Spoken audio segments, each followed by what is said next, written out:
When the traveler, Lei Chentian, descends into the world of Dragon Ball, he finds himself in an ancient mythological era, long before the rise of the Saiyans. With powerful Super Saiyans aplenty and myriad races vying for supremacy, the familiar narratives hold no relevance. Endowed with the Sharingan, how will he transcend the limitations in this chaotic world, where frozen demons, magical races, and divine beings coexist? From Super Saiyan to Super God, from the legend of Yamoshi to the Tournament of Power, this is an epic journey that spans the entirety of the Dragon Ball universe. Chapter 1. Gods and Deities. King Kai's Realm. Majin Buu, strive to be a good person in your next life. A man enveloped in golden flames stood in the sky, his left hand's index and middle fingers pressed against his forehead, while his right hand directed a colossal, white energy sphere measuring over 1,000 meters, down towards a pink-skinned creature. Suddenly, the man shouted, an overwhelming aura emanating from him. Majin Buu felt an immense increase in the pressure of the energy sphere he was attempting to block. Before he could react, he was instantly crushed into oblivion by the massive energy blast. Earth. Only a few months remain until the events of gods and gods unfold. Lei Chentian, who had just transitioned from King Kai's realm to Earth, remarked with a wry smile. He had believed that having recently achieved Super Saiyan 2, he would possess sufficient power for self-defense.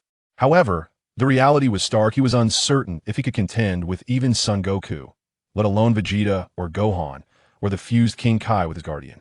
Currently, Lei Chentian's battle power was comparable to that of Gohan during his youthful transformation into Super Saiyan 2. It seems there is but one place that suits me best, he mused, his gaze directed towards the temple, setting his sights on the hyperbolic time chamber. 3 days after Majin Buu's demise. Hyperbolic time chamber. With immense effort, and after establishing a rapport with Son Goku, Lei Chentian finally succeeded in entering the hyperbolic time chamber. For Lei Chentian, deceiving others was challenging, but the naive and somewhat foolish nature of Son Goku made him the easiest target. Of course, this was also due to Lei Chentian's lack of a murderous past, as his aura radiated righteousness, rendering him less objectionable to the other Dragon Ball warriors. Yet, the most critical aspect remained that many individuals surpassed Lei Chentian in strength. Although Piccolo's prowess did not overshadow Lei Chentian's, it was still quite comparable. I have been in this world for over 40 years. I believe my power, though perhaps not rivaling Son Goku's, would be on par with Vegeta's. Yet, I find myself overshadowed by so many it is quite embarrassing. Despite having resided in the Dragon Ball realm for many years, he had been born on a primitive planet, where humanity existed in a state of primal civilization. Due to a malfunction with the spaceship upon his arrival, Lei Chentian found himself stranded on this primitive world for over 40 years. Due to such missed opportunities, much of the narrative eluded him. However, over the span of more than 40 years, Reg learned an array of extraordinary abilities on that primordial planet, among which the art of teleportation was a skill he acquired. It was through this skill that Reg successfully departed from that celestial body. As he gazed upon his surroundings, he beheld an expanse of featureless white terrain stretching infinitely, with the sky shrouded in a murky pallor, devoid of any objects save for the dwelling beside him. The gravity within the room of spirit and time is tenfold that of the external world, allowing an individual to enter for a mere 2 years, equivalent to 2 days in the outside realm. This limitation applies solely to those with combat powers below 200 billion. For those who surpass this threshold, the duration of their stay is boundless. In the narrative, even Piccolo managed to escape despite having destroyed the exit of a room, rendering the automatic closure of the space inconsequential. Thus it begins, Reg proclaimed. His training diverged from the high-octane movements of figures like Sun Wukong and Vegeta. Rather, Reg's regimen bore resemblance to that of Piccolo, involving meditative stillness upon ground. However, Reg's training was not merely a mental exercise, but rather an internal struggle with himself. Reg attained enlightenment from the cosmos, absorbing the intangible energies surrounding him to augment his combat prowess. This explains his extensive knowledge of various training methods from the Dragon Ball universe. Yet, after 4 decades of rigorous discipline, he had only reached the level of Super Saiyan 2. The absence of a gravity chamber on that planet rendered his conventional training largely ineffective once he had transformed into Super Saiyan 1. Chapter 2. The Path? Super Saiyan Ascendant. The Tao that can be spoken is not the eternal Tao. The name that can be named is not the eternal name. The nameless is the beginning of heaven, and earth the named is the mother of all things. Therefore, constantly without desire, one may observe its wonders. Constantly with desire, one may observe its manifestations. These two emerge together, but differ in name. Both are called profound. Profound beyond profound, the gateway to all wonders. The Tao begets one, one begets two, two begets three, and three begets all things. All things embrace Yin while holding on to Yang, blending their energies to achieve harmony. What humans disdain most are solitude, scarcity, and lack, yet kings and lords regard them as titles. Hence, some things may be diminished to bring benefit, while others may be enhanced yet lead to loss. What others teach, I too shall impart. Heaven and earth are indifferent, treating all beings as mere fodder. The sage is unmerciful, regarding the populace as mere fodder. Between heaven and earth, is it not like a bellows? Empty yet inexhaustible, moving yet ever more abundant. To speak much leads to exhaustion, better to remain centered. Beneath the sage, all are but ants. Not attaining sagehood, one is but an ant.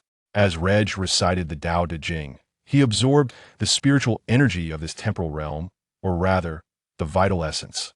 In the Dragon Ball universe, there exists only vital essence, rather than spiritual energy. Thus, Reg could only draw upon the vital energies of heaven and earth. Sensing the flow of time around him, Reg entered a wondrous state, remaining in tranquil meditation for 3 months. His combat power surged by over 200 billion, reaching 700 billion. Having recently transformed into Super Saiyan 2, Reg had previously possessed a combat power of 580 billion, and after 3 months of cultivation, he finally attained the level of Son Gohan post his victory over Cell. In his normal state, Gohan possesses a power level of 700 million. Upon recovery, he remains at this level. Since Super Saiyan 1 is 50 times stronger than the normal state, and Super Saiyan 2 is double that of Super Saiyan 1, it follows that Super Saiyan 2 is 100 times stronger than the normal state. Thus, in his Super Saiyan 2 form, Gohan's power reaches 70 billion, which coincides with Lei Chen's current combat strength of 70 billion. To elaborate, Super Saiyan 1 is 50 times more potent than the normal state. Super Saiyan 2 is 100 times, and Super Saiyan 3 is 4 times stronger than Super Saiyan 2, culminating in a staggering 400 times the normal state. However, in Lei Chen's perspective, Super Saiyan is merely a technique or a form of secret art. Was it not Broly in his Super Saiyan form who severely defeated both Super Saiyan Blue Goku and Vegeta? The malevolent Saiyan, Kamba, exemplifies this notion. Vegeta's Super Saiyan 2 is not significantly inferior to Goku's Super Saiyan 3, and Lei Chen believes that as long as one's base power is sufficiently strong, even Super Saiyan 2 could overpower Super Saiyan Blue. Of course, while Lei Chen's calculations are thus, achieving the power required for Super Saiyan 2 or 3 from the normal state is nearly as challenging as comprehending the profound mastery of Zai. The divine Super Saiyan represents a realm where one can transform regardless of strength. It is said that 5 benevolent Saiyans can bestow their Saiyan light upon you, enabling your transformation. I never imagined that the Tao Te Ching could be applicable in the Dragon Ball universe. Am I, in essence, cultivating the path? Lei Chun mused aloud, contemplating whether he might one day ascend to the status of a Super Saiyan immortal. It is worth noting that over the past 30 years, he has not remained idle. He has tirelessly explored every conceivable method to escape from that celestial blue planet. In his previous life, he delved into the Tao Te Ching, Buddhist scriptures, martial arts manuals, and various novels discussing concepts such as spatial and temporal paths. This extensive study has enabled him to acquire a modicum of skill over the past 40 years. At the very least, he has successfully mastered instantaneous movement and the ability to halt time. Although his current combat power may not match that of Goku or Vegeta, find himself unable to overcome, even Vegeta remains resilient. Yet, even if Goku and Vegeta were to join forces, they would be incapable of defeating Lei Chun unless they fused into Vegito. Chapter 3. The God of Super Saiyan. 7 months have elapsed, and at this juncture, Lei Chun has resided in the hyperbolic time chamber for a total of 13 months. The transformation of a Saiyan into a Super Saiyan necessitates an overwhelming surge of anger coupled with a battle power exceeding 3 million. However, if one can master their fury and attain tranquility, might they ascend to an even loftier state, perhaps even transform into a god of Super Saiyans? As Lei Chun pondered this, he effortlessly transitioned into Super Saiyan 2.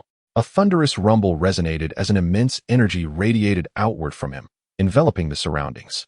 Golden light erupted around Lei Chentian, arcs of golden electricity crackling around him, and his hair stood more upright than before. In his Super Saiyan 2 form, the cold intensity in Lei Chentian's eyes softened as he sat cross-legged in the void, golden lightning flickering across his being. Calmly, he attuned himself to the terrifying and formidable power surging within, feeling the fervor of his cells and bloodlines boiling with the desire to engage in battle. Lei Chentian began to reminisce about his time on Tianlan Star, recalling the moment he comprehended the laws of space, envisioning himself amidst a lush forest. Before him, the world transformed into a tapestry of lines, towering mountains, flowing rivers, verdant foliage, and gentle breezes teeming with wild beasts. Silver light replaced all earthly things. Intricate silver patterns saturating Lei Chentian's vision, casting his pupils into a shimmering silver hue. The world through his eyes resembled a computer-generated three-dimensional diagram, as if reality itself had been entirely digitized. Simultaneously, Lei Chentian sensed an inner unlocking of some kind of restraint, akin to reaching a euphoric climax, filling him with exhilaration. He perceived himself evolving, not merely an enhancement of strength, but a transcendence of life itself. Much like Piccolo felt before the Supreme Kai, confronted by an insurmountable pressure of existence, which could be described as a suppression of life levels, Lei Chentian now recognized that his own life had ascended to a new echelon. The temporal world remained unchanged, the space constant. Yet, in this moment, Lei Chentian viewed the world as exceedingly fragile, akin to a painting crafted from mere paper. He harbored the sensation that with a mere wave of his hand, he could rend the fabric of this world asunder, splitting space in twain. Was this an illusion? No, it was not. The roar of a Super Saiyan 3 could shatter the confines of this hyperbolic time chamber, let alone the god of Super Saiyans, who is exponentially stronger by hundreds or thousands of times. Around Lei Chentian, silver symbols flickered in and out of existence, continuously expanding through the sky. These were the manifestations of vital energy, the essence of energy blasts. Gradually, the golden radiance enveloping Lei Chentian began to dissipate, giving way to a vibrant red light that enveloped him, as flames of divine elegance danced around him, embodying a sense of sanctity. The crimson aura flickered like a gently swaying flame, interspersed with shards of vibrant light. The usual color of his hair and eyes transformed into a deep red, rendering his figure even more slender. As the fluctuations of Lei Chentian's aura gradually dissipated, he gazed silently at his hands, pondering, have I truly ascended to divinity? Within him surged a power 1,000 times greater than that of the Super Saiyan 2, an endless and vast energy emanating from his core. The entire hyperbolic time chamber trembled, enveloped in a terrifying sense of oppression. Chapter 4. Son Goku Speculation. Such formidable power. Lei Chentian felt that even if he were to face the fused warrior, Vegito, who embodied the combined might of Son Goku and Vegeta, he would have the audacity to challenge him. Of course, it would merely be an encounter, as he would still be no match for Vegito. After all, Lei Chentian's base strength paled in comparison to Vegito's, yet he believed he could contend with the Super Saiyan 2 Vegito. In a real battle, however, he would likely find himself on his knees, not due to lack of strength, but rather because of his scant combat experience. Suddenly, Lei Chentian's countenance turned pale as the red glow surrounding him flickered and shifted to a golden hue, signaling his reversion from the God's Super Saiyan transformation back to Super Saiyan 2. The energy consumption of the God's Super Saiyan form was exceedingly high. He estimated that without engaging in combat, he could maintain this state for 10 minutes, but in battle, he would likely revert to Super Saiyan 2 within 30 to 40 seconds. The combat prowess of the God's Super Saiyan was an astonishing 70 trillion. A formidable pressure enveloped him, yet he could feel no discernible aura. A green-skinned man, visibly troubled, observed the terrifying force emanating from the direction of the hyperbolic time chamber. This green-skinned individual was Piccolo. It seemed that within the time chamber, only one being remained, this Saiyan named Lei Chentian. What could he possibly be doing inside? Piccolo, sweating profusely, pondered inwardly. Having merged with Kami, he was acutely aware that this pressure belonged to a divine source, yet he could not fathom why he sensed no accompanying aura. At Bulma's residence, questions arose. What had transpired? Could it be an earthquake?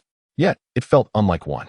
Vegeta gazed skyward, his expression laden with curiosity. He felt no aura, and thus remained oblivious to Lei Chentian's activities. At Goku's home on Mount Pozu, confusion reigned.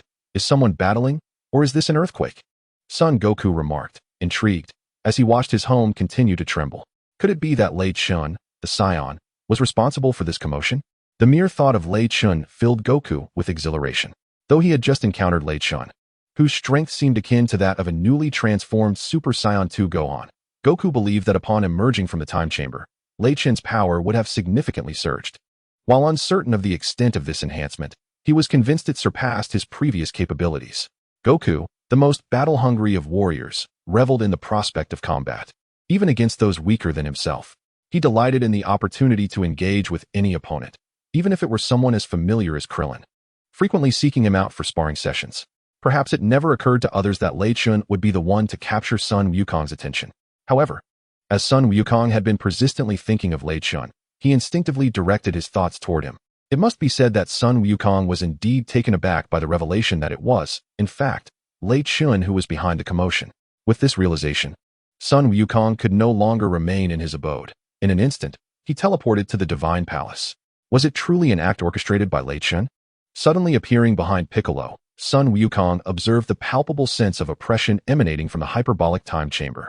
With an exhilarated expression, he exclaimed, "Although I cannot ascertain how much stronger Lei Chentian has become, I can feel that this oppressive sensation is not weaker than my transformation into Super Saiyan 3. In fact, it may even surpass it slightly, due to the absence of any discernible energy signature and the pressure that seemed to emanate from another world." Sun Wukong was unaware of the extent of Lei Chentian's newfound strength. Chapter 5. Exiting the chamber. "Oh, Wukong, you have arrived as well," Piccolo remarked, turning to face him. "How long has Lei Chentian been inside, Piccolo?" Sun Wukong inquired with curiosity. "Exactly 24 hours, a full year," Piccolo replied after a moment of contemplation. Just as Sun Wukong was about to remark on how Lei Chentian had managed to cultivate to a power level comparable to his own in merely a year, the oppressive aura suddenly vanished without a trace. Simultaneously, both Piccolo and Sun Wukong felt the resurgence of Lei Chentian's energy, which, although significantly stronger than it had been a day prior, remained within Piccolo's threshold of acceptance. It was not necessarily stronger than Sun Wukong's, and there remained a considerable gap compared to Vegeta. It seems Lei Chentian has been honing a remarkably powerful technique, capable of completely concealing his energy. "This move appears to be quite formidable," Sun Wukong remarked, his excitement palpable. "Indeed," Piccolo nodded, observing Sun Wukong's expression. He understood that Wukong was eager for a confrontation with Lei Chentian, yet he was perplexed as to why Lei Chentian had yet to emerge. Ordinarily, those who entered the hyperbolic time chamber would spend a year inside before exiting, but Lei Chentian had now spent a full year without any sign of departure. Sun Wukong, believing Lei Chentian was on the verge of emerging, seated himself on the ground, waiting. A minute passed, then 5. After more than an hour, Sun Wukong could no longer contain his impatience. He teleported away from the Divine Palace, telling Piccolo to inform him once Lei Chentian resurfaced. Meanwhile, within the hyperbolic time chamber, Lei Chentian continued his training, oblivious to Sun Wukong's wait of over an hour before he finally succumbed to impatience and departed. Time passed slowly, and soon, another year had elapsed. Now, Lei Chentian had been in the hyperbolic time chamber for a full 2 years. His strength had not increased dramatically, reaching only 100 billion, an augmentation of 30 billion, leaving him still 20 billion shy of Vegeta's 120 billion. However, Lei Chentian's transformation into Super Saiyan God had extended by 30 seconds. In combat, he could maintain this form for a full minute. It seemed the time to emerge had finally arrived. Lycan mused to himself that remaining here would not significantly enhance his power. Although his strength had not increased considerably, his mastery over his energy aura and bodily control had reached a state of perfection, while he lacked the miraculous ability of the Ziyajigong, which allowed the body to instinctively evade danger. His command over his energy aura had attained an extraordinary level.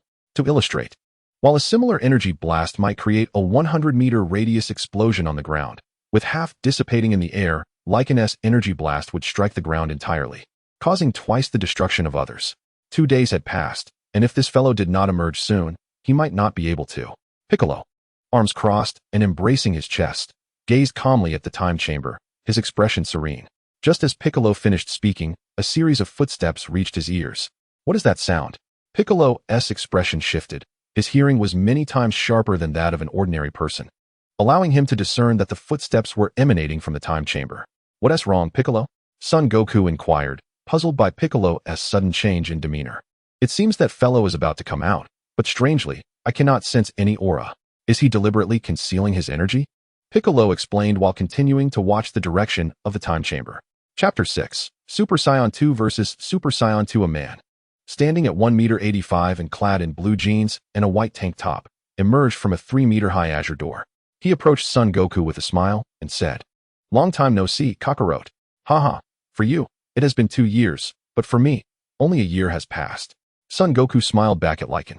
Lycan nodded and directly stated, "Kakarot, I presume you did not come here merely to exchange pleasantries? Indeed. I believe you are also eager to find someone to test just how strong you have become." Upon hearing Lycan's words, Son Goku's expression shifted, his gaze becoming serious, filled with a warrior's spirit. "All right." Lycan nodded. He too was keen to find someone to gauge his current battle prowess. Brilliant golden light radiated from Lycan, crackling like a dragon, his aura intensified layer upon layer, surrounded by golden lightning, transforming the very sky itself as thunder rumbled above. Lycan's golden hair stood even more erect and became denser, arcs of electricity flickering around him. His expression was cold and taut, and his aura reached a state of stability. As a Super Saiyan 2, Lycan's battle power surged to 100 billion. Transforming into Super Saiyan 2 right from the start, Son Goku remarked, though he dared not underestimate the situation. In his base form, he could not contend with Lycan.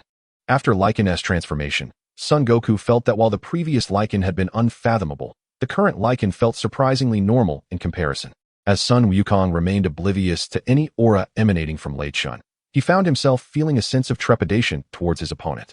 The most formidable adversary is one whose strength remains a mystery, whether potent or feeble. A radiant golden glow emanated from Sun Wukong, his hair transforming into a golden hue.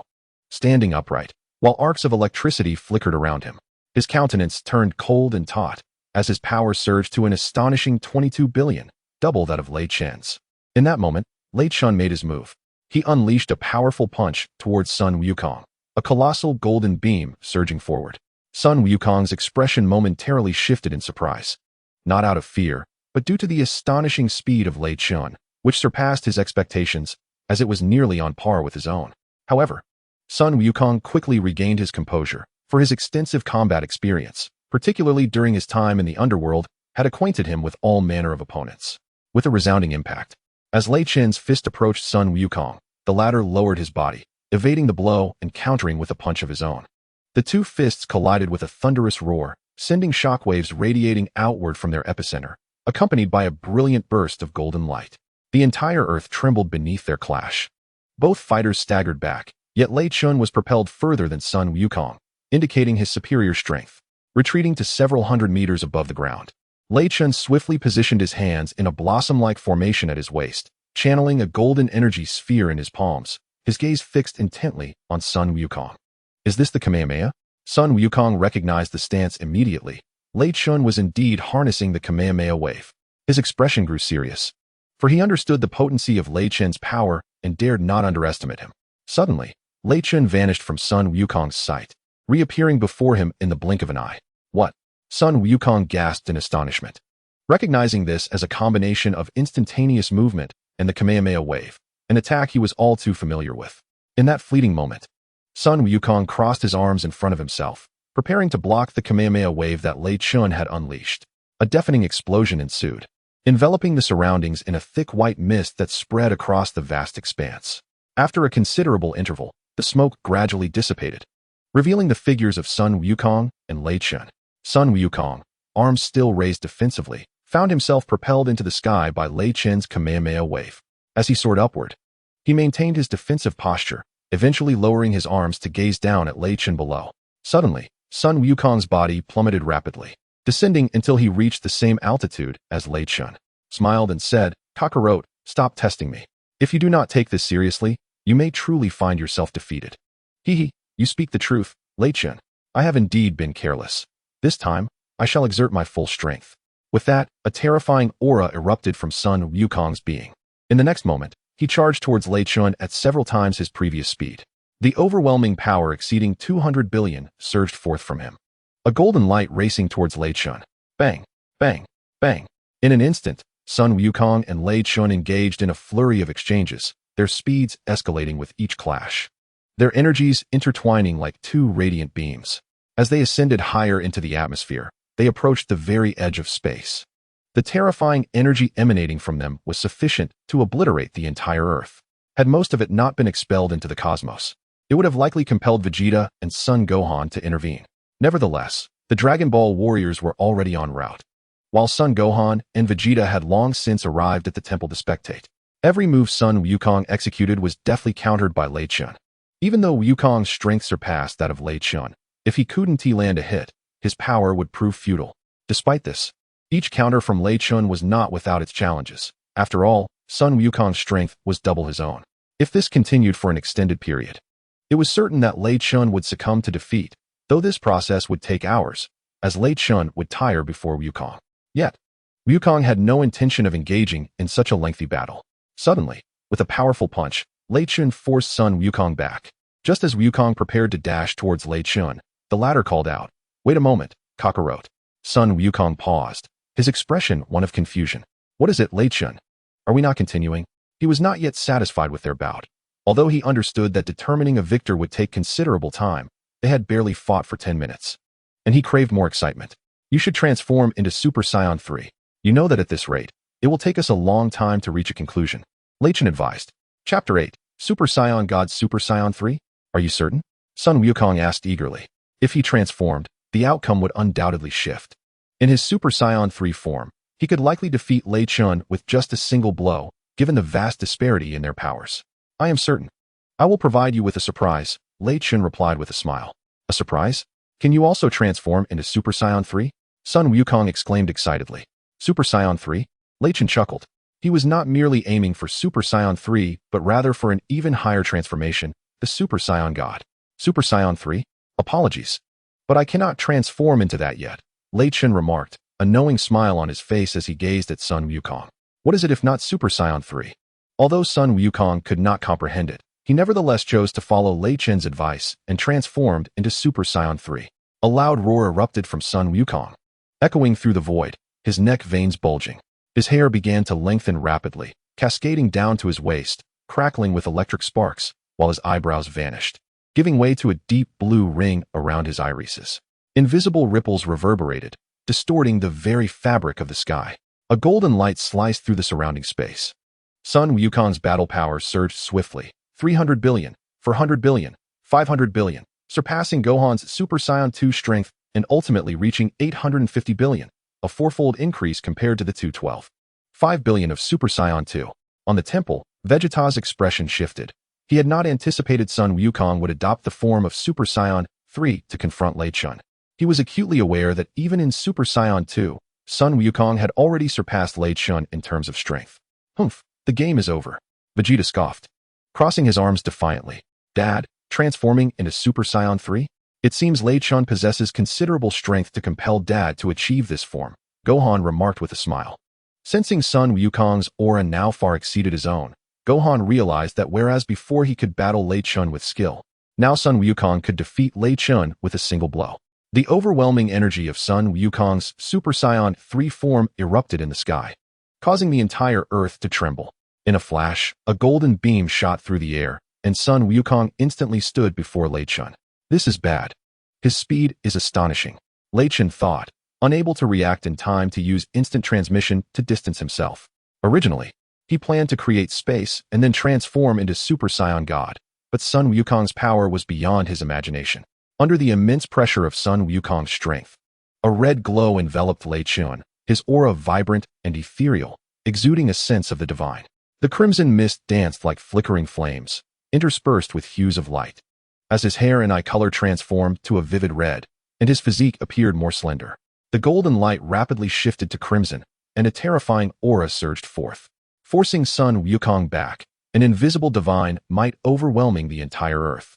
With a gasp, Son Wukong staggered backward, his face a mask of shock as he beheld Lei Chun, now transformed into Super Saiyan God, feeling no discernible aura, as if Lei Chun had not transformed at all. The oppressive divine force bore down on Son Wukong, devoid of any detectable energy. Chapter 9, Super Saiyan God 2. The energy of Super Saiyan God reached an astounding 80 trillion. A multitude of Son Wukong's own strength, 20 times that of Super Saiyan 3 and 80 times that of Super Saiyan 2. What manner of transformation is this? Is it a new form that transcends Super Saiyan 3? Vegeta, his expression one of astonishment, remarked that although he could not sense Lei Chun's aura and was unaware of the extent of his strength, An instinctual feeling conveyed to him that Lei Chen's power far surpassed that of Son Goku. This oppressive force, it feels eerily familiar, Son Gohan mused, his eyes reflecting a sense of inquiry. Indeed, Lei Chen's enigmatic state bore a striking resemblance to divinity, rendering Gohan's perception of him oddly recognizable. He felt an overwhelming pressure that stifled his very being. It was not merely a suppression of strength, but one that resonated with his bloodline. Should he attempt to retaliate, he feared that he could unleash no more than half of his potential. Yet, despite this, the battle spirit in Son Goku intensified. Just as he prepared to launch an attack on Lei Chun, the red aura enveloping Lei Chun abruptly dissipated, and he reverted from the form of Super Saiyan God back to Super Saiyan 2. Goku, momentarily taken aback, inquired, "Why have you transformed back?" My apologies. I cannot maintain the Super Saiyan God form for extended periods," Lei Chun replied with an awkward smile. Super Saiyan God? Is that a transformation even more potent than Super Saiyan 3? Goku exclaimed, his face alight with excitement. Indeed, the Super Saiyan God is 20 times more powerful than Super Saiyan 3. Its strength and speed have ascended to a divine level. To put it differently, even if Super Saiyan 3 possesses greater raw power than Super Saiyan God, it would still falter against the latter, as their energies exist on entirely different planes. Lei Chun elucidated. "Now I am even more eager to test the might of the Super Saiyan God," Goku declared, preparing to charge at Lei Chun. "Come forth." Lei Chun gestured with his right hand, signaling Goku to attack. Goku clenched his fist and, with a swift movement, lunged forward, a golden blur surging toward Lei Chun, unleashing an energy blast. However, Lei Chun deftly evaded it, and almost instantaneously, Goku had positioned himself behind Lei Chun. Despite this, Lei Chun's expression remained unchanged. His current state was considerably slower than Goku's. In a flash of red light, Lei Chun transformed back into Super Saiyan God, his speed approaching that of light, and landed a punch squarely on Goku's face.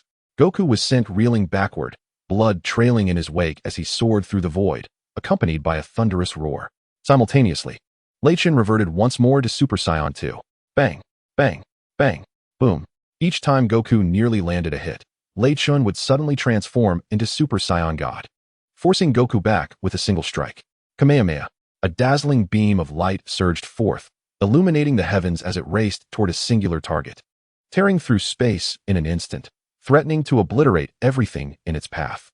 In midair, after transforming into Super Saiyan God, Lei Chun effortlessly blocked Goku's Kamehameha with one hand, scrutinizing the ever more determined Goku with a shift in his gaze. At this moment, Sun Wukong's energy had surpassed 90 billion. When Lei Chun transformed into a Super Saiyan God, he did not defeat Sun Wukong with a single punch. Rather, he struck Sun Wukong with a fist imbued with 1,000,000,000,000 units of power. The levels of Super Saiyan are as follows. Super Saiyan 1 is 50 times the base form. Super Saiyan 2 is double the strength of Super Saiyan 1. And Super Saiyan 3 is 4 times that of Super Saiyan 2. When transforming into a golden great ape, Super Saiyan 3's energy increases tenfold. Conversely, Super Saiyan 4 possesses energy 20 times greater than that of Super Saiyan 3 due to its perfect mastery over the golden great ape's energy. In the narrative, even the transformed baby, as a Super Saiyan great ape, could not contend with the full-powered Super Saiyan 4 Sun Wukong. Both Super Saiyan 4 and Super Saiyan God are of equal caliber, with the likes of Super Red, Super Blue, and Yao Red belonging to the Super Saiyan God tier. The God of Super Saiyan 4 stands on par with Deep Blue, Evil Deep Blue, and the Freeform White God. Deep Blue is 20 times stronger than Super Blue, with Sun Wukong's 20 times Super Blue being roughly equivalent to Vegeta's Deep Blue. Semi-Freeform is double the strength of Deep Blue, and in the storyline, it is the fully realized Freeform White God that ultimately triumphs over Jiren, not the Semi-Freeform White God. The concept of perfect freeform will be elaborated upon later. If we were to categorize the Super Saiyan God into 4 stages, the first stage would be Deep Blue. The second stage would encompass Evil Deep Blue and Semi-Freeform White God. The third stage would be Freeform White God. And the fourth stage would denote the perfect Freeform White God. Deep Blue is comparable to a candidate for the God of Destruction, while Semi-Freeform White God is equivalent to a God of Destruction. The Freeform White God corresponds to the second stage of the God of Destruction, and the perfect Freeform White God aligns with the third stage, with the next tier being the Angel level. This may be revised later. Introducing a book titled Dragon Ball Super, the beginning of the Super Saiyan God. On Earth, Redgar challenged Sun Wukong, exclaiming, "Kakarot, which is mightier, your Super Saiyan Blue or my Super Saiyan 4? With a mighty roar, Reger's body was enveloped in a layer of crimson fur, and his hair transformed back to black, cascading down to his shoulders. Chapter 10 concludes the battle. However, a dilemma arose. In his Super Saiyan God form, Lei Chun could only maintain his transformation for a maximum of 1 minute, and even when he transformed at the moment of attack, he could not sustain it for more than 10 minutes. Taking a deep breath, Lei Chun realized that if this continued, he would be the one to fall. Suddenly, a radiant red divine light emanated from Lei Chun, illuminating his entire being as if he were a divine entity, exuding a sacred aura. Determined to give his all, he resolved not to waste any more time. At last, you are prepared to unleash your full power. Sun Wukong gazed intently at Lei Chun, his eyes brimming with fighting spirit, aware that Lei Chun could not maintain this state for long. Lei Chun did not respond, his gaze fixed on Sun Wukong. His time was running short. At that moment, Lei Chun made his move. With a thunderous roar, a brilliant red light spread across the horizon, the divine flames swirling. And behind Redgar, a magnificent ocean of starlit brilliance erupted forth. Hiya! Sun Wukong clenched his fists, his body slightly bent as he began to shout fervently. His aura intensified in layers, surrounded by golden lightning, and even the sky underwent a transformation of color. Thunder and lightning flashed above, as Sun Wukong pushed his energy to its utmost limit. Under the immense pressure exerted by Lei Chun, he transcended his previous boundaries, his energy surpassing trillions. A resounding explosion erupted in the air as red and golden light collided, enveloping the surrounding void in a white mist that spread for miles. After a considerable time, the haze gradually began to dissipate. Who emerged victorious? Son Gohan, perched atop the temple, gazed at the sky with a serious expression. I do not know. Piccolo shook his head, unable to sense Lei Chun's aura, while Sun Wukong's presence still lingered, leaving him uncertain of the outcome. Just then, two figures suddenly descended from the heavens. Sun Wukong and Lei Chun fell simultaneously. Is that Wukong and Lei Chun?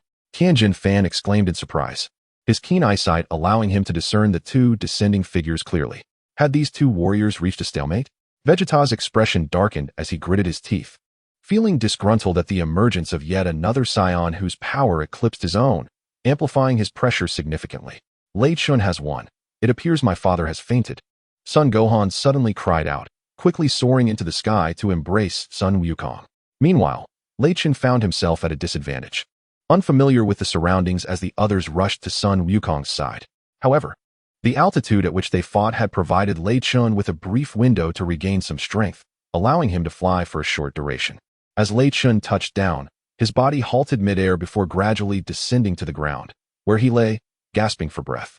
In the moment of his battle with Sun Wukong as a Super Saiyan God, Lei Chun had delivered a powerful blow that rendered Sun Wukong unconscious. Yet, just as he had exhausted his energy and reverted to his normal state, a mere second allowed Sun Wukong to claim victory. Chapter 11. West City. After resting for approximately a minute on the ground, Lei Chun finally regained some strength. While the already unconscious Sun Wukong had returned to peak condition and was walking toward him. Upon reaching Lei Chun, Sun Wukong produced a bean resembling an ordinary peanut. Is this the miraculous item you just consumed to restore your strength? Lei Chun feigned surprise as he regarded Sun Wukong. Indeed, this is a Senza bean. As long as one is not dead, it can heal any injuries, no matter how severe, Sun Wukong replied with a smile. Remarkable, Lei Chun mused. Then promptly consumed the Senza bean offered by Sun Wukong. Instantly, he felt his energy restored. A Saiyan resurrected from the brink of death would experience a significant increase in combat prowess. Though it is said that the later stages of power do not exhibit such terrifying growth, Sun Wukong's combat strength has indeed seen a significant enhancement. His Super Saiyan 3 energy has now reached an astonishing 12 trillion. In contrast, Lei Chun, having sustained injuries, has not increased his energy to the same extent as Sun Wukong. Yet his Super Saiyan 2 energy has also attained a commendable 120 billion. How infuriating. Now, apart from a few children, I, a dignified Saiyan prince, find myself the weakest among my kind. Vegeta lamented bitterly within himself. Born in the year 732 of the age, Lei Chun is of the same generation as Vegeta. At that time, Vegeta's combat power had already surpassed 1,000, while Lei Chun barely reached 100, qualifying as a mediocre Saiyan warrior. During their time on planet Vegeta, Vegeta held Lei Chun in utter disdain, never anticipating that 30 or 40 years later, he would once again encounter Lei Chun, who would have surpassed him in strength. Even if Lei Chun were to transform into that unstable Super Saiyan God, he would still be beyond Vegeta's capabilities. Humph. Vegeta scoffed coldly, choosing to ignore both Sun Wukong and Lei Chun as he silently retreated to his home, where he immersed himself in relentless training within the gravity chamber. Not long after Vegeta's departure, Lei Chun, having restored himself to peak condition, bid farewell to Sun Wukong at the temple and left the sanctuary. On December 1st, 779 of the age, Sun Wukong was 40 years old, Vegeta and Lei Chun were both 45, while Sun Gohan was 20, Sun Goten was 9, and Trunks was 10. West City, a remarkably beautiful metropolis, boasts a climate conducive to habitation, an elegant environment, splendid architecture, and advanced transportation, with technology far surpassing that of Lei Chun's previous Earth by several centuries. Due to its western location, the inhabitants of the Dragon Ball world refer to this place as West City. As usual, the city bustled with activity, people rushing about, vehicles flowing incessantly, each individual preoccupied with their own affairs, embodying the fast-paced essence of urban life. Amidst this thriving metropolis, no one noticed a man who had quietly set foot on this land at an unknown moment. The man possessed strikingly handsome features and a tall, slender frame, with a tail trailing behind him as he strolled along the wide streets. His presence often caught the attention of passers-by, but most merely cast a fleeting glance. For in this world, one encounters all manner of beings. Lei Chun was simply distinguished by a tail, appearing somewhat unique. Akin to a foreigner appearing on a bustling street in China, ordinary people would only spare a curious look without much further thought. Chapter 12. The study of senzu beans. This is West City. The air here is quite pleasant. Breathing in the pristine, unpolluted air of the city, Lei Chun felt an inexplicable sense of relief wash over him. He inhaled deeply once more, marveling at his surroundings. Indeed, this is the world of Dragon Ball. Even the air within the city is so delightful. It seems that the influx of extraterrestrials to Earth is not without reason. It must be more than merely Sun Wukong being the protagonist. As Lei Chun pondered, he made his way toward the vendors selling food capsules and housing. Do not inquire about the origins of Lei Chun's wealth. It undoubtedly stems from the hands of bandits. Soon, Lei Chun arrived at an unassuming shop adorned with an array of small capsules, each measuring a mere 5 to 6 centimeters in length. Do not underestimate these diminutive capsules. They possess an expansive interior, with each capable of containing several tons to even hundreds of tons of sustenance. After an hour, Lei Chun procured an assortment of food items, depleting his fortune of several billion yuan. He then departed from Shidu, ascending into the sky, seeking out a pristine forest. 3 days later, Lei Chun settled in an untouched forest not far from Shidu, which, despite the claim of proximity, spanned over 1,000 kilometers. During these 3 days, he engaged not in training, but in wandering and contemplating the ways of nature, while also researching methods to produce an abundance of celestial beings. On this particular day, Lei Chun found himself at Baobao Mountain, intent on capturing some game for sustenance. "Hello, cockroach. Long time no see," Lei Chun exclaimed with a smile. Bang, bang, bang. Sun Wukong wiped the sweat from his brow and chuckled as he toiled away in the fields. He practiced his cultivation even while working, refusing to let any moment go to waste, while Chi-Chi managed affairs at home. "Hee, Lei Chun, you've come. Do you wish to spar with me again?" Sun Wukong said, his gaze filled with a fighting spirit. "Not now. I simply don't have the time," Lei Chun replied. For his research on the celestial beings was not yet complete. He had no desire to engage in combat with Sun Wukong, as the celestial beings were scarce on Earth, and a wound would require a lengthy recovery. Even though the energy recovery speed of a Super Saiyan God was significantly faster than before, the time until Beerus arrived on Earth grew ever shorter. Having transformed into a Super Saiyan God, Lei Chun was acutely aware that if Beerus were to come to Earth, he would likely become the target. Lei Chun lacked the fortune of Sun Wukong, who repeatedly surpassed his limits, and Sun Wukong's base energy was several times greater than his own, making his transformation into a Super Saiyan God potentially far more formidable. Lei Chun deduced that he needed to enhance his base strength by at least tenfold to contend with Beerus as a Super Saiyan God. "I heard from the cat sage that you are researching ways to cultivate more celestial beings. Have you succeeded?" Sun Wukong inquired curiously as he sat beside Lei Chun on the grass. "Almost there," Lei Chun responded. "You are truly remarkable," Sun Wukong exclaimed, astonished. "Hee, now that I am a Super Saiyan God, I can certainly achieve what the cat sage has accomplished," Lei Chun replied with a smile. "How can you successfully transform into a Super Saiyan God?" Sun Wukong questioned Lei Chun, who had been contemplating the transformation for quite some time now, yet had made no progress. Chapter 13. Successfully cultivating the divine being the method for Kakarot to become a Super Saiyan God is rather straightforward. It requires 6 Saiyans, each possessing a heart of righteousness, to concentrate the light of their noble spirits onto one individual. Upon receiving the illumination from the other 5, that person can awaken as a Super Saiyan God. Lei Chentian explained to Sun Wukong. What? Is such a thing possible? Is that how you became a Super Saiyan? Sun Wukong inquired, astonished. However, there are not many Saiyans alive now. Even with my addition, we only total 5. How then did you transform into a Super Saiyan God? Are there other Saiyans still living? Upon hearing Lei Chentian's words, a look of surprise crossed Sun Wukong's face. As for me, I have been studying this for over 30 years in pursuit of becoming a Super Saiyan God. As far as I know, this is the quickest method available. Do you think I could achieve it any other way? Lei Chentian rolled his eyes at Sun Wukong, somewhat exasperated. Haha, you have a point. Sun Wukong considered Lei Chentian's reasoning. While the method seemed simple, it presented its own complexities. Overcoming Vegeta's challenge would be particularly difficult, as Sun Wukong understood Vegeta's character and knew he would never allow himself to become the focal point for the transformation into a Super Saiyan God. This is indeed a conundrum, Sun Wukong mused, falling silent as he pondered how to convince Vegeta. Noticing Sun Wukong deep in thought, Lei Chentian chose not to intrude further and gradually rose, vanishing from sight in an instant. At that moment, Lei Chentian was unaware that his words had indeed set Sun Wukong on the path to transforming into a Super Saiyan God. Although Sun Wukong was without the assistance of Vegeta and Lei Chentian, he ultimately succeeded in his transformation, aided by the efforts of Gohan, Goten, and Trunks. Their support allowed Sun Wukong to connect with the power of the Super Saiyan God, culminating in his successful metamorphosis. Similar to Vegeta, who managed to achieve the transformation without the help of other Saiyans, Sun Wukong's proximity to the power of the Super Saiyan God enabled his success. At Lei Chentian's residence, nestled within a lush primordial forest, stood a quaint 3-story villa. Above the villa, a man sat cross-legged in midair, 10 meters above the ground. Extending his right hand, he held a tiny bean within his palm. At last, I have created you, Lei Chentian murmured to himself. This man was indeed Lei Chentian, and the bean in his hand was a divine being he cultivated from a mere fragment of the original, having stimulated its essence with his own energy to induce regeneration. It resembled a leaf from a grand tree that, upon falling to the ground and nourished by sunlight and water, could sprout anew and grow into a majestic tree. However, the energy consumed in this process was rather substantial. Lei Chentian reflected again, realizing that this divine being could be considered a creation rather than a mere cultivation. Producing one took an hour of relentless energy absorption, a time-consuming endeavor he could scarcely afford. Yes, I have it. Suddenly, Lei Chentian conceived a plan.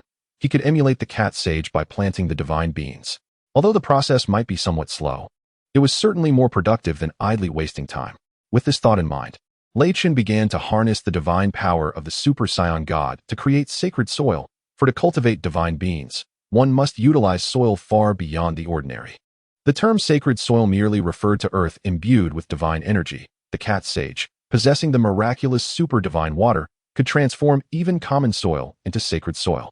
Chapter 14, Super Saiyan 4. Before long, approximately 100 kilograms of sacred soil materialized before Lei Chentian. He placed a single divine being into the sacred earth, using it as a seed. Then, he guided the ambient spiritual energy to allow the sacred soil to absorb nutrients, enabling the divine being to sprout successfully.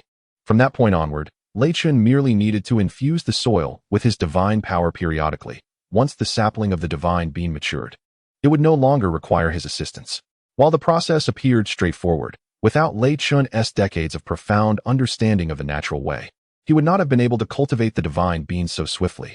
Otherwise, Sun Wukong and Vegeta would have discovered it long ago. Moreover, they had never contemplated such a method of cultivation, as they believed the cat sage sufficed. If Sun Wukong and Vegeta epitomized the battle-hungry warriors among the Super Saiyan gods, then Lei Chentian represented the nature-loving deity within their ranks. Beneath a grand tree by a small river, a few birds flitted about on Lei Chentian's shoulders while he sat by the water's edge, fishing. His aura melded seamlessly with the surrounding environment, causing the birds to perceive him as a mere humanoid stone. One's spirit must be as vast as the sky. With his eyes closed, visions of flowing rivers danced in his mind, and though his eyes remained shut, the entirety of his surroundings vividly reflected within his heart.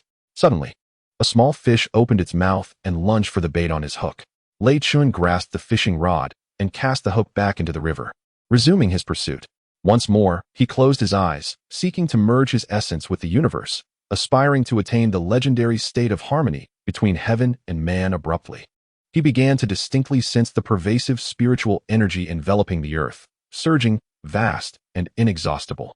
With his eyes slightly closed, he felt as if, with merely a thought, his body autonomously absorbed the ambient spiritual energy. His own energy escalated rapidly, increasing by 30 to 40,000 every second. Lei Chentian began to distinctly perceive a peculiar, yet formidable energy circulating within him. He recognized it as spiritual energy, akin to the energy of a spiritual blast. As time passed, swiftly 3 days elapsed. In this brief span, Lei Chentian's battle power surged by an astonishing 180 billion. Adding his previous 120 billion battle power, he now possessed a staggering 300 billion. Though still not on par with Sun Wukong, he was nearly equal to Vegeta. If one were to transform into a Super Saiyan grade ape, their power would increase tenfold, reaching an astounding 3 trillion. However, it remains uncertain whether I could ascend to Super Saiyan 4. Lei Chentian pondered within himself. Unlike Goku from Dragon Ball, who loses his reason upon transforming into a Super Saiyan grade ape, Lei Chentian would retain his rationality, and upon regaining it, could evolve into Super Saiyan 4. Yet Baby, due to insufficient energy, could only maintain the form of a Super Saiyan grade ape. It is worth noting that Baby's strength had already surpassed that of Goku during his prime, although Vegeta's power fell short in comparison. Baby's body was that of Vegeta's. Only by merging their strengths could he surpass Goku. Chapter 15. The successful transformation into Super Saiyan 3. This explains why Vegeta had previously remarked in the training chamber that he had not successfully transformed into Super Saiyan 4, as he recognized his power was inadequate. However, Bulma asserted that his training had significantly enhanced his abilities, enabling him to achieve the transformation. Although it was facilitated by the machine's emitted Super Bulls waves, it underscored the necessity of reaching a certain threshold of personal strength to attain Super Saiyan 4. The Goku of yore was at least 10 times stronger than the present Goku, as the former had benefited from a decade more of rigorous training. Even without encountering life and death battles, the increase in combat power would typically double annually. Lei Chentian estimated that, even if the Goku of that era could only transform into Super Saiyan 3, his strength would still exceed that of the current Goku by a factor of 10 or more, implying a minimum combat power of 100 trillion. Presently, Lei Chentian conceived an idea. By harnessing the energy of the god of Super Saiyans and combining it with the Super Bulls waves, he believed he could eventually transform into Super Saiyan 4. Unlike Vegeta in the storyline, who lacked a tail and thus could not transform at will, Lei Chentian possessed a tail, affording him the freedom to achieve Super Saiyan 4. With this thought, Lei Chentian suddenly rose to his feet, his black hair shimmering and transforming into a golden hue, signifying his transition into Super Saiyan 1. In an instant, layers of lightning danced around him, akin to golden serpents. As he ascended to Super Saiyan 2, the radiance emanating from Lei Chentian grew increasingly intense and brilliant, with electric currents surging from his feet upward, as his hair began to lengthen. Unlike Goku, who would typically roar loudly to attain Super Saiyan 3, Lei Chentian remained calm, focusing on amplifying his energy. However, the veins in his neck became pronounced, and his cheeks quivered, indicating that the transformation was not effortless. His hair flourished, cascading forward with bangs, while strands from the back extended towards the front, draping over his shoulders and trailing down his back. Suddenly, a flash of golden light illuminated the surroundings as Lei Chentian successfully transformed into Super Saiyan 3. His combat power, which had surged from 2 to 3 trillion, now skyrocketed to 12 trillion, placing him on a different echelon of strength compared to the current era's Goku. What an incredible power! Lei Chentian has managed to transform into a Super Saiyan 3. Sun Wukong is well aware of the might that comes with this form, having also attained it himself. In fact, Vegeta possesses the potential to transform into a Super Saiyan 3 as well. However, Vegeta's relentless pursuit of sheer power has led him to overlook the importance of mastery over the form, thus preventing him from achieving this transformation. Sun Wukong, having trained extensively under numerous deities and received guidance from many Kai, has successfully unlocked the Super Saiyan 3 transformation. Meanwhile, Lei Chentian, through his frequent meditative practices and profound insights into the ways of the universe, has also reached the necessary strength to transform into a Super Saiyan 3. Frustrated, Vegeta, in the training room, senses the sudden surge of Lei Chentian's power and intensifies his training even further. If I were to transform into a Super Saiyan god right now, my power would likely reach 22 trillion, Lei Chentian muses to himself. recognizing that the strength of a Super Saiyan God is 20 times greater than that of a Super Saiyan 3. Should he harness the energy of the Super Saiyan God, it might indeed enable him to ascend to Super Saiyan 4. As Chapter 16 unfolds, Lei Chen's aura flickers momentarily before reverting to its normal state. With his battle power standing at 3 billion, his Super Saiyan forms are as follows: Super Saiyan 1 at 150 billion, Super Saiyan 2 at 300 billion, Super Saiyan 3 at 1.2 trillion, and Super Saiyan God at 22 trillion. Rising from his position, Lei Chen approaches his small villa and activates a hidden switch on the wall, pressing a small button. With a loud boom, his villa instantly transforms into a compact capsule, which Lei Chen retrieves from the ground. After organizing his belongings, he extends his hands forward, summoning glimmers of silver starlight. This shimmering silver light represents the profound insights Lei Chen has gained regarding the paths of time and space, embodying the divine powers of time and spatial manipulation. Through his research, Lei Chen has discovered that the fusion of these two forces can open dimensional gateways, granting access to alternate universes. These realms can be perceived as parallel worlds within the Dragon Ball universe, each with its own unique temporal essence and varying levels of power. In Lei Chen's perception, the world he currently inhabits is the most formidable he has encountered thus far. Among the various realms, one stands out, possessing a power greater than all others, yet still weaker than his current world. This is the world Lei Chen yearns to explore, as he suspects it harbors Saiyan energies far more ferocious than those in his present reality, reminiscent of the aura experienced during a transformation into an enormous ape. From the moment Lei Chen entered the hyperbolic time chamber, he began his studies on that dimensional universe. At that time, he felt his strength was insufficient to venture into that realm, but now he believes the moment has arrived. Gazing into the dark void of the black hole passage before him, Lei Chen's body gradually ascends as he enters the swirling abyss. Upon entering the spatial tunnel, vibrant streams of color gracefully swept past him. As Lei Chen advanced forward, he immersed himself in the sensations that surrounded him. Time seemed to slip away, and with a mere thought, his entire form vanished from sight. When Lei Chen reappeared, he found himself in a profound and boundless cosmic expanse, where twinkling stars glimmered like fireflies against the vast tapestry of the night sky. Raising his gaze, he beheld the Milky Way unfurling from west to east, resembling a delicate veil. Surrounding him was an immense void, punctuated by the enchanting pale glow of countless stars. Is this the Milky Way? Lei Chen pondered as he suddenly found himself in the vacuum of space. Unlike ordinary Saiyans, his cultivated energy was distinct from that of other Dragon Ball warriors. It was closer to that of a deity, yet not entirely divine. Although he could not exist in the vacuum of space like the gods of destruction or the Kais, he could endure there for a short duration. Moreover, following the narrative, Son Goku, upon transforming into a Super Saiyan God, could soar through the cosmos and engage in battle with Beerus without issue, suggesting that a Super Saiyan God could indeed survive in the void of space. As a Saiyan capable of transforming into a Super Saiyan God himself, Lei Chen felt a surge of formidable energy.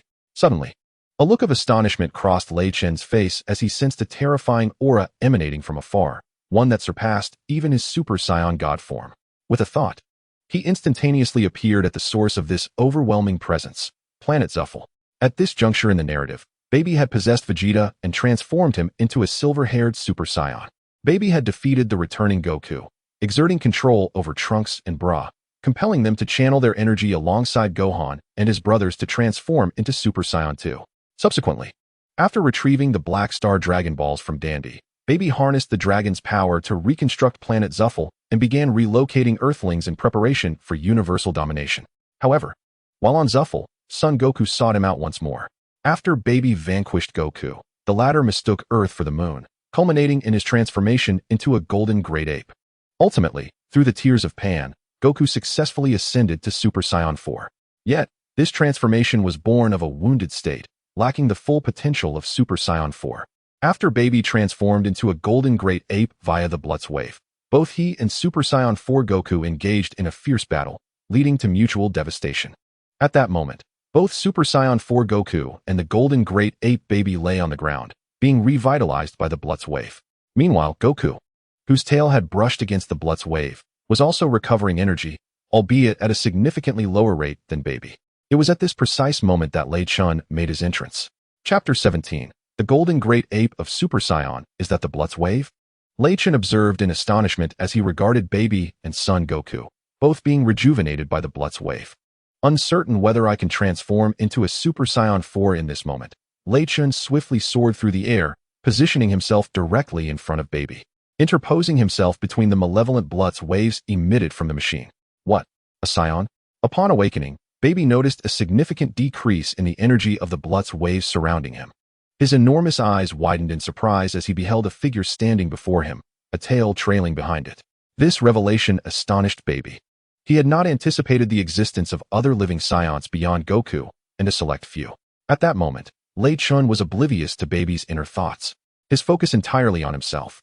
Thump, thump, thump. The rhythm of his heartbeat quickened, Lei Chentian's visage contorted, fangs protruding as hair erupted all over his body. His small form expanded dramatically, soaring to a height of over 100 meters, covered in golden fur. The golden great ape roared. The golden great ape, transformed from Lei Chentian, pounded its chest fiercely, finally raising both fists skyward, releasing a thunderous roar. Unlike Baby's golden great ape transformation, Lei Chentian's manifestation radiated a golden aura tinged with red, indicative of the power of a Super Saiyan god. What? Another Super Saiyan golden great ape has emerged? Simultaneously, Goku was roused by the resounding roar of Lei Chentian's transformation. Goku gazed solemnly at Lei Chentian, who stood approximately 30 to 40 meters away. While this distance might seem considerable to an ordinary person, to Goku, it was but the blink of an eye. Gradually, the weight of his expression shifted from somber to curious. He sensed no malevolent aura from Lei Chentian akin to that of Baby. Furthermore, the energy emanating from Lei Chentian's Super Saiyan gorilla form was only marginally stronger than his Super Saiyan 3, and even without accessing his full power, Goku's Super Saiyan 4 strength far surpassed that of Lei Chentian. With Lei Chentian's sudden appearance, it seemed he was aiding Goku. As Baby had not experienced the expected surge in power, his strength was now comparable to Goku's. Infuriated, Baby glowered at Lei Chentian, who had unexpectedly usurped his Blutz wave energy. However, due to the severity of his injuries, he was unable to retaliate against Lei Chentian's absorption of the energy. The Blutz waves generated by the machine were far more potent than the Super Blutz waves emitted by the moon. While Saiyans transformed and absorbed energy from the moon passively, the machine's Blutz waves actively targeted the Saiyans, yielding an energy output several times greater than that of the moon. At this juncture, Lei Chentian's combat power surged dramatically, eclipsing 12 trillion. Damn it, if it weren't for that unknown Saiyan who suddenly appeared, my power would have surely surpassed that of Son Goku. Baby gritted his teeth, his eyes filled with murderous intent as he glared at Lei Chentian. Despite Lei Chentian's combat power having reached an astonishing 13 trillion, Baby regarded him with utter disdain. Chapter 18, Super Saiyan 4 in Baby's perspective. Dealing with Lei Chentian was merely a matter of a single blow. In his golden great ape form, Baby's combat power stood at 100 trillion. 1 trillion equals 100 billion, matching that of Super Saiyan 4 Son Goku, far surpassing Lei Chentian's abilities. Thus, Baby naturally did not consider Lei Chentian a threat. At Super Saiyan 3, Lei Chentian's combat power was 12 trillion. However, upon transforming into a golden great ape through the energy of the Super Blues wave, his power surged tenfold. Moreover, the energy emitted by the machine was several times stronger than that of the moon, causing Lei Chentian's combat power to soar to 13 trillion, with further increases imminent. As time passed, when Lei Chentian sensed his power reaching 15 trillion, he began to perceive the brilliant light of the Super Blues wave gradually fading. Simultaneously, an ominous gaze fixated upon him, sending chills down his spine as he recognized it belonged to Baby. Baby was waiting, poised to strike the moment the Super Blues wave's light vanished. Meanwhile, Lei Chentian was also waiting, intending to tap into the energy of Super Saiyan God to see if he could transform into Super Saiyan 4. Son Goku was also prepared to intervene and thwart Baby's attack. As the light of the Blues wave slowly diminished, the seconds ticked by. 1 second, 2 seconds. 3 seconds later, the brilliance of the Blues wave had completely vanished. Boom. 2 terrifying golden lights erupted simultaneously, unleashing shockwaves that overturned the heavens and shattered the earth, creating destructive gales that swept across thousands of kilometers, causing the entire planet to tremble. Damn it, I was still a step too late. Son Goku's expression darkened as he observed Baby. Although his intervention had significantly weakened Baby's power, over 20 trillion in damage still fell upon Lei Chentian. In Son Goku's eyes, even if Lei Chentian survived, he would be in dire straits. Humph, Son Goku, I've dealt with that insect. Now it's your turn. Baby turned, lowering his head, his face resembling a grotesque human visage, grinning wickedly at Son Goku. Humph, who will win and who will lose is yet to be determined. Son Goku retorted coldly to Baby. Although Son Goku had not regained his peak condition and transformed into Super Saiyan 4 while still injured, Baby had not undergone a secondary enhancement through the Blue's wave light, thus their strengths were not entirely unequal. Two formidable auras emanated from the man and the ape, and even without engaging in combat, they conjured powerful winds that swept across hundreds of kilometers. Just as the two prepared for battle, an overwhelming aura suddenly erupted in the distance, far surpassing both Son Goku and Baby. What is this? Son Wukong and Baby simultaneously turned their heads towards the direction where Lei Chentian had landed. Before them stood a colossal golden ape, emanating a crimson glow, fiercely pounding its chest. With a thunderous roar, the beast raised its fists towards the void, emitting an earth-shattering howl. As the sound echoed, Lei Chentian's form began to diminish, gradually transforming into that of a human. His eyes gleamed with a golden hue, framed by a red outline. His entire body was enveloped in golden fur, his hair stiff and golden, cascading down to his ankles, while strands framed his shoulders. Through the energy of the Super Saiyan God, Lei Chentian had ascended to the omnipotent state of Super Saiyan 4, boasting a combat power of 240 trillion, fully inheriting the immense strength of the Golden Ape. Tenfold stronger than the 24 trillion energy of the Super Saiyan God. This was achieved by amplifying the Golden Ape's energy to 120 trillion under the Super Saiyan God's influence, resulting in Lei Chentian's current formidable state. Thus, his appearance differed somewhat from that of Son Wukong and Vegeta. At last, success. Chapter 19. The Omnipotent Super Saiyan 4. Lei Chentian exhaled in relief. Initially, he had believed the energy of the Super Saiyan God to be a mere 24 trillion, and even with the Golden Ape's energy combined, it would only total 39 trillion. However, he was astonished to discover that upon transforming into the Golden Ape, his Super Saiyan God energy surged tenfold as well, enabling his transformation into Super Saiyan 4. How could this be possible? Son Wukong and Baby gazed at Lei Chentian in disbelief. Son Wukong could hardly fathom that Lei Chentian had successfully transformed into Super Saiyan 4, knowing that Lei Chentian's strength was 10 times inferior to his own. Yet after the transformation, their energies were nearly comparable. Nothing is impossible, Lei Chentian declared, and in the next instant, he appeared beside Baby's right cheek, kicking him away with a swift strike. Lei Chentian bore a grudge. For every punch he received, he would return a kick. Take that, cockroach. After sending Baby flying, Lei Chentian retrieved a Senzu bean and tossed it to Son Wukong. This is a Senzu bean, Son Wukong exclaimed in surprise, never expecting this unfamiliar Saiyan to possess such a treasure. Eat it. I know that your strength has not fully returned in your Super Saiyan 4 state. Otherwise, Baby would stand no chance against you. Lei Chentian smiled at Son Wukong. The Senzu beans in this world had been entirely consumed by Son Wukong and Vegeta, which explained why Son Wukong had not taken any during his battle with the evil dragon. Had he done so, his power would have surpassed the narrative, perhaps even allowing a successful fusion with Vegeta. Though I do not understand your motives for aiding me, I am still grateful, Son Wukong said, as he promptly consumed the Senzu bean offered by Lei Chentian. With Son Wukong's intellect, he would never suspect any ulterior motive from Lei Chentian. In his eyes, Lei Chentian's power eclipsed his own, rendering him incapable of resorting to any nefarious schemes. After consuming the mystical Senzu beans, Son Wukong immediately regained his energy, his aura surging dramatically as radiant golden light erupted from him. Beneath this brilliant glow, his power escalated uncontrollably, perhaps owing to his Saiyan physiology. Upon reaching his zenith, his strength surpassed even that of his Super Saiyan 4. If Lycan's power stood at 240 million, then Son Wukong soared to 260 million. This sight left Baby utterly astounded, teetering on the brink of despair. To Baby's dismay, had it not been for Lycan's interference, he could have easily vanquished Son Wukong. Yet now Wukong's power eclipsed his own. Cursed fate, what on earth is transpiring? Even if Son Wukong has replenished his energy with the Senzu beans, how could his strength have increased so remarkably? It must have far exceeded my own. With a darkened expression, Baby regarded Son Wukong, realizing he was no longer a match for him. Suddenly, a flicker of inspiration ignited within him. If I could merge with this individual, how formidable would my power become? This thought consumed Baby, for it was his sole strategy. If he could fuse with Lycan, then, as he contemplated this, a fervor ignited within him. In his view, Lycan's ability to launch him away was a mere fluke. Although he remained unaware of how Lycan transformed into a Super Saiyan 4, he believed Lycan's strength was only on par with his own. If he could assimilate Lycan's form, his might would amplify exponentially, at the very least rivaling Son Wukong, if not surpassing him. Baby, this time, I shall not afford you many opportunities.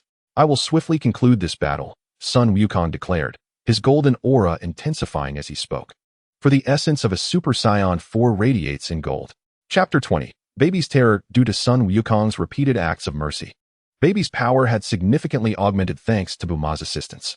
Sun Wukong could not ascertain whether Bulma could create another machine to further enhance Baby's strength. This time, Sun Wukong was resolute in his intent to eliminate Revenge Death Ball. Upon witnessing the empowered Sun Wukong charging towards him, Baby bellowed, raising his hands as energy surged within him, coalescing into a massive dark energy sphere. Die. With that, Baby hurled the Revenge Death Ball towards Sun Wukong. Watch closely, Baby. This is the true power of a Super Saiyan 4, Sun Wukong coldly asserted, gazing at the colossal energy sphere hurtling towards him. In an instant, Super Saiyan 4 Sun Wukong delivered a powerful kick to the Revenge Death Ball. While this attack may have posed a challenge to the previous incarnation of Sun Wukong, it was utterly inconsequential to the current, fully energized Wukong, merely a trivial obstacle. Boom. The enormous Revenge Death Ball, capable of obliterating planets, disintegrated as Sun Wukong sent it soaring into the sky with his kick. How is this possible? One kick is all it took to send my Revenge Death Ball flying? In Baby's eyes, a look of horror emerged. He was acutely aware of the devastating power his Revenge Blast possessed, yet he was effortlessly sent flying by Sun Wukong. Overwhelmed with astonishment, Baby had yet to react when Sun Wukong suddenly moved. With a single step forward, he appeared before Baby in an instant. Clenching his right fist, he unleashed a formidable punch. In stark contrast to Baby's massive form, Sun Wukong's fist appeared minuscule, yet it was imbued with an overwhelming force. Impossible. With a single blow? Baby coughed up blood, clutching his abdomen as he staggered backward. Sun Wukong afforded Baby little respite, charging forward once more to deliver another punch, perhaps this time. He was truly intent on killing. Boom. Baby retreated again, his expression twisted in agony. Sun Wukong, you must realize that if you kill me, Vegeta will perish as well. In the throes of a life and death crisis, Baby managed to utter these words. Upon hearing Baby's proclamation, Sun Wukong paused, his demeanor wavering. Just then, the voice of Lycan echoed from the distance. Kakarot, sever his tail. Upon hearing Lycan's words, Sun Wukong's expression brightened instantaneously. Without waiting for Baby to speak, he closed the distance once more and struck with a punch that transformed into a tempest, forcing Baby to stagger back, blood spilling from his mouth. Bang! Bang! After Sun Wukong unleashed a flurry of punches, he swept his right hand, sending forth an energy wave that hurtled directly toward Baby. At that moment, Baby had already been rendered unconscious on the ground by Sun Wukong's assault. The golden energy wave surged forth, landing squarely on Baby's tail. With the severance of his tail, Baby's body could no longer sustain the form of the great ape and reverted to its ordinary state. In this normal form, Vegeta's body could not accommodate Baby's continued existence. After all, during their fusion, especially after the transformation into the great ape, Baby's body had expanded in tandem with the monstrous form. Yet now, as Vegeta's body returned to its normal size, it could no longer endure Baby's presence. Should Baby remain within Vegeta, he would be crushed to demise by the very body that had once housed him.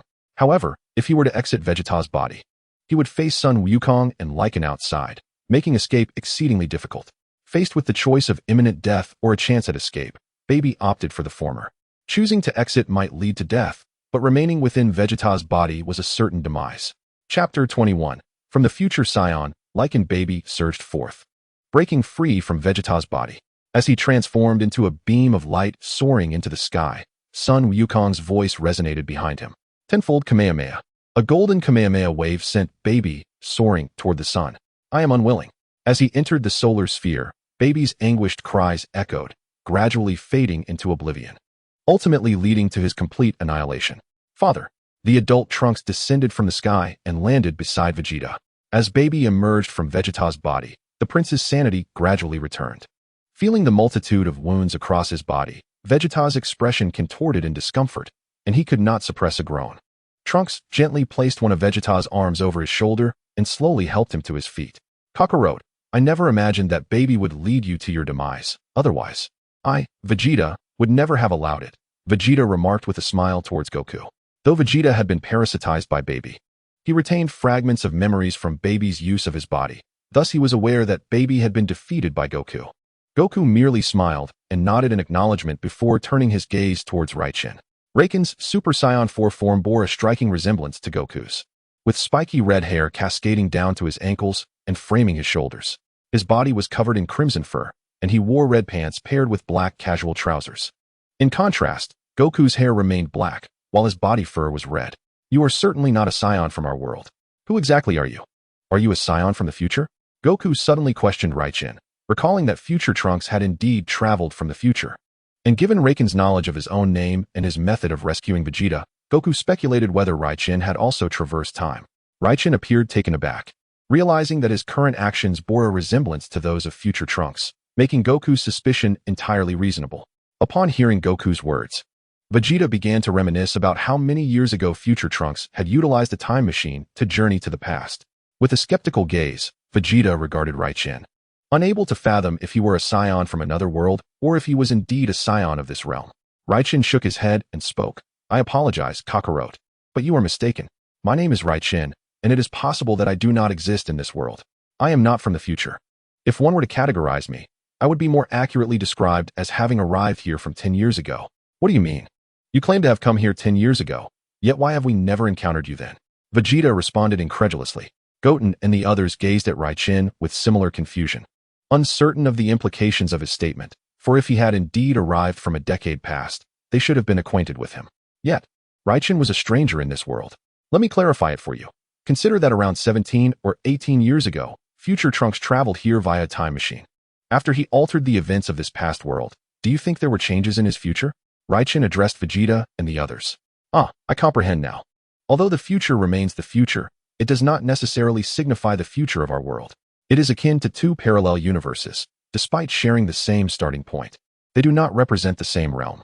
Trunks, being the son of the technological genius Bulma, may not possess her extraordinary prowess, yet he is well versed in various scientific theories. He recalls having heard from Gohan and his mother that shortly after his birth, his future self visited this timeline. Chapter 22, The Semi-Finished Super Saiyan God vs. The Omnipotent Super Saiyan. So it is, though the reason for your existence being absent from our world eludes me, it is only natural that you, hailing from that realm, are acquainted with Kakarot. However, I have a question for you. In your world, how does the other Kakarot and my alternate self measure up in terms of strength? Upon hearing Trunks' inquiry, Vegeta nodded and turned to Lei Chentian with curiosity. The Kakarot from that world possesses a combat power of approximately 1.2 million, which is comparable to my untransformed self, Vegeta stated. That equates to 300 billion. I am different from them. I can transform into Super Saiyan 4. My ability to do so is extraordinary. Otherwise, achieving Super Saiyan 4 with a power level below 10 million is exceedingly difficult, Lei Chentian elucidated. Wait, why can I not comprehend what you are discussing? Why are we suddenly delving into parallel worlds? Goku expressed his bewilderment, as his intellect failed to grasp the implications of Trunks' words. Dad, allow me to explain further, Gohan said, casting an awkward glance at Goku. Sigh, Grandpa remains the same as ever. Even transforming into Super Saiyan 4 does not alter that fact, Xiaofang remarked, equally exasperated. Never mind. Although I am unsure of your discussions, as long as you are not adversaries, that suffices, Goku declared, suddenly fixing a gaze filled with combat intent upon Lei Chentian. Hehe. I anticipated you would react this way. Even if Goku did not seek a confrontation, Lei Chentian was eager to engage in a sparring match. Now that he had successfully transformed into Super Saiyan 4. Everyone, step back a bit. I fear I might inadvertently harm you, he cautioned. As a crimson aura emanated from him. Transformed into Super Saiyan 4 through the energy of the Super Saiyan God, Lei Chentian radiated a red flame. Lacking the twinkling aura of the Super Saiyan God, yet embodying its power. A terrifying might enveloped the entire earth. The skies darkening within a radius of several thousand kilometers around Lei Chentian, as ominous clouds seemed ready to descend. The thunderous roars and blinding flashes of lightning instilled a sense of dread. At this juncture, Lei Chentian could be described as a half-complete Super Saiyan God 4. What an overwhelming presence. This is several times more formidable than Baby. Though both are Super Saiyan 4s, why does he surpass my father by such a margin? Goten exclaimed, his face a canvas of astonishment and intrigue. No, Kakarot's aura is slightly stronger than Lycan's, Vegeta said with a grave expression. Among the group, his combat prowess was the most formidable, allowing him to perceive the situation with utmost clarity. Lycan, that name rings a bell. I feel I should recognize him. Yet the passage of time has dulled my memory. Perhaps, as he suggested, the lichen of this world has indeed perished, Vegeta mused silently. Suddenly, a terrifying aura erupted from Son Goku, radiating a brilliant golden light that soared into the heavens, with golden arcs of electricity crackling all around him. Son Goku's expression was icy as he pushed his power to its zenith, unleashing a staggering combat strength of 260 million. Aware of Son Goku's full force, Lichen felt a sense of urgency, for Goku's strength surpassed his own by a margin. Liken's combat power stood at only 240 million, a stark contrast to Goku's overwhelming might. In that moment, Lichen made his move. He retreated several meters, while Son Goku remained suspended in midair, motionless. Chapter 23, Lichen vs. Son Goku. Boom. A resounding explosion echoed as a single punch unleashed an invisible, terrifying force that collided in the void, creating a blinding display of gold and crimson light that illuminated the entire sky. Vegeta and the others watched as the sky alternated between darkness and light, fracturing into various segments amidst the swirling hues of red and gold. Damn it, Kakarot, when did our disparity grow so vast? Vegeta gritted his teeth, his expression dark as he cast a glance at the distant figures of Super Saiyan 4 Son Goku and Super Saiyan 4 Reg. After transforming into a golden giant ape, his power had surged tenfold, and with Baby S strength augmenting him further, he had become overwhelmingly powerful, yet he still fell to Super Saiyan 4 Son Goku. Now that he had reverted to his humanoid form, he realized he was likely weaker than a mere fraction of Goku's strength. Vegeta vowed to himself that upon returning, he would train relentlessly to attain the Super Saiyan 4 transformation. While Son Goku had previously outclassed him by a slight margin, Vegeta could still hold his own in battle. Now, however, Goku had far surpassed him. Boom, boom, boom. The air trembled as torrents of energy collided with the ground, creating numerous bottomless black craters. The winds howled, and the heavens changed hue. Fortunately, the energy blasts exchanged between the two combatants consumed each other's power, resulting in diminished destructive force upon impact. In the skies above, countless figures shimmered in gold and crimson. Son Goku and Lichen darted through the void, trading punches with each other. Boom. The golden aura erupted fiercely as Son Goku unleashed energy blasts upon Lichen, who crossed his arms in defense, attempting to block the onslaught. If this continues, defeat is inevitable, Lichen thought to himself. In the next instant, he focused his will, and when he reappeared, he was already positioned behind Son Goku. Bang! Bang! With a thunderous crash, Lei Chentian emerged and sent Son Wukong flying with a single punch. He unleashed a barrage of strikes, jabs, side sweeps, and horizontal kicks, in a seamless combination that rendered Son Wukong utterly defenseless. Although Son Wukong possessed the ability to teleport, he was unable to match Lei Chentian's instantaneous movements, which seemed to manifest with mere thought. Lei Chentian executed rapid teleports, his form flickering with incredible speed. Having been previously subdued by Son Wukong, he now turned the tables. Despite Son Wukong's superior combat prowess and extensive experience, which far surpassed Lei Chentian's, the latter's life remained intact solely because Son Wukong was merely testing the limits of his Super Saiyan 4 power. In a life-or-death battle, Lei Chentian would have perished countless times by now. Even so, Lei Chentian's swift teleportation astonished Son Wukong. While Son Wukong could also teleport, he first needed to sense his opponent's energy before making a move, whereas Lei Chentian acted with complete freedom. Gradually, Son Wukong began to familiarize himself with Lei Chentian's attacks and shifted to a more serious approach. Suddenly, as Lei Chentian continued his relentless assault, Son Wukong identified a flaw in Lei Chentian's teleportation. He too teleported, appearing directly behind Lei Chentian and delivering a powerful kick that sent him flying. Chapter 24 concludes here. Kamehameha. After sending Lei Chentian airborne, Son Wukong initiated a rapid series of moves, clasping his hands together in a blossom-like formation, positioning them at his waist. A golden energy sphere coalesced in his palms, which he thrust toward Lei Chentian. Suspended in midair, Lei Chentian sensed the overwhelming energy of Son Wukong's Kamehameha wave approaching. His body halted abruptly, and he opened his left hand to cradle a polished orb, emanating a fierce red glow that resonated ominously in the air. At the moment he hurled his energy sphere, it expanded instantaneously, transforming into a massive and formidable ball of light that surged towards Son Wukong's Kamehameha wave. Boom! The cataclysmic energies collided in the void, unleashing blinding brilliance that illuminated the entire earth. Damn, such immense power, Vegeta thought to himself, struggling to maintain his ground as his face contorted with unease. This Super Saiyan 4 strength is astonishing. Son Goten exclaimed in shock. The clash of full-energy Super Saiyan 4 against the semi-completed Super Saiyan 4 God produced waves of energy that were overwhelming. Boom.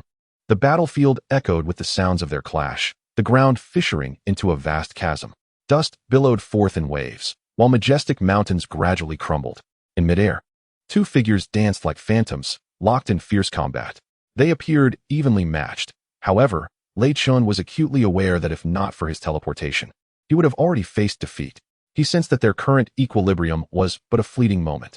Due to Lei Chentian's incessant use of instantaneous movement, his energy expenditure exceeded even that of Sun Wukong, who had yet to unleash his full power.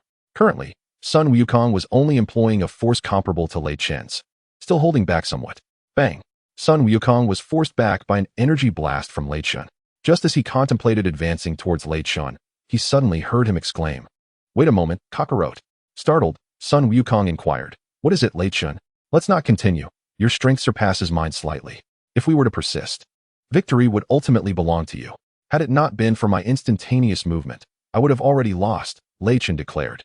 Unlike many other Saiyans, Lei Chentian was not overly competitive. While he relished combat, he did not seek out trouble unnecessarily.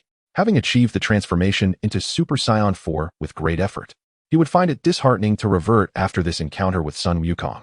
His successful transformation into Super Saiyan 4 had been entirely serendipitous. He had initially aimed merely to enhance his energy. With the presence of the Senzu beans, he felt little fear of being defeated by Baby, provided he exercised caution. While Sun Wukong's transformation into Super Saiyan 4 was a testament to his immense power, Lei Chentian's own strength was not even at 2 million. Thus, he yearned to explore whether he could achieve transformation through the energy of Super Saiyan God in the absence of Ultra Instinct. Lei Chentian produced 3 Senzu beans, consuming one for himself, offering one to Sun Wukong, and another to Vegeta. After ingesting the Senzu bean, Lei Chentian addressed Sun Wukong and Vegeta, saying, "Kakarot, Vegeta, I wish to study the energy of this state. If there is anything urgent, let us discuss it in a few days, as I may remain in this timeline for some time." Chapter 25. 6 Super Saiyan states 2 days later, in a seemingly endless golden desert. Lei Chentian stood atop a sand dune, gazing at the vast, sloping terrain before him. 2 days had passed since Sun Wukong vanquished Baby, and throughout this period, Lei Chentian had maintained his Super Saiyan 4 form. The full-powered Super Saiyan 4 is a state that most cannot approach without being incinerated. In the narrative, Sun Wukong and the giant ape form of Baby had fought to a standstill, both collapsing to the ground. Sun Wukong had not reverted to his normal state, indicating that Super Saiyan 4 could sustain its transformation for extended periods, as long as the energy was not entirely depleted. In Dragon Ball Super, even Super Saiyan God had struggled against Master Roshi and Krillin, reaching a balance in power. Subsequently, new contenders emerged, capable of matching Super Saiyan Blue Wukong, leading to a gradual blurring of the concepts of power levels and rankings becoming somewhat chaotic. Yet, Lei Chentian understood that anime is merely fiction. In the real world, Super Saiyan God did not possess the same invincibility as portrayed in the series. Presently, Lei Chentian could transform into both Super Saiyan and Super Saiyan God. To him, Super Saiyan God resembled a sorcerer. While its offensive capabilities were formidable, it was also quite fragile. The Super Saiyan 4 resembles a blend of brute strength and stealth, capable of both offense and defense. Taking a deep breath, Lei Chentian felt a flash of crimson light and reverted to his normal state. He had fully mastered the art of transforming into Super Saiyan 4. However, his current transformation lacked the formidable power it once possessed. Presently, Lei Chentian could assume 6 different forms, ranging from Super Saiyan 1 to 4, the semi-finished Super Saiyan God, and the Super Saiyan God itself. This accomplishment stemmed from his early immersion in the wisdom of his previous life's novels, allowing him profound insights into the realms of existence. Without such enlightenment, it would have been impossible for him to achieve the transformation into Super Saiyan God. By perceiving his energy as spiritual essence, Lei Chentian successfully embarked on a path of cultivation, or perhaps one might say, the path of divinity. In the Dragon Ball universe, practitioners primarily strengthen their physical bodies, enhancing their muscles and bones to become more formidable, enabling them to absorb and store greater amounts of energy. Once their energy reaches a certain threshold, it revitalizes their cells, thereby elevating their overall capabilities. In other words, the cultivation in the Dragon Ball world is predominantly an external approach. Conversely, Lei Chentian, having begun his quest for understanding the principles of the universe from a young age, directly absorbed energy to fortify himself. embodying a harmonious integration of internal and external cultivation methods. With a swift motion, a golden light flickered around Lei Chun as he transformed once more into Super Saiyan 4. His body enveloped in deep crimson fur, black hair cascading down his back, with strands framing his shoulders. This time, his transformation reflected a standard Super Saiyan 4. With black hair and dark red fur, slightly deeper than Goku's, while Vegeta's was a dark crimson. A terrifying aura spread throughout the desert. As the sky darkened ominously around Lei Chun, the combat power of this ordinary Super Saiyan 4 stood at 24 trillion. Far less formidable than the 240 trillion of the Super Saiyan God, particularly given Lei Chun's relatively low base strength. Is my energy truly only 24 trillion? It seems my power is insufficient, Lei Chun mused, casting his gaze skyward.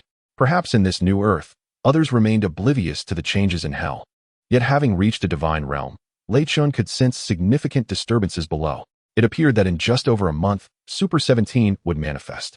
Chapter 26, A Thousand-Fold Gravity. The Super 17 saga. After the demise of Dr. Mew, he encountered Dr. Gero in hell. Together, they created the ultimate android, Super 17, and opened a portal from hell to Earth, merging with the android 17 residing on Earth to form Super 17. The other Z fighters found themselves overwhelmed. Even Goku in his Super Saiyan 4 form struggled against this formidable foe. Ultimately, Android 18 disrupted 17's focus, allowing Goku to vanquish him using the Dragon Fist and Super Kamehameha. Following the Super 17 arc, Goku and his companions sought the Dragon Balls to restore Earth, only to inadvertently summon the evil dragons. It turned out that excessive use of the Dragon Balls had corrupted them. Goku volunteered to defeat the 7 evil dragons to restore the planet. After the defeat of the one-star dragon, all negative energy was purified. The divine dragon suddenly emerged after the great battle, restoring the Earth to its former glory before departing with Goku. It would not be until nearly a century later that the Dragon Balls would reappear. It seems another journey to the hyperbolic time chamber is imminent. However, if I were to undertake this venture alone, the outcome would be less than optimal. Lei Chun contemplated, yearning to swiftly enhance his battle prowess. The Saiyan physiology thrives on improvement through combat training, yielding the most effective results. At that moment, Lei Chun recalled Vegeta. Perhaps he would be the one most eager for my arrival. With this thought, a smile graced Lei Chun's face, and in the next instant, he vanished from the desert. At the Bulma household, within the gravity training chamber, a fully enclosed area approximately 200 square meters, filled with various training apparatus, an aura of red light illuminated the space. A figure nearing middle age was relentlessly pushing himself in training, the screen displaying the number 1000. While the gravity chamber may have allowed Saiyans to progress rapidly in their early stages, for Vegeta, whose base power now exceeded 100 billion, this gravity was hardly a challenge. Damn it, Kakarot.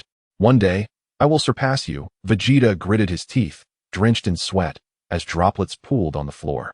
Just then, a figure materialized before him. 1,000 times gravity? Upon his sudden appearance, Lei Chun immediately felt an overwhelming pressure bearing down on him, nearly causing him to collapse. Ugh. He clenched his jaw, suppressing the urge to transform into a Super Saiyan. Vegeta, taken aback, had not anticipated Lei Chun's abrupt arrival, especially when it seemed he was on the verge of embarrassment. A flicker of a smile broke through Vegeta's typically stern demeanor.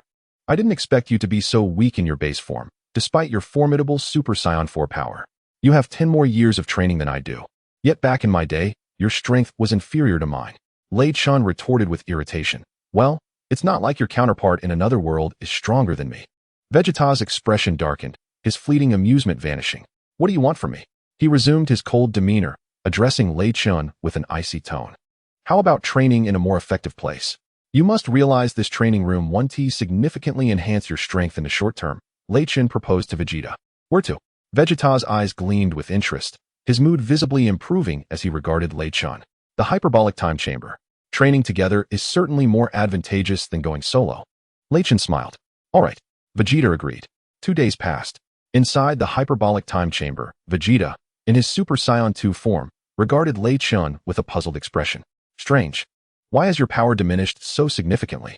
Although Lei Chun's combat prowess currently surpasses that of Vegeta, it pales in comparison to his earlier confrontation with Super Saiyan 4 Goku, being at least 10 times weaker than before.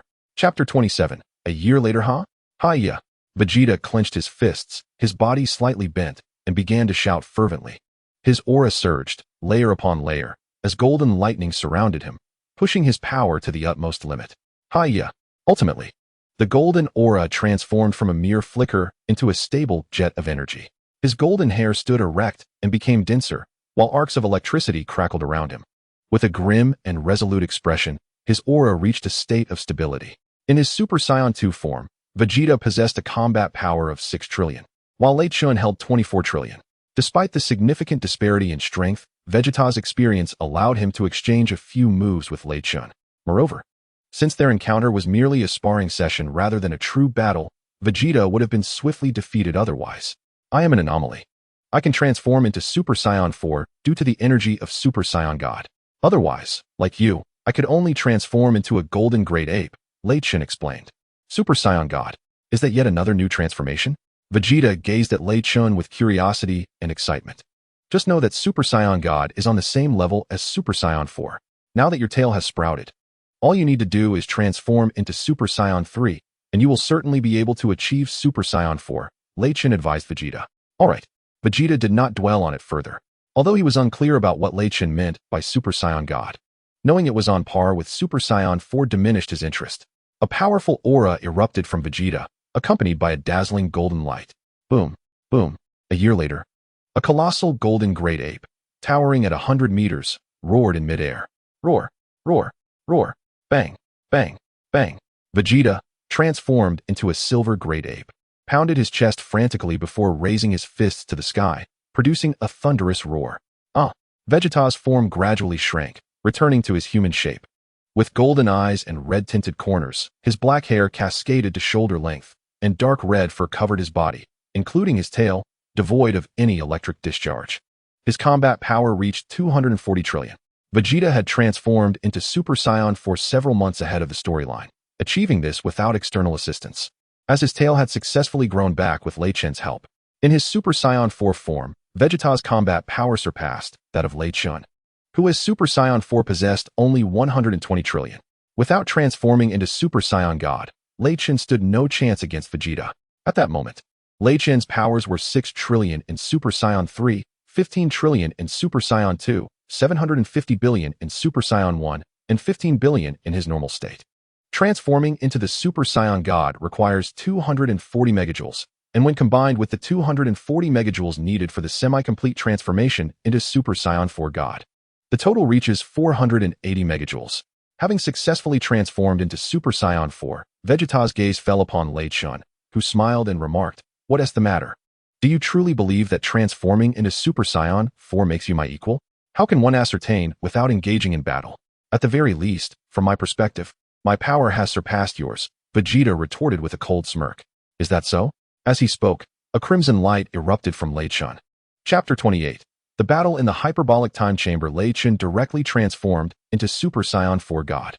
His hair, now a striking red, cascaded down his back, with locks framing his shoulders. His body was adorned with a layer of red fur, while he wore casual black pants. Upon witnessing Lei Chun's transformation, which bore some differences from his own Super Saiyan 4 form, Vegeta's expression shifted to one of surprise. He had encountered this state of Lei Chun before. Back then, their fighting powers were roughly equal, yet now, Lei Chun's strength had multiplied several times over. Although astonished by Lei Chun's overwhelming power, Vegeta quickly regained his stoic demeanor. In that moment, Vegeta sprang into action, unleashing his royal combat technique. He launched a barrage of energy blasts at Lei Chun, resulting in a series of explosions that sent plumes of smoke rising from Lei Chun's position. Impressive strength, but your tactics are outdated. Lei Chun's voice resonated in Vegeta's ears. What? Vegeta's expression shifted in shock, for Lei Chun appeared completely unscathed, his energy levels unperturbed. Ignoring Vegeta's astonishment, Lei Chun surged forward. A beam of red light approached Vegeta at light speed. Only then did Vegeta react, raising his arm to strike. But Lei Chun's speed was even greater. The overwhelming force propelled Vegeta into the air. Boom! The ground below gave way, creating a gaping chasm. A brilliant golden light shot up from the depths, a powerful aura stirring a tempest of dust and debris as the earth cracked open, transforming the freshly created hole into level ground, while the ground beneath continued to collapse. Vegeta, now a streak of golden light, charged at Lei Chun. Enveloped in a fiery golden glow, with golden lightning dancing around him, delivering a punch aimed at Lei Chun. Despite Vegeta's significantly increased speed, in Lei Chentian's eyes. He could clearly discern Vegeta's movements. As Vegeta's fist swiftly approached his face, the smile on Vegeta's visage became evident. Lei Chentian raised his fist, launching it towards Vegeta, and in the instant they collided, the impact was akin to a nuclear explosion, shaking the very fabric of space. Both combatants unleashed their attacks almost simultaneously. A brilliant explosion of gold and red erupted as Vegeta and Lei Chentian exchanged blows. One punch from Vegeta struck Lei Chentian's cheek, while Lei Chentian retaliated with a kick to Vegeta's head. Each strike reverberated throughout the hyperbolic time chamber, causing it to tremble. Damn it! Vegeta felt the impact of Raiken's fist upon him, the terrifying force causing him immense pain. Yet, when his own fist connected with Raichen, the latter's expression remained unchanged. As if Vegeta's strike had not affected him at all. This individual had consistently suppressed his own power. With a grimace, Vegeta silently acknowledged this and launched another punch towards Raichen. Quick to react, Raichen swiftly seized Vegeta's arm and, in a rapid motion, spun around, casting Vegeta away. Pointing a finger at Vegeta, Raiken's palm glowed with a crimson light, unleashing a colossal energy wave with a single hand. Cursed, as Vegeta was hurled into the air, he sensed a terrifying energy projectile speeding towards him. Forcing his body to halt mid-flight, a brilliant golden aura erupted from Vegeta. With a fierce shout, golden light enveloped his hands, and a radiant beam surged towards the energy blast Raichen had released. The two cataclysmic energy waves collided, unleashing a tempest that began to tumultuously spread outward from their epicenter. Chapter 29, Super Saiyan 4 Vegeta breathless. Vegeta's face glistened with sweat as he fixed his gaze intently on Raichen. Raichen stood suspended in midair, arms crossed over his chest, his expression unyielding as he regarded Vegeta. Suddenly, Raichen descended rapidly, touching down on the ground, and in a flash of red light, reverted to his normal state. Vegeta, it is time to cease this battle. If we continue, the time chamber will cease to exist, Raichen declared. Vegeta paused, taken aback by Raiken's words, and only then did he notice the instability of their surroundings. Should they persist, this parallel world would be obliterated by their overwhelming Super Saiyan 4 powers. After all, even the might of Super Saiyan 3 could shatter the time chamber, causing the entire realm to tremble. Super Saiyan 4 was an entirely different magnitude. Humph, Vegeta scoffed, remaining silent as he transformed back to his normal state and followed Raichen out of the time chamber. New Earth. The impending destruction of this world had been averted. 5 days had passed since then. As Vegeta and Raichen emerged from the time chamber, a group awaited their return. Could that immense aura be yours? Vegeta, I never imagined that within just a day, or perhaps a year, you would attain Super Saiyan 4. A child with spiky hair approached them. Humph, Kakarot. Do not presume that just because you can transform into Super Saiyan 4, I cannot. I am the Prince of the Saiyans, Vegeta replied. A smile gracing his face as he regarded Goku. Oh, are you looking for a fight? Goku responded with a smile, his eyes gleaming. Let us fight, today. I shall demonstrate that I am the strongest Saiyan in this world, Vegeta declared, his eyes filled with the spirit of battle as he faced Goku. Vegeta, I am the strongest Saiyan. Remember who defeated you before, Goku retorted. Upon hearing Vegeta proclaim himself the mightiest Saiyan, Raichen could not suppress a chuckle. Humph. You are not of this timeline's universe. You do not count. Moreover, we have yet to determine a victor. Although Vegeta was acutely aware of Raichen's superiority in strength, he would not outwardly concede inferiority, for such acknowledgement would tarnish the pride he held as the Prince of the Saiyans. Unyielding and resolute, even with Goku consistently surpassing him, his confidence remained unshaken. Very well, you make a valid point. Raichen was taken aback by Vegeta's concession. Nevertheless, Vegeta was correct. He was not the strongest Saiyan of this universe, as he did not belong to it.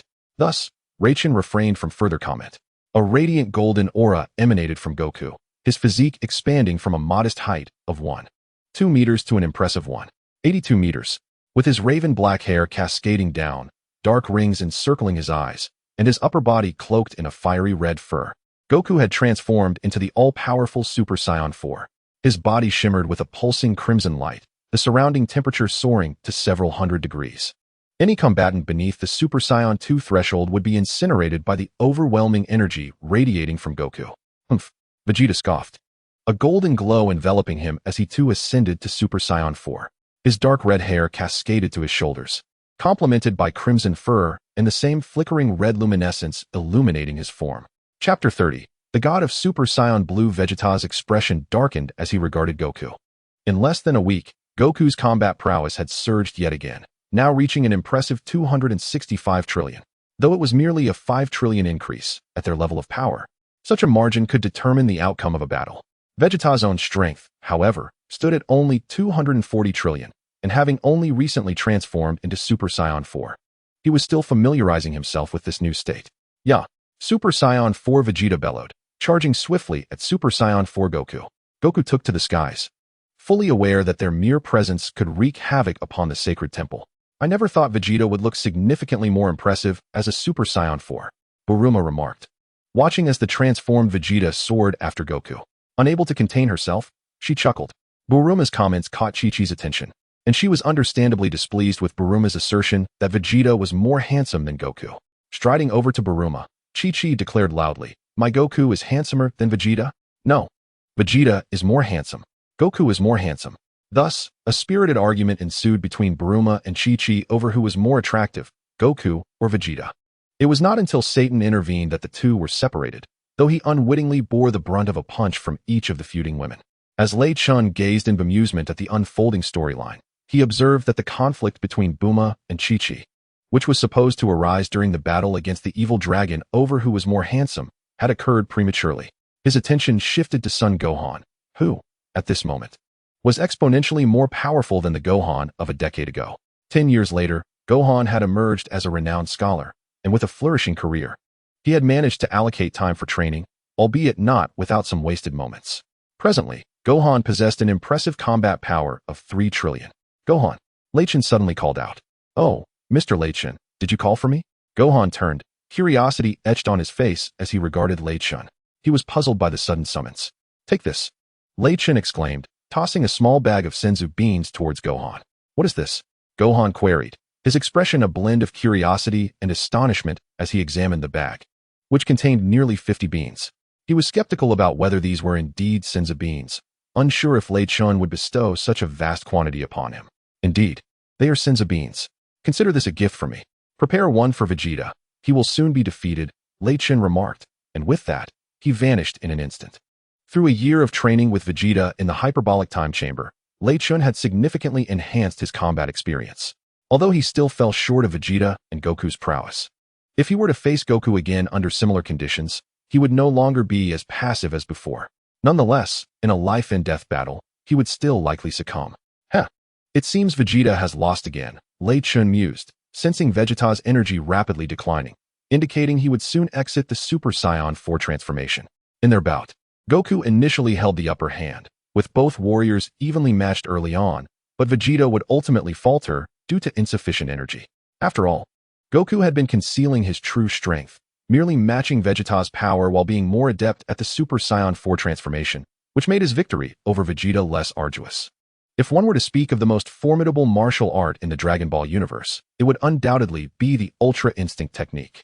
Lei Chun silently contemplated that he should now be eligible to cultivate this divine skill, which was notoriously difficult to master.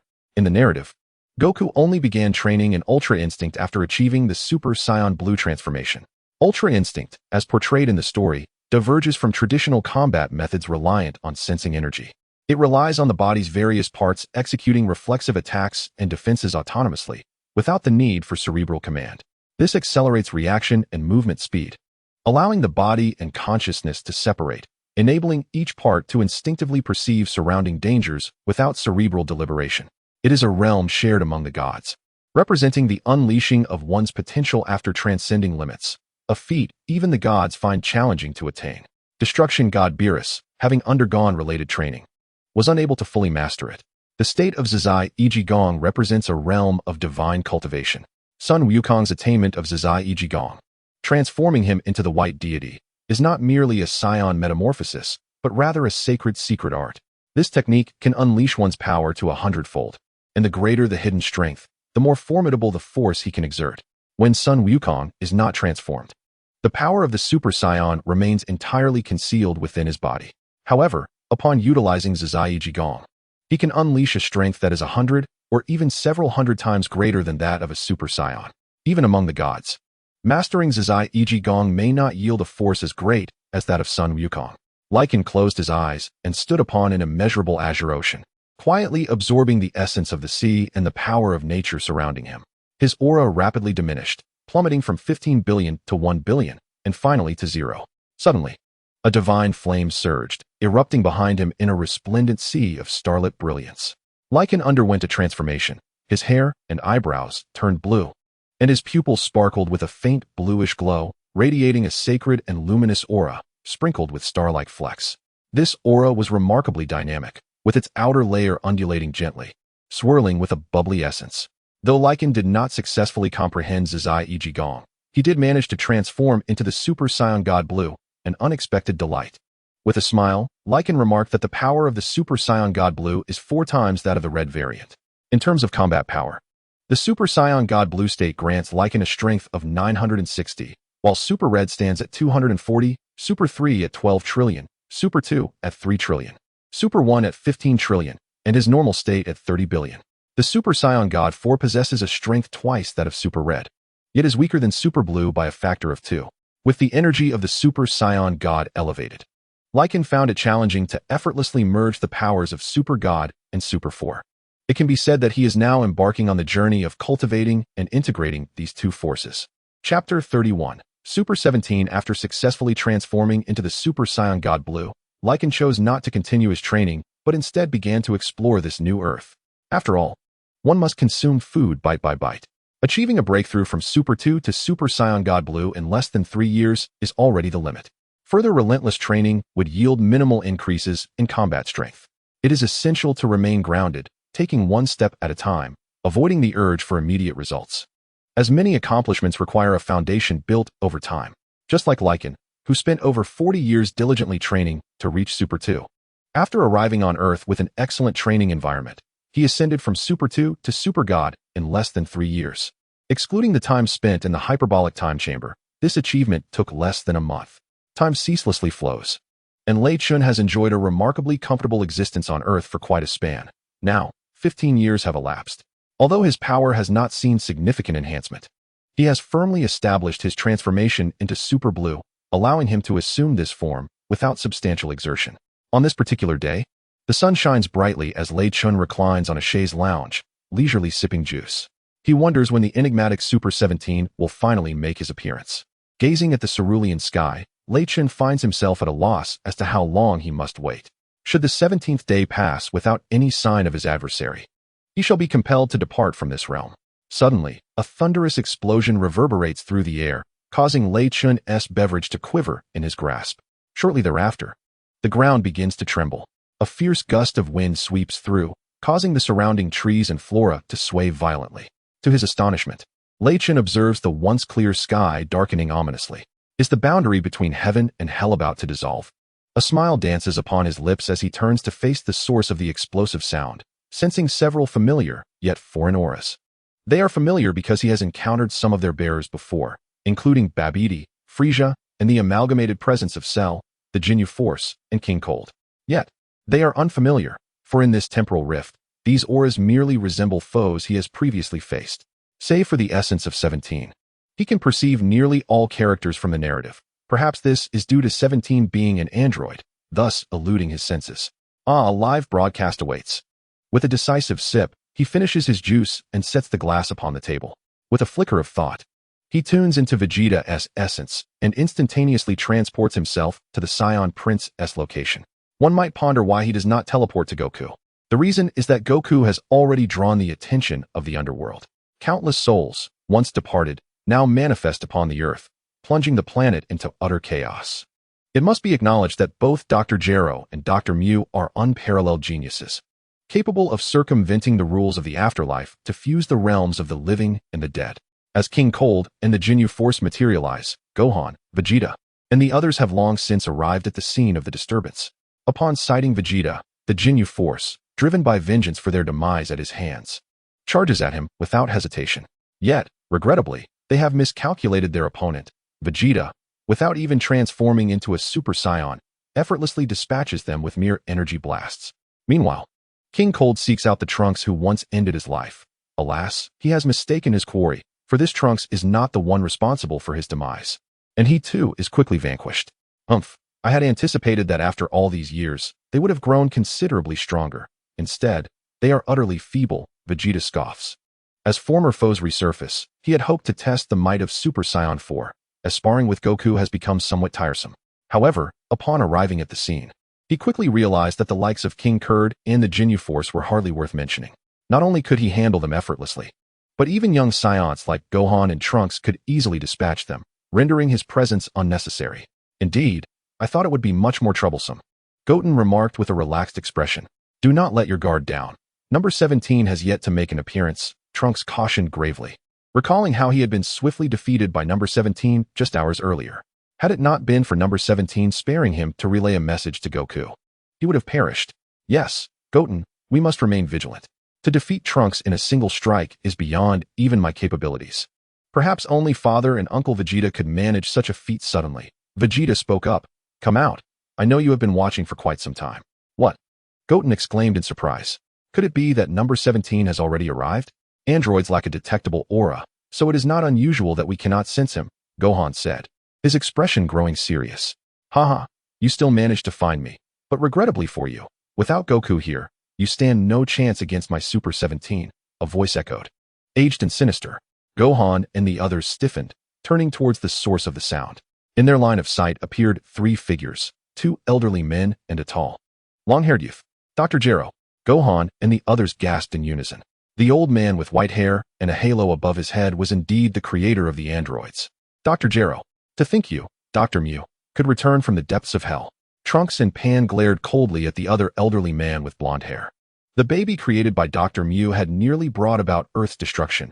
Had Goku not transformed into Super Saiyan 4, the consequences would have been dire. Yet, Dr. Mew had been slain by Trunks and his companions during his time in space, and they never anticipated his sudden reappearance, especially alongside Dr. Gero. It is astonishing that you two have joined forces, Trunks remarked, his expression darkening. Humph, you are the common foes we face. The enemy of my enemy is my friend. We have returned for vengeance. Dr. Mew said expressionlessly. Vengeance? Do not overestimate yourselves. I have no interest in you two old men. Just bring out number 17. That fellow has become rather arrogant since his power increased, Vegeta scoffed, his tone dripping with disdain. The latter part of his statement was a phrase often used by Rai-Chin in the hyperbolic time chamber, which Vegeta now repurposed to address number 17. Haha. It is no longer just number 17. He is now Super 17. Super 17, come forth and annihilate them all. Dr. Gero sneered before bellowing for Super 17 to emerge. Chapter 32. Vegeta battles Super 17 with a commanding voice from Dr. Gero. A young man stepped forward, his expression stern as he gazed at Vegeta and the others. Super 17? Upon hearing Dr. Gero refer to the young man in such a manner, Vegeta was momentarily taken aback, his face reflecting curiosity as he scrutinized the stranger. The young man, with long black hair tied back and a red towel draped around his neck, was clad in the fashionable attire of this era. He bore a striking resemblance to the former 17. Trunks exclaimed in surprise. At that moment, Vegeta also recognized the uncanny likeness between the young man and 17. Haha, you know nothing. He is no longer the old 17. He is the Hell 17 created by me and Dr. Mew in the underworld. When Hell 17 fused with the Earthly 17, he became the Super 17 before you. He possesses boundless power and will undoubtedly annihilate you all. Dr. Gero proclaimed with a booming laugh. Is he truly Super 17? Then I shall become Super Vegeta. Upon uttering these words, a radiant golden light enveloped Vegeta.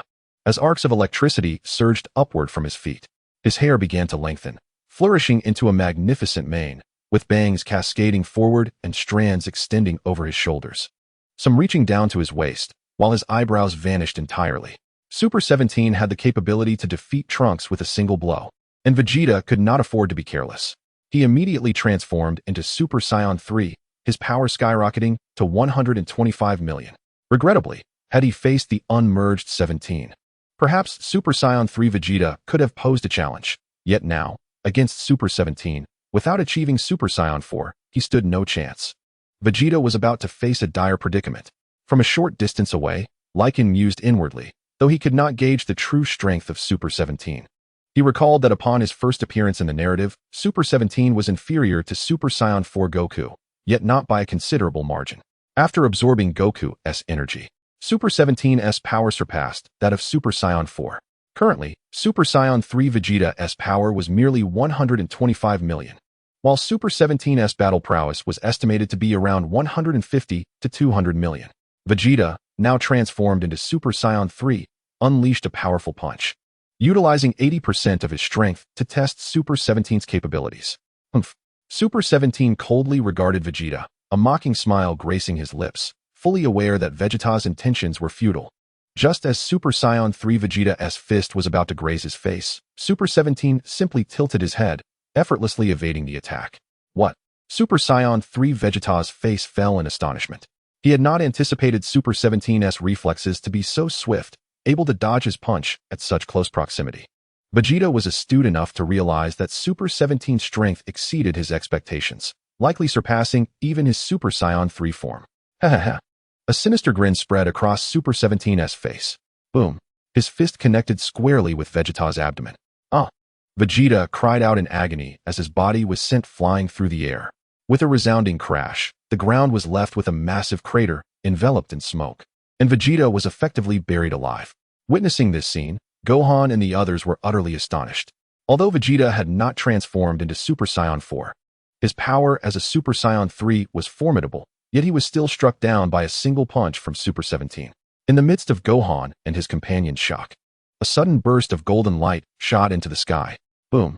A terrifying explosion of golden radiance erupted, sending shockwaves that overturned the heavens and shattered the earth, causing the entire planet to tremble. With yellow irises and red corners, his hair black and cascading to shoulder length, adorned with dark red body fur including a tail.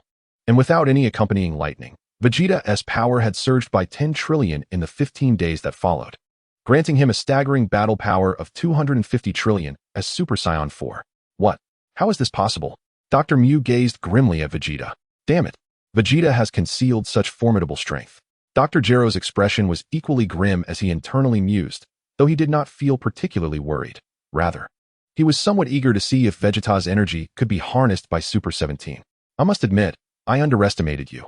You actually forced me, Vegeta, to transform into Super Saiyan 4.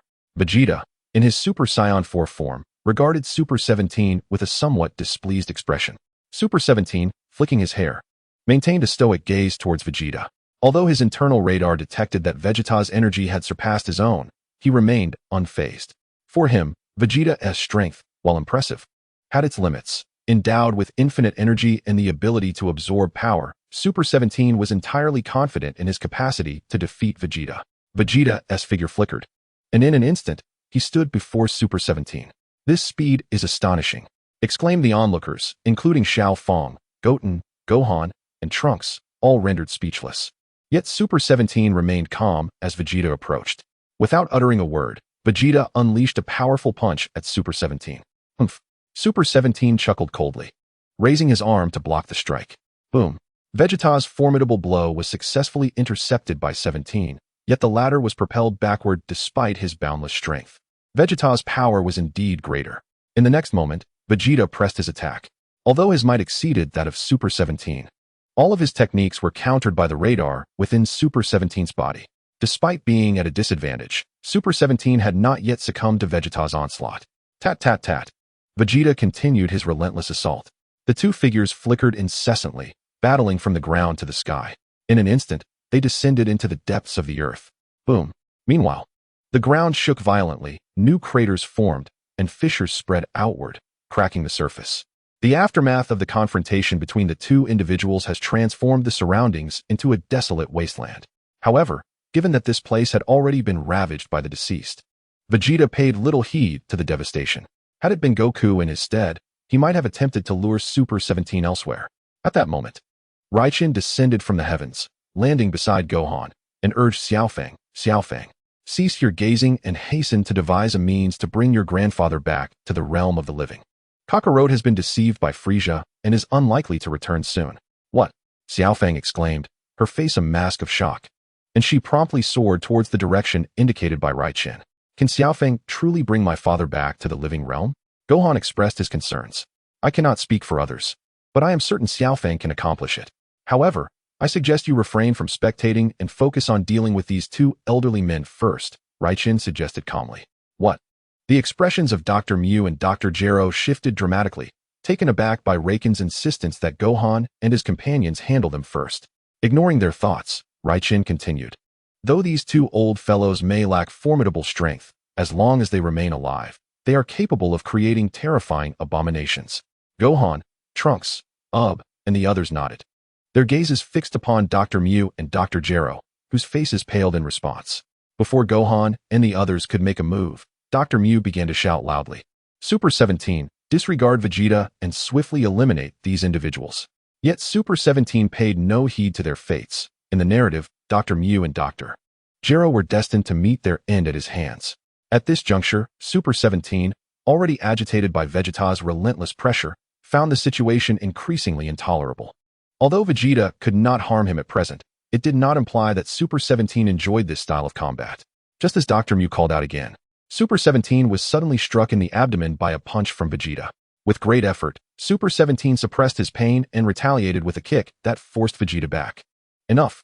Super 17 exclaimed, conjuring a dark energy sphere crackling with electricity in one hand, which he carelessly hurled at Dr. Mew and Dr. Gero. What? Before they could react, the black energy projectile consumed them entirely. Boom, boom, boom. The ground trembled violently, creating an unfathomable pit as the winds howled and the skies darkened.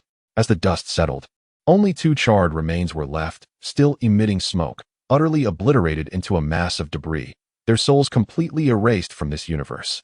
What? Did he just kill his own allies? Trunks, Goten, and exclaimed in astonishment.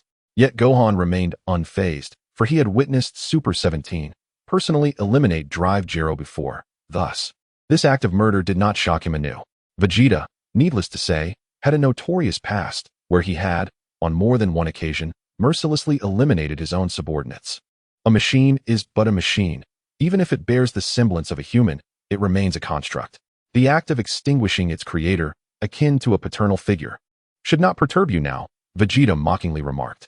Super Android 17, nonchalantly tossing his hair, gazed at Vegeta with a sinister grin, unfazed by his words.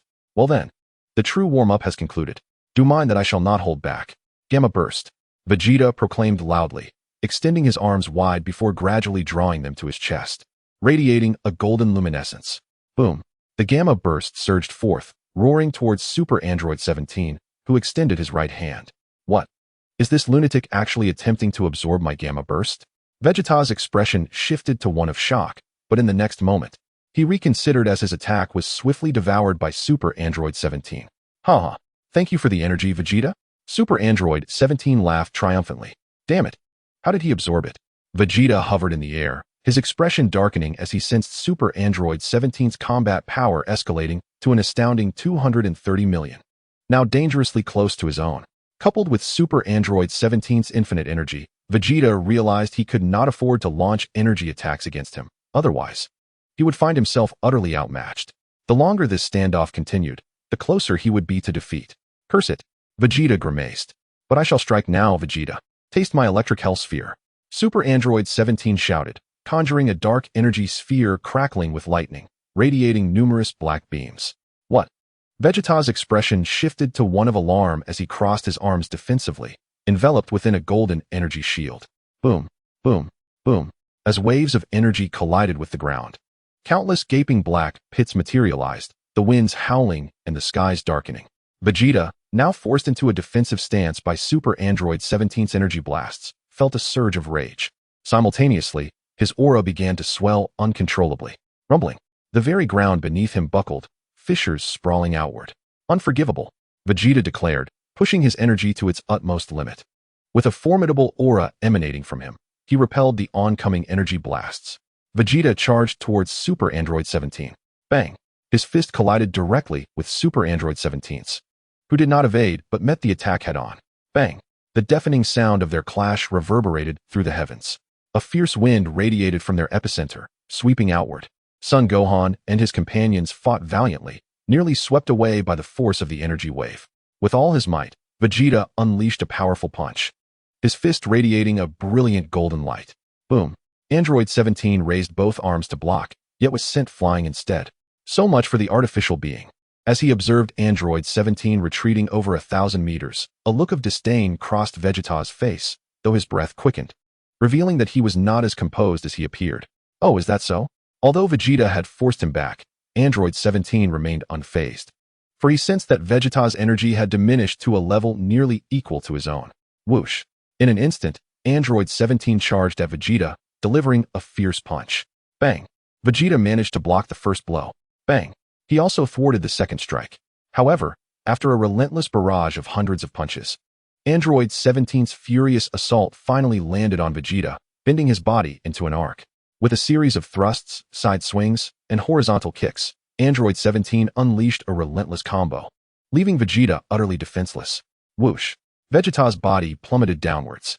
Just as he was about to hit the ground, a blinding golden light erupted from him. Tap tap tap. Energy spheres began to coalesce in the palms of Vegeta's hands, which he hurled towards Android 17. In the blink of an eye, he unleashed a torrent of over 100 energy blasts, resorting to his princely combat technique in desperation. Chapter 34, Android 17. Mere target practice as a multitude of energy blasts surged towards him. Android 17 wore a calm smile, arms wide open, inviting the energy orbs to strike him. Thunderous roars echoed as countless blasts collided with Android 17, yet they did not explode immediately. Instead, upon impact, they entered his body, causing his chest, arms, and thighs to swell with power. Each energy wave that struck him amplified his muscles and strength. While dormant, the android lacked a discernible aura, but once engaged in battle, his presence became palpable. In that moment, Android 17's combat prowess truly surpassed that of Vegeta, boasting a staggering 270 million in battle power, while Vegeta had fallen below 200 million. Damn it! Vegeta, drenched in sweat, gazed at Android 17 with a grim expression. Vegeta, it's time for me to make my move. Android 17 declared with a wicked grin, transforming into a streak of black light as he lunged at Vegeta. Seeing Android 17 charge towards him, Vegeta gritted his teeth and charged back. Boom! Numerous figures appeared rapidly in the sky, and with a sudden, thunderous crash, Vegeta's body plummeted, creating a massive crater upon impact. At this moment, Vegeta had reverted from Super Saiyan 4 to Super Saiyan 3, his energy diminishing significantly. A sinister smile graced the face of Super Android 17 as he descended from the sky, taunting Vegeta with derision. Ah, back to your golden-haired form. It seems only Goku can challenge me now. With a flick of his hair, he continued, the inhabitants of this planet are nothing but weaklings. Once I cleanse this world, I shall prepare to conquer the entire galaxy. Furious, Vegeta's expression darkened as he suddenly turned to the distant Raichan. Hey Raichan, toss me a Senzu bean. Raichan was taken aback. He had not anticipated Vegeta would request such a thing from him. Just as Raichan prepared to throw a Senzu bean, a resounding crash echoed as Super Android 17 kicked Vegeta away. Seeking a Senzu bean? Have you asked my permission? Sneered Super Android 17, aware of the Saiyans' advantageous physiology and the miraculous properties of the Senzu beans. If Vegeta were to consume one, his energy would undoubtedly increase, which, while not a cause for concern, would complicate matters.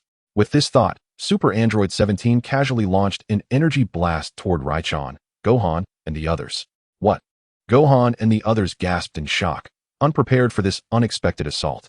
Should this energy blast strike them, it would likely leave them severely injured, if not dead. However, upon noticing Raichan beside them, their expressions returned to normal.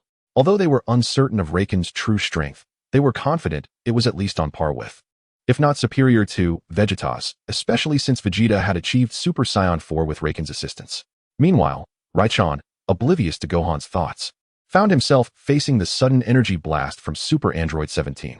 His expression shifted to one of anger as he thought, you seek your own demise.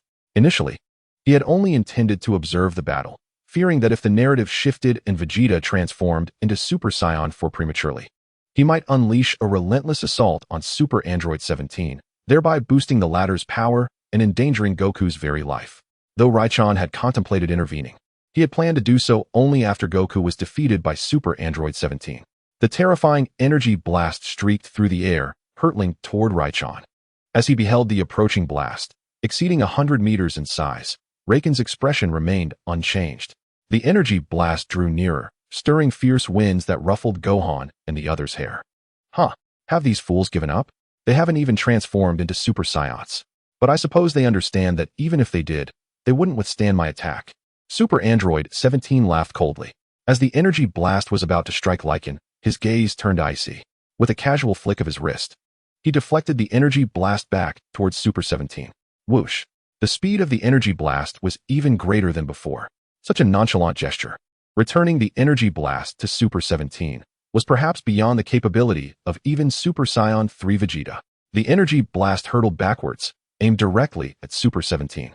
How could this be possible? Witnessing this scene, Super 17's pupils dilated in astonishment. The energy blast collided with Super 17, vanishing in an instant. Suddenly, Super 17 broke into laughter. Whoosh. In the next moment, Super 17 appeared before Lycan, suspended in midair, gazing at him with intrigue. It seems you are far superior to Vegeta. You are worthy of being my opponent. At that moment, his eyes were filled with disdain, as he believed Lycan was only slightly stronger than Vegeta, while he possessed infinite energy and a body capable of absorbing energy. Lycan stood no chance against him. Rather, the stronger Lycan became, the more pleased he was. You are correct. I am indeed much stronger than Vegeta. You say I am worthy of being your opponent. But you do not possess the qualifications to be mine. You are merely a punching bag. Lycan's words rendered Super 17 speechless, yet he did not become angry. Instead, he burst into laughter. Haha, to call me, Super 17, a mere punching bag is truly a grand joke. Indeed, all Saiyans share the same arrogance as Vegeta. I acknowledge your strength to some extent, but soon we shall see who the real punching bag is. Super 17's eyes were filled with contempt. He then raised his right hand, his gaze turning cold, and unleashed an energy blast towards Lycan. Whoosh. The crimson-black energy blast surged towards Lycan. Bang. A golden light erupted from Lycan's form. His hair had turned red, cascading down his back, with strands framing his shoulders. He was clad in red fur, and his lower half was adorned with red trousers and black casual pants. His power surged to 480 trillion. In an instant, he transformed into Super Saiyan 4 God, effortlessly swatting the blast away. In the distance, boom. The energy blast erupted, engulfing the area in smoke, shaking the ground, and sending debris flying. Bang. Super 17's fist barreled toward Lycan. Chapter 35, Son Goku vs. Super 17. Lycan did not flinch. Instead, he extended his fist to collide directly with Super 17's. Bang. A thunderous crash echoed throughout the city. A fierce gust of wind radiated from the two of them, causing Gohan and the others to instinctively retreat. Not bad. Super 17 launched another punch, this time glowing with brilliance. Humph. Lycan scoffed, his own fist shimmering with golden light. Boom. Super Android 17 was instantly sent flying. The Saiyan was nothing extraordinary. As he watched Reg, who had been knocked back over 100 meters, Super Android 17's eyes widened in shock. His expression reflecting disbelief as he felt the pain radiating from his fist, as if striking steel. How could this be possible?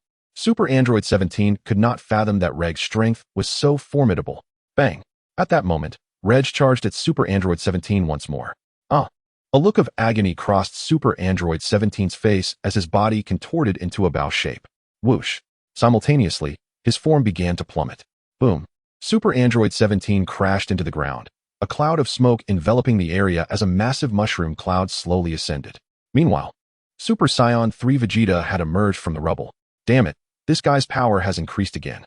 Vegeta, witnessing how Reg had effortlessly driven Super Android 17 into the ground with just a few punches, wore an expression of dismay. A golden light vanished from his form as he reverted to his normal state. Having seen Reg's prowess, he deemed it unnecessary to maintain his Super Saiyan 3 transformation. Bang. Just then, debris began to erupt from the smoke. A fierce wind whipped up, causing the ground to tremble. Boom. Suddenly, a tremendous explosion resonated from the earth. A black beam shooting upwards as Super Android 17 soared into the sky, regarding Reg with a grim countenance. Rustling. Super Android 17 bellowed, and in an instant, a wave of energy surged, shaking the ground. Dark light flickered around him as black flames erupted. Now, Super Android 17 dared not underestimate his opponent and unleashed his full power. He flickered and vanished from sight, only to reappear behind Reg in the next moment.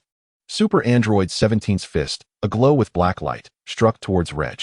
Yet, despite his speed, Reg was faster still, before Super Android 17's punch could land. Reg's fist had already made contact, glowing with gold and crackling with lightning. Bang! Reg's fist collided directly with Super Android 17's abdomen. Under Reg's singular blow, Super Android 17 let out a pained cry. Although androids lacked sensory pain, it depended on the magnitude of the force, and Reg's strength was undeniably superior to Super Android 17's. Shock flickered across Super Android 17's cold visage. He never anticipated Reg's power could be so overwhelming. Rustling. Super Android 17's fist glimmered with golden light as he thrust it forward with great force. Bang! Super Android 17 immediately felt excruciating pain radiating from his fist, now aware that his arm was tinged with numbness. Tap, tap, tap. Under Reg's immense strength, Super Android 17's body was rapidly forced backward. This is impossible. Super Android 17's mind was in turmoil, utterly unable to accept the reality of Reg's strength surpassing his own. Just as despair began to take root in Super Android 17's heart, a voice echoed from afar. Wait, Reg. Let me take on Super 17. Especially since he has come to confront me. With these words, a child sporting a spiky hairstyle suddenly appeared before Lei Chentian. Well, in this timeline, I cannot act recklessly. I have already taught him a lesson, so I shall leave him to you, Lei Chentian remarked casually. In truth, Lei Chentian's words were mere fabrications. His true intention was to have Sun Wukong deal with Super 17. Thank you. With that, Sun Wukong's gaze shifted towards Super 17. Hey, Super 17. Now your opponent is me. He shouted. Humph. It matters not who comes, Super 17 replied, though his eyes, when cast towards Lei Chentian, betrayed a hint of wariness. And he visibly relaxed. Upon hearing Lei Chentian's words, Super 17 began to comprehend why his counterpart from Earth lacked any information about Lei Chentian. He was from a different timeline, not from this world. Without further ado, Sun Wukong transformed into Super Saiyan 4. A terrifying aura erupted from him, and a golden light soared into the sky. With golden arcs of electricity flickering around him, Sun Wukong's expression hardened as he maximized his power. In an instant, his height surged from 2 meters to 182 meters, his shoulder-length black hair framing a face with dark rings around his eyes, devoid of the golden flames. His upper body was adorned with red fur, radiating a pulsating red glow. Sun Wukong's combat prowess surpassed that of Vegeta. Upon transforming into Super Saiyan 4, his power level had reached 260 million. And now it surged to 280 million. This was slightly stronger than Super 17, especially since the latter had sustained some injuries, although Super 17 possessed limitless energy, rendering their strengths nearly equal. Aware of Super 17's capabilities, Sun Wukong unleashed his full strength from the outset, foregoing any preliminary probing. In the next instant, he shot towards Super 17 like a beam of golden light. Bang, bang, bang. Super Saiyan 4 Sun Wukong launched a relentless barrage of attacks, their figures flickering as they battled from the ground to the sky. In a heartbeat, they descended back to the earth. Boom. The ground trembled violently, deep craters forming as cracks spread outwards. The collision of Super Saiyan 4 Sun Wukong and Super 17 unleashed shockwaves that fractured the terrain. Thud, thud, thud. The two engaged in a fierce exchange of blows, their strengths seemingly equal. Yet, to Lei Chentian, it appeared that Sun Wukong was preparing some sort of technique. Otherwise, it would not be a balanced contest, but rather a scenario where Sun Wukong dominated Super 17, ensuring the latter's defeat. As time elapsed, Super Saiyan 4 Sun Wukong began to find himself at a disadvantage. Haha, Sun Wukong, where has your earlier bravado gone? Super 17 erupted in laughter. His demeanor markedly improved despite his inability to absorb Goku's energy. As he gained the upper hand and suppressed Goku, his expression brightened considerably. Goku remained silent, continuing his relentless assault on Super 17. In Chapter 36, titled Super 17's Defeat, a resounding crash echoed as Super Saiyan 4 Goku crossed his arms defensively, only to be sent flying by Super 17's powerful strike. Now is the moment. Suddenly, Goku shouted with fervor. Super 17 paused, perplexed by Goku's declaration. Yet, in the next instant, understanding dawned upon him as a multitude of energy blasts hurtled toward him. Super 17's expression shifted to one of amusement. Haha, Goku. Thank you for your energy. What on earth is Kakarot doing? Vegeta grumbled, visibly irritated. To him, it seemed Goku's strength was gradually surpassing that of Super 17. Yet he was holding back. It was well known that Super 17 possessed limitless energy. Engaging in a prolonged battle against him was tantamount to courting death. Yet Goku, fully aware of Super 17's ability to absorb energy attacks, recklessly unleashed energy blasts at him, leaving Vegeta utterly bewildered. To everyone's astonishment, Super 17 did not evade Goku's energy blasts, but instead greeted them with a stoic demeanor. Upon impact, the blasts vanished into Super 17's body, causing his muscles to swell as he absorbed Goku's energy, thus augmenting his strength. Haha. Super 17 laughed heartily, his mouth agape. Though he was unaware of Goku's intentions, he remained unfazed, confident that no matter what schemes Goku had, they would not concern him. He could feel his battle power escalating rapidly. 2,706 trillion. 2,708 trillion. What is Kakarot scheming? Vegeta seethed, veins protruding from his forehead. Does he not realize Super 17 can absorb energy from his attacks? Haha. Foolish red monkey. Continue to unleash more energy blasts. Once I have absorbed enough energy, even that Saiyan will not stand a chance against me. Super 17 thought maliciously. His gaze directed at Rinnegan, filled with murderous intent. He surmised that as long as he continued to absorb energy, even Rinnegan would prove no match for him. To Super 17's surprise, Goku remained unfazed, breaking into laughter. Haha, you've fallen into my trap, Super 17. Just as I suspected, while you absorb energy. You are utterly immobile, Goku exclaimed with glee. What? Super 17's expression shifted to one of shock, struggling to comprehend Goku's words. But in the next moment, the truth became clear. Goku, gathering energy with a slight bend in his body, formed a fist with his left hand, which suddenly radiated golden light. Dragon Fist. Goku's fist erupted into a golden dragon, its aura vast and overwhelming. With that declaration, Goku unleashed his power. In an instant, a magnificent dragon, extending 100 meters in length and brimming with tumultuous energy, surged forth with a thunderous roar aimed at Super Android 17. As the Super Saiyan Force Son Goku unleashed a powerful punch, the golden dragon surged towards Super Android 17. The air reverberated with the resounding cries of dragons. The golden dragon pierced through Super Android 17's torso, emerging from his back, leaving a gaping wound in its wake. Once the dragon dissipated, the figure of Super Saiyan Force Son Goku appeared behind Super Android 17, standing resolutely in the void. With long black hair flowing in the wind, he resembled a formidable deity of war. Super Android 17 gazed in disbelief at the massive hole in his abdomen. I refuse to accept this. He bellowed in frustration, only for his entire body to explode in the next moment. So that's it, Kakarot. This has been your strategy all along. Vegeta finally comprehended why Son Goku, despite possessing a power greater than Super Android 17, had been suppressed by him. Damn it, it seems Kakarot had already arrived while I was battling Super Android 17. Vegeta thought inwardly, feeling 1,000 grievances about being used by Son Goku as a test to gauge Super Android 17's weaknesses. If only I had discovered Super Android 17's weakness earlier, perhaps I could have defeated him myself, Vegeta mused. In his mind, he believed that if Son Goku could achieve it, so could he. At last, success was within reach. A flash of golden light swept across as Son Goku rapidly diminished in size, returning to his normal state after vanquishing Super Android 17. Wonderful. Grandpa has finally defeated Super Android 17. Little Fong exclaimed joyfully. Though Lei Chun could also have triumphed over Super Android 17, her admiration for Son Goku was unparalleled. I never imagined that the power of the two 17s fused together would be so overwhelming, Son Gohan remarked, astonished. Indeed, but thankfully Uncle Son Goku managed to defeat him, Trunks said with a smile. Suddenly, a cold scoff echoed from behind Trunks, causing his expression to change drastically. Oh no, I forgot my father was here, Trunks said with a wry smile. He was well aware of his father Vegeta's temperament.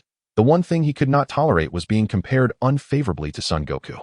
Vegeta glared at Trunks with a displeased countenance. Is this brat implying that I am inferior to Kakarot? Just wait until we get back. Vegeta thought furiously.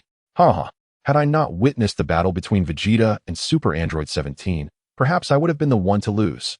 Son Goku chuckled. However, with Lei Chentian present, even if I were to falter, Super Android 17 would stand no chance against him.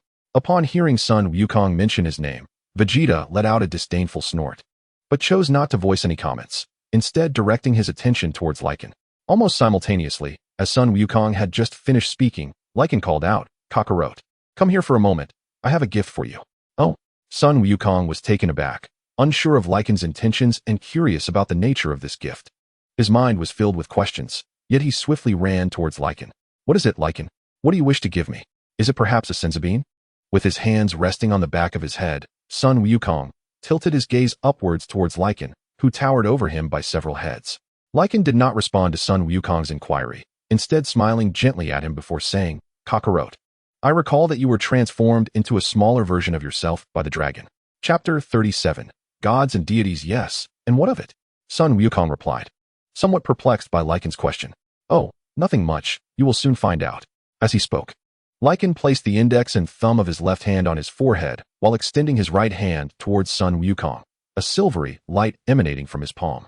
Oh, Son Wukong, with a curious expression, watched as Lycan directed his right hand towards him. He harbored no concern that Lycan would harm him. In his view, Lycan's power surpassed his own, rendering such gestures unnecessary. Only the distant Gohan and others worried about the possibility of Lycan attacking Sun Wukong. However, having spent a year in the hyperbolic time chamber with Vegeta, he trusted that Lycan would not cause any harm to Sun Wukong. As the silvery light from Lycan's right hand enveloped Sun Wukong, the energy from Reg's hand caused Sun Wukong's form to gradually enlarge, ultimately restoring him to his middle-aged appearance. "Oh, how curious. Lycan, it seems you have shrunk," Sun Wukong exclaimed, noticing how much shorter Lycan appeared. "Oh, Xiaofeng, why have you suddenly become so much smaller? How strange. I haven't transformed into Super Saiyan 4. After glancing at Lycan, his attention shifted to Xiaofeng, who had flown beside him out of concern. To his astonishment, he noticed that Xiaofeng had indeed shrunk significantly, with Sun Wukong now towering over her by several heads. The transformation caused by the light from Lycan's hand had dramatically altered his surroundings. "Grandfather, it is not that I have shrunk, but rather that you have grown," Xiaofeng exclaimed in surprise. "Dad, you have returned to your original form."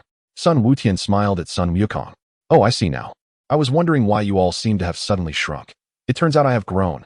Sun Wukong's face brightened with a smile. Though his naive nature led him not to dwell on whether he appeared as an adult or a child, his previous youthful form had indeed caused him considerable trouble. "Humph." Vegeta let out a cold snort, his gaze fixated on Goku, who had suddenly grown larger. Goku's strength and stamina surged considerably, although they had previously been closely matched. Goku's return to his adult form restored him to his peak condition. After being transformed into a smaller version by the dragon, Goku had once stated that although his physique had diminished, his strength remained intact, albeit with reduced stamina, particularly evident when he transformed into Super Saiyan 3, where he could not sustain it for as long as before. Thus, with Goku now distancing himself, Vegeta's mood soured. If Goku's Super Saiyan 4 battle power was 285 trillion, Vegeta's was merely 252 trillion. Although Vegeta's strength had slightly increased with his regained stamina, it still paled in comparison to Goku's. Suddenly, a sound caught Vegeta's attention. He reflexively caught a small pouch tossed to him by Reg. It was a Senzu bean. Vegeta's expression brightened. With an abundance of Senzu beans at his disposal, he could train relentlessly without fearing for his physical condition, providing him with a means to potentially surpass Goku. "Now, everyone, it is time for me to bid farewell. Having lingered in this timeline for so long, I must return to my own," Reg said with a smile. He refrained from mentioning the evil dragon to Goku, knowing that the Supreme Kai would relay that information. As he spoke, a black portal appeared beside him, and he waved to Goku and the others, signaling his departure. In the realm of time and space, Reg pondered whether he could continue to protect himself in the presence of the god of destruction with his current strength. Upon returning to this world, he anticipated the imminent arrival of Beerus, Kampa, Hit, and others. In the narrative, Goku had once compelled Beerus to unleash 70% of his power when he had just transformed into a Super Saiyan god, without Beerus utilizing his full god of destruction form. Reg believed that his Super Saiyan 4 form might slightly surpass Goku's Super Saiyan god, potentially equating to 80% of Beerus's strength. However, the Deep Blue Vegeta was only marginally stronger than a candidate for God of Destruction, while the true God of Destruction was far more formidable, and Super Saiyan Deep Blue was exponentially stronger than Super Saiyan Blue. Reg found himself uncertain about Beerus's true power. "Earth, what is happening? I can no longer sense Goku's energy," Krillin exclaimed in astonishment. "Could this be the realm of the gods?" Piccolo queried with curiosity. Suddenly, a divine aura enveloped Goku, and behind him erupted a brilliant sea of starlit radiance. A mysterious and gentle crimson flame burst forth from Goku, transforming his appearance once more. His hair turned bright red, his physique became leaner, and his eyes appeared to widen significantly. At last, he had succeeded. Sun Wukong exhaled softly. Ever since he had heard Lei Chentian mention that beyond Super Saiyan 3, there existed a transformation known as Super Saiyan God, he had often gathered Gohan, Goten, and Trunks together. At last, he had succeeded in transforming into a Super Saiyan God. This formidable power was at least 20 times that of Super Saiyan 3. And its explosive might was such that even a 30-fold Super Saiyan 3 would find itself outmatched.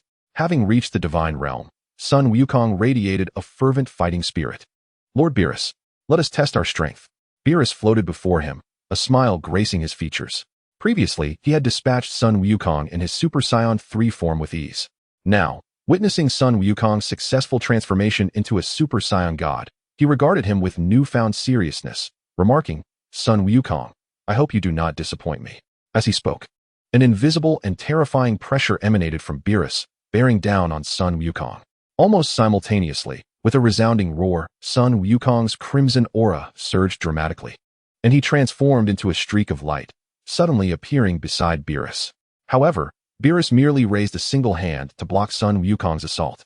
This was a stark contrast to the previous instance where a mere finger had sufficed to defeat him, indicating that Beerus was indeed taking this battle more seriously. Now, this is more like it. A smile flickered across Beerus's face. "Lord Beerus, my strength is far greater than this," Sun Wukong declared, unleashing an even more potent force that erupted from him, manifesting as a red beam racing toward Beerus. The clash of gods erupted at this moment. Chapter 38, Gods and Gods. A series of terrifying energy waves erupted, resembling an abundance of explosive devices detonating in succession. The sheer strength of the confrontation was overwhelming. If it continued, the Earth would surely face annihilation. The tumultuous shockwaves prompted gasps of astonishment from onlookers, who realized that both Sun Wukong and Beerus were deliberately controlling their power. Otherwise, the Earth would have already been obliterated. "Lord Beerus, let us battle in the skies," Sun Wukong suggested, acutely aware of the immense destruction they had already wrought upon the planet. "Very well," Beerus replied nonchalantly. "Damn it, he has truly succeeded." Previously, Sun Wukong had invited Vegeta to join him, hoping to see if he could assist him in transforming into a Super Saiyan God. Yet, upon hearing that a Saiyan was absent, Vegeta had outright refused without a second thought. Ironically, he had not anticipated that even with 2 Saiyans missing, Sun Wukong would still manage to transform into a Super Saiyan God. This realization dawned on Vegeta that the Super Saiyan God transformation could indeed be achieved through external influence. Simultaneously, Vegeta recognized another truth. When Sun Wukong transformed into a Super Saiyan God, he was even stronger than Lei Chentian. However, it was over a month ago when Lei Chentian transformed into a Super Saiyan God, and Vegeta was unaware of how much progress Lei Chentian had made since then. While Vegeta was deep in thought, he suddenly heard Piccolo exclaim, "It seems that Son Goku is struggling." "What?" Vegeta's expression changed in shock as he turned his gaze skyward, only to witness Goku falling behind in the battle. With Beerus intensifying his power, Goku's strength could not match that of Beerus. After transforming into a Super Saiyan God, Goku's power surged 20-fold. His Super Saiyan 3 strength was 2 trillion, while his Super Saiyan God form reached 40 trillion. Yet Beerus was now wielding 80% of his divine power, effortlessly defeating Goku. In contrast to the narrative where Goku could compel Beerus to exert 70% of his strength, the current Goku was far more formidable. Ultimately, under the relentless onslaught fueled by Beerus's amplified speed and strength, Goku reverted to his normal state with black hair, exhausted and plummeting from the sky. "Kakarot has lost," Vegeta called out, his expression profoundly complex. If even the Super Saiyan God transformation could not stand against this capricious god of destruction, who could possibly thwart him? Could it be that Lei Chentian fellow? But who knows where he has wandered off to now? How tedious. It appears that the Saiyan Lei Chentian you mentioned is indeed my destined rival in dreams. Beerus bore a look of disappointment. He had anticipated that Goku, the Saiyan capable of becoming a Super Saiyan God, would provide him with some entertainment, yet the outcome was disappointing. If that individual does not show up soon, this planet may well lose its purpose for existence. Destruction. A purple sphere of divine destructive energy coalesced at Beerus's fingertip, transforming into a ball that descended toward the earth beneath him. Witnessing Beerus's sudden intent to obliterate the planet, the onlookers were taken aback, including Whis, who appeared astonished, as he had not yet savored enough of the earth's culinary delights. He grasped his angelic staff, ready to intervene against Beerus. However, just as the purple-black destructive energy was about to strike the earth, an unexpected voice rang out. "Beerus, I hear you were seeking me." Subsequently, a surge of golden energy materialized from the distance, colliding violently with the energy sphere released by Beerus. The two formidable forces annihilated each other, swiftly vanishing. What? Seeing someone effortlessly block his destructive energy left Beerus astonished. His first instinct was to glance at the fallen Goku, who remained lying on the ground. Suddenly, a voice echoed in Beerus's ear. Turning his head, he beheld a figure before him, a man standing at an impressive height of 185 meters, with black hair reminiscent of Broly's normal form, and a tail swaying behind him. A sense of familiarity washed over Beerus, as the silhouette from his dreams merged with this individual. "It is you." Indeed, you are the one I encountered in my dreams, Beerus exclaimed, his face tinged with excitement. Lei Chentian appeared momentarily taken aback. What a situation. I have unexpectedly become the fated rival of Beerus in his dreams. The notion that I am the god of the Saiyans is nothing but my own fanciful fabrication. Did Kakarot just share something with Beerus? A sense of unease began to stir within Lei Chentian. He started to regret his boastful claims in front of Son Goku. Surely, Beerus wouldn't unleash his full power against me in an instant. I cannot be obliterated so easily.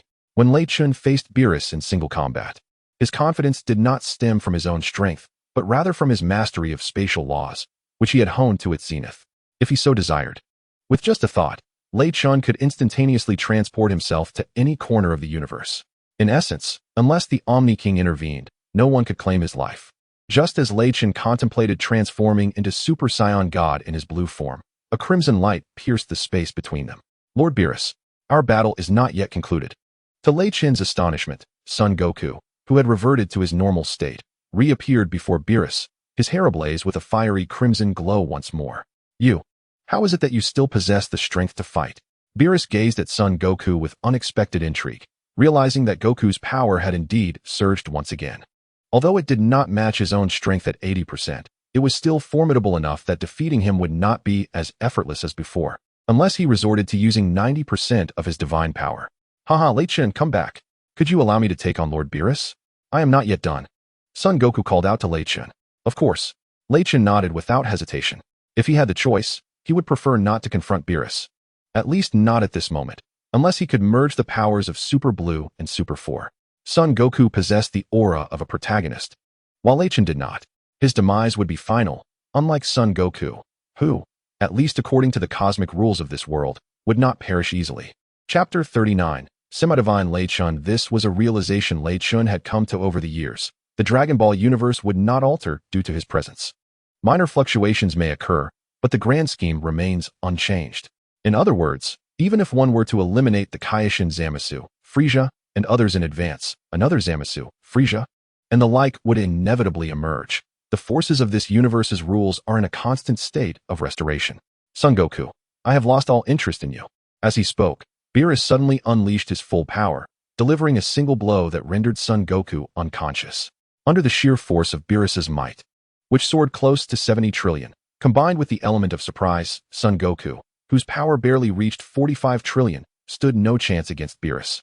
Once again, the recently ascended Goku was sent tumbling back to his normal state.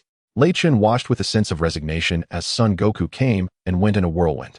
With his presence, Beerus had lost interest in engaging with Goku.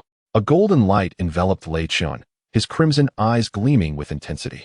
His entire body was enveloped in crimson fur, with hair of a rigid red cascading down to his ankles, while his sideburns draped elegantly over his shoulders. He was the god of Super Saiyan 4, Lei Chentian, possessing a staggering battle power of 240 trillion. An ominous energy radiated from him, causing the very ground of the earth to tremble in response. Unlike the divine aura typically associated with gods, Lei Chentian's form represented the pinnacle of mortal strength, superior to the divine, yet imbued with both divine essence and human power. What an overwhelming presence. What could possibly be the cause of this? Was it not said that only gods could perceive such a divine aura? This energy is undoubtedly 100 times more formidable than that of Super Saiyan 3 Goku, exclaimed Piccolo in astonishment. What is this? Vegeta gasped, his expression reflecting shock. He felt as though this was the true original state of the Saiyans. Is this not the transformation into Super Saiyan God? What is this? A being that is both divine and not divine, a demigod, perhaps? Beerus regarded Lei Chentian with a mix of curiosity and intrigue. I suppose this state could be termed as a semi-finished Super Saiyan 4 God, Lei Chentian casually remarked. A semi-finished Super Saiyan 4 God? Beerus responded, his eyes widening in surprise. The mere fact that it is only a semi-finished form and yet possesses such strength is astonishing. If it were to reach full completion, could it not stand toe-to-toe with my destroyer form? Truly, my rival is deserving of his title. Yet it is regrettable, no wonder it is referred to as a semi-finished Super Saiyan 4 God, Beerus mused inwardly. This energy is utterly terrifying. Such formidable power, could it truly not be divine? Gohan exclaimed, astonished. Lacking the capacity to reach the divine realm, he could not sense the divine aura, leaving him unaware of just how powerful his father, Goku, had become. Gohan was utterly incapable of drawing comparisons between Lei Chentian and his father. At that moment, Whis, standing nearby, chuckled softly and remarked, "This may be due to a new strength that arises from the fusion of a mortal's ultimate power with that of a god. Thus, while it may not be classified as divine power, it is already several times more potent than Goku's Super Saiyan God transformation. He can now be considered a demigod. Furthermore, this demigod is distinct from Goku, who possesses divine power in his Super Saiyan God form." Gohan, growing increasingly perplexed, questioned, "Why do I feel more confused the more I hear? If one has not reached that realm, even if explained, it would remain incomprehensible. Let me simplify it for you. If Goku is merely a mortal endowed with divine power, then Lei Chun embodies divine power, while his body is on the verge of transforming into that of a god," was patiently elucidated to Gohan, his mood unusually buoyant, possibly due to the successful encounter with his rival, a rarity for him to explain in such detail. "What does that mean, Mr. Lei Chun is on the path to becoming a true god like the Supreme Kai?" Gohan exclaimed in astonishment. "That is difficult to ascertain. I have encountered many who have reached this stage, yet in all these years, I have seldom witnessed anyone truly become a true god." Weiss shook his head and then turned his gaze towards Lei Chun and Beerus. At that moment, Lei Chun made his move. In an instant, a terrifying roar echoed through the sky, and it was Lei Chun who soared into the air. As he launched himself, the space where he once stood began to collapse, causing the earth to teeter on the brink of destruction, emanating a wave of explosive energy. The disparity in combat power between Beerus, who was not utilizing his godly destruction power, and Beerus, who was staggering. "Is this the godly destruction power that Lord Beerus spoke of? It's astonishing," Sun Wukong exclaimed, his eyes alight with excitement and the thrill of battle. He had believed that after reaching Super Saiyan 3, he would be unmatched throughout the universe. But upon surpassing Super Saiyan 3 to attain Super Saiyan God, he realized that before the gods, he was nearly as weak as an ordinary human. "Damn it, Kakarot. Lei Chun, one day, I will surpass you both," Vegeta said, his face a mask of displeasure. Suddenly, he noticed Whis blocking his line of sight, and it seemed he had come to a realization, fixing his gaze intently on Whis. Bang, bang, bang. After Lei Chun was sent hurtling into the cosmic expanse beyond Earth, a cacophony resembling the sound of a machine gun erupted in the starry sky. Lei Chun appeared to have lost his ability to retaliate, being relentlessly struck by Beerus, unaware of how many punches he had endured. "Hey, Saiyan, if this is truly all the strength you possess, then you have greatly disappointed me." Although Lei Chun was several times stronger than Sun Wukong, to Beerus, he was no different from him. How curious. Lei Chun's displayed power seems to have gradually surpassed Kakarot's. Yet just moments ago, Kakarot was able to hold his own against Lord Beerus. Why is it that Lei Chun now seems utterly defenseless? Vegeta remarked with curiosity etched on his face. "The Super Saiyan God form does indeed seem inadequate. It appears I must transform into Super Saiyan Blue." No sooner had this thought crossed Lei Chun's mind than he vanished from within Beerus's attack range. "Is this spatial power? I never expected this Saiyan to possess such abilities. It seems he has refined them to an extraordinarily high level. This could become troublesome," Beerus lamented. A brilliant azure light surged into the sky, transforming into a vast expanse of sky-blue radiance that illuminated the dark cosmic void. The azure glow enveloped Beerus. "This is the essence of a god." Beerus gazed at Lei Chun in astonishment. Chapter 40. The destruction power of spatial divine force. A sacred aura unfurled, and behind Lei Chun, a dazzling sea of starlit brilliance erupted. Lei Chun's appearance underwent a transformation. His once long red hair had shortened into the Super Saiyan form, with his upward-styled hair and eyebrows now gleaming blue. His pupils shimmered with a faint blue glow, while the surrounding aura was divine and luminous, scattered with star-like specks. This ethereal energy was remarkably dynamic, its outer layer gently undulating, interspersed with a bubbling essence that swirled intermittently. The essence of Lei Chun swiftly diminished from 480 trillion to 0, yet his physical strength surged to an astonishing 960 trillion. The Blue Super Saiyan God? Beerus regarded Lei Chun's state with a peculiar gaze. "I am no ordinary Super Saiyan God. I embody a more formidable version, a Super Saiyan among Super Saiyan gods, with power that far exceeds that of the typical Super Saiyan God. I shall call this form the Blue Super Saiyan God." Before Beerus could react, Lei Chun's fist abruptly appeared before him. In the next instant, Beerus transformed into a streak of light, plummeting from the cosmos to the earth. The ground trembled violently, creating an illusion of an impending earthquake. Once the quaking ceased, a colossal impact crater, measuring thousands of meters in diameter, marred the surface. Beerus, looking disheveled, rose from the pit, his eyes glinting with cold fury as he brushed off his attire. Is this the more powerful blue Super Saiyan god? He mused, a smile creeping upon his lips. Now this becomes interesting.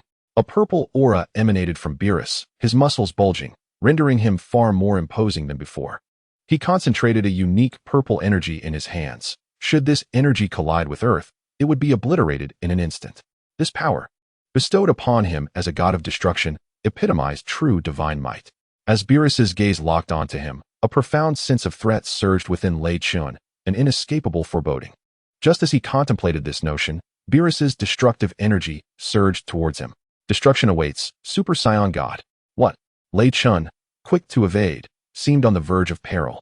A chilling silence enveloped the onlookers, gasping in horror as they anticipated Lei Chentian's demise at the hands of Beerus's energy blast. The battle had taken a drastic turn, leaving everyone stunned. How could Lei Chentian, who had once held the upper hand, find himself in such dire straits? Why won't that fool Lei Chentian evade? Vegeta exclaimed, frustration evident in his tone. He could hardly fathom that Lei Chentian would succumb so easily, regardless of Beerus's energy blast ferocity. Just as it appeared that Lei Chentian would be struck down, an unexpected twist ensued. Both he and the destructive energy vanished simultaneously. A horrific cry echoed from Beerus. He was enveloped by a surge of purple energy, his expression one of shock. Despite the fact that this destructive energy was of his own making and he had not exerted his full strength, the repercussions of Lei Chentian's instantaneous teleportation had turned the destructive energy against him. Gradually, the purple destructive energy dissipated, revealing a visibly displeased Beerus facing Lei Chentian. Space God power. I never anticipated you would attain the realm of the gods, Beerus remarked coldly. Indeed, yet it pales in comparison to your destructive prowess, Lei Chentian said with a faint smile, his demeanor calm, though the previous moment was fraught with peril.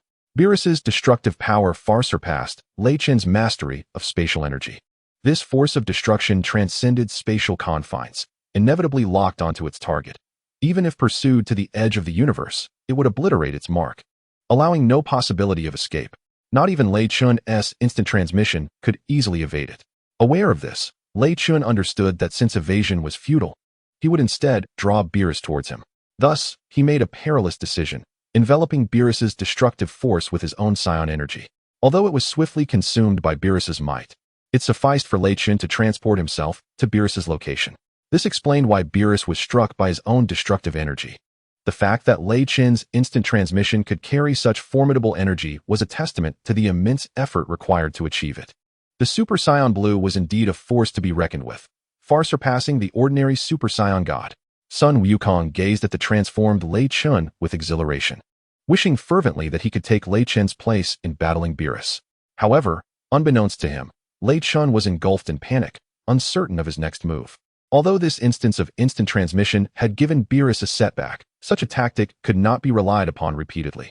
With an outward appearance of nonchalance, Lei Chentian's gaze was fixated intently on Beerus. Ha, I am becoming increasingly exhilarated. Beerus boomed with laughter, suddenly enveloped in a surge of purple energy that encased his form. Once more, Beerus struck, this time initiating the attack himself. In the next instant, a terrifying roar echoed through the heavens as Beerus unleashed his formidable strength, sending Lei Chentian hurtling away. How swift, and the power is immense, exclaimed Lei Chentian as he was propelled backward, the thought racing through his mind. If I cannot match your speed, then I shall resort to instant transmission. With that thought, his body, thrown backward, vanished in an instant. Whoosh! Beerus's lightning-fast assault commenced. The two figures transformed into streaks of contrasting light, one shimmering blue, the other a divine purple, engaging in a high-speed battle above Earth. Only Whis could discern the movements of Beerus and Lei Chentian clearly, while the others, including Sun Wukong, could merely perceive the cacophony of their conflict, rendered utterly dazed. Bang! With a violent collision, Lei Chentian staggered, and the moment his form reappeared, he was forced back by a punch from Beerus, stepping backward in retreat. Damn it! His speed is far too swift for me to perceive. Even if my instantaneous movement is quick enough to outpace him, my actions are entirely transparent to him. Lei Chentian thought bitterly to himself. Chapter 41. The Reincarnation Divine. It seems I have no choice but to resort to this technique. If my vision were to fail, I would have to leave everything to fate. With that thought, Lei Chentian closed his eyes and swiftly employed instantaneous movement to distance himself from Beerus. This damned instantaneous movement is utterly troublesome, Beerus exclaimed, visibly displeased. Despite his strength surpassing that of Lei Chentian, what good is it if he cannot land a hit? Has he given up? Yet it seems not. Beerus observed as Lei Chentian shut his eyes, yet his body continued to utilize instantaneous movement to create distance. Beerus was perplexed, uncertain of Lei Chentian's intentions, but he had a hunch that Lei Chentian was preparing for something significant. Suddenly, Lei Chentian's eyes burst open, revealing a pair of contrasting orbs, one black, one silver, filled with countless golden threads of energy. At that moment, a tempest of thunder and lightning erupted around him, a spectacle of electrifying chaos. As Lei Chentian opened his eyes, he felt as though everything before him had transformed. He could see clearly the figures of Sun Wukong and others beneath the Earth's surface. Standing beside Krillin, the alluring android 18's fiery figure was quite apparent to him. Even the slightest detail beneath her somewhat revealing attire was visible. What is happening? Standing beside the diminutive Krillin, the golden-haired beauty crossed her arms, her azure eyes reflecting a peculiar emotion. This golden-haired beauty was indeed Android 18. Why do I feel as though someone has just seen through my very being? In that moment, Android 18 experienced a sensation akin to being completely exposed, observed from close proximity, yet this feeling quickly dissipated. Was it merely an illusion? Her brow furrowed in confusion as she struggled to comprehend the situation. Upon noticing Bulma nearby, Lei Chentian hastily redirected his attention towards Beerus. My reincarnation divine eye has finally succeeded, Lei Chentian declared, his black and silver gaze fixed upon Beerus. Beerus remained silent, simply observing Lei Chentian's eyes with curiosity. He could discern that Lei Chentian's aura had not shifted. It was not like a Saiyan whose power increases with a change in hair color. Well, since I do not understand what is happening, I suppose I shall test it out, Beerus muttered to himself. No sooner had he spoken than bang, bang, with a resounding impact. Beerus stumbled, momentarily retreating from his rapid pace. Oh dear, Lord Beerus is at a disadvantage. Whis expressed his astonishment at seeing Lei Chentian manage to push back Beerus. It is known that when Beerus employs his God of Destruction powers, his strength is several times that of Lei Chentian's. This is quite perplexing. Lei Chentian's power has seemingly not increased at all, yet he is capable of forcing Beerus back. Could it be that Lei Chentian possesses some extraordinary ability? Krillin, standing nearby, inquired with curiosity. You are correct. His strength has not increased in the slightest, yet the potency of his gaze has undoubtedly intensified. If my conjecture is accurate, Lord Beerus's movements have been entirely deciphered by those peculiar eyes of his. Whis stated with a certain gravity. What? Does this imply that Lycan truly has the potential to vanquish Lord Beerus? Sun Wukong exclaimed with unrestrained joy. Although Sun Wukong yearns to engage in battle with Beerus, having already faced defeat himself, he understands that if Lycan were to also falter, Earth would likely face annihilation at the hands of Beerus. Thus, it is only natural for Sun Wukong to feel elated at this moment. However, it is not a certainty. While Lycan may perceive Lord Beerus's movements, one must not forget that Lycan's power pales in comparison to that of Lord Beerus, leaving the outcome of this confrontation shrouded in uncertainty. Yet, one fact is undeniable. At the very least, Lycan, as a Saiyan, stands resilient and undefeated, which suggests that perhaps Earth might be spared. Of course, this hinges on the premise that Lord Beerus does not allow his frustration at being unable to best Lycan to manifest in wrath directed towards Earth. Whis, with a hint of a smile, regarded Sun Wukong, whose relief was palpable from the first statement, while the latter remark sent a shiver through the crowd. Whis speaks the truth. Perhaps Earth truly can be preserved, provided that Beerus does not unleash his fury upon them due to his inability to overcome Lycan. Otherwise, their fate would be sealed. They are acutely aware that Lycan is not a Saiyan raised on Earth, nor does he have a familial bond on Earth like Vegeta. Lycan may not be inclined to risk his life for the sake of Earth. Furthermore, even if he were willing, it remains to be seen if he can withstand Beerus's might. They have just heard Whis mention that while Lycan can discern Beerus's actions, his strength is vastly inferior. How infuriating! When did I, Vegeta, ever leave my fate in the hands of another, especially a fellow Saiyan? I am the prince of all Saiyans. Vegeta clenched his teeth, his expression a mixture of resentment as he gazed at Lycan, who was engaged in a fierce exchange with Beerus high above. In the skies above, boom. Beerus's fist appeared poised to strike Lycan's face. Yet, in the next instant, Lycan vanished without a trace, only to reappear, launching a counterattack at Beerus, which was effortlessly evaded, leading to a swift rebuttal from Beerus. As the battle raged on, Sun Wukong gradually discerned that Lycan's stamina was waning. His initial flawless evasion of Beerus's assaults had devolved into a frantic struggle. The disparity between Lycan's current performance and his earlier prowess was stark. Others may not have noticed due to their own lack of strength, but Sun Wukong could distinctly sense Lycan's diminishing vigor. This is dire. Lycan's reliance on instantaneous movement is excessively taxing, and he may soon succumb. Sun Wukong's expression darkened as he spoke. What? Upon hearing Sun Wukong's words, Vegeta also began to observe that Lycan's movements were no longer as fluid as before. Previously, Lycan had kept Beerus at bay, but now, that was no longer the case. Vegeta had only just recognized this troubling reality. Suddenly, Lei Chen's body shuddered as he was finally struck by a punch from Beerus. Blood erupted from his mouth as he was sent flying, plummeting from the sky until his feet embedded into the ground, carving 2 deep trenches before he finally came to a halt. Beerus descended slowly from the heavens, his hands clasped behind his back, gazing down at Lei Chen with an air of arrogance. Super Saiyan God, he declared, I knew your eyes would deplete your stamina significantly, otherwise, I would have truly struggled to contend with you. Indeed, Beerus, you speak the truth. My eyes do consume a considerable amount of my energy. Yet I believe you still cannot defeat me, Lei Chen retorted.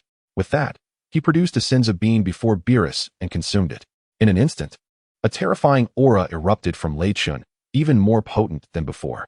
Damn, Beerus exclaimed, taken aback as he witnessed Lei Chen instantly revert to peak condition after consuming the Senzu bean.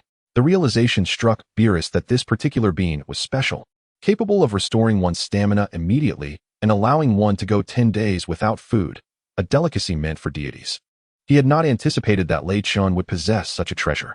You are cheating, Beerus shouted in frustration, having finally gained the upper hand only to see Lei Chen recover so rapidly. Yes, I am cheating, but you too wield your strength against the weak. Your power surpasses mine, which seems rather unfair, does it not? So, we are even, Lei Chen chuckled. I have plenty more of these beans. Shall we continue? Or shall we call it a draw? Draw? Beerus was about to erupt with fury when he suddenly caught a whiff of an aroma wafting from a distance, where Whis was savoring a feast while observing the battle between him and Lei Chen. The scent was unlike anything he had ever encountered. At that moment, Beerus lost all desire to continue fighting. I shall not fight anymore, but this constitutes cheating, thus I declare myself the victor. Before Lei Chen could respond, Beerus soared toward Whis with a speed even greater than when he had battled Lei Chen. It seemed that Beerus still had considerable strength in reserve. Lei Chen was taken aback. He had initially intended to engage in a prolonged battle with Beerus by relying on the Senzu beans. However, he had not anticipated that Beerus would abandon the fight simply due to the allure of food. Yet, this suited Lei Chen perfectly, as he had no idea how powerful a fully unleashed Beerus would be, nor whether he could withstand him with the aid of the Senzu beans. Half an hour later, under Bulma's arrangements, Whis and Beerus had feasted and packed some delicacies to take back to the realm of destruction. Lei Chen, Beerus stated, I hope that when we meet again, our battle will not be as it was today. Beerus spoke to Lei Chen, assuring him, rest assured, my decision will not disappoint you, and it is quite likely that I will astonish you. With a smile, Lei Chen reflected on how this battle with the god of destruction, Beerus, had enlightened him to the essence of destructive power, or rather the principles of destruction. Although Lei Chen had yet to harness destructive energy, he had comprehended the theoretical aspects of destruction quite clearly. However, theory remains but theory. Practical application requires time. It is akin to obtaining a driver's license. While one may know how to operate a vehicle and understand the rules of the road, executing these skills in real time is a different matter entirely. Familiarity with the route does not equate to actual driving experience, and when the moment of examination arrives, one may find themselves momentarily bewildered. This is precisely the state in which Lei Chen currently finds himself. Is that so? I must admit, I am quite intrigued, Beerus remarked with a hint of interest. In the next instant, he and Whis transformed into a beam of light and ascended into the sky, vanishing from sight. Once Beerus and Whis had disappeared, the crowd's attention shifted to Lei Chen. Notably, Vegeta stepped forward, confronting Lei Chen directly. Lei Chen, let us engage in battle. Regardless of whether you transform into Super Saiyan God or Super Saiyan Blue, I, Vegeta, will defeat you. Is that so? Lei Chen replied with a knowing smile, recognizing Vegeta's challenge despite the latter's awareness of his own inferior strength. This was not merely Vegeta's penchant for confrontation. Rather, he yearned to experience the power of a Super Saiyan God. Although Vegeta's current power still fell short of the transformation standards of a Super Saiyan God, should he grasp the essence of this power, there is a possibility that with diligent training, he might indeed achieve that transformation. A crimson aura enveloped Lei Chen, its vibrant flames swirling around him, exuding an air of divinity. The red mist danced like ethereal flames, interspersed with hues of color. As his hair and eyes transformed to a brilliant red, and his physique became more slender, an invisible pressure emanated from him, bearing down on Vegeta, who felt an overwhelming force that rendered him incapable of action. The sensation was so profound that Vegeta believed that any attempt to strike could lead to his immediate demise. A thought of hesitation surfaced in Vegeta's mind. Damn it, how can the disparity be so vast? He thought, realizing that he could not continue in this manner, otherwise, he might truly hesitate to make a move. Gritting his teeth, he fixed his gaze intently on Lei Chun. With Lei Chun's transformation into a Super Saiyan God, his combat power soared to an astonishing 240 million, while Vegeta, still in his base form, had yet to reach even 1 million. Oh! A resplendent golden radiance erupted from Vegeta, who began to roar with all his might, the sound reverberating through the skies. Veins bulged in his neck as golden lightning crackled around him, altering the very hue of the heavens, where thunder rumbled ominously. Vegeta's hair stood more erect and appeared denser than before, arcs of electricity flickering around him, his visage taut and frigid, his battle power surging to an astonishing 15 million. Yet, before the divine might emanating from Lycan, he resembled a mere ant before an elephant. Suddenly, Vegeta transformed into a golden apparition, charging towards Lycan, launching a relentless barrage of punches. However, none of his strikes found their mark. In an instant, Vegeta was violently propelled backward, leaving a trail of blood and a resonating shockwave in his wake. There, suspended in the sky, Lycan extended a solitary finger, having merely touched Vegeta's forehead to send him flying. Gradually, Vegeta, who had been crouching on the ground, rose to his feet, his aura intensifying further. Wiping the blood from the corner of his mouth with his left hand, he regarded Lycan with an impassive expression, devoid of any fury over the injury inflicted by a mere finger. Slowly, Vegeta ascended from the earth, hovering before Lycan before finally descending back to the ground. His aura grew increasingly formidable, surpassing 2 million, eclipsing even Goku's Super Saiyan 3 strength. Vegeta raised his right arm, palm directed at Lycan, emanating a terrifying energy, his body coalescing with unimaginable power. His expression remained calm and inscrutable as he stared at Lycan. Was Vegeta truly mad? This was merely an ordinary battle. Was he intent on perishing alongside Lycan? Chapter 43. The Supreme Kai of the Female Realm Piccolo, having witnessed Vegeta employ this technique against Majin Buu, expressed his astonishment, bewildered by Vegeta's choice. It was known that Vegeta had perished after using this move against Buu. What? The revelation left everyone startled. Dad, please stop. Even Trunks, who had been present during the encounter with Majin Buu, felt a surge of urgency. Ignoring the pleas of those around him, Vegeta continued to gaze unflinchingly at Lycan. Lycan, underestimating me could lead to your demise. With that, a colossal wave of energy erupted from Vegeta, an endless torrent of golden power surging forth. In an instant, a golden beam shot skyward, the sheer magnitude of the energy generating a fierce wind that swept across the surrounding area for hundreds of meters. A tremendous gravitational force lifted the scattered debris from the ground, drawing everything within thousands of kilometers into its vortex, akin to a black hole. Dad, Trunks exclaimed, his face alight with concern, prepared to intervene, yet Goku restrained him. Calm down, Trunks. I believe Vegeta will not perish using this technique. He is now exponentially stronger than before. I believe that Vegeta would not easily succumb to death. As soon as Goku uttered these words, a tremendous explosion reverberated, creating an unfathomable black hole centered around Lei Chun and Vegeta, with a radius of 100 meters. Above in the sky stood two figures. One radiated a shimmering red aura, while the other was Vegeta. He gasped for air, veins protruding from his forehead, his muscles trembling, his gaze fixated on Lei Chun. Unable to sense Lei Chun's aura, Vegeta was oblivious to the extent of power Lei Chun had unleashed against his attack. However, judging by Lei Chun's unchanged expression, he was inscrutable. The words deep and unfathomable echoed in Vegeta's mind, and ultimately, he plummeted from the sky, utterly exhausted. Vegeta, father. The crowd gasped in shock, particularly Trunks, who caught Vegeta's body before it touched the ground. Vegeta's attack should have been capable of injuring Goku in his Super Saiyan God form, and if Goku had been careless, he could have very well met his demise at Vegeta's hands. The destructive power of that move was estimated to be around 30 trillion. Lei Chun observed as Trunks caught his father, thinking, "Father, you mustn't die?" Trunks said, his voice trembling with emotion. Cough, cough. Trunks, you underestimate me. I, Vegeta, would never perish so easily. This technique is of my own creation, and I understand it well, Vegeta replied, his complexion pale. At this moment, he had no strength left, unable even to stand. Here, Uncle Vegeta, take this. It's a Senzu bean. At that moment, Gohan flew over and handed Vegeta a Senzu bean. Upon consuming it, Vegeta immediately regained his peak condition. Meanwhile, Goku had already flown in front of Lei Chun. Kakarot, do you wish to spar with me? Lei Chun inquired, his gaze fixed on Goku. No, even in my Super Saiyan God form, I doubt I could withstand many of your strikes. Especially since I am not yet accustomed to this transformation. I primarily wish to experience the power of the Super Saiyan God beyond the Super Saiyan God form. Goku replied earnestly, regarding Lei Chun. Very well. Lei Chun nodded. Suddenly, a magnificent cascade of starlight erupted behind him. Lei Chun's appearance transformed. His hair and eyebrows turned blue, his pupils gleaming with a soft azure glow.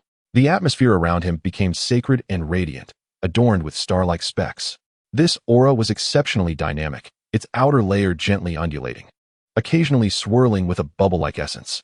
His battle power surged to 960 trillion. How impressive! Goku was forced back by the sudden increase in Lei Chun's energy, retreating over 100 meters. Instinctively, as he was propelled backward, Goku transformed into his Super Saiyan God form, successfully resisting the onslaught of Lei Chun's formidable aura.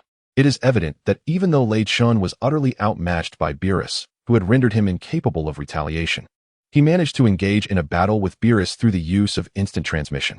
Nevertheless, in comparison to the others present, Lei Chun's strength far surpassed theirs. With a mighty transformation into Super Saiyan Blue, Lei Chun sent Son Goku flying before reverting to his normal state, allowing his immense energy to resonate with those around him. His combat power, reaching an astounding 30 billion, rendered him significantly more powerful than anyone else in the vicinity, even in his untransformed state. Well, it appears there is nothing more to attend to. It is time for me to depart. With those words, Lei Chun vanished from their sight in a flash of instant transmission. Tianlan Star, the planet where Lei Chun had resided for over 40 years, lay before him. Deep within a primordial forest on this planet, a sudden sound of footsteps echoed through the trees. Lei Chun, who was meditating above a great river, abruptly opened his eyes, a look of perplexity crossing his face as he gazed into the distance. It was the Supreme Kai. The unique attire and the white hair resembling a rooster's comb unmistakably identified her as a being of high status, second only to the god of destruction in this Dragon Ball universe.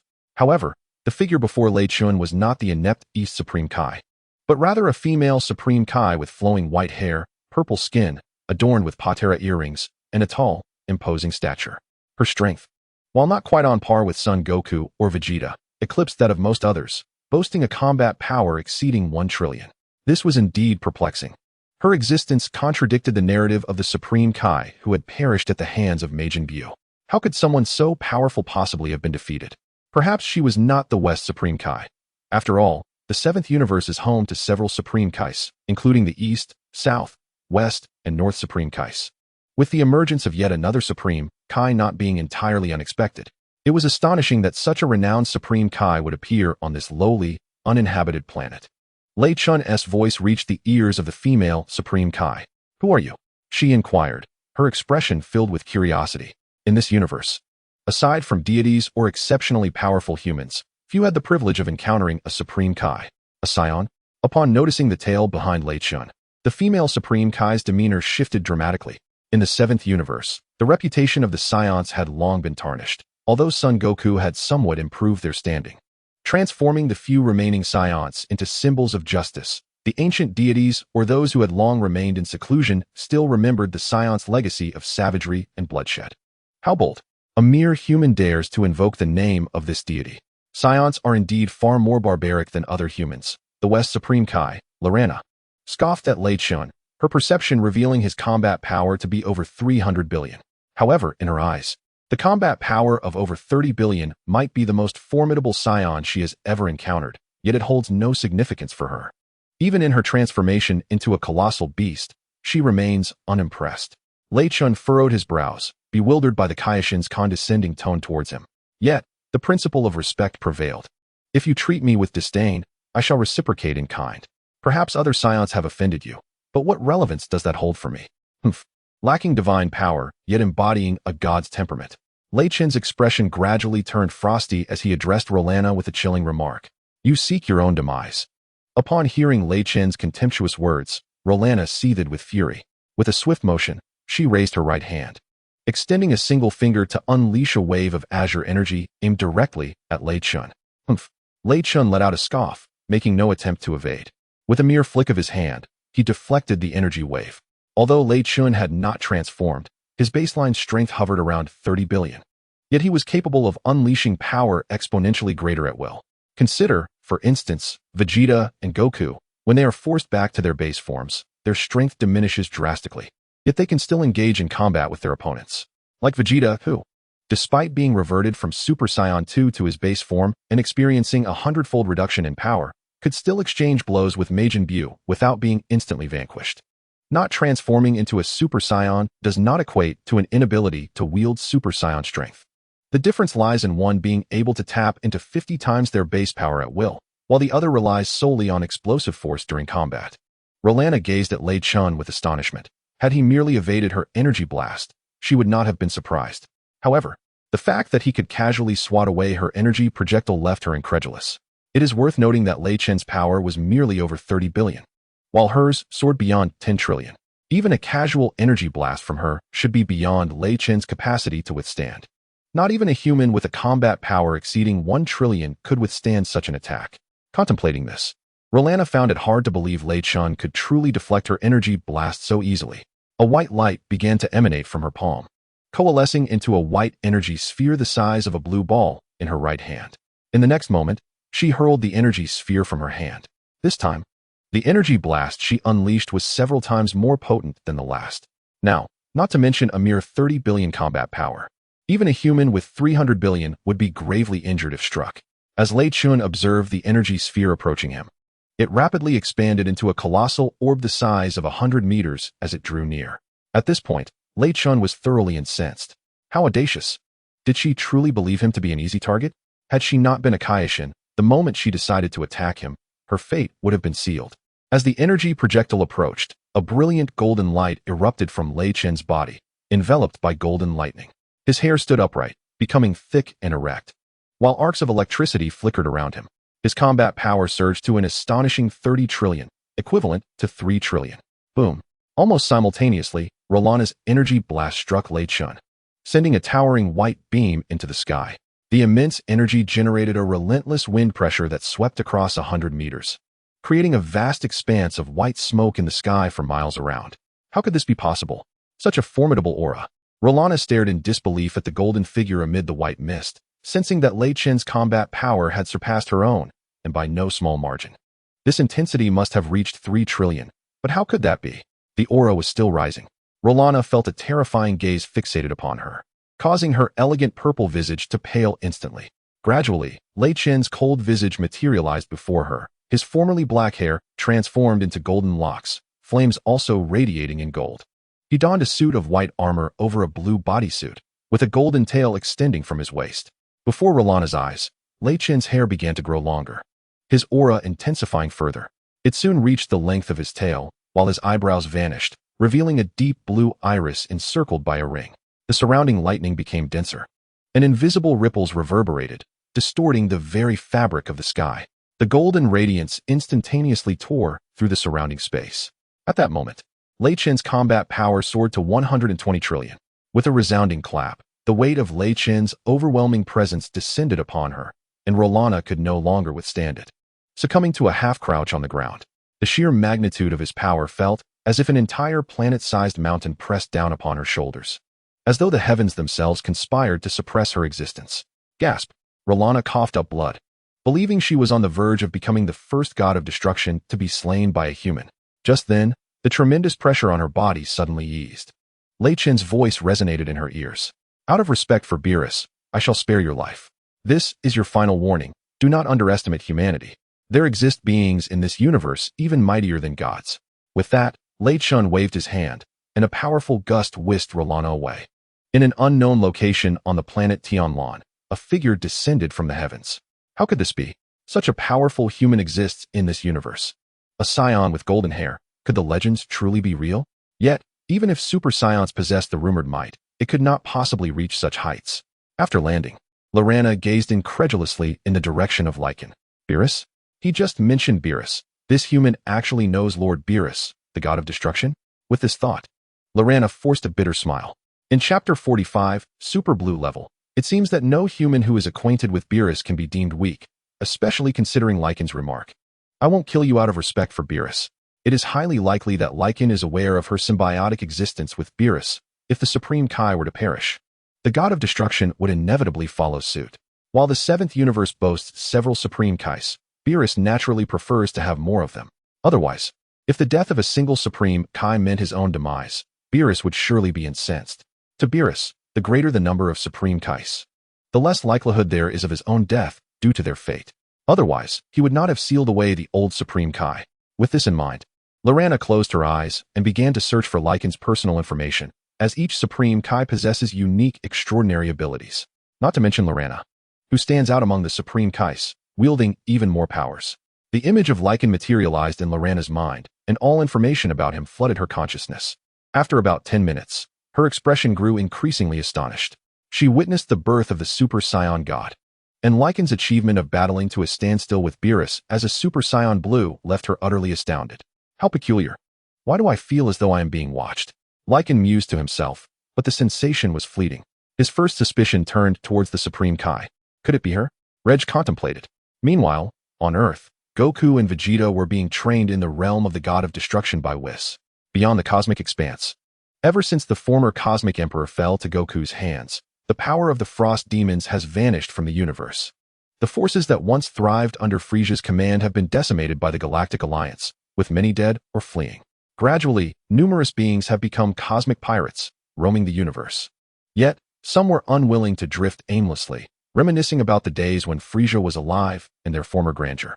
As time passed, these discontented beings began to gather, united by a common aspiration, to resurrect their once mighty cosmic emperor, King Frieza, renowned as the most talented among the 3 cosmic emperors.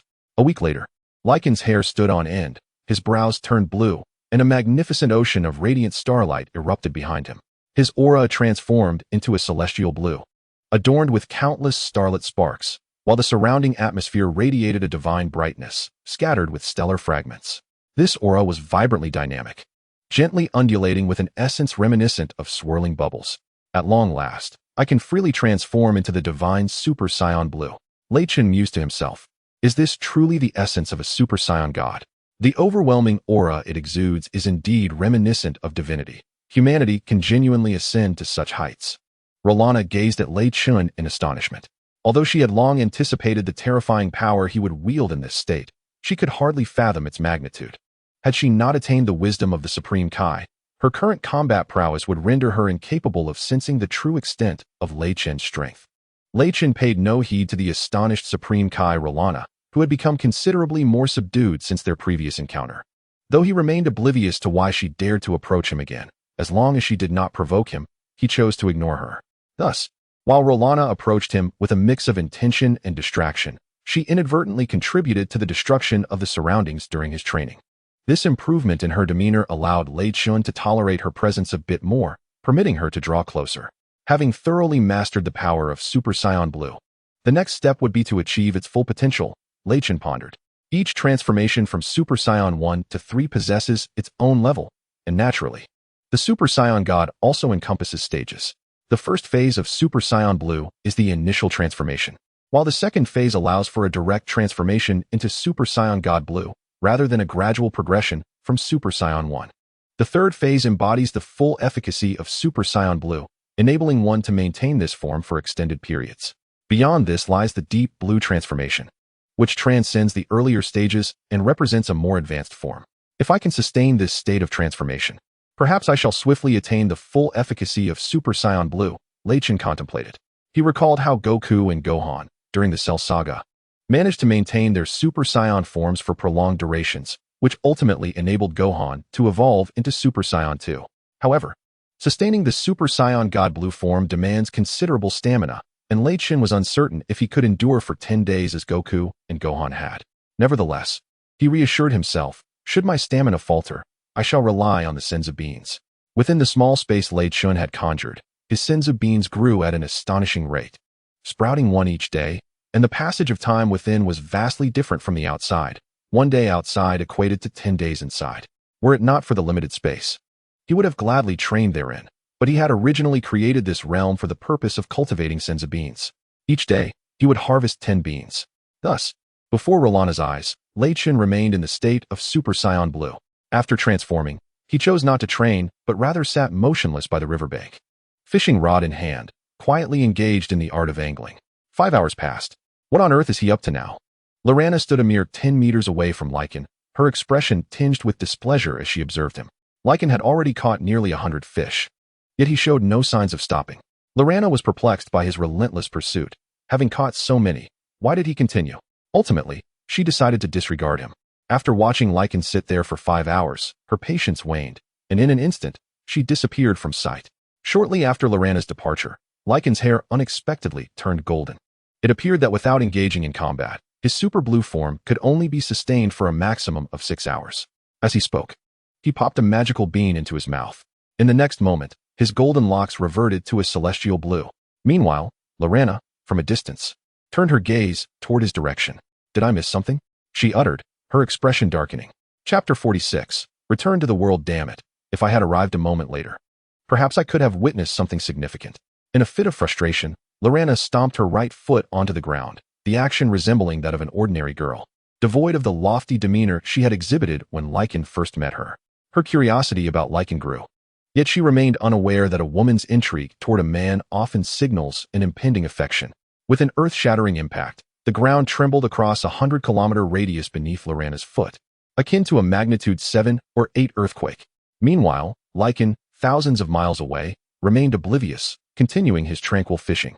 15 days later, a deafening explosion erupted, unleashing shockwaves that radiated outward.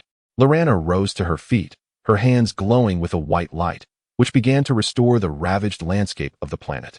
Above, 2 figures, one gold and one blue, appeared, Super Saiyan 4 Lycan and Super Blue Lycan, each glaring intently at the other, their bodies accelerating once more.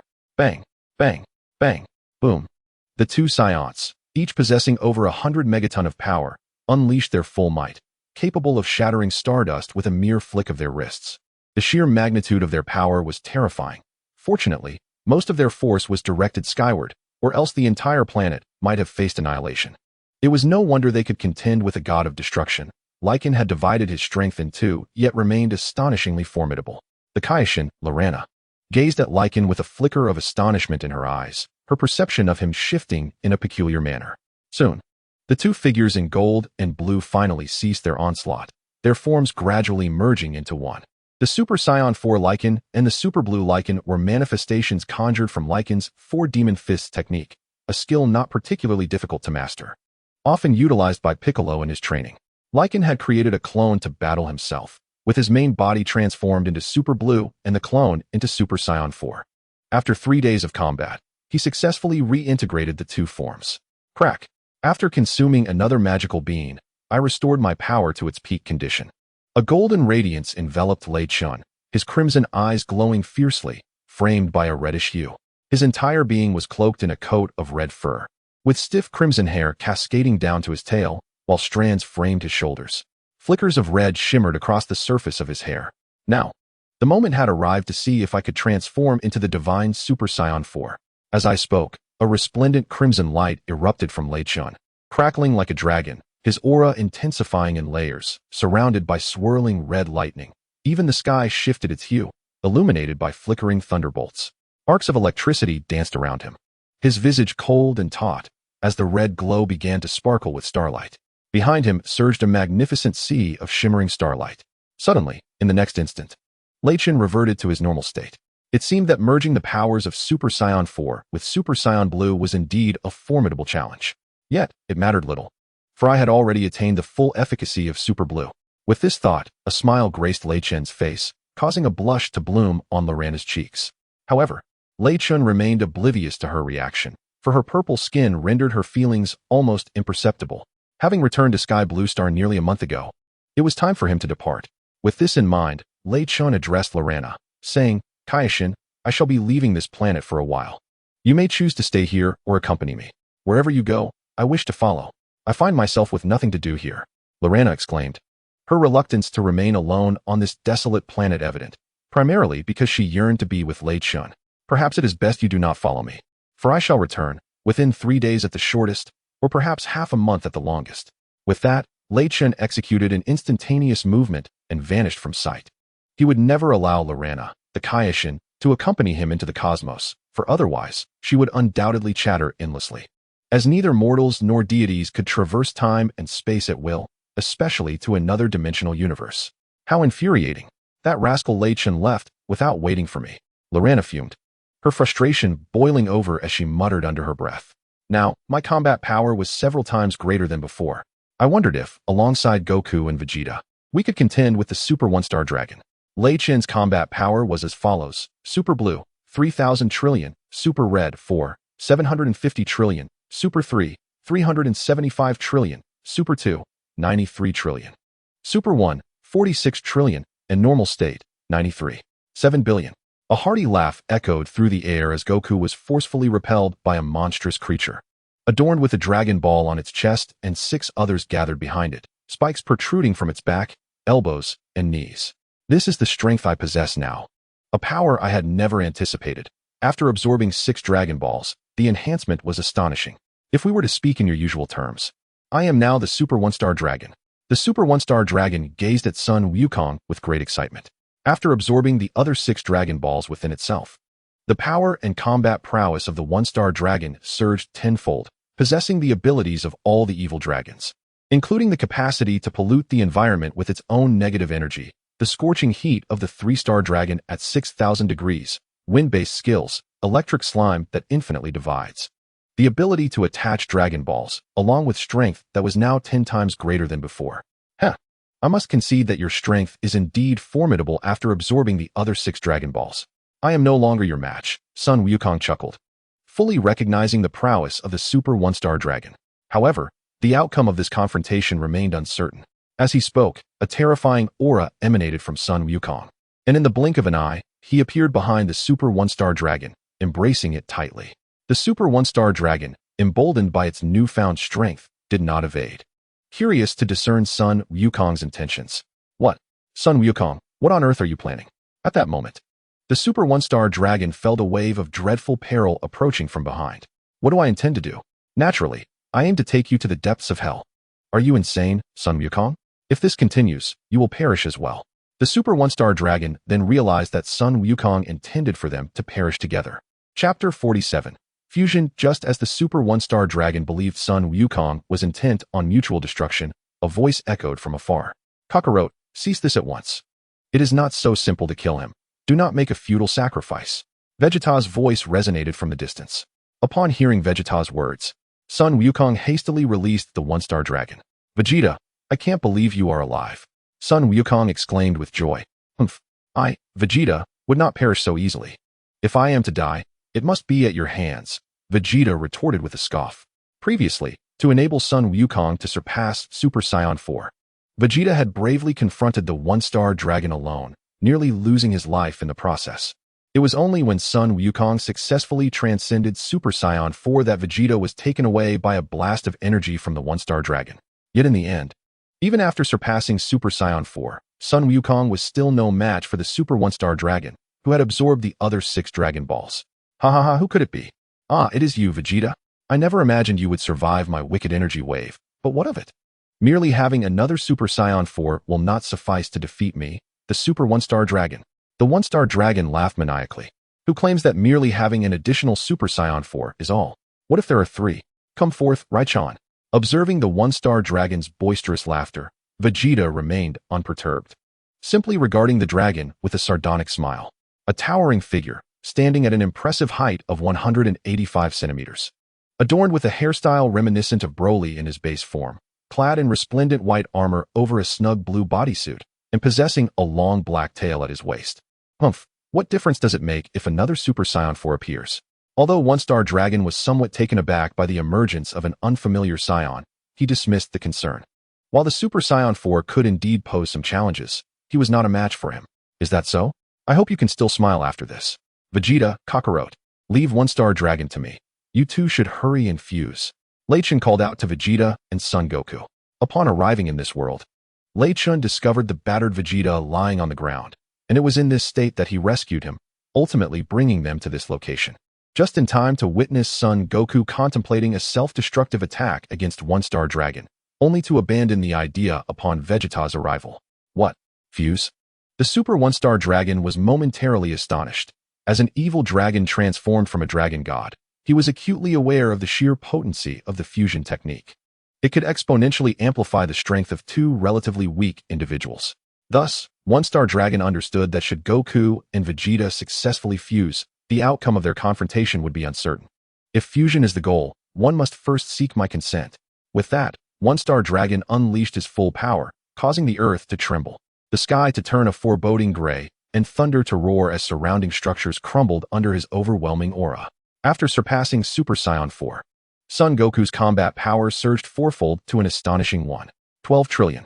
Meanwhile, Vegeta, having been rescued from the brink of death by Lei Chentian and revived with a Senzu bean, regained his peak state, elevating his power from 260 billion to 500 billion. One-star dragon stood at 550 billion, while his transformation into Super One-star dragon escalated his power to 5 trillion. Witnessing this, Lei Chentian let out a powerful shout, enveloped in a dazzling golden light that tore through space. When the brilliance faded, Lei Chentian had transformed into Super Saiyan 4. With red eyes and fur covering his entire body, his hair a striking crimson, cascading down to his tail and framing his shoulders. His combat power reached an impressive 5 trillion. In an instant, the form of Super One-star Dragon vanished. Bang! In the next moment, a powerful punch from Super One-star Dragon struck Lei Chentian squarely in the back.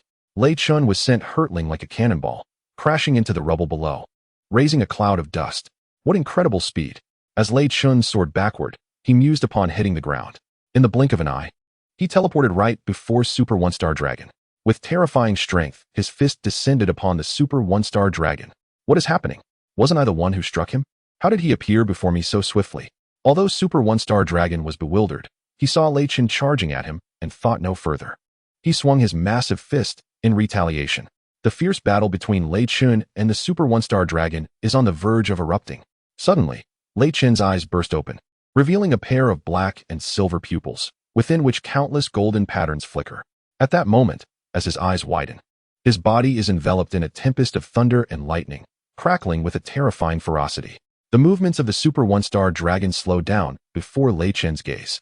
Lei Chentian deftly avoids the attack from the Super One-star Dragon, his fist gliding past its outstretched hand and lands squarely on the dragon's face, striking its nose with a forceful blow. The Super One-star Dragon stumbles back a few steps, a trickle of dark purple blood flowing from its nostrils.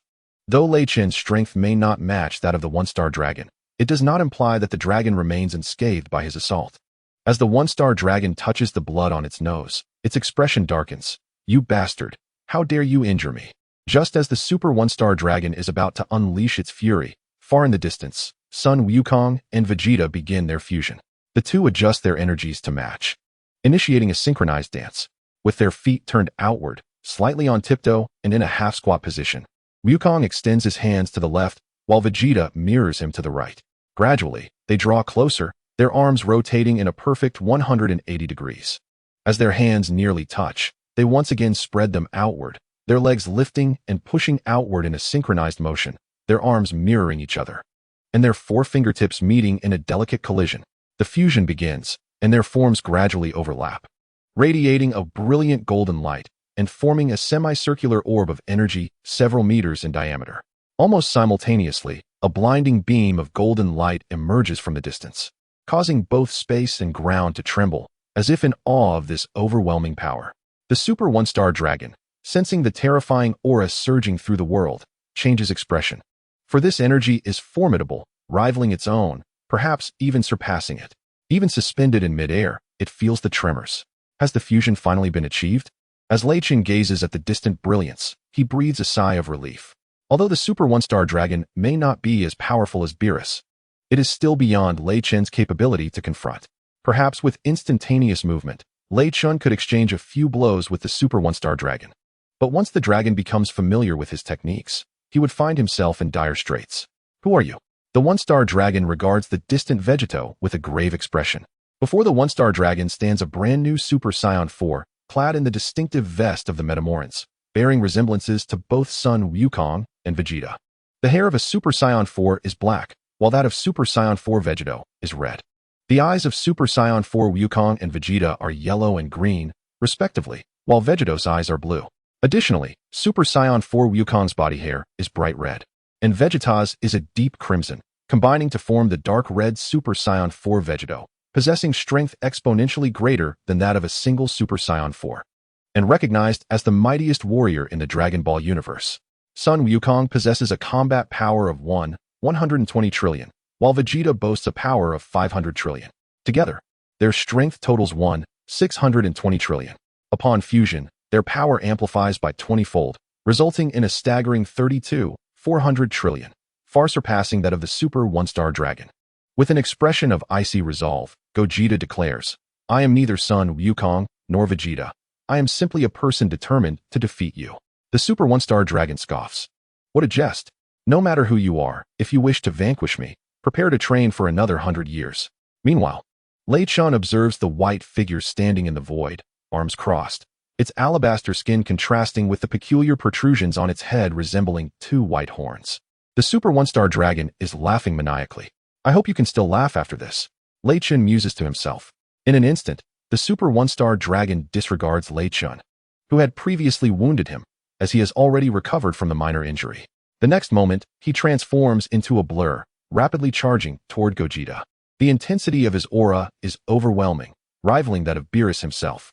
Lei Chentian's eyes glimmer with determination as he watches the Super One-Star Dragon hurtle toward Gogeta. "Prepare to meet your end." The Super One-Star Dragon bellows, launching a punch toward Gogeta. Just as the fist approaches its target, a blinding golden light erupts from Gogeta's form. The ensuing shockwave tears through the fabric of space, producing a thunderous roar. In an instant, the Super One-Star Dragon is sent flying back at a velocity even greater than his advance, creating a colossal mushroom cloud in the distance.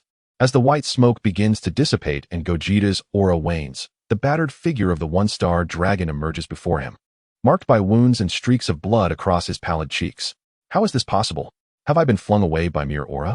The One-Star Dragon exclaims, incredulous. "What happened to your previous bravado, One-Star Dragon?" Gogeta inquires with a hint of mockery. "Don't get too complacent. I was careless before, but this time I will show no mercy." The One-Star Dragon retorts defiantly. With that, he raises his fist and strikes fiercely at Gogeta. The sound of impact echoes as the Super One-Star Dragon relentlessly assaults Gogeta, each punch met by an invisible barrier.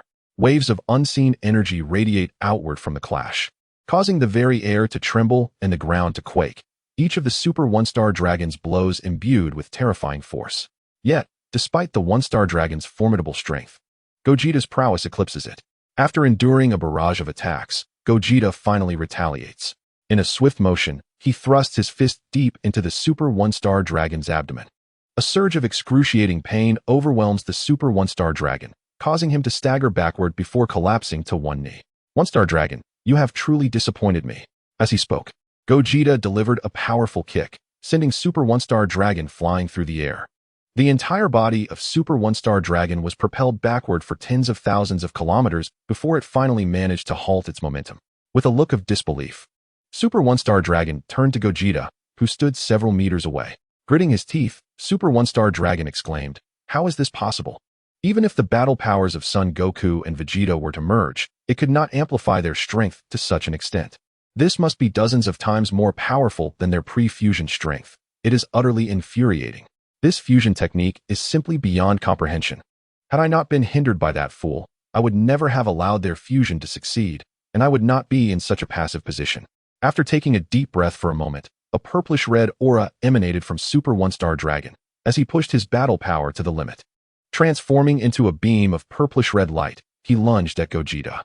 Gogeta, calm and collected, observed the approaching fist of Super One-Star Dragon, his arms crossed over his chest, patiently awaiting the moment of impact.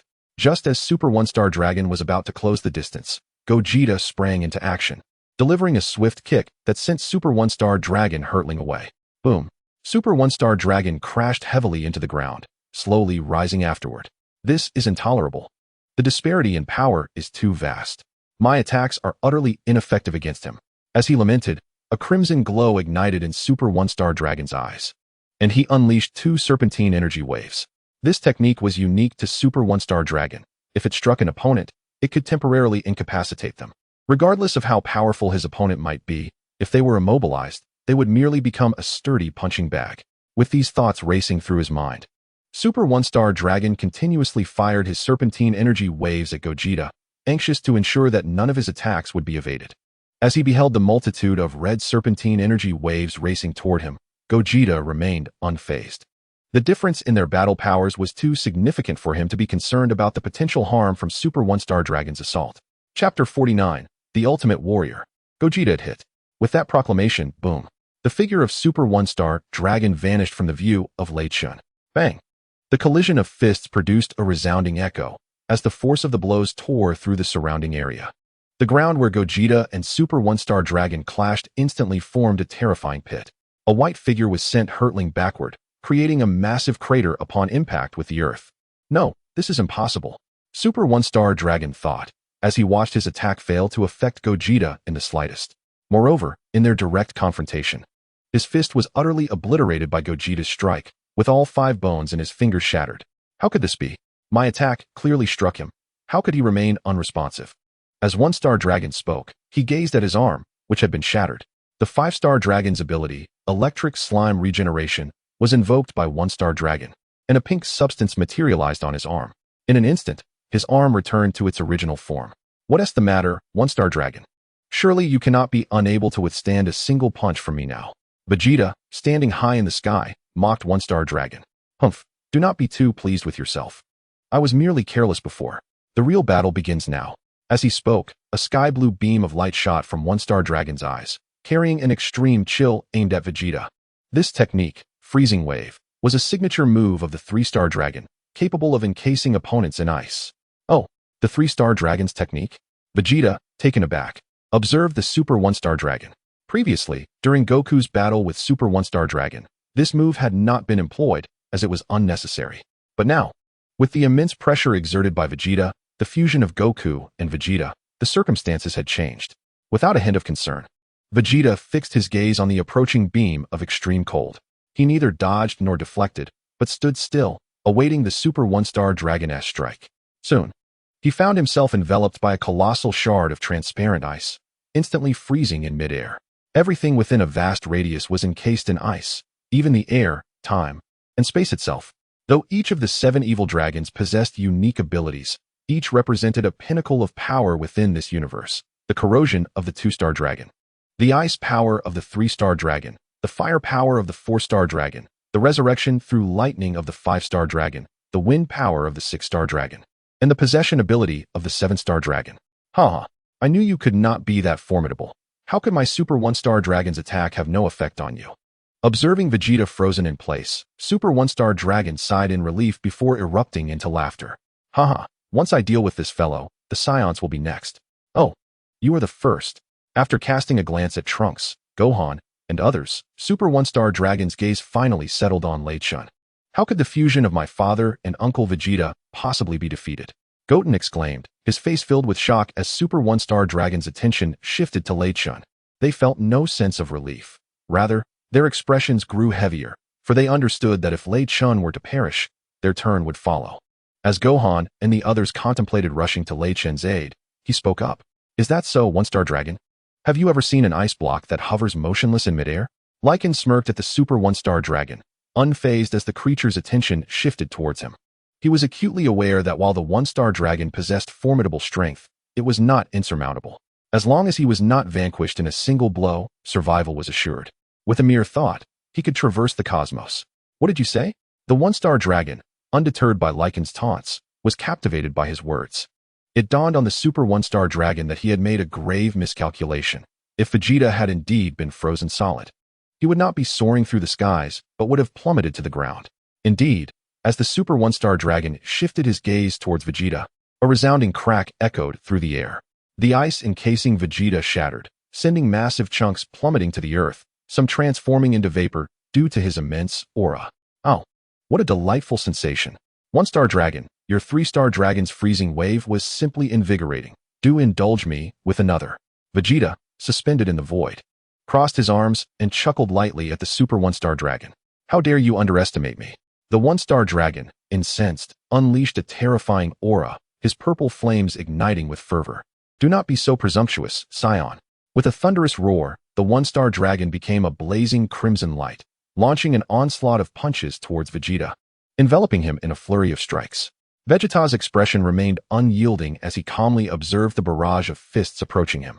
The ferocity of the one-star dragon's assault stirred a tremendous gale, sending shockwaves outward.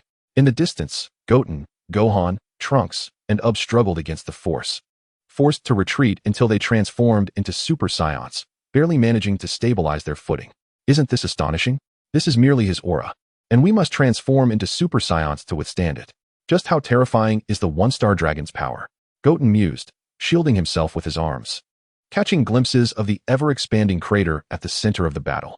I never imagined that the fusion of my father and Mr. Goku would result in such overwhelming strength. I initially thought their combined might surpass the one-star dragon, or at least be comparable, but it appears the one-star dragon cannot even inflict a scratch on Vegeta. Trunks exclaimed, astonished. Chapter 50. The beaten one-star dragon. It seems this time, the one-star dragon is doomed, Gohan remarked, his face alight with excitement as he observed the one-star dragon being toyed with by Vegeta. Just as the crowd cheered for Vegeta's impending victory over the one-star dragon, a sudden shout echoed from afar. Vegeta, stop playing around. If you continue, you'll risk disintegration. The voice of Lei Chentian echoed from afar. Oh. Upon hearing Lei Chentian's words, Vegeta's expression grew notably serious. Wasn't the fusion technique supposed to disband after 30 minutes? It had only been 5 minutes since the fusion. How could it possibly dissolve so swiftly? As Vegeta pondered this, an overwhelming force erupted from his body, sending the attacking one-star dragon hurtling through the air.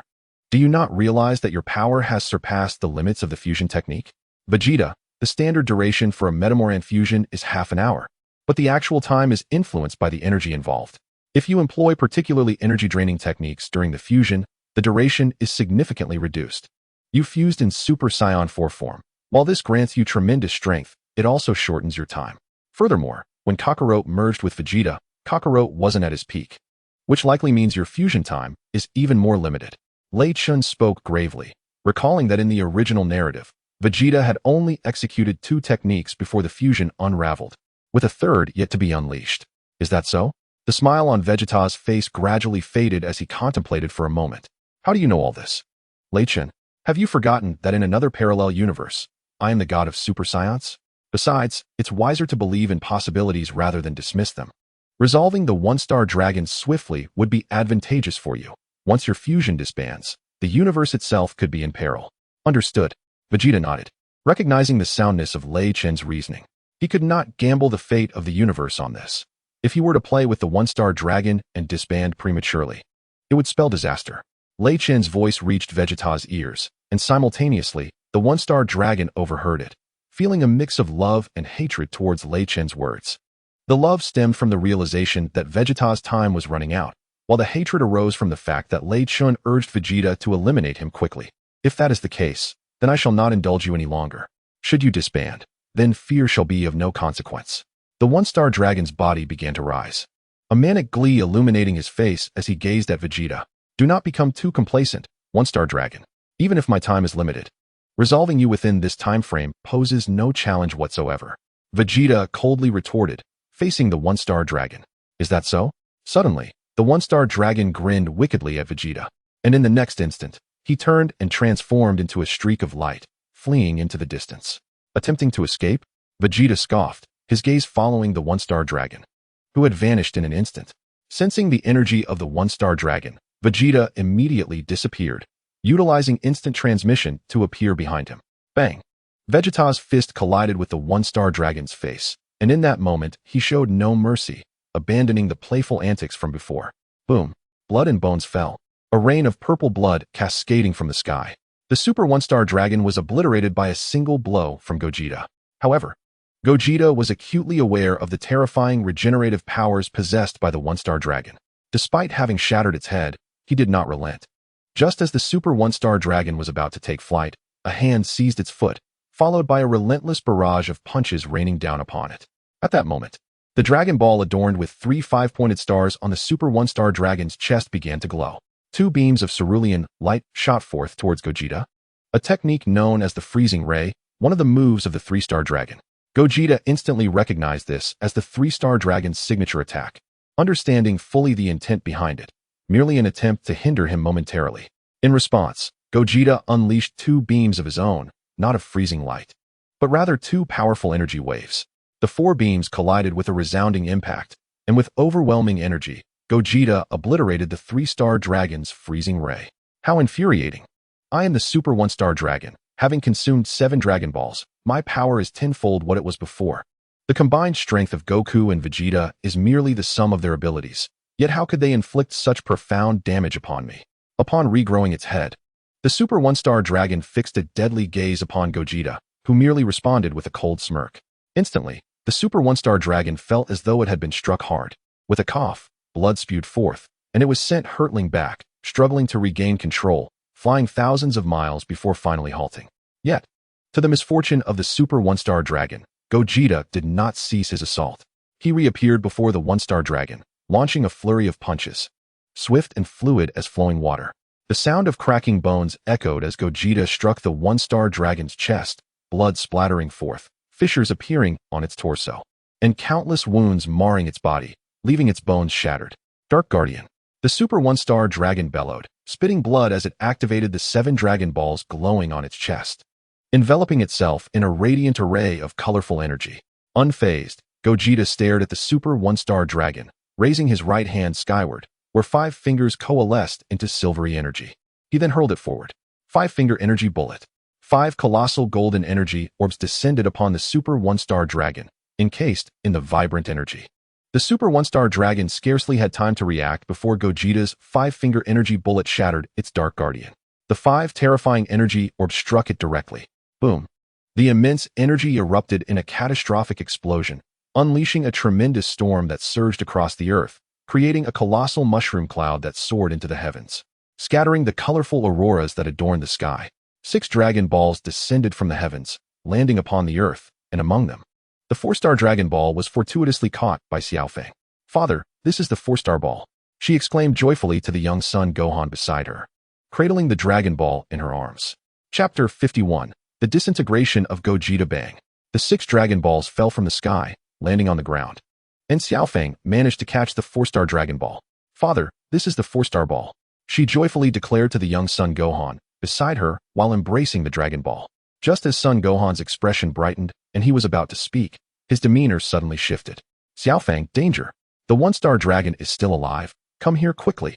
Upon uttering these words, son Gohan transformed into a beam of light, swiftly enveloping Xiaofeng in his arms and soaring into the distance. The events unfolded in an instant. And as son Gohan whisked Xiaofeng away, the figure of the 1-star dragon gradually materialized before the onlookers. Its body was drenched in a purplish-red blood, and its once proud white tail was now severed beyond recognition. Its aura diminished to the lowest ebb, its combat power reduced tenfold from before. The once mighty Super One-Star Dragon was no longer a formidable foe, now merely a 1-star dragon. Gasping heavily and in disarray, the 1-star dragon glared at Gogeta, who stood merely a dozen meters away. "Receive my final blow, 1-star dragon." With that, Super Saiyan 4 Gogeta crossed his hands, forming a golden energy sphere 2 to 3 meters in diameter before thrusting it towards the 1-star dragon, unleashing a wave of energy. The golden energy transformed into a blinding light that erupted in the sky. "Damn it!" The 1-star dragon roared, raising its arms defensively, summoning the remnants of its strength to withstand Gogeta's assault. Just as Gogeta's super-large Kamehameha was about to strike the 1-star dragon, a flash of golden light erupted from Gogeta, splitting him into 2 identical figures, Super Saiyan 4 Vegeta and Super Saiyan 4 Goku, both maintaining the same stance. "How could it disintegrate so quickly?" Vegeta questioned, perplexed. "Strange. It seems we've barely reached 10 minutes. Super Saiyan 4 Goku concurred, sensing the brevity of their fusion. As Gogeta disintegrated, the super-large Kamehameha he had unleashed vanished just before it could hit the 1-star dragon. "Haha, the time has finally come. It seems destiny is on my side, 1-star dragon." The 1-star dragon proclaimed with elation. "Goku, Vegeta, your end is nigh. Haha, 1-star dragon, do not rejoice too soon. Even if we disintegrated early, your fate isn't much better. Do not underestimate me. Even Vegeta is a terrifying opponent you may struggle to overcome." Goku retorted with a smile directed at the 1-star dragon. "Carrot, what do you mean I might struggle? The current 1-star dragon is no match for me." Vegeta, naturally incensed by Goku's words, asserted defiantly. Is that so? A solitary figure known as One-Star Dragon wore a cold smirk and exclaimed, Dragon Balls, return. Vegeta, perplexed, could not fathom One-Star Dragon's intentions, yet Goku sensed urgency. We must stop him. He aims to consume the Dragon Balls once again to augment his power, Goku proclaimed. Moments later, One-Star Dragon exhibited no signs of transformation, and the other 6 Dragon Balls remained absent from his grasp. What is happening? Where are my Dragon Balls? He uttered. Disbelief etched upon his face. Ah, One-Star Dragon, do you refer to these orbs? They now belong to me. At that moment, Lei Chentian had assumed his Super Saiyan Blue form, boasting an astonishing power level of 3 trillion. Without this transformation, capturing the 6 Dragon Balls would have proven arduous. Otherwise, how could Goku's strength, surpassing that of Super Saiyan 4, allow One-Star Dragon to so easily devour the other 6 Dragon Balls? The 6 orbs floated above Lei Chentian's hands, enveloped in a celestial azure aura. Curse it! One-Star Dragon's gaze fixed intently on Lei Chentian. The state Lei Chentian occupied was markedly distinct from Goku and Vegeta's Super Saiyan 4 forms. One-Star Dragon could sense no energy emanating from him. With hair of sapphire, brows of blue, and eyes shimmering with a faint azure glow, Lei Chentian bore a resemblance to the conventional Super Saiyan transformation, albeit with hair of a cerulean hue and an aura transformed into ethereal energy, radiating a divine and luminous presence, speckled with starlit fragments. This aura was exceedingly vibrant, its outer layer undulating gently, interspersed with effervescent bubbles swirling intermittently. At that moment, Lei Chentian's energy had dwindled to nothing. However, One-Star Dragon did not underestimate him.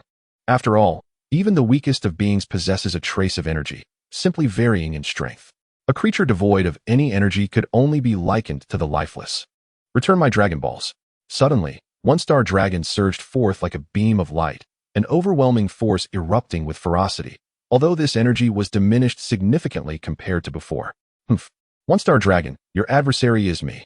Vegeta, having long prepared, would not allow One-Star Dragon to seize the 6 Dragon Balls from Lei Chentian. Move aside. One-Star Dragon bellowed at the Super Saiyan 4 Vegeta, who had suddenly obstructed his path. With a resounding clash, One-Star Dragon unleashed a punch towards Super Saiyan 4 Vegeta, who retaliated with equal ferocity. The collision of their powers generated a tempestuous wave that split the sky, resonating with a thunderous roar, and a cloud of dust billowed forth, rising into a mushroom-like formation. In a flurry of strikes, Super Saiyan 4 Vegeta and One-Star Dragon engaged in a relentless exchange of blows, each delivering a punch or kick in turn. Prior to consuming the 6 Dragon Balls, One-Star Dragon's combat prowess did not exceed 600 trillion, placing him on par with Vegeta, slightly stronger yet still limited in strength. Furthermore, he bore grave injuries, while Vegeta, despite having expended some energy through fusion, remained considerably more formidable than One-Star Dragon. In this encounter, Vegeta decisively subdued the One-Star Dragon. This Azure Super Saiyan. It cannot possibly be another transformation beyond Super Saiyan 3, can it? Goku transformed back to his normal state and flew beside Lycan, inquiring with curiosity. Kakarot, you are indeed correct. This transformation is on par with Super Saiyan 4. I refer to it as Super Saiyan God Blue, or simply Ultra Blue, Lycan elucidated. Indeed, it is so. Goku nodded. Having attained Super Saiyan 3 over a decade ago, he had not managed to achieve any transformation beyond that during all these years of training. It was precisely this limitation that led him to speculate about the existence of Super Saiyan God. Chapter 52, Absorbing the Dragon Balls. However, it was the appearance of Baby, combined with the guidance of the old Supreme Kai, that ultimately led Goku down the path of transforming into Super Saiyan 4. Upon witnessing Lycan's transformation, Goku surmised that this state was precisely what he had failed to achieve after years of training. In this world, lacking the existence of Super Saiyan God, he found it exceedingly difficult to transform into that state. It seems we need not intervene. Vegeta can single-handedly defeat the One-Star Dragon, Lycan remarked with a smile. Indeed, had the One-Star Dragon not been injured, it might have been slightly stronger than Vegeta, but now, Vegeta has the upper hand, Goku observed, gazing at the beleaguered One-Star Dragon. Bang, bang, bang. The One-Star Dragon was mercilessly battered by Vegeta, as the sky and earth were filled with countless phantoms and energy waves that surged forth, overwhelming the surroundings. Ultimate Flash. Vegeta bellowed, his hands spread wide before gradually moving to his chest, radiating a golden light. Boom. A beam of golden energy descended upon the One-Star Dragon. No. The One-Star Dragon could only let out a brief cry before being engulfed by a massive wave of golden energy, instantly disintegrating into cosmic dust. Huff, huff, huff. Vegeta maintained his pose from the ultimate flash, but at this moment, he had reverted from Super Saiyan 4 back to Super Saiyan 3, having exhausted the energy necessary to sustain his Super Saiyan 4 form. Nevertheless, he had already slain the one-star dragon, and even in his current state, Vegeta intended to revert to his normal form, for he had expended considerable stamina. What a pity! The Dragon Balls can no longer be utilized, the now normal Vegeta lamented, picking up the one-star Dragon Ball from the ground. Just then, Goku suddenly asked, "Lycan, you come from another parallel universe. Surely, your world has Dragon Balls." "Do not dwell on that," HAKAI wrote. "The dragons summoned from another universe cannot exist in this one. It is likely that the Dragon Balls I brought over were immediately obliterated by the cosmic forces," Lycan replied. Lei Chentian explained that while it might be plausible for individuals from other universes to traverse into different realms, the Shenlong is an entirely different matter. Shenlong can be regarded as an embodiment of the cosmic laws.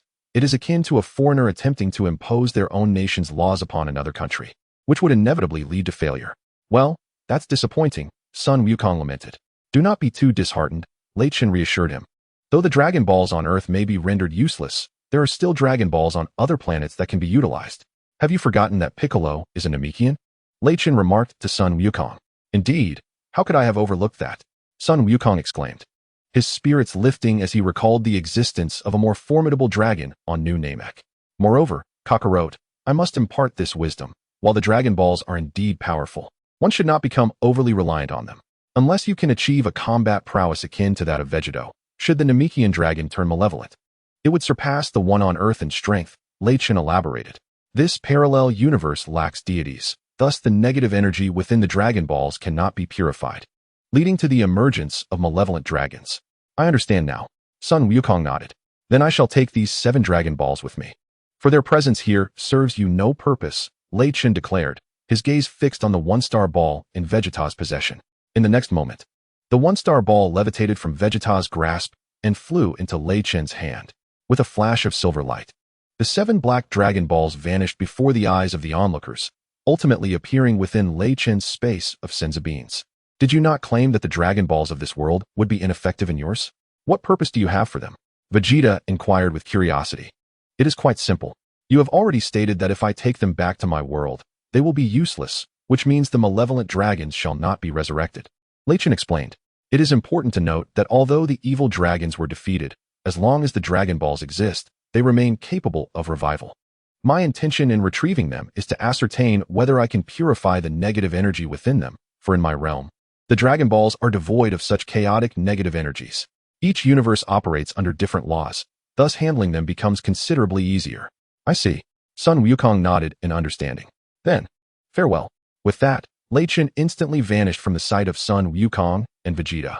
"Damn, that fellow has escaped again," Vegeta remarked, his expression tinged with irritation, as he had many questions he wished to pose to Lei Chentian, such as the nature of Lei Chentian's recent transformation and how it differed from Super Saiyan 4. Though Vegeta had witnessed Lei Chentian transform into Super Saiyan God, he had yet to observe Lei Chentian become Super Saiyan God Blue. In a different realm, within the sacred time chamber, Lei Chentian gazed at the 7 black Dragon Balls in his possession, each infused with the negative energy of the entire world. Closing his eyes, he began to absorb the vital energies of the universe, subsequently drawing upon the negative energy contained within the black Dragon Balls. The energy of the Spirit Bomb, whether in this world or the beyond, embodies the most righteous and pure essence of the universe. Utilizing it to purify the negative energies within the black Dragon Balls is indeed the most fitting application. As time gracefully passed, an entire decade, equivalent to 10 years in the outside world, slipped by unnoticed. Unbeknownst to him, Lei Chentian had completely absorbed the negative energies from the black Dragon Balls, ultimately drawing all their power into himself. However, he remained entirely unaware of this transformation. Suddenly, a series of cracks echoed as the Dragon Balls shattered, disintegrating into 7 stones that fell to the ground, crumbling into dust. What could this possibly mean? Why has my strength surged so remarkably? Lei Chentian, incredulous, felt the immense power surging within him, an intensity several times greater than before. It seemed as though only a few minutes had passed when these 7 Dragon Balls transformed into stones and fell to the earth, crumbling into pieces. His battle power had skyrocketed to 10 trillion, more than triple his previous might, and he sensed that he had gained an array of new abilities. Now, Lei Chentian felt an extraordinary connection to his desires, Anything he envisioned could manifest, even the resurrection of the deceased, albeit at a considerable energy cost. With a flourish, Lei Chun transformed into Super Saiyan 4, a state markedly distinct from his earlier appearance. Chapter 53, The New Form of Super Saiyan 4. His eyes gleamed with a golden hue, framed by a crimson aura. His body was cloaked in golden fur, with hair of a rigid golden hue cascading down to his tail, while locks framed his shoulders. His battle power reached an astonishing 10 trillion. Super 4, 10 trillion. Super Red, 2, 500. Super 3, 125 million. Super 2, 3, 225. Super 1, 156. Base form, 312. 5 billion. His battle power had indeed more than tripled. Why does this golden hair resemble Gogeta's Super Saiyan 4? Lei Chun muttered to himself. Just then, a thought struck him, and golden light radiated from his eyes. What? Has a decade truly passed? Lei Chun was taken aback. Through the power of the dragon, he instantly realized that he had spent 10 years within the hyperbolic time chamber. Though to him, it felt like mere minutes. No wonder they say that training knows no bounds of time. Lei Chun mused inwardly, as the exit of the chamber before him had already closed. With a mere thought, he found himself at the pinnacle of Baozi Mountain. Gohan, where is Kakarot? Lei Chun inquired of Son Gohan, eager to test his newfound strength against Son Goku. Yet he could not sense Goku's presence on Earth. Instead, he had arrived at Baozi Mountain to question Son Gohan. Uncle Lei Chun, I heard from my father that he went to train with Whis, Son Gohan replied. Well then, since Kakarot is absent, you shall accompany me in battle, Lei Chun declared to Gohan. But Uncle Lei Chun, I haven't trained in quite some time. My battle power is likely less than half of what it once was, Son Gohan replied with a wry smile. Is that so? Then it shall not be left to you. With that, Lei Chun transformed into a fleeting shadow, delivering a powerful punch towards Sun Wukong. Bang! Sun Wukong was sent soaring into the sky by Lei Chun's strike. A brilliant golden light erupted from Sun Wukong, his hair standing on end, transforming into a golden hue. As his combat power surged to an astonishing 250 billion. Boom! A tremendous sound reverberated, shaking the very fabric of space. Sun Wukong's pupils constricted, his body convulsing as a sharp pain radiated from his abdomen. Despite being struck in the stomach by Lei Chun, he soared into the sky as a streak of golden light. How could this be? Without transforming, he has already surpassed me, Sun Wukong exclaimed in disbelief. Although he was unable to unleash his peak combat prowess at the moment, he believed that after transforming into a Super Saiyan, his strength should exceed that of Lei Chun in his untransformed state. Yet, he was astonished to find that Lei Chun's power still surpassed his own. Gritting his teeth to steady himself, Sun Wukong unleashed a flurry of golden energy blasts towards Lei Chun. The golden orbs shimmered as countless energy projectiles erupted from his hands. Yet Lei Chun effortlessly raised his hand to deflect them, sending the energy blasts soaring into the sky. I refuse to believe that you can defeat me without transforming. Sun Wukong, too, possessed his own pride. Though he had not trained in a long time, he could not accept that Lei Chun, without the power of transformation, could surpass him. Bang, bang, bang. The tremendous force generated from the clash between Sun Wukong and Lei Chun caused the ground to crack, with surging energy detonating in the air. Bang, bang, bang. A series of punches, side swings, and sweeping kicks flowed seamlessly from Lei Chun, leaving Sun Wukong with no chance to retaliate. As time gradually passed, under the immense pressure of Lei Chun's strength, the hidden power within Sun Wukong began to awaken. His combat power slowly climbed, soon surpassing 300 billion, and he began to match Lei Chun blow for blow, now evenly matched despite the earlier suppression. Bang, bang, bang. After countless exchanges of fists and legs, Sun Wukong was forced back over 100 meters, and the dormant power within him began to stir. Sun Wukong let out a thunderous roar, his voice echoing through the void, veins standing out prominently on his neck. Clenching his fists tightly, he slightly bent his body, repeatedly shouting as his combat power escalated. Golden lightning crackled around him, the sky began to change color, and the air was filled with the flicker of thunder. Ultimately, the golden aura surrounding Sun Wukong transformed from a faint mist into a stable jet, his hair standing even taller and denser, arcs of electricity flashing incessantly around him.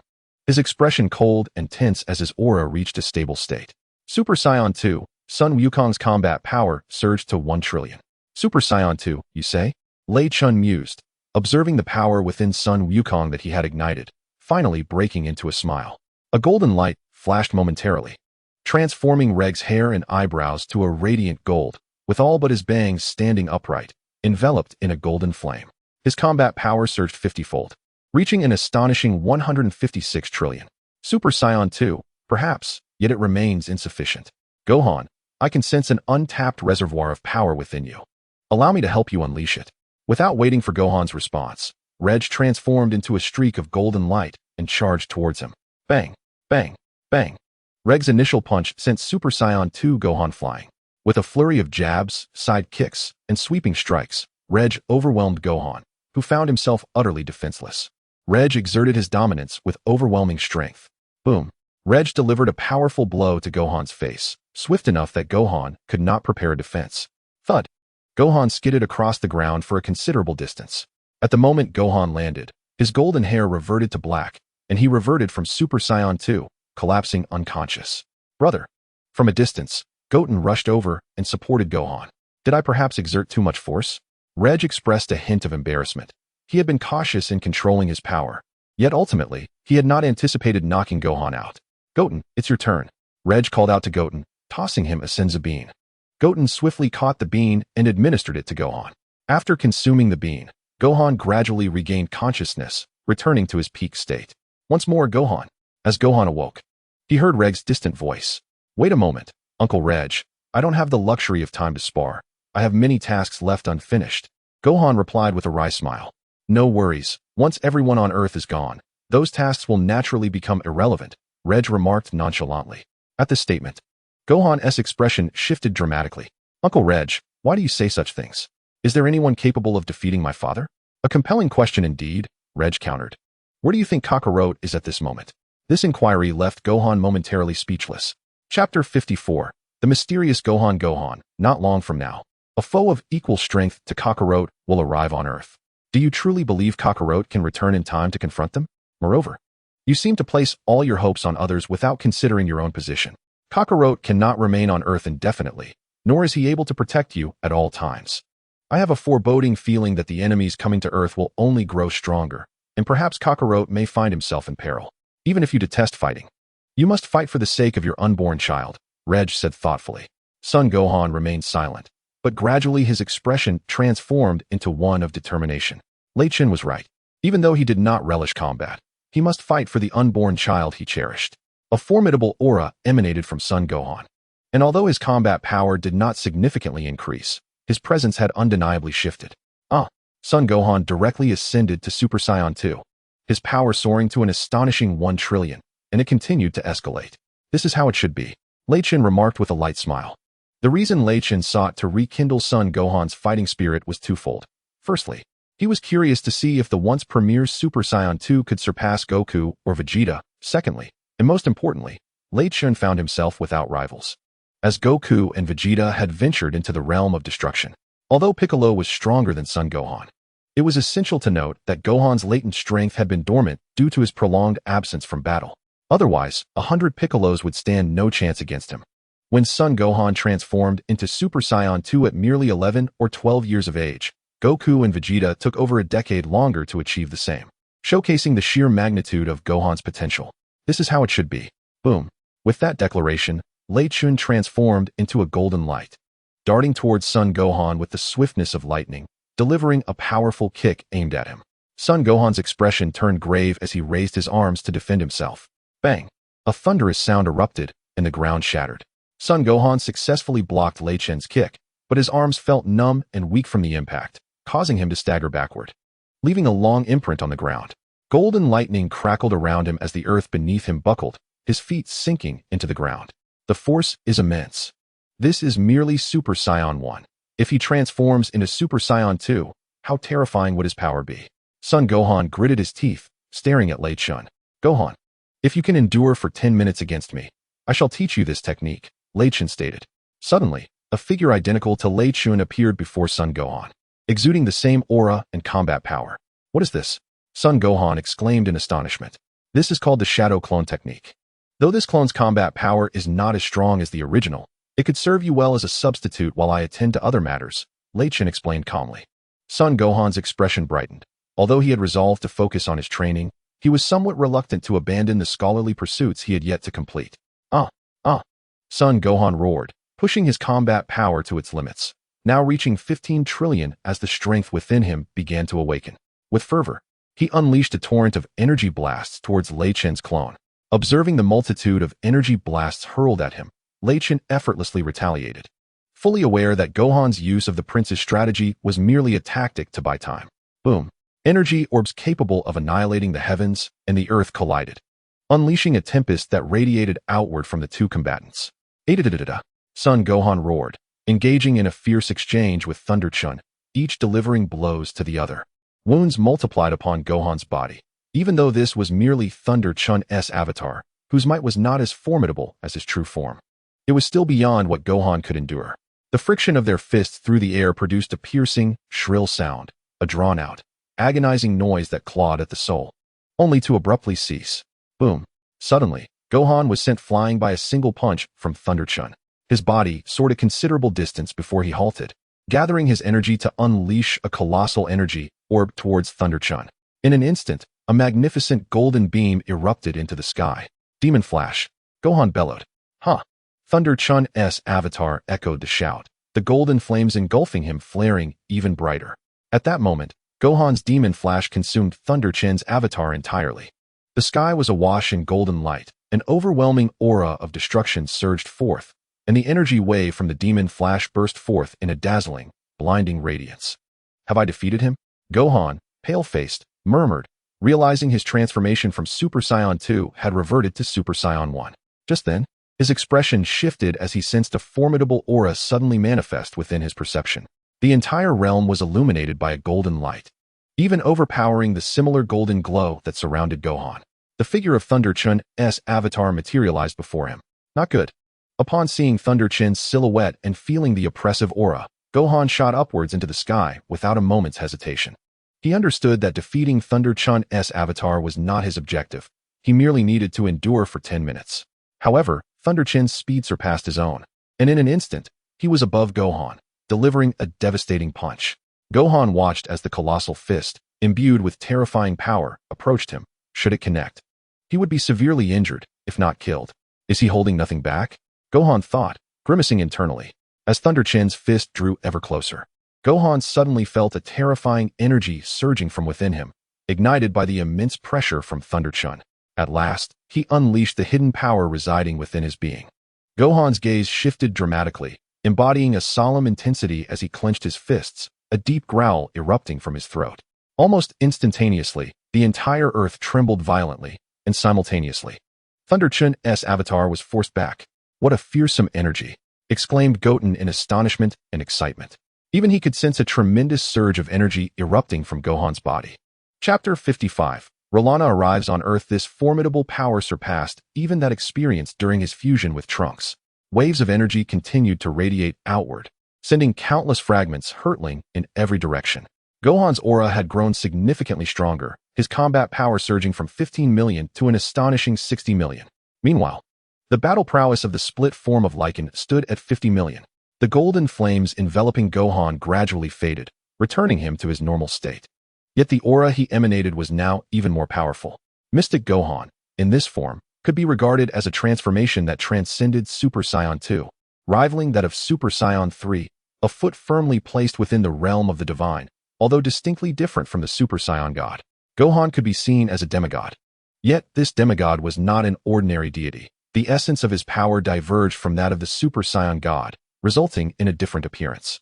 With a tremendous roar, Gohan transformed into a white blur, charging towards Lycan.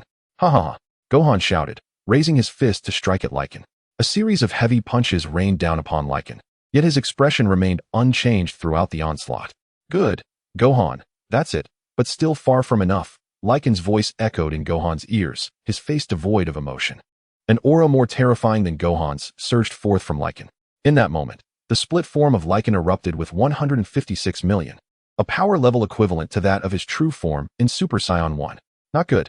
Gohan's face fell in astonishment. He had not anticipated that Lycan's split form could unleash such formidable strength, matching his true form. At that moment, Lycan's arm rested upon Gohan's abdomen, his palm gathering a sphere of golden energy. Boom. Gohan was instantly sent flying by the energy wave from Lycan's hand, crashing into the distance with a tremendous explosion. A terrifying force spread forth, winds howled, the air trembled, and the earth buckled into a massive crater, where Gohan lay, bloodied and battered, gasping for breath. Mystic Gohan's gaze fixed upon Lycan's split form. Just then, the split form began to fade into darkness, ultimately vanishing before Gohan's eyes. Disappeared? Gohan questioned. Confusion etched on his face. The time has come. Naturally, it will vanish, Lycan replied nonchalantly. Does this shadow clone technique have a time limit? Gohan inquired, curiosity piqued. As long as you do not intentionally control it or exhaust too much energy, theoretically, its existence is limitless. Of course, this is contingent upon the true form remaining alive. Should the true form perish, it will inevitably vanish, Lycan explained.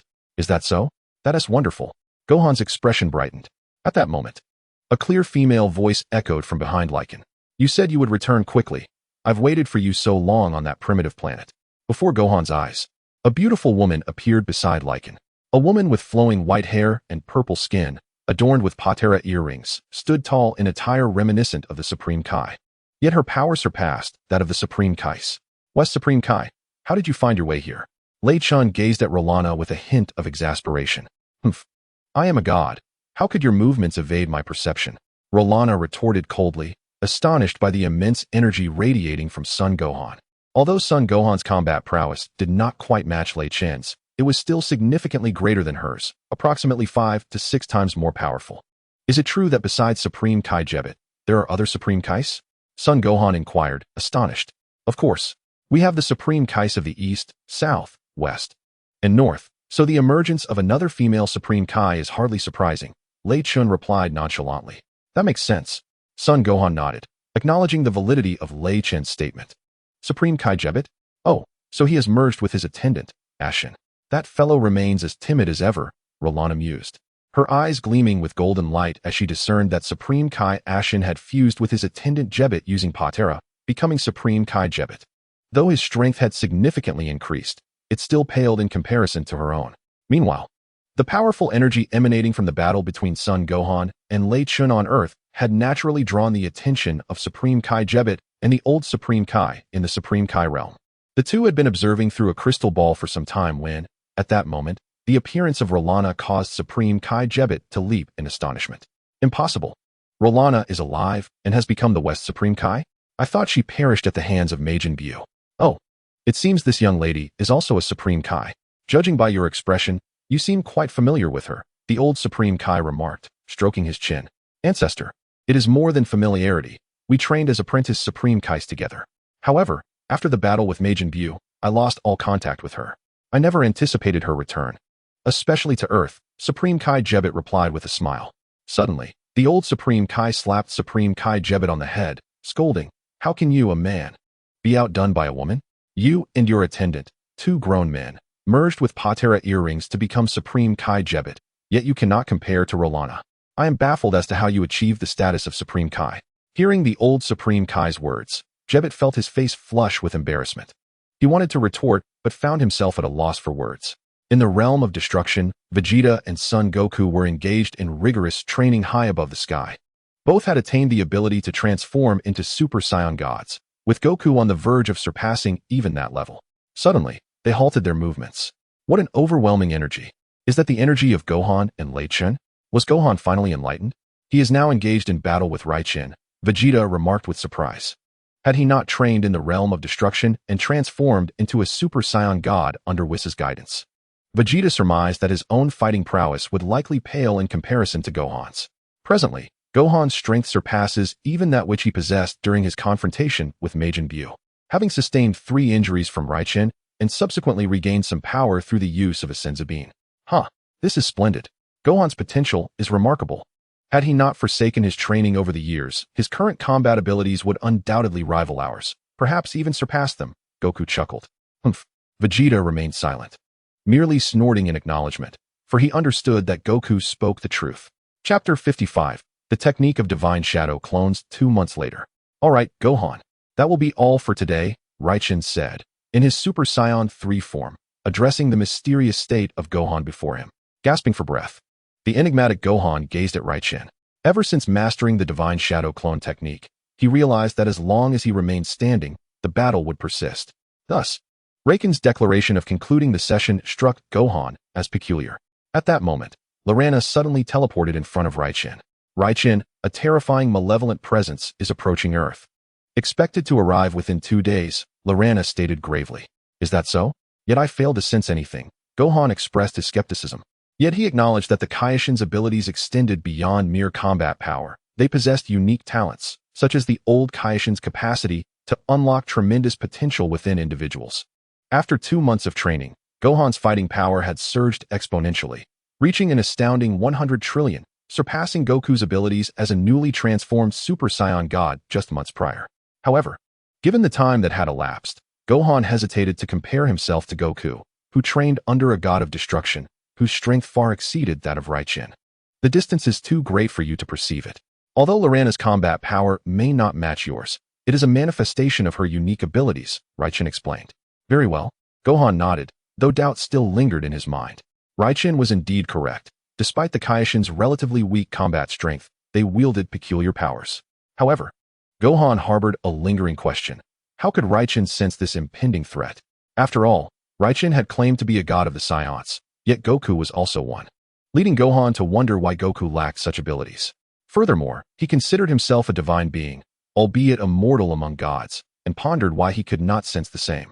Ultimately, Gohan concluded that perhaps it was his own lack of power that rendered him oblivious to the threat. In a mere span of 3 months, Frieza's combat power astonishingly reached 410 trillion. This truly defies belief. If granted just a little more time, he might surpass even the god of destruction. At that moment, Lei Chentian spoke up, leaving son Gohan utterly stunned. Frieza had been resurrected, and within just 3 months of training, he had already attained a power level of 410 trillion. How could that be possible? Gohan recalled that over the years, Frieza had once returned from Hell to Earth for various reasons, only to be swiftly defeated by him. The fact that 3 months of training yielded results far more terrifying than his nearly 20 years of effort left Gohan incredulous. Nothing is impossible. If your experiences were akin to Frieza's torment in Hell, your combat power would likely surpass his, Lei Chentian remarked thoughtfully. The rapid escalation of Frieza's power in such a short time stemmed from his formidable foundation, reminiscent of Goku's exponential rise during his time on Namek, where he transformed from a mere 20,000 to over 1 billion in less than 10 days. The principle is the same. Goku initially experienced a slow growth in power, only to explode in strength later on.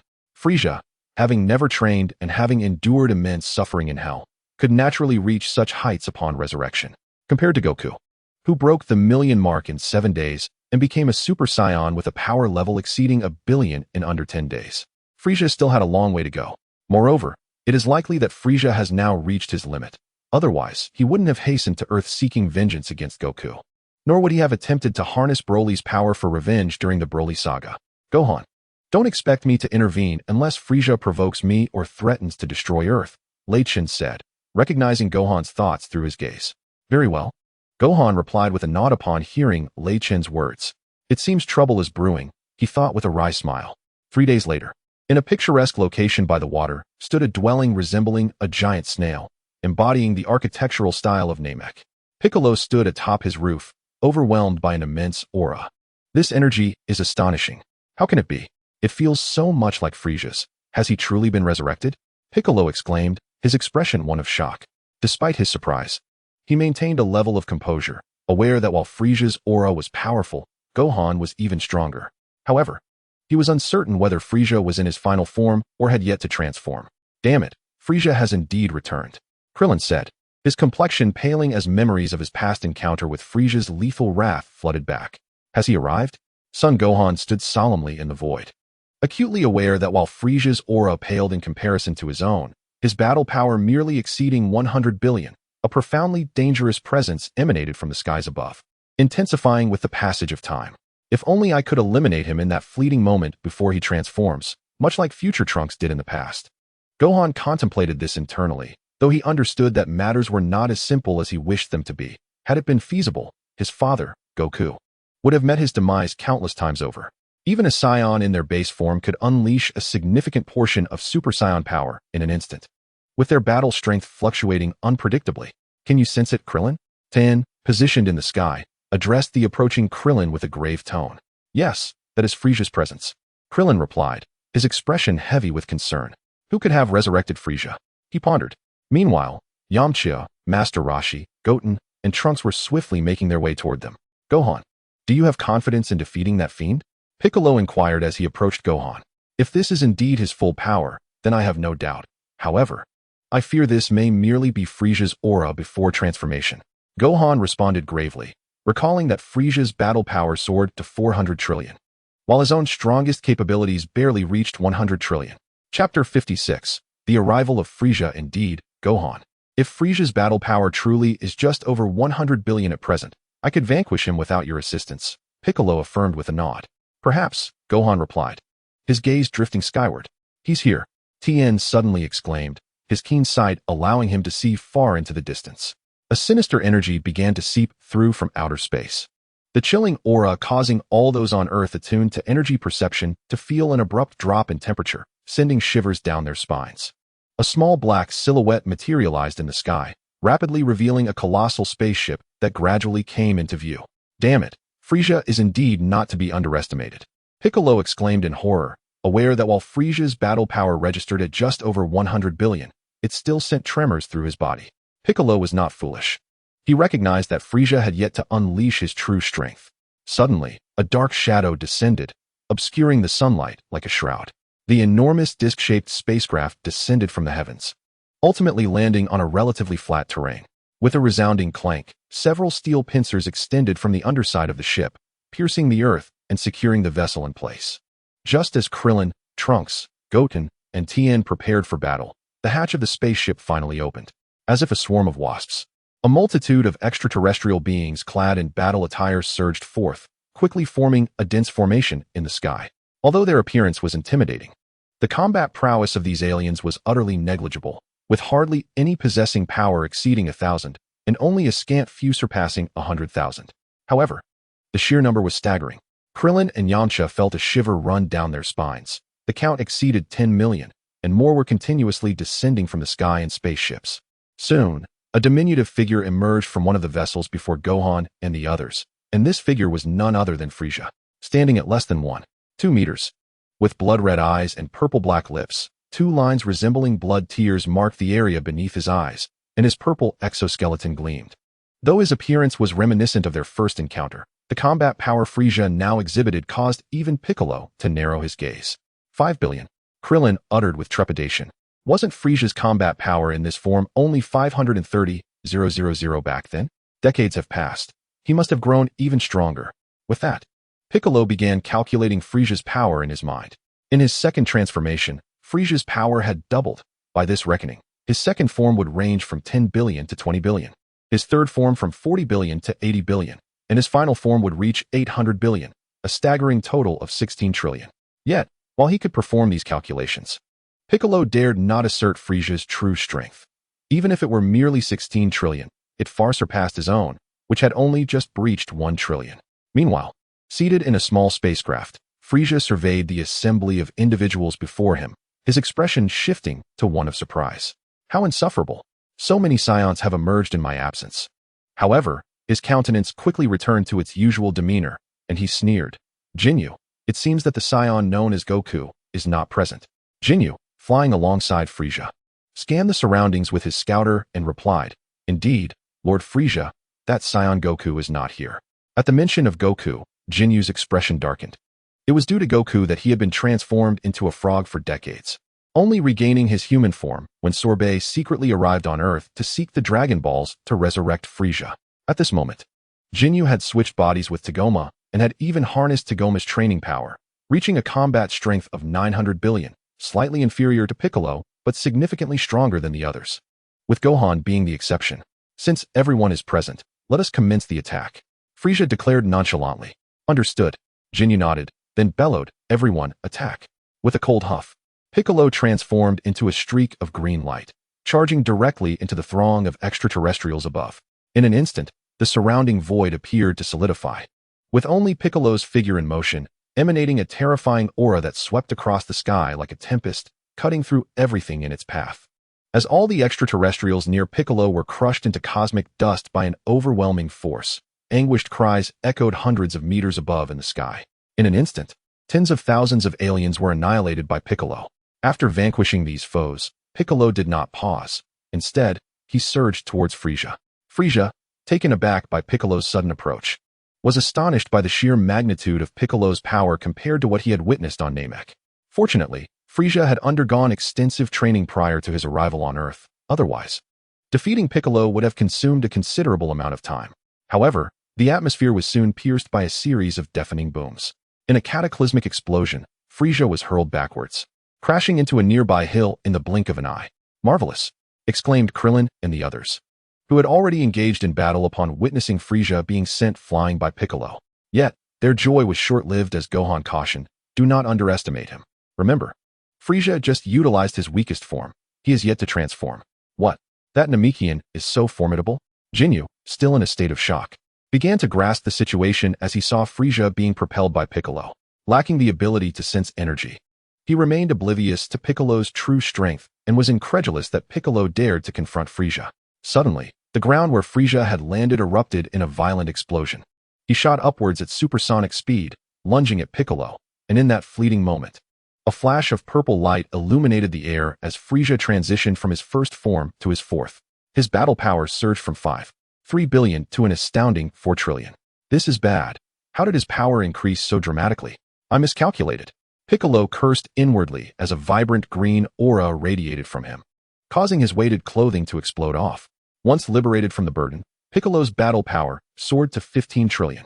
Chapter 57, Gohan vs. Frieza. In almost an instant, Frieza unleashed a punch that struck Piccolo squarely in the chest, sending him hurtling backward like a cannonball. "What? Even Piccolo cannot withstand a single blow from Frieza." Krillin, witnessing this from a distance, exclaimed in shock, "It seems we must rely on Gohan now. Goku, when will you return?" he lamented, casting a worried glance at the half-crouched Piccolo, who was grimacing in pain. With a sickening thud, Piccolo fell to the ground, blood spilling from his mouth as he glared at Frieza. Despite landing a punch on Frieza, it had no effect, while Frieza's strike left Piccolo gravely injured. "This is not good, Piccolo," Krillin gasped, instinctively moving to aid him. Suddenly, a blinding white light interposed itself before Krillin, Goten, Tien, and the others. "You shall face me." Jinyu, a towering alien, standing 2 meters tall, devoid of eyebrows, bald-headed, and clad in Saiyan attire, materialized before them. "Jinyu, have you changed bodies again?" Krillin exclaimed in astonishment. "Ha ha ha, I never expected that after all this time, you little one could still remember me. I shall ensure you meet your demise last." Jinyu laughed heartily. "Damn it." Krillin gritted his teeth, his gaze fixed intently on Jinyu. "Although his aura is not as formidable as Frieza's, it far surpasses ours. We must attack together." Tien Shinhan communicated telepathically to Krillin. "Understood." Yamcha nodded in agreement, having received Tien's message as well. "Goten, Trunks, you will go and rescue Piccolo," Krillin instructed solemnly. "All right." Goten and Trunks responded in unison with resolute nods. Just as Krillin and the others prepared to charge, a radiant golden light ascended into the sky. And in the next instant, Jinyu's body exploded into oblivion. An incredibly brilliant golden radiance emanated from Gohan, surrounded by arcs of golden lightning, transforming the very sky itself, which crackled with thunder. Gohan's hair stood even more erect and became denser, his expression cold and taut, as his battle power soared to 5 million. As Gohan transformed into a Super Saiyan 2, a colossal energy sphere radiated from him, obliterating everything within its reach into nothingness, filling the atmosphere with golden brilliance. Krillin and the others were forcefully repelled by the overwhelming aura that erupted from Gohan. Is this truly Gohan? He must be dozens of times stronger than when he faced Majin Buu. Tien Shinhan remarked incredulously. "That gaze is terrifying," Krillin thought, looking at Gohan with trepidation. The Gohan he knew was gentle. Under normal circumstances, he would merely incapacitate an enemy rather than extinguish their life. This ferocity was unlike him. Leaving no remains after annihilating a significant portion of the universe's population, exceeding billions in an instant, made Krillin feel that this was not the Gohan he once knew. "Brother, you're amazing," Goten exclaimed, his face filled with admiration as he gazed at Gohan. "Has Gohan surpassed my father?" Trunks mused, disbelief evident in his eyes. "No. My father is training with the god of destruction. He must have become even stronger." Trunks reassured himself silently. Being children, Goten and Trunks often compared their father's strengths. Suddenly, Frieza, who was advancing towards Piccolo, halted his steps, his gaze locking onto the transformed Super Saiyan 2 Gohan. The very presence that had obliterated so many of his subordinates was now before him. That gaze. Frieza scrutinized Gohan's eyes, which mirrored Goku's. His previously amiable smile transforming into a sinister grimace. It is possible that Sun Wukong felt a gaze fixated upon him. In the next moment, a flash of golden light streaked by, and when Sun Wukong reappeared, he found himself face to face with Frieza. Goten, Trunks, quickly come and assist Uncle Piccolo. Sun Wukong declared with a cold expression, his voice steady. Yes, yes. Upon hearing Sun Wukong's words, Goten and Trunks swiftly flew over to help the semi-crouching Piccolo, gradually ascending into the sky. Meanwhile, Piccolo remained in shock at the terrifying combat power displayed by Sun Wukong. Although he had sensed Sun Wukong's formidable aura during the battle against Lei Chentian on Earth, he had perceived it as controlled and distant, lacking the intense immediacy of the current moment. Father's debts must be repaid by his son, since that Saiyan, Son Goku, is absent.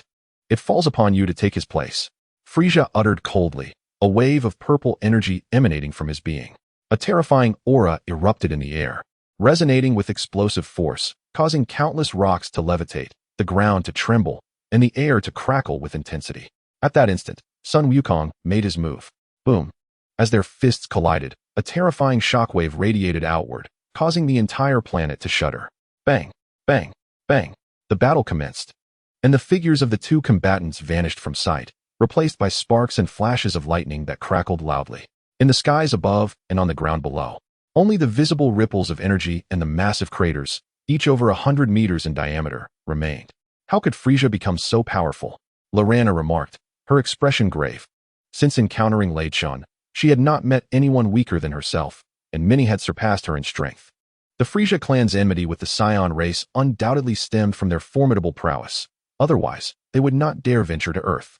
Lei Chentian casually commented that if he were to explain that Frieza had only trained for over 3 months to attain such strength, and that this was not even his true combat capacity, Lorana would surely be even more astonished. Very well. Lorana understood the deep-seated rivalry between the Ice Demon race and the Saiyans. Lei Chentian's explanation felt to her as though it had added little clarity. Boom. Super Saiyan 2 Sun Wukong was kicked away by Frieza, his body propelled over 100 kilometers before gradually coming to a halt. He stood in the void, his expression still as cold as ice as he regarded Frieza. Chapter 58. Golden Frieza, how can this be possible? Frieza, from a distance, looked at Sun Wukong with an expression of disbelief. He had not anticipated that the child from years past would grow to such an extent. This power rivaled his current state, and while he might have the upper hand for now, defeating Sun Wukong would not be an easy task. As he watched Sun Wukong's figure slowly approach, Frieza prepared himself. If this is all the combat power you possess, then your defeat is inevitable. Son Gohan's expression was cold and fierce, radiating bolts of lightning from his entire being, enveloped in golden flames. Could it be that this was not Gohan's full power? If so, that would be splendid. Victory was assured. Krillin exclaimed with joy. Do not celebrate too soon. Gohan has not unleashed his full strength, and neither has Frieza. Piccolo cautioned. With his formidable combat prowess, coupled with senses far surpassing that of an average Earthling, he could keenly observe Frieza suppressing Gohan. Aside from a momentary look of surprise, Frieza's aura remained stable, reminiscent of their battle on Namek against his second form, which led Piccolo to suspect that Frieza had yet to reveal his true power. Ha ha ha. Gohan, you must be better at jesting than your father, Goku. Can you possibly transform again? Frieza laughed, showing no concern for Gohan's hidden strength, merely surprised, bolstered by an unwavering confidence in his own abilities. Gohan remained silent, gazing intently at Frieza as the golden flames and lightning gradually dissipated from his form. Oh, have you given up? Frieza queried, puzzled by Gohan's reversion to his original state, but he certainly did not believe Gohan was seeking mercy. In an instant, Frieza comprehended Gohan's intent. HAKAI. Before Frieza could react, Gohan unleashed a thunderous roar, a surge of white energy erupting and forcing Frieza back several meters.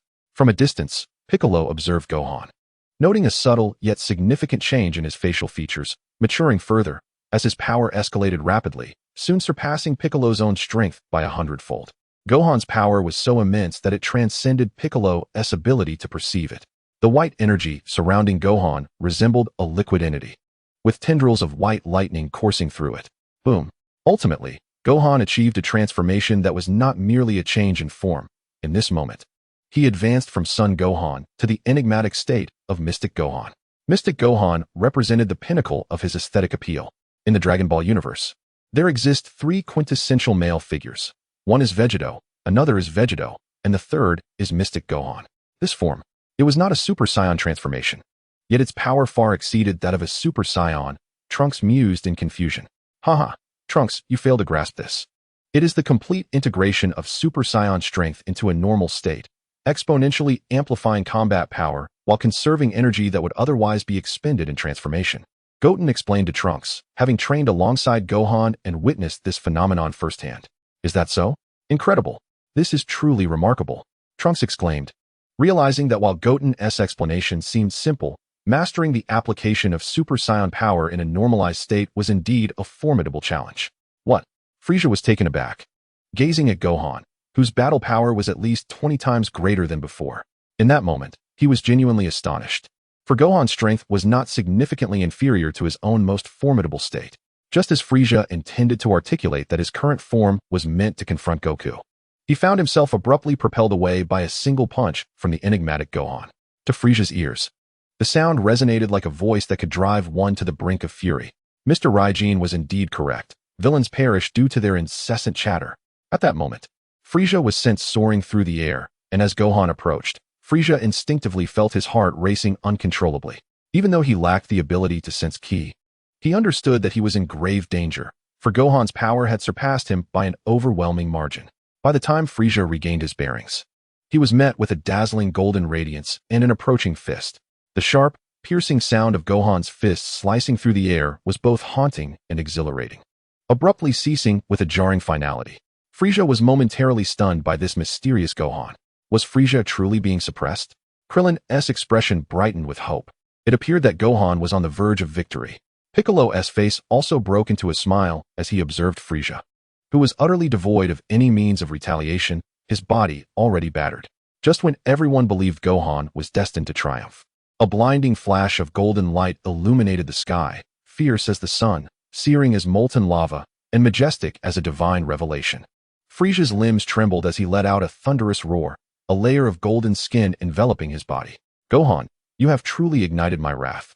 Frieza, now transformed into his golden state, glared furiously at Gohan. The enigmatic Gohan, with a frigid gaze, regarded the golden Frieza with astonishment. He had not anticipated that Frieza's transformation would yield a power several times greater than his own, while Frieza might have only been marginally stronger. This was an entirely different matter. He was now 3 to 4 times stronger, leading Gohan to regret not having unleashed his full power before Frieza transformed, instead foolishly opting to battle him in his Super Saiyan 2 form. At that moment, Goku and Vegeta suddenly materialized at the center of Gohan and Frieza's confrontation. Indeed, it is you, Gohan.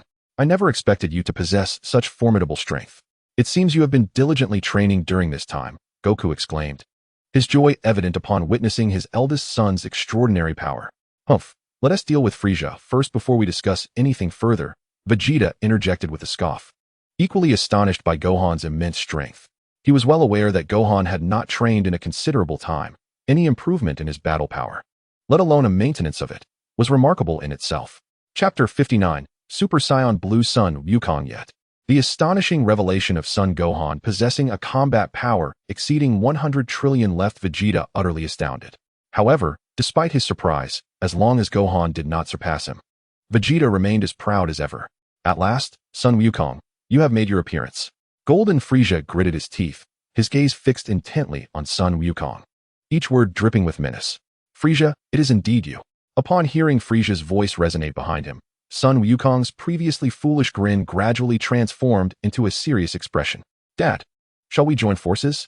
Son Gohan sensed that Golden Frieza's combat power had already surpassed his own, yet he remained uncertain of Son Wukong's current strength, prompting him to suggest a united front. Haha, even together, you would not stand a chance against me, Golden Frieza. Frieza laughed boisterously at Gohan's proposition. No, Gohan. Since Frieza has come seeking me, it is only fitting that I confront him alone. For the three of us to engage him would be grossly unfair. Son Wukong replied calmly. Son Wukong, I believe it would be wise to heed your son's advice. Perhaps if you both join forces, you might exchange a few blows with me. As it stands, I fear you would struggle to withstand even a single strike. Frieza sneered, though he could not sense energy. He felt that Son Wukong's current battle power was considerably lacking. estimating that even in his Super Saiyan form, he would only rival Gohan. Sun Wukong remained silent, gradually ascending towards Frieza. Frieza, you continue to boast as you always have, he declared. In that moment, a brilliant azure light illuminated the sky, a divine aura swirling around him, and suddenly, a resplendent sea of starlight erupted behind him. Sun Wukong's appearance transformed. His hair and eyebrows turned a striking blue, his pupils radiating a soft, cerulean glow. The surrounding energy was both sacred and luminous, shimmering with star-like specks.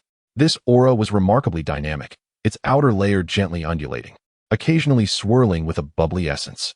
In an instant, Sun Wukong's combat power surged to 400 trillion.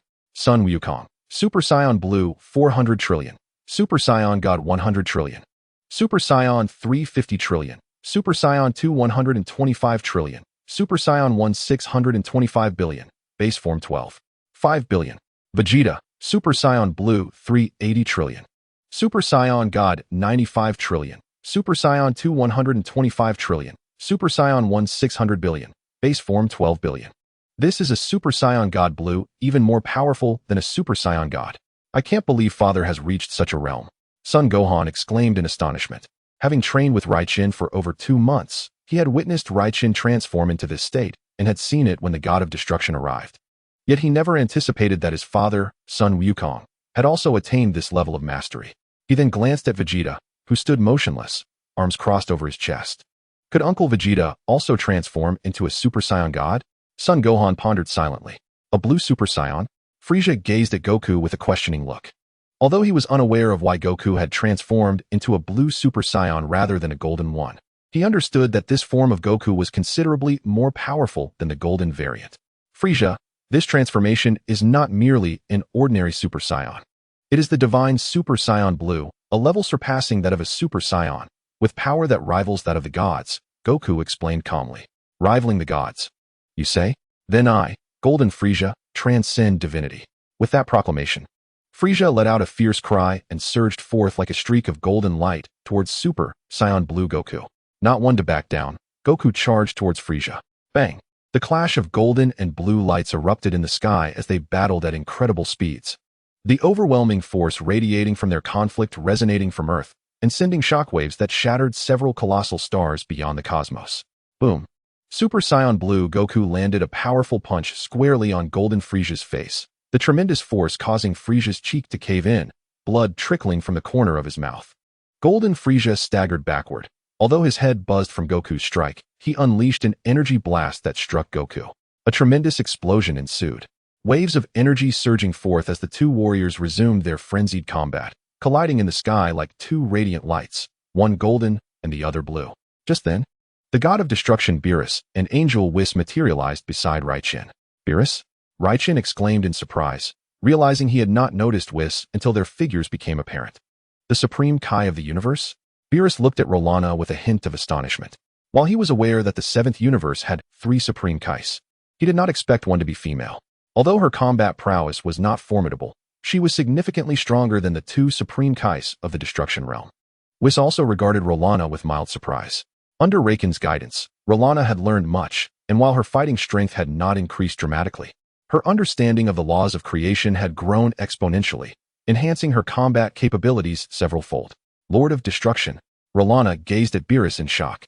Although their divine statuses were equivalent, the sheer power of the god of destruction rendered the supreme Kai subordinate in comparison.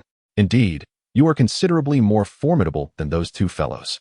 Beerus nodded in acknowledgement. His demeanor toward Rolana, the female supreme Kai, markedly more favorable than towards the others. Of course, I am the youngest supreme Kai in history, Rolana said with a hint of pride.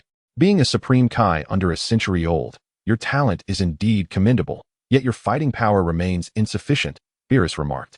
Lorana remained silent. Beerus was correct. Although he was undeniably more formidable than most of the supreme Kais in history, his combat prowess paled in comparison to Beerus. Not only was he inferior to Beerus, but even some Saiyans surpassed him. I didn't expect your battle power to have increased significantly in just a few months, Beerus remarked. His gaze fixed on Lei Chentian, sensing that his usual combat strength had reached over 1 trillion. Nearly 30 to 40 times that of Goku and Vegeta. Beerus spoke with a sense of anticipation, his eyes reflecting a spark of battle intent. Haha, Lord Beerus. Perhaps this time, Defeating me will not be so easy. Lei Chentian replied with a light chuckle. Indeed, now I am quite eager to test that. Beerus responded with a playful smirk. Lord Beerus, do not underestimate him. The current Lei Chentian is no longer the Super Saiyan god he once was. Underestimating him could lead to significant losses, Whis observed, casting a penetrating glance at Lei Chentian, as if he could see through him entirely, before reminding Beerus. If that is the case, I am truly looking forward to it. Upon hearing Whis' words, Beerus regarded Lei Chentian with newfound seriousness. How astonishing is that gaze? Lei Chentian marveled inwardly, feeling as though Whis had completely discerned the depths of his strength. The stronger his combat power, the more he sensed the terrifying might of the angel. The power of an angel far surpassed that of a god of destruction, placing them on entirely different planes of existence. How is this possible? Lei Chentian is actually capable of battling a god of destruction. Meanwhile, Lorana, who stood beside Lei Chentian, was left utterly dumbfounded by the conversation between Lei Chentian and Beerus. She had merely thought that Lei Chentian knew Beerus, but she never expected him to engage in combat with him. Their exchange implied that they had already fought once. Frieza, I cannot believe you are alive after all these years. Goku, propelled back by Frieza's punch, slowly floated before him. Yes, Goku. I have returned from the depths of hell. Thanks to you, I endured decades of torment in a nightmare. Frieza declared, his eyes brimming with murderous intent as he added, this time, I shall send you to hell as well, so you can experience the suffering I endured. Goku shook his head and replied, Frieza, you have indeed grown much stronger, but if you had trained a bit longer before returning, perhaps you could have defeated me. However, at this moment, you are not my match. At Goku's words, Frieza erupted into laughter. Haha, Goku, you are becoming quite the braggart. Who was it that I defeated without a chance to retaliate? Frieza scoffed, clearly unwilling to accept Goku's assertion. Frieza, your strength is indeed impressive. But I suspect you must have just recently attained this state before arriving here. Sun Wukong remained unfazed by Frieza's mockery, merely chuckling as he replied, Oh, is that so? Frieza snorted disdainfully and retorted, if that is the case, then a problem arises. You are likely unfamiliar with this transformation, and it will surely drain your stamina. Ultimately, victory shall belong to me. With a smile, Sun Wukong countered, that is sheer nonsense. Off to hell with you.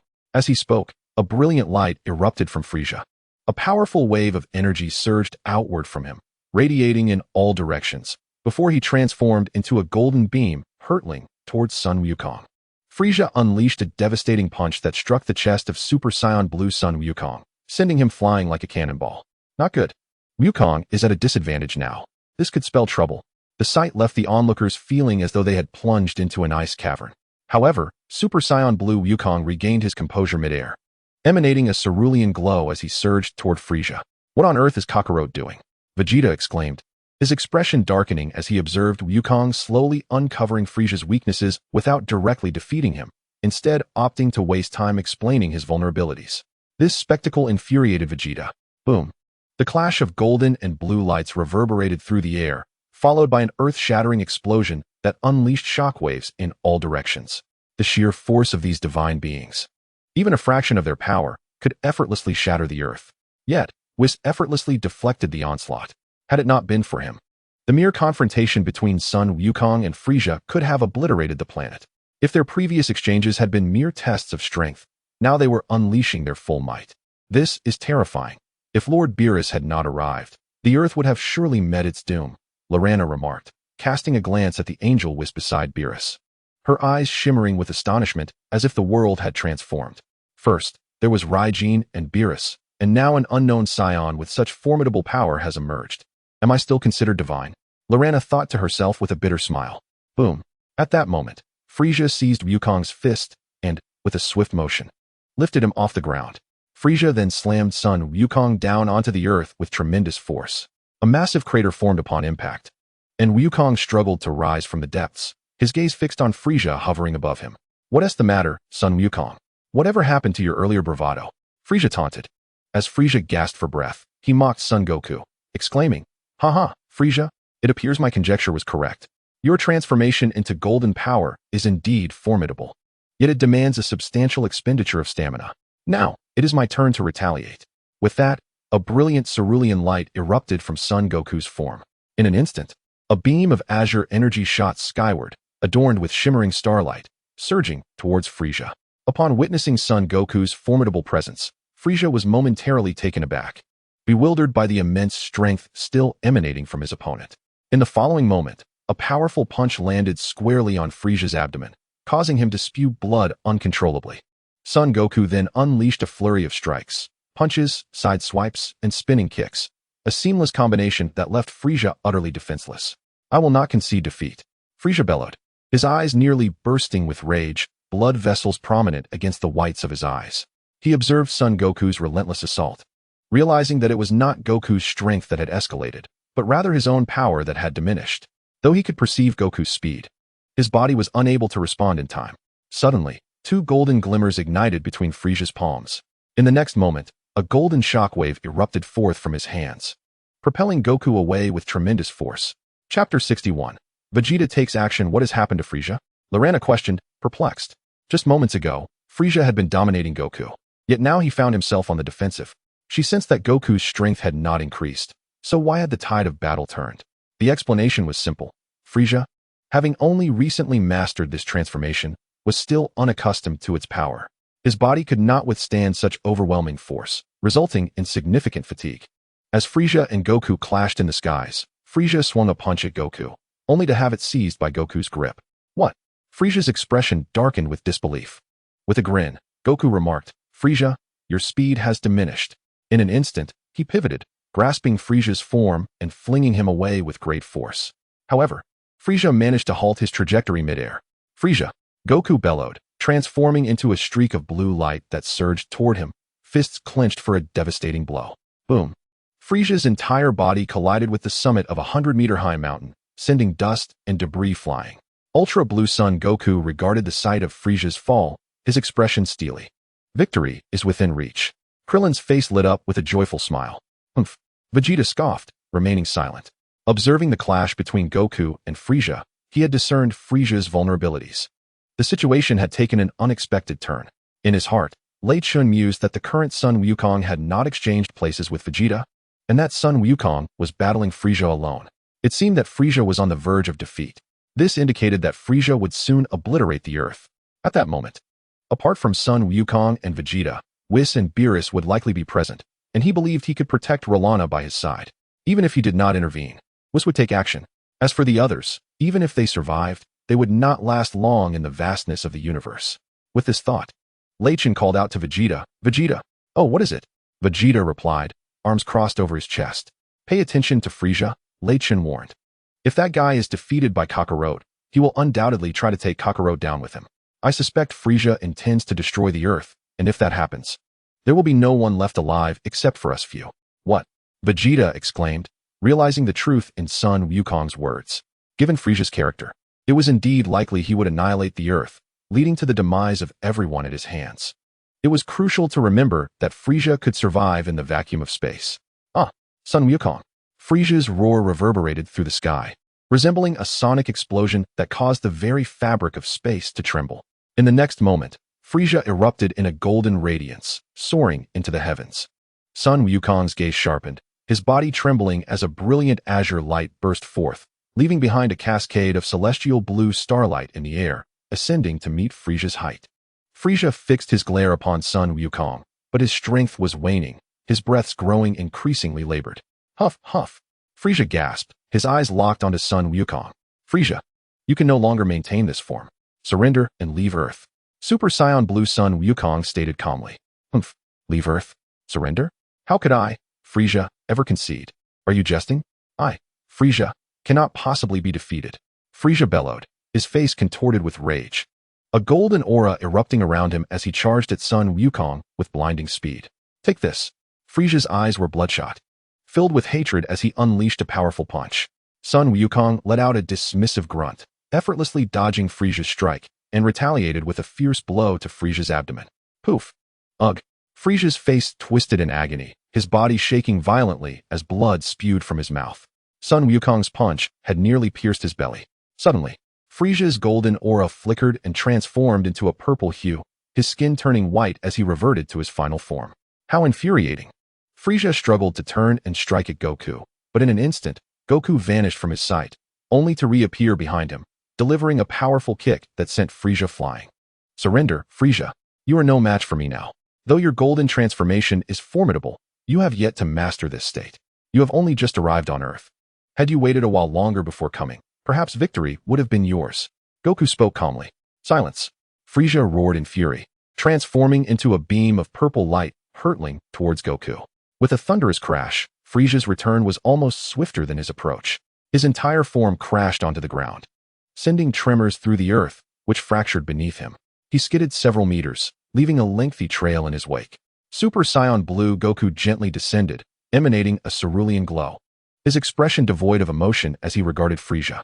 With great difficulty, Frieza slowly rose, disbelief etched across his face as he muttered to himself. How could I, Frieza, possibly lose? No. Frieza bellowed, pounding the ground with his fists, creating a massive crater in an instant. Goku, with an icy demeanor, declared, Frieza, you have lost. Allow me to send you back to hell. Suddenly, Frieza's face contorted with rage, madness flickering in his eyes.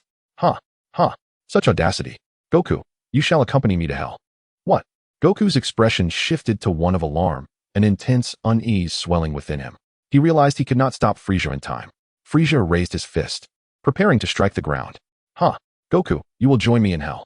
With a fierce expression, Frieza's fist descended. Just as he was about to smash the earth, a voice echoed from afar. Frieza, receive my blow, ultimate flash. Vegeta, having anticipated Frieza's move, unleashed his full power. In an instant, Vegeta's battle strength surged to 380 trillion. His hair transforming to a radiant blue, surrounded by azure clouds and crackling blue lightning. A terrifying wave of energy erupted from Vegeta's hands, instantly engulfing Frieza, propelling him skyward. A colossal clash of energy erupted, producing a deafening roar and a violent whirlwind that threatened to sweep everything away. No, I will return. Frieza screamed in despair as his entire being disintegrated into cosmic dust, vanishing within Vegeta's ultimate flash. Frieza's sudden action left everyone in a state of shock. None had anticipated that he would choose to perish alongside them. Even more astonishing was Vegeta's apparent foreknowledge of Frieza's intentions, as he had preemptively eliminated him. To their surprise, Vegeta transformed into a Super Saiyan Blue, rivaling Goku's strength. At that moment, beads of cold sweat trickled down Goku's forehead. Kakarot, you are exceedingly careless. Vegeta chided Goku. Despite having been the one to vanquish Frieza, even Vegeta, in this moment, was drenched in cold sweat. Fortunately, a warning from Rinnegan had prompted Vegeta to remain vigilant regarding Frieza, especially when Frieza was defeated by Goku. Before Frieza could utter his final words, Vegeta was already poised to unleash his ultimate attack. Thank goodness for you. Otherwise, we would be in quite a predicament, Goku remarked, grinning sheepishly as he scratched his head. Vegeta remained silent, often finding himself at a loss with Goku's navet. Regardless of the adversary, Goku consistently spared his opponents. Whether it was Frieza or Vegeta himself, both had been granted mercy by him. This tendency was a significant source of Vegeta's disdain for Goku. Goku is as careless as ever. His innocent nature is utterly exasperating. Whis chuckled lightly. Beerus scoffed, occasionally bemused by Goku's somewhat foolish innocence. Following Frieza's demise at Vegeta's hands, Beerus shifted his focus to Rinnegan. Now, Rinnegan, it is time for us to engage, Beerus declared, his eyes ablaze with the spirit of battle. Just then, the voice of Bulma echoed in the distance. Beerus Whis, how delightful to see you. I happen to be hosting a gathering today, complete with an abundance of delectable food. Would you care to join us? Food. Count me in. Upon hearing about the feast, Beerus's fierce demeanor vanished, replaced by the allure of culinary delights. My lord Beerus, did you not say you were going to battle Rinnegan? Whis inquired with a knowing smile. Whis, you shan't indulge alone. Besides, one must be well fed to have the strength to fight, Beerus retorted, assuming Whis intended to feast without him. Very well. My lord Beerus, let us proceed together. Whis replied with a smile. Thus, a confrontation far more sophisticated than that between Goku and Frieza was abruptly concluded due to Bulma's intervention. Consequently, the storyline of Frieza's resurrection came to an end. Several hours later, having feasted excessively at Bulma's residence, and with a plethora of earthly delicacies in tow, Beerus entirely forgot about his intended battle with Rinnegan. As such, Beerus and Whis departed for the realm of destruction. With the disappearance of Beerus and Whis, Lei Chentian let out a sigh of relief. Despite having reached an astonishing power level of 10 trillion, he still felt the same trepidation he had upon first encountering Beerus, a sense of profound danger. Beerus possessed two states, the god of destruction form and the ultra instinct. At present, Lei Chun could only exchange a few blows with Beerus in his God of Destruction state before inevitably succumbing. Unless Lei Chun could attain the Deep Blue transformation or further advance in his Super Saiyan 4 state, he would remain at a disadvantage. Lei Chun had reached the pinnacle of the Super Saiyan 4 realm, which is categorized into 4 levels. The first level is the basic Super Saiyan 4, with a combat power exceeding 200 trillion. The second level is the intermediate Super Saiyan 4, where Goku, after defeating Super Android 17, achieved a power level above 300 trillion. The third level is the advanced Super Saiyan 4, which reached 500 trillion during the battle against the evil dragons. The fourth level transcends the Super Saiyan 4, with power surpassing 1 trillion. Currently, Lei Chun had attained the fifth level, the ultimate limit of Super Saiyan 4, his aura shimmering golden like Vegito, albeit with Vegito's power being superior. Should Lei Chun advance further, his combat power would surge to an astounding 20 trillion, placing him at the candidate level for a God of Destruction or the fourth stage of the God realm. Most Supreme Kais exist at the first stage of this realm, while the second stage is Ultra Red, the third stage Ultra Blue, and the fourth stage is the level Lei Chun aspires to reach. Only by achieving this state could Lei Chun truly contend with Beerus. Lei Chun, I challenge you. I shall prove that I am the strongest Saiyan. After Beerus departed, Vegeta confidently stepped forward, addressing Lei Chun. Damn it, Vegeta got ahead of me. Goku had intended to challenge Lei Chun himself, but was caught off guard by Vegeta's sudden advance. Vegeta's unexpected challenge interrupted Lei Chun's contemplation. Gradually, Lei Chun focused his attention on Vegeta, a smile gracing his lips. Very well. In the vast expanse of the sky, thousands of meters above the ground, Vegeta stood in the void, locking eyes with Lei Chun, as he sensed the overwhelming energy emanating from Lei Chun, whose base power exceeded 100 billion. Tenfold that of Vegeta. Vegeta inhaled deeply. A brilliant azure light enveloped him, transforming his appearance. His hair and eyebrows turned blue, and his pupils shimmered with a faint blue glow. The atmosphere around him became sacred and radiant, scattered with star-like specks. In an instant, Vegeta's combat power surged to 380 trillion. Chapter 63. The battle between Sun Wukong and Vegeta against Lycan. Vegeta's appearance underwent a remarkable transformation. His hair and eyebrows turned a striking shade of blue, and his irises shimmered with a faint, ethereal blue glow. An aura of sanctity and brilliance enveloped him, scattered with star-like specks. This radiance was remarkably vibrant, with the outer layers undulating gently, interspersed with bubbles of energy that swirled intermittently. Vegeta's combat power surged instantaneously to an astounding 380 trillion. Lycan gazed at the brilliant cerulean light that emanated from behind Vegeta, illuminating the sky, and smiled. A golden flame now enveloped Lycan, his crimson eyes framed with a fiery red hue. His entire body was cloaked in a coat of red fur, and his hair, a rigid shade of red, cascaded down to his tail, with strands framing his shoulders. The crimson locks glimmered with a radiant sheen. Rather than transforming into a golden Super Saiyan, Lycan embraced the form of an ordinary Super Saiyan 4, whose combat power rivaled that of the Super Red. The reason Lycan did not ascend to the divine red form was due to Vegeta's familiarity with that state, having the capability to attain it himself, while his knowledge of Super Saiyan 4 was comparatively limited. Moreover, Lycan had no intention of merely challenging Vegeta alone. He sought to confront both Sun Wukong and Vegeta simultaneously. Otherwise, with his formidable combat power of 2,500 trillion, he could easily eliminate Vegeta in an instant.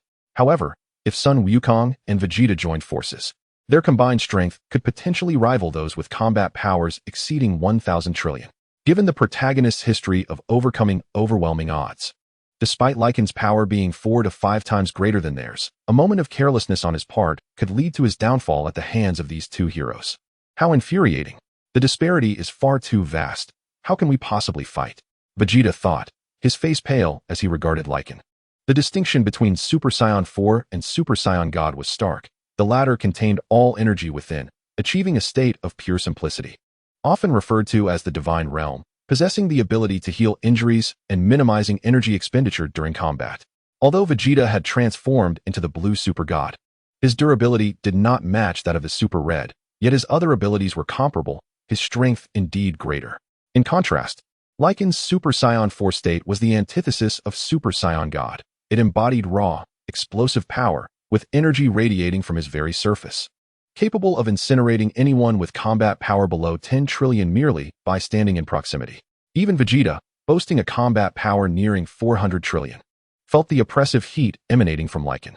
While the energy surrounding Lycan could not harm Vegeta, simply standing beside him left Vegeta feeling uncomfortable, overwhelmed by the intense heat. If Super Saiyan God were akin to an assassin, then Super Saiyan 4 represented a tank, a warrior capable of both offense and defense. This is utterly terrifying, Krillin remarked, his face pale. If Vegeta felt this way, their own combat power, which barely exceeded 100 billion, was rendered even more insignificant. Indeed, I had never envisioned encountering someone of such formidable prowess. Merely the aura they exude is sufficient to achieve such extraordinary temperatures, a notion that was previously unfathomable. Tianjin Fan exclaimed in astonishment.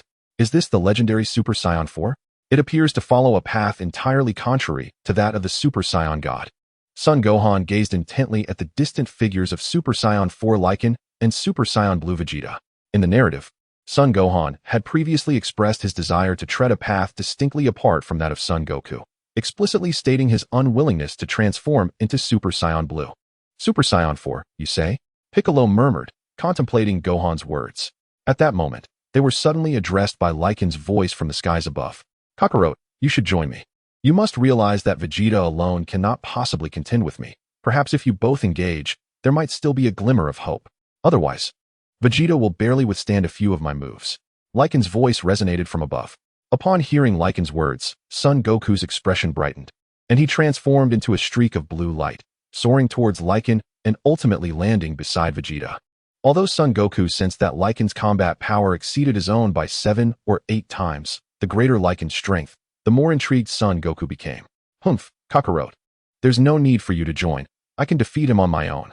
Vegeta retorted, his expression grim. He recognized the truth in Lycan's words, alone. He would indeed struggle to withstand even a few of Lycan's blows, but he was resolutely unwilling to ally with Son Goku, particularly against another Saiyan. Ha ha ha, Vegeta, Lycan is right. On your own, you would likely be defeated in an instant. If we both engage, we might stand a chance of battling him. Son Goku chuckled. Humph, I couldn't care less. Vegeta scoffed, suddenly transforming into a brilliant blue streak, charging towards Lycan. In the next moment, Vegeta's form appeared behind Lycan, delivering a powerful punch aimed at his back. Bang! The space shattered instantaneously, and a sonic boom reverberated. Was that an afterimage? Vegeta's expression shifted in shock, for he had failed to strike Lycan. I am right here. Lycan's voice echoed in Vegeta's ear. In the next instant, Vegeta shot back with an even greater speed than before. Just then, another blue light shot skyward, delivering a punch aimed at Lycan. Boom! Yet in the next moment, Son Goku found himself struck with tremendous force, his body curling like a shrimp. Gah! Son Goku's eyes widened in agony, his face contorting in immense pain. His fist had been seized by Lycan's right hand, while Lycan's left fist struck mercilessly at his abdomen. Boom! In the next heartbeat, Son Goku was sent flying by a kick from Lycan. At that moment, Vegeta arrived. Bang! Bang! In the sky above, 2 beams of azure light incessantly surged towards Lei Chentian, who stood suspended in midair. Each time a blue light approached him, a flash of golden radiance enveloped Lei Chentian, causing the light to plummet earthward, creating deep craters or burying several small mountains beneath the rubble. With a thunderous clash, Vegeta and Son Goku simultaneously charged at Lei Chentian. Lei Chentian unleashed his fists, and as the 3 fists collided, a resounding explosion erupted. Both Son Goku and Vegeta were forcefully repelled, yet in the next breath, they unleashed a barrage of energy blasts directed at Lei Chentian. The multitude of energy orbs struck Lei Chentian but inflicted no damage whatsoever. The ground trembled as Super Saiyan Son Goku and Super Saiyan Vegeta were knocked from the sky by Lei Chentian. The earth bore 2 newly formed craters, followed by a swirling cloud of dust. A brief intermission is noted as updates are being prepared. Please refresh the page for the latest developments regarding Dragon Ball Super, the Saiyan Path. In Chapter 64, Super Saiyan Vegeta vs. Super Saiyan 4 Lei Chentian. A sense of disappointment arose in Lei Chentian as he pondered the lack of substantial increase in power despite the duo's combined efforts. Though their synergy might allow them to exchange a few blows, they were utterly insufficient against an adversary with a staggering power level of 2,500 trillion. It seemed the only solution was for them to fuse. However, given Vegeta's character, such a fusion with Son Goku appeared implausible. As Lei Chentian gazed upon the now standing figures of Son Goku and Vegeta, his eyes suddenly widened, revealing a pair of orbs, one black and one silver, filled with intricate golden patterns. In that moment, his body was engulfed in a tempest of lightning and thunder, a spectacle of raw power. Those eyes! Son Goku exclaimed, unable to contain his astonishment. Watch out, Kakarot. Don't look into his eyes, Vegeta warned, recalling a troubling memory, but it was too late. Both he and Son Goku fell under the spell. After a few moments of dazed silence, they returned to their senses. Before Goten, Trunks, and Gohan, Vegeta and Son Goku began to perform the fusion dance. Goten, did you see? My father is fusing with your father, Trunks exclaimed, his expression one of shock, fully aware of his father's notoriously stubborn nature, which made such an alliance seem impossible. The two individuals adjusted their energies to match in magnitude, then commenced a dance characterized by bilateral symmetry. With their feet turned outward and slightly elevated, their legs bent in a semi-squat position, Sun Wukong extended his arms to the left, while Vegeta directed his to the right. Gradually, they inched closer, their arms rotating a full 180 degrees. As their hands neared each other, they again opened outward, their legs arching outward before thrusting back down. While their arms continued to rotate in symmetry, their four fingertips meeting in a delicate touch. As they merged, their forms began to overlap, radiating a brilliant golden light that coalesced into a semicircular orb several meters in diameter. A blinding beam of golden light emanated from afar, causing the very fabric of space and ground to tremble, as if quaking before this formidable power. With Sun Wukong's standard combat power at 12.5 billion and Vegeta's at 12 billion, the mere 500 million difference was negligible at such elevated levels of strength. In essence, their combat prowess was nearly indistinguishable. The sum of their powers, 12.5 billion plus 12.5 billion, equated to 24.5 billion, and with a subsequent 20-fold increase, reached a staggering 490 billion.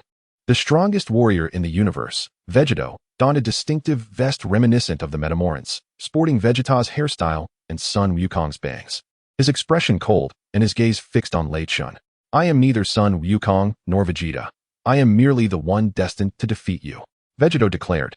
And in the next moment, he transformed into a Super Saiyan God, his power surging to an astonishing 8,000 times. Super Saiyan 1 at 50 times.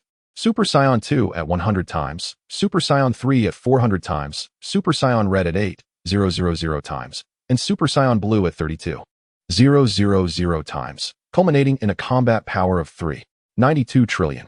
A divine aura enveloped Vegito as a cascade of shimmering starlight erupted behind him. A mysterious and gentle crimson flame burst forth from Vegito, transforming his hair into a brilliant red, his physique becoming leaner, and his eyes seemingly expanding. Although Vegito was a fusion born from Lei Chen's influence, this very fact ignited a flicker of anger within him, as being compelled to fuse naturally incited a desire to unleash his fury upon Lei Chun.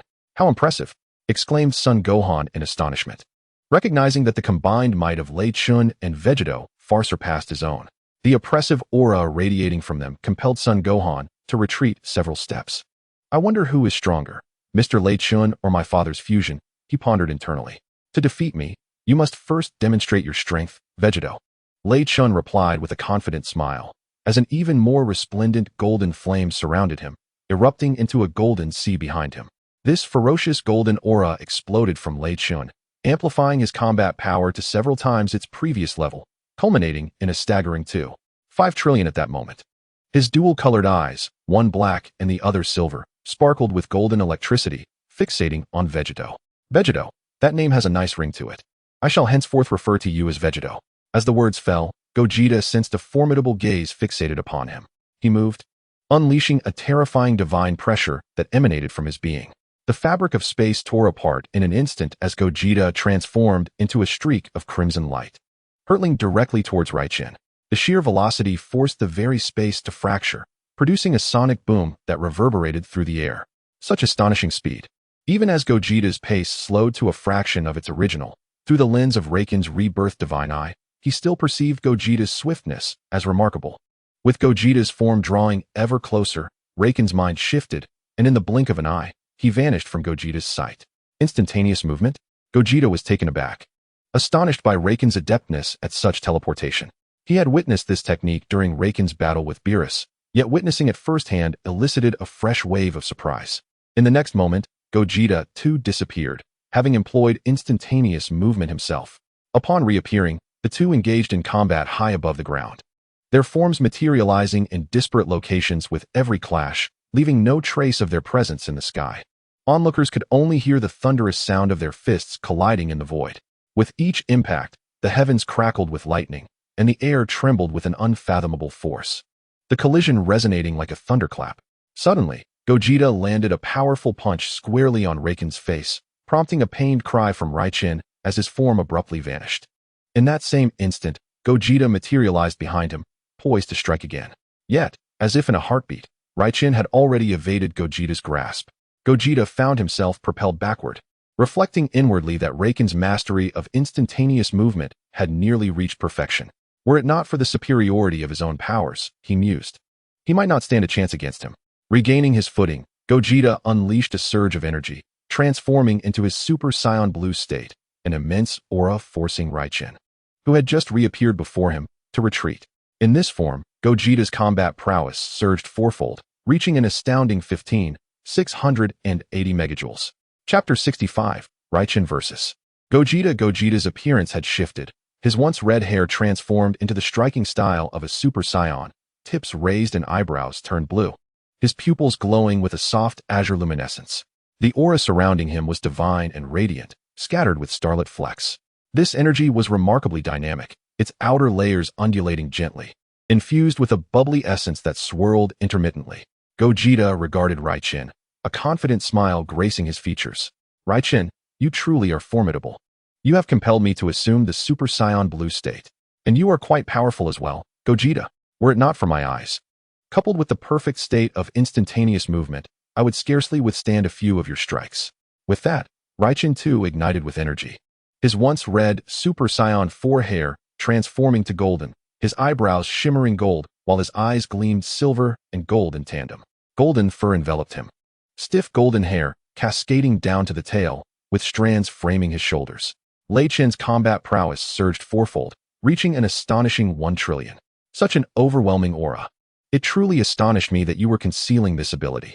The power of this golden Super Saiyan 4 is indeed formidable, remarked Gogeta with admiration.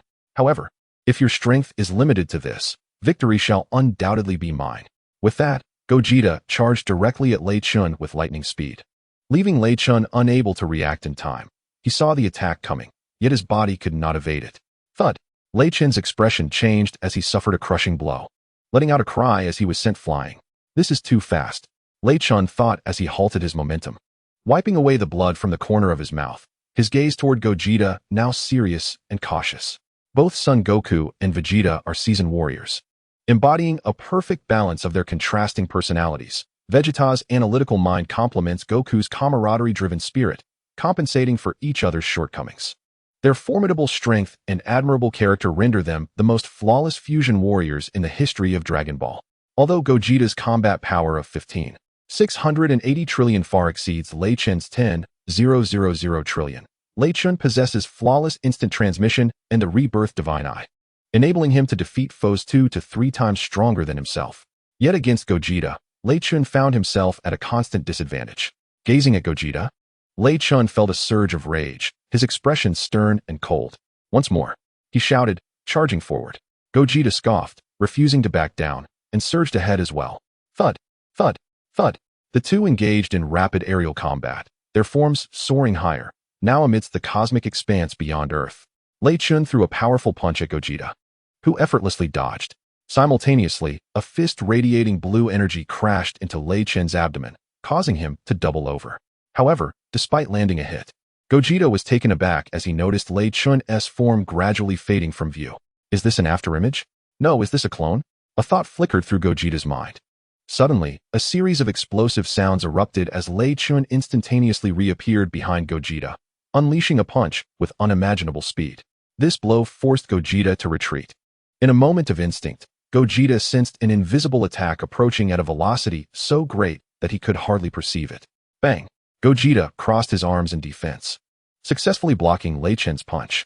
What kind of technique is this?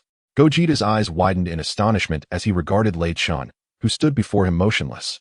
Yet it felt as if an unseen assailant was launching an assault upon him. Observing the astonishment on Gogeta's face, Raichin was even more taken aback.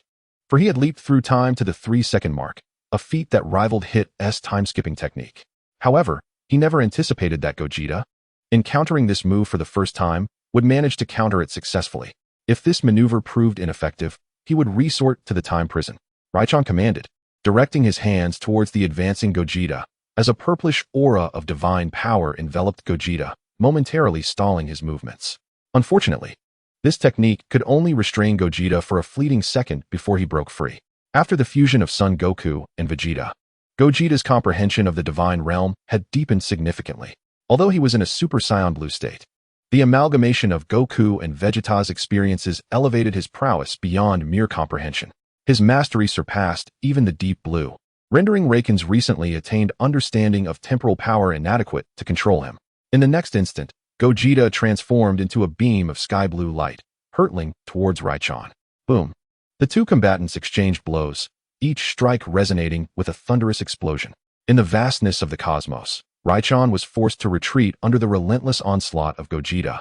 Yet Gogeta found himself at a disadvantage, despite his superior strength and speed. The fusion warrior felt increasingly frustrated. Although his power eclipsed that of Raichon, he was unable to gain the upper hand. Raiken's unique combination of temporal and spatial abilities rendered him virtually invincible. With a powerful thrust of his feet against a small celestial body, Gogeta surged forward like a blue aurora, yet Raichon effortlessly evaded him through perfect instantaneous movement. In the blink of an eye, Raichon appeared directly above Gogeta, conjuring an enormous energy sphere, akin to a miniature star, which he hurled downwards with great force. Gogeta's expression remained stoic, showing no signs of alarm at the colossal energy sphere. Instead, he stepped forward and delivered a powerful kick to the projectile, sending it hurtling back towards Raichon. Impressive, Raichon thought, startled by the unexpected turn of events. Before he could activate instantaneous movement, he was struck by the energy sphere that Gogeta had redirected. Boom! A deafening explosion erupted, akin to a dazzling display of fireworks. Gogeta's prowess was astonishing. Raichon mused about how he would compare against Beerus, pondering who might be the stronger of the two. As Raichon felt the stinging pain coursing through his body, he recalled that Beerus had not fought with full strength that day, leaving Raichon uncertain of Beerus's true power. Yet Raichon was not as unfazed as Gogeta presumed. Despite possessing perfect instantaneous movement and time-skipping skills, along with his keen eyesight, the toll on Raichon was significant. Even though his energy replenished rapidly, it struggled to keep pace with the immense expenditure. At this moment, there was no time for Raichon to dwell on his thoughts, for Gogeta's assault was imminent. Chapter 66, Super King Kai Fist Tenfold Ultimate Kamehameha. As Vegeta swiftly brought his hands together to form a flower bud shape, he positioned this formation at his waist, gathering a sphere of azure energy in the palms of his hands. He thrust his hands forward towards Lei Chentian, unleashing a torrent of energy that surged forth like an expansive cerulean river. The Kamehameha wave erupted from Lei Chentian's hands in response, sending forth a colossal wave of energy that surged towards Vegeta's own Kamehameha wave. The two forces collided with a thunderous roar, igniting the starry sky with a brilliance surpassing that of the sun. In the fierce clash of energies between Lei Chentian and Vegeta, countless debris within a radius of hundreds of thousands of kilometers was caught in the tumult, scattering in all directions. The myriad of smaller fragments disintegrated, ultimately transforming into cosmic dust. Explosions resonated throughout the vicinity, as numerous asteroids and colossal celestial bodies succumbed to the chaos, vanishing into the void of space as mere dust. The sheer magnitude of the event was terrifying. The earth itself trembled. Klin cast his gaze towards the long, intertwining auroras of gold and blue in the sky, feeling the earth quaking beneath him. Although Vegeta and Lei Chentian had engaged in battle in the vacuum of space beyond Earth, the minuscule fluctuations emanating from their conflict were enough to incite such a tremendous reaction on the planet, an inconceivable phenomenon for Klin. These two behemoths. Piccolo observed the trembling ground, his expression tinged with resignation. Once the formidable Demon King, Piccolo now found himself relegated to a mere spectator, aware that even a momentary proximity to Lei Chentian or Vegeta could spell his doom. The Super Saiyan God, Super Saiyan 4. Sun Wukong contemplated the radiant figures of Lei Chentian and Vegeta, consumed by thought. They are indeed monstrous beings. Yamoshi exclaimed, a hint of fear in his voice. How impressive, Sun Wutian remarked, astonished. Indeed, my father's fusion form is extraordinarily powerful. Trunks mused with admiration. This cannot continue. Lei Chentian observed his Kamehameha wave being gradually overwhelmed by Vegeta's ultimate Kamehameha wave. It was evident that engaging in a direct clash with the Sun family was futile, particularly against Vegeta. Suddenly, a thought sparked within Lei Chentian, and he executed an instantaneous movement, vanishing from sight. In the next moment, Vegeta's ultimate Kamehameha wave consumed Lei Chentian's attack, propelling itself towards the location where Lei Chentian had just stood. Another instantaneous movement. Vegeta murmured, feeling the pressure in his hands ease as he realized that Lei Chentian had indeed utilized instantaneous movement to evade his wave. With a flash of golden light, Lei Chentian's appearance transformed swiftly. His hair shortened and morphed into a hairstyle reminiscent of Broly's, albeit in the form of a blue Super Saiyan. His eyebrows turned azure, and an ocean of radiant starlight erupted from behind him, enveloping him in an ethereal glow. The aura surrounding him transformed into shimmering azure starlight, exuding a divine and luminous presence, scattered with celestial specks. The atmosphere was incredibly vibrant, with the outer layer gently undulating, interspersed with an effervescent aura that swirled intermittently. Lei Chentian transformed from Super Saiyan 4 into Super Saiyan Blue. Although the power of Super Saiyan 4 was formidable, it came at a substantial cost. In contrast, Super Saiyan Blue offered a far swifter recovery. While Lei Chentian's strength diminished slightly upon transforming, his speed increased significantly. "Oh, he has become Super Saiyan Blue," exclaimed Goku and Vegeta in unison. They observed Gogeta, arms crossed over his chest, wearing a confident smile as he regarded Lei Chentian, now in his Super Saiyan Blue form. "All right, let us go." With that, Lei Chentian, now transformed, swiftly approached Gogeta. In that fleeting moment as he flew towards Gogeta, a glimmer sparked in Lei Chentian's eyes. And suddenly, time itself seemed to freeze around Gogeta, enveloping the entire space in a void of stillness. Time leaped forward to the 3-second mark. Lei Chentian's speed surged exponentially. And in the next instant, he directed a punch towards Gogeta. Crack. However, in the blink of an eye, Lei Chentian's fist was intercepted by Gogeta. "What is happening?" Lei Chentian gazed at Gogeta in disbelief, recalling how effortlessly Gogeta had previously countered his time flash technique. Could it be that my power has diminished after transforming into Super Saiyan Blue? He pondered with uncertainty. Don't overthink it. The same technique might have some effect on me the first or second time, but after that, do you truly believe it will be effective? With that, Gogeta delivered a powerful punch directly to Lei Chentian's abdomen. This time, the pain was more intense than before, causing Lei Chentian's body to tremble in agony. Gogeta's expression remained cold as he swiftly followed up with an elbow strike, sending Lei Chentian hurtling away. Lei Chentian soared over 1,000 kilometers before gradually coming to a stop, clutching the impacted area. Gogeta truly lived up to the title of the strongest individual warrior, having so swiftly unraveled my time flash technique. Yet, in the storyline, Goku managed to counter Hit's time flash technique, and it seemed only fitting that Gogeta, being even more formidable, could dismantle mine without difficulty.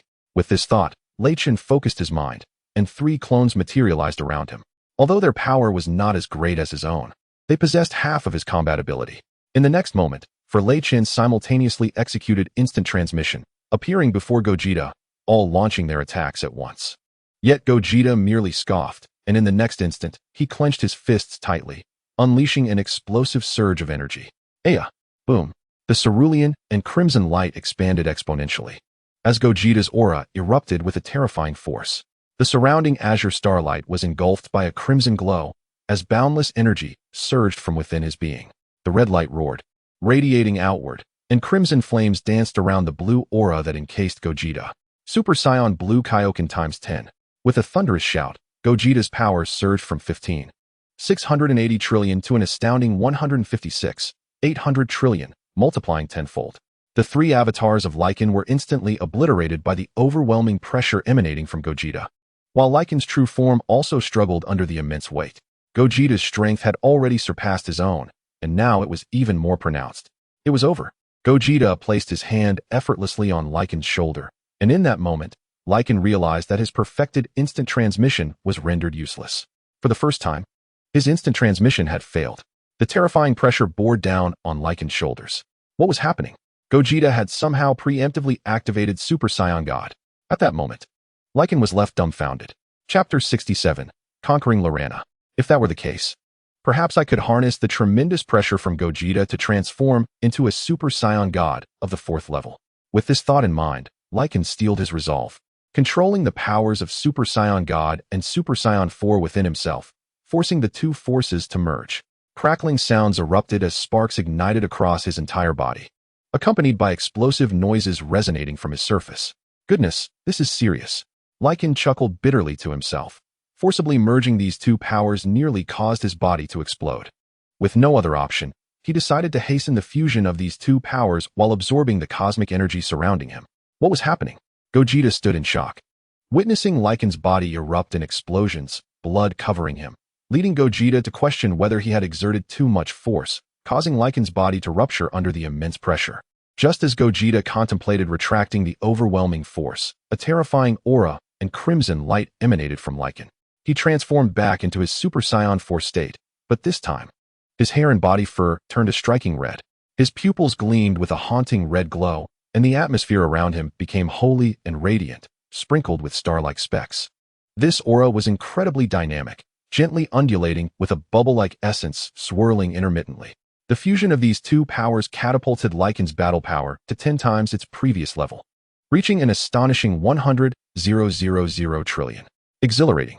A tremor that resonated from the very marrow of his being enveloped Lycan, filling him with an overwhelming sense of comfort. The formless and colorless energy surged into Lycan's body, eagerly absorbed by the newly merged powers of Super Saiyan 4 God. His body underwent continuous transformation, affecting every aspect from skin, muscles, and bones to every single cell, a metamorphosis of life, lineage, and ascension. Lycan opened his eyes, revealing a hint of a smile. Gogeta, the true battle has only just begun. With a slight smile, Lycan gazed at the Super Saiyan Gogeta in his tenfold Super Saiyan God form. Excellent. As Gogeta cast a cold, steely gaze upon Lycan, his eyes brimmed with the fervor of battle. Though Lycan's power had surged tenfold, Gogeta felt no trepidation, for his own strength eclipsed that of Lycan. With a mighty roar, a more terrifying aura than that of Lycan emanated from Gogeta. Just as Lycan's expression darkened while he scrutinized Gogeta, a sudden flash of golden light erupted, and Gogeta disintegrated into Goku and Vegeta. Strange, what just happened? Wasn't there still a good 10 minutes left? Why has the fusion ended so abruptly? Vegeta questioned, bewildered. It's likely that the Kaioken's toll on stamina prompted Gogeta's premature disbandment, Goku contemplated.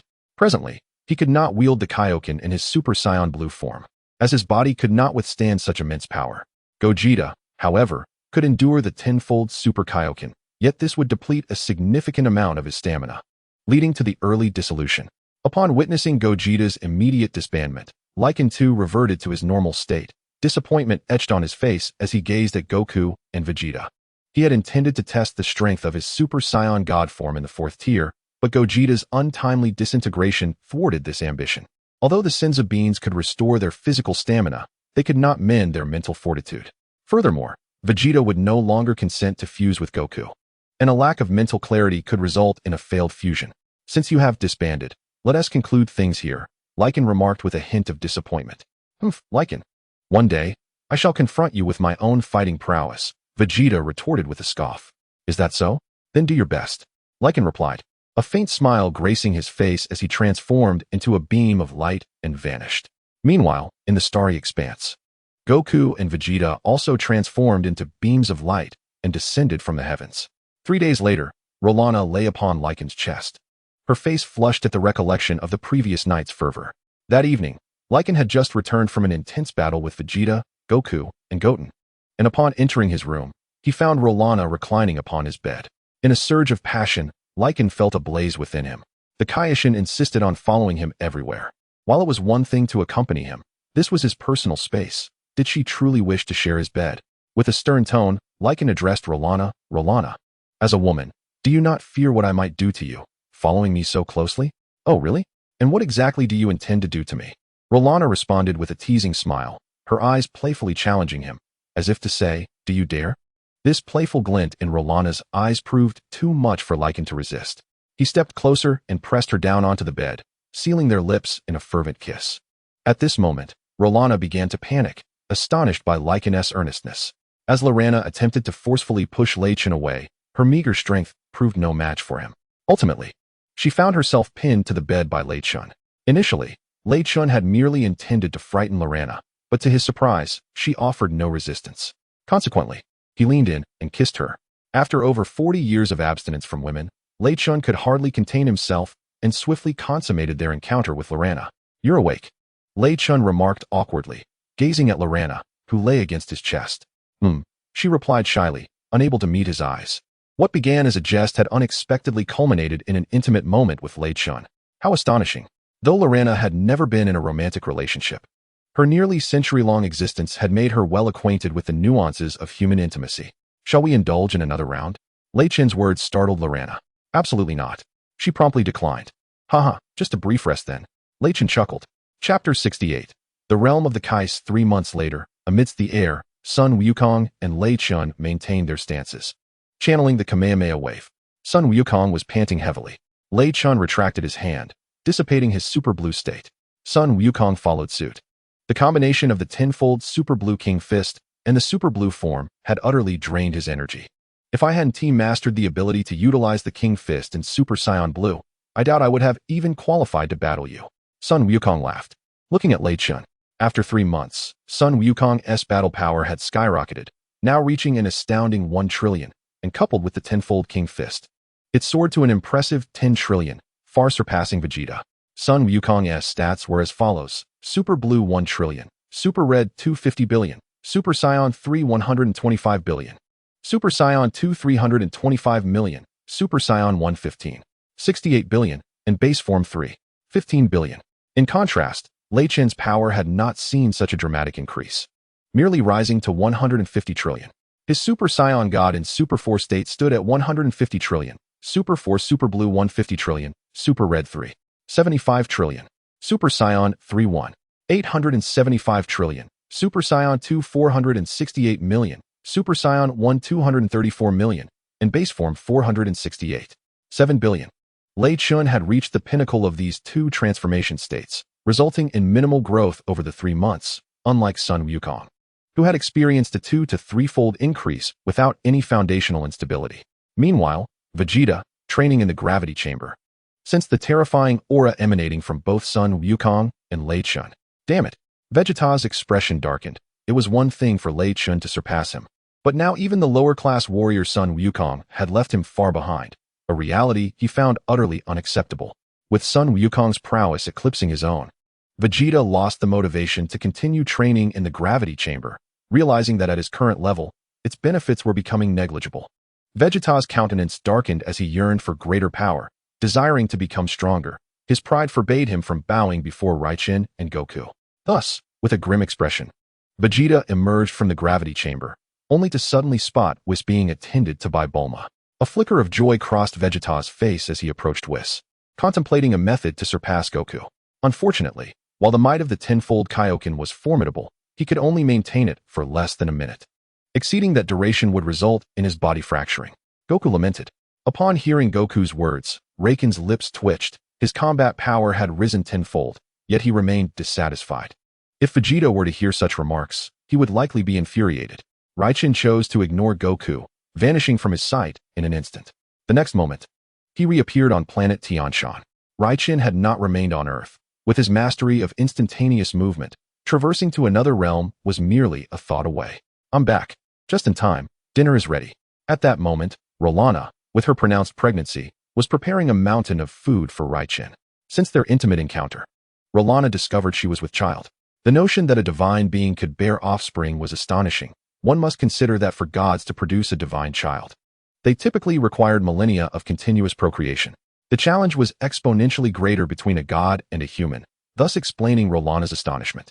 Curious about the nature of the child she would bear with Raichin, a Saiyan deity, she noted that although she was merely 3 months pregnant, her belly was already quite prominent.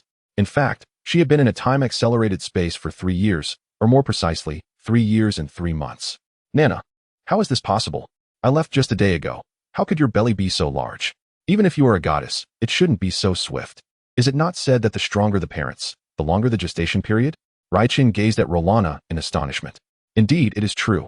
I have been pregnant for 3 years and 3 months. In a realm where 1 day equates to a year, I have spent 3 years there. Rolana explained.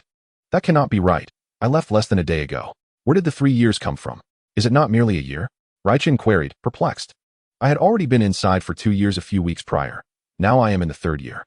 Perhaps the changes were not significant initially, as it was not yet time for the birth. I feel that I am nearing the moment of delivery. As she spoke, Rolana's eyes radiated maternal affection as she gazed at her belly. This is truly extraordinary. Raichin was at a loss for words. While utilizing time and space for training was one thing, accelerating gestation in such a manner was a first for him, especially concerning his own partner. 3 years and 3 months of pregnancy. Could our child possibly be akin to Neza? Raichin mused to himself. Neza? Who is Neza? What are you talking about, Raichin? Lorana inquired with a perplexed expression. Oh, it's nothing. For the next few days, I shall remain here to keep you company. A smile blossomed on Laichin's face as he responded. Very well. Just now, my ancestor reached out to me. You shall accompany me to the realm of the Kais shortly. Agreed. Laichin nodded, realizing that his ordinary training had ceased to be of any significance. Perhaps the ancient Kai could provide him with some valuable insights. In the vast cosmos, there existed a colossal planet, a black sphere 100 times larger than Earth. This was the realm of the Kais. Upon a towering mountain in this realm, the figures of Laichin and Lorana suddenly materialized. The moment they arrived, Laichin felt an immense gravitational force, far surpassing that of Earth, enveloping him. However, his expression remained unchanged as he swiftly acclimated to the weight. It was merely tenfold, and even if it were 1,000-fold, it would have little effect on him. As for Lorana, she felt no discomfort at all, having grown up in this environment. Laichin's gaze swept across the surroundings. Here lay an endless expanse of verdant fields, exuding a rich vitality. A towering, unknown tree, several hundred meters high, stretched its branches and leaves, providing shade beneath for the late-season blooms. A gentle breeze caressed the landscape, causing the emerald grass below to bow in reverence, and the abundant life force compelled Laichin to nod in approval. Indeed, the energy in the realm of the Kais far exceeded that of planet Tianshan, he mused. Just then, a voice broke the tranquility. Lord West Kai. Simultaneously, East Kai and Jebet appeared before Laichin. One of them boasted a punk hairstyle, white in color, with purple skin and elfin ears, adorned in the standard uniform of the Kais. Despite his diminutive stature, he exuded an air of pride. The other, tall and imposing, required no further introduction. What can I possibly say? It is one thing for a human to contend with a god of destruction. But even more astonishing is that he has managed to enlarge the belly of Lord West Kai. Jebet thought, utterly astonished. Yet, he was accustomed to the incredible feats of the Saiyans. However, this particular instance left him at a loss for words. Ah, Asin, Jebet, have you two separated? I thought gods could not part after merging, Lorana remarked with a gentle smile towards East Kai Asin. I had Shinran assist us in separating. After all, our combined power was not formidable. It is far easier to accomplish certain tasks as two individuals, East Kai Asin replied, a hint of embarrassment in his voice. As a Kai, merging with his attendant was rather unusual, and while possessing great power might justify it, Jebet's strength was not even comparable to that of Goku. Let alone Piccolo. Well, at least you possess self-awareness, Lorana remarked casually. The countenance of East Kaioken Asin shifted between pallor and crimson. Despite possessing a formidable combat power of 70 billion, rendering him a formidable warrior in the cosmos, he paled in comparison to the likes of Goku and his band of Dragon Ball warriors on Earth. Ahem, this is not the crux of the matter. The ancestors have awaited your arrival for quite some time. Asin cleared his throat several times, eager to divert the conversation, fearful that prolonged discourse might incite the ire of Lorana. Meanwhile, Jebet averted his gaze, feigning ignorance of Lorana's remarks, though her previous statement had inadvertently implicated him. One was the East Kaioken, while the other was the West Kaioken. Neither was a figure he could afford to offend. After a brief nod, Lorana grasped Lei Chen's hand and, with a swift instant transmission, vanished before the eyes of Kaioken Asin and his attendant, Jebet. Lorana and Lei Chen found themselves before an enormous portal, so resplendent and colossal that it was nearly impossible to overlook. Ostentatious and flamboyant, this grand entrance to the Kaioken realm dazzled with a spectrum of radiant hues. With a decisive kick, Lorana flung the door open, prompting Lei Chun to raise an eyebrow. Though he remained silent, it has been a while since his last visit, and the place appeared unchanged from his memories. Lorana mused with a hint of nostalgia. As the portal swung open, a gaunt, aged figure clad in Kaioken attire awaited them. Lorana regarded the ancient Kaioken, who hailed from 15 generations past. Bowing her head slightly, and placing her right hand on her shoulder in a gesture of respect befitting the divine. This young lady surpasses that obnoxious lad by far. At least in my era, she would rank among the top 3 Kaioshins. The elder Kaioken praised Lorana. She offered a faint smile, refraining from speaking, as she felt the weight of respect towards this venerable figure. You are the second Saiyan capable of contending with Beerus, the elder Kaioken stated, clasping his hands behind his back as he addressed Lei Chun. Oh, Are there other Saiyans who have faced Beerus? Beyond myself, Vegeta, and Kakarot. Are there any others still alive? The Elder Kaioken's words startled Lei Chentian, for such claims had never been made in Dragon Ball Super. Not at all. I refer to a time long past, before Lord Beerus had ascended to the role of destroyer, when he was bested by a Saiyan named Yamoshi. To recount, this Yamoshi was the first Saiyan to transform into a Super Saiyan god, and it is from him that the legendary reputation of your warrior race originated. The Elder Kaioken elucidated. Yamoshi, you say? Lei Chentian pondered aloud, contemplating the significance of Yamoshi. Lycan was aware of several versions of the tale. One version spoke of the primal Saiyan, Yamoshi, who wielded dominion over 5 universes.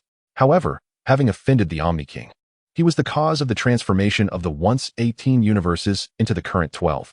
Another narrative depicted Yamoshi as a Super Saiyan god born from 5 righteous Saiyans. Now, the old Supreme Kai had introduced yet another version of Yamoshi, leaving Lycan perplexed as to which account held the truth.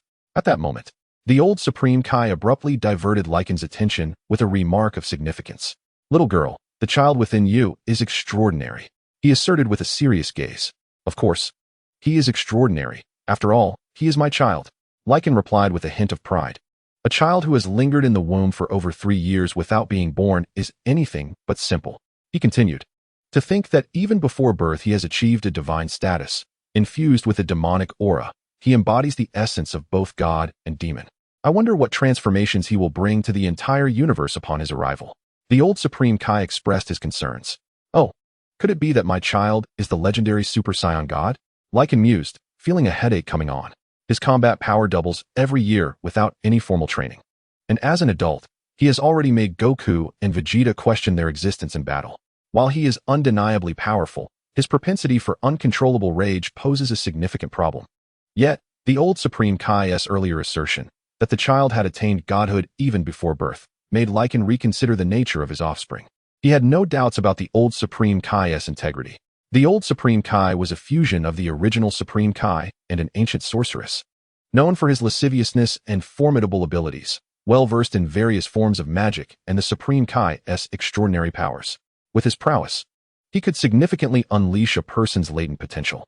In the original narrative, it was indeed the old Supreme Kai's emergence that helped Gohan unlock his potential, elevating him to a transcendent state, rendering him the enigmatic mystic Gohan. This old fellow, despite his seemingly frivolous demeanor, was far from simple. Whether my child is a god or a demon matters not. He is my child, and that is all that is important, Lycan declared resolutely. Chapter 70. The birth of the innate Super Saiyan God, let us hope so, the old Supreme Kai remarked, at that moment recalling that Lycan was a Saiyan capable of contending with Beerus, even if his child were indeed a demon. It seemed Lycan would be able to manage it. Suddenly, at that very moment, Rolana cried out, I think I'm going into labor. Lycan found it quite ironic. It was as if the mention of the child had summoned him forth. How peculiar that she would choose this moment to give birth, he thought. But before he could ponder further, he vanished from sight, only to reappear moments later. Sun Wukong's wife, Chi-Chi, and Vegeta's wife, Bulma, have been brought to the Kaioken realm by Rinnegan, where they find themselves enveloped in a radiant white light. As both women are ordinary mortals, Chi-Chi, though slightly stronger than an average person, is unable to withstand the gravity of the Kaioken realm. Thus, Rinnegan employs his own power to safeguard them. Rinnegan, why have you brought us here? Chi-Chi and Bulma inquire in unison. There's no time to explain. My wife is about to give birth. And since you both have experience as mothers, I thought you might be able to help, Rinnegan replies, his voice tinged with urgency. Giving birth? Bulma exclaims, her eyes widening as she glances at Rolana, whose belly emits a silvery glow. It hurts. Rolana cries, lying in Rinnegan's arms, her face pale. Let me take over. You men step aside. Chi-Chi exclaims as she rushes to assist Rinnegan in supporting Rolana. Fine, I understand I can't be of much help here, Rinnegan concedes, reluctantly grasping the old Kaioken, who is about to voice his concerns, and leaving the Kaioken temple. This is the sacred Kaioken temple. How dare one give birth here? The old Kaioken internally laments. Nevertheless, considering the lineage of my little grandson, I shall permit it, as Rolana is also a Kaioken, and her child would be his descendant. The old Kaioken resolves to turn a blind eye, especially given Rinnegan's overwhelming strength. What is it, ancestor? The newly arrived Asin questions the old Kaioken. Despite having the ability to teleport, Asin typically refrains from using it unless absolutely necessary. After dissolving his bond with his attendant and protector, Jebet, He has learned to teleport without needing to sense others' energy. Nothing much, just that the young lady is about to give birth, the old Kaishin replies casually. What? In the Kaishin temple? Ancestor, how can you allow the West Kaishin to give birth in such a revered and sacred place? Jebet expresses his discontent. Although he is not a Kaishin himself, he holds great reverence for the traditions, viewing the Kaishin temple as a hallowed ground where no one, not even a Kaishin, should give birth. To Jebet, it is a profound disrespect to such a sacred site. Do you have an objection? Reiken's gaze turns icy, and upon hearing Jebet utter his disrespectful words, he swiftly eliminates him. Jebet, feeling the chill of Reiken's piercing gaze, suddenly realizes the folly of his words. Observing that neither the old Kaishin nor Asen have expressed any complaint, he reflects on his own arrogance, especially considering that Rolana herself is a Kaishin of far greater standing. My apologies, I was out of line. Jebet was drenched in cold sweat, stammering as he spoke. I beg your pardon, Lei Chentian. Jebet is not in good spirits today and has been rather rude. Might you, for the sake of the West Realm King, let him off this once? At that moment, the East Realm King was inwardly cursing Jebet for uttering such foolish words. Not only was the one inside a Realm King, but the being before them was even more formidable than a Realm King. Humph. Lei Chentian snorted coldly, remaining silent. Were it not for his wife, Rolana, he would have long since dispatched Jebet. Suddenly, the sound of a baby's wail pierced the air. The elderly Realm King and the East Realm King, standing outside the Realm King's palace, turned their attention inside, while Lei Chentian stood frozen as if struck by lightning. I have a child, he exclaimed, awakening in astonishment before teleporting inside. Creak. Upon seeing the suddenly appeared Lei Chentian, Chi-Chi's face radiated joy as she exclaimed, It's a boy. Thank you, Lei Chentian. You are finally a father. Meanwhile, Rolana had already donned her attire, tenderly cradling a baby with a tail, her eyes fixed lovingly on the child, emanating an aura of maternal warmth.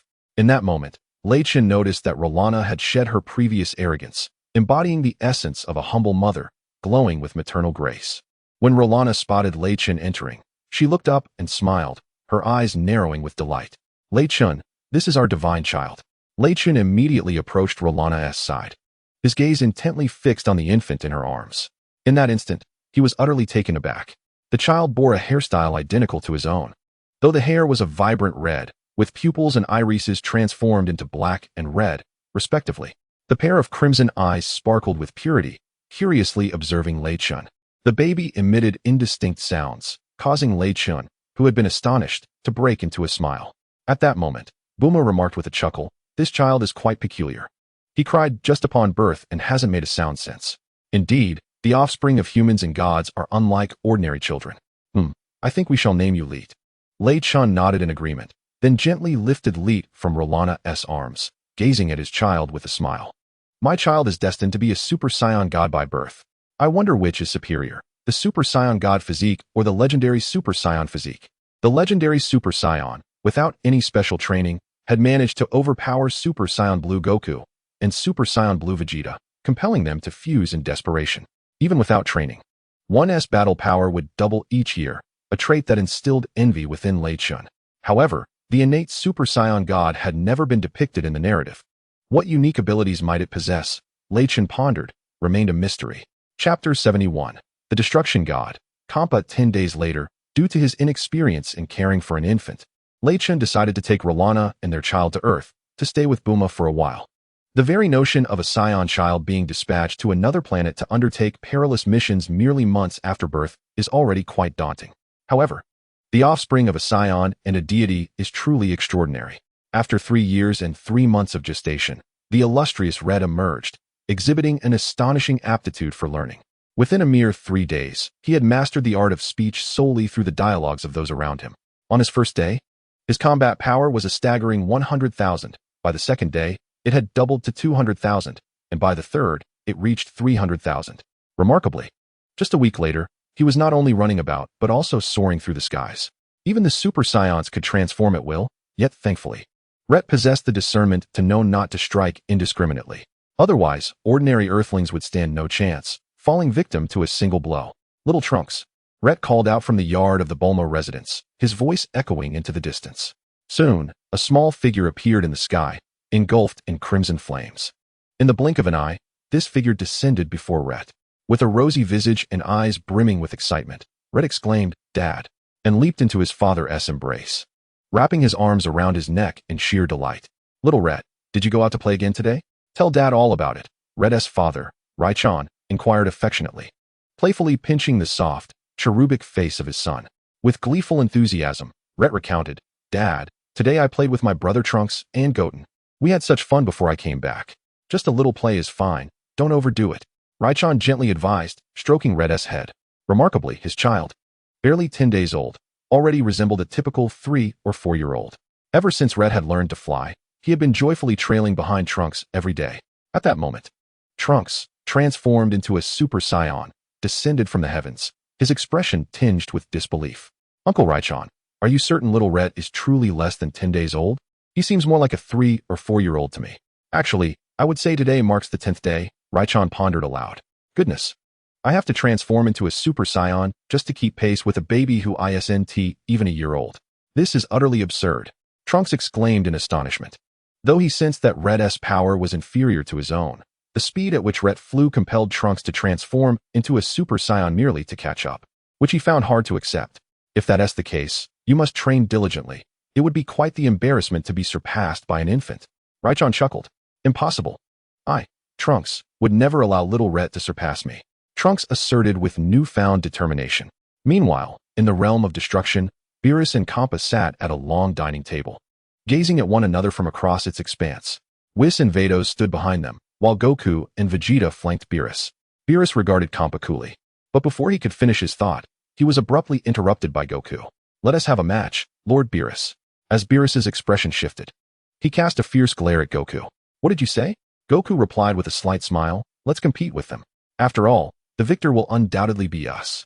Taken aback, Beerus pondered for a moment, but was interrupted by his brother Kampa's boisterous laughter. You fool. Ha. Do you even comprehend what you're saying? Defeating my 6th universe? Are you seeking a death wish? Despite Kampa's derision, Goku remained unfazed, directing his gaze toward Kampa and stating, I am quite intrigued by the elite warriors of your 6th universe. If it's feasible, let the strongest among them come forth for a contest. Do you realize what you're saying, Goku? If you lose, do you know the consequences? Beerus remarked coolly. Goku, brimming with confidence, replied, We shall not be defeated, Lord Beerus. Humph. Beerus snorted, saying nothing further, yet he too believed in their inevitable victory, especially considering there was another Saiyan on Earth, Lycan, who surpassed even Goku and Vegeta. Beerus was well aware of the strength possessed by Goku and Vegeta, but even when they fused, they could only match Lycan's prowess. This realization began to instill a sense of urgency within Beerus. Humph, Kakarot, that fool. Vegeta interjected with a scoff. Hey Vegeta, don't you wish to witness the prowess of the 6th universe's finest? Goku, feeling a tinge of defiance at Vegeta's scorn, retorted. Vegeta's expression stiffened, and after a moment's hesitation, he declared, with their meager strength, I have no interest. However, having already promised, I shall begrudgingly participate. Ha. Vegeta, you are all talk. But your body seems to betray you, Goku laughed heartily. Kakarot, what nonsense are you spouting? Whose body is honest? If that's the case, then we shall forego the 6th universe's competition altogether. Vegeta exclaimed in anger. Enough, Goku. Vegeta, are you jesting when you should be serious? Beerus observed with a slight headache as he watched Goku and Vegeta. Since the arrival of these two in the realm of destruction, he had not enjoyed a single peaceful sleep.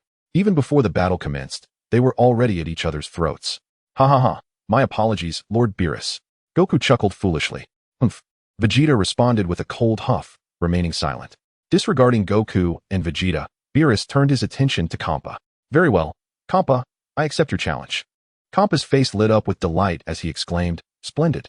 Beerus, you shall surely regret agreeing to this. For the elite warriors of my 6th universe will leave your 7th universe in tatters. Beerus smirked. You always say that, yet you are the one who ends up losing. Kampa, exuding confidence, replied, This time will be different, Beerus. I shall decide the venue for the competition. Once it is prepared, I will inform you. Vados, let us depart. Xiangpa, fearing that Beerus might reconsider, hastily urged Bardos to depart. Yes, Lord Xiangpa. Bardos replied with a slight bow, transforming into a beam of light and vanishing from sight. Chapter 72. The cosmic battle. Once Xiangpa had left, Beerus's icy gaze fell upon Son Goku. Son Goku, since it was you who proposed the match, victory is the only acceptable outcome. Defeat is not an option. Ha. Lord Beerus, rest assured, we shall triumph. Goku replied, oblivious to Beerus's intense stare and grinning foolishly. What a fool. Does this guy truly grasp the gravity of my words? Beerus thought, somewhat exasperated, as he had merely intended to intimidate or frighten Goku. Yet his efforts seemed to have little effect. At that moment, Whis interjected, I advise you not to underestimate the situation. Universe 6 harbors a formidable opponent. Perhaps only Lycan could vanquish him. Of course, if the two of you join forces, you might also secure victory. Is that so? Is he truly that powerful? Goku's eyes sparkled with excitement. What? So formidable? Vegeta exclaimed, momentarily taken aback, then turned sharply to Goku. Kakarot, allow me to handle that individual alone. I will not join forces with you. Vegeta, even without your assistance, I can defeat him. Goku retorted defiantly. With that, the two began to bicker. When will these two ever truly collaborate? Whis sighed. On Earth, at Bulma's residence, Goku and Vegeta instantaneously teleported to Bulma's home. Whose child is this? Oh, he's a Saiyan? Goku exclaimed, astonished at the sight of the small red, who stood about 40 to 50 centimeters tall, floating midair. Kakarot, I have only one son. Vegeta replied incredulously. How is this possible? Am I seeing things?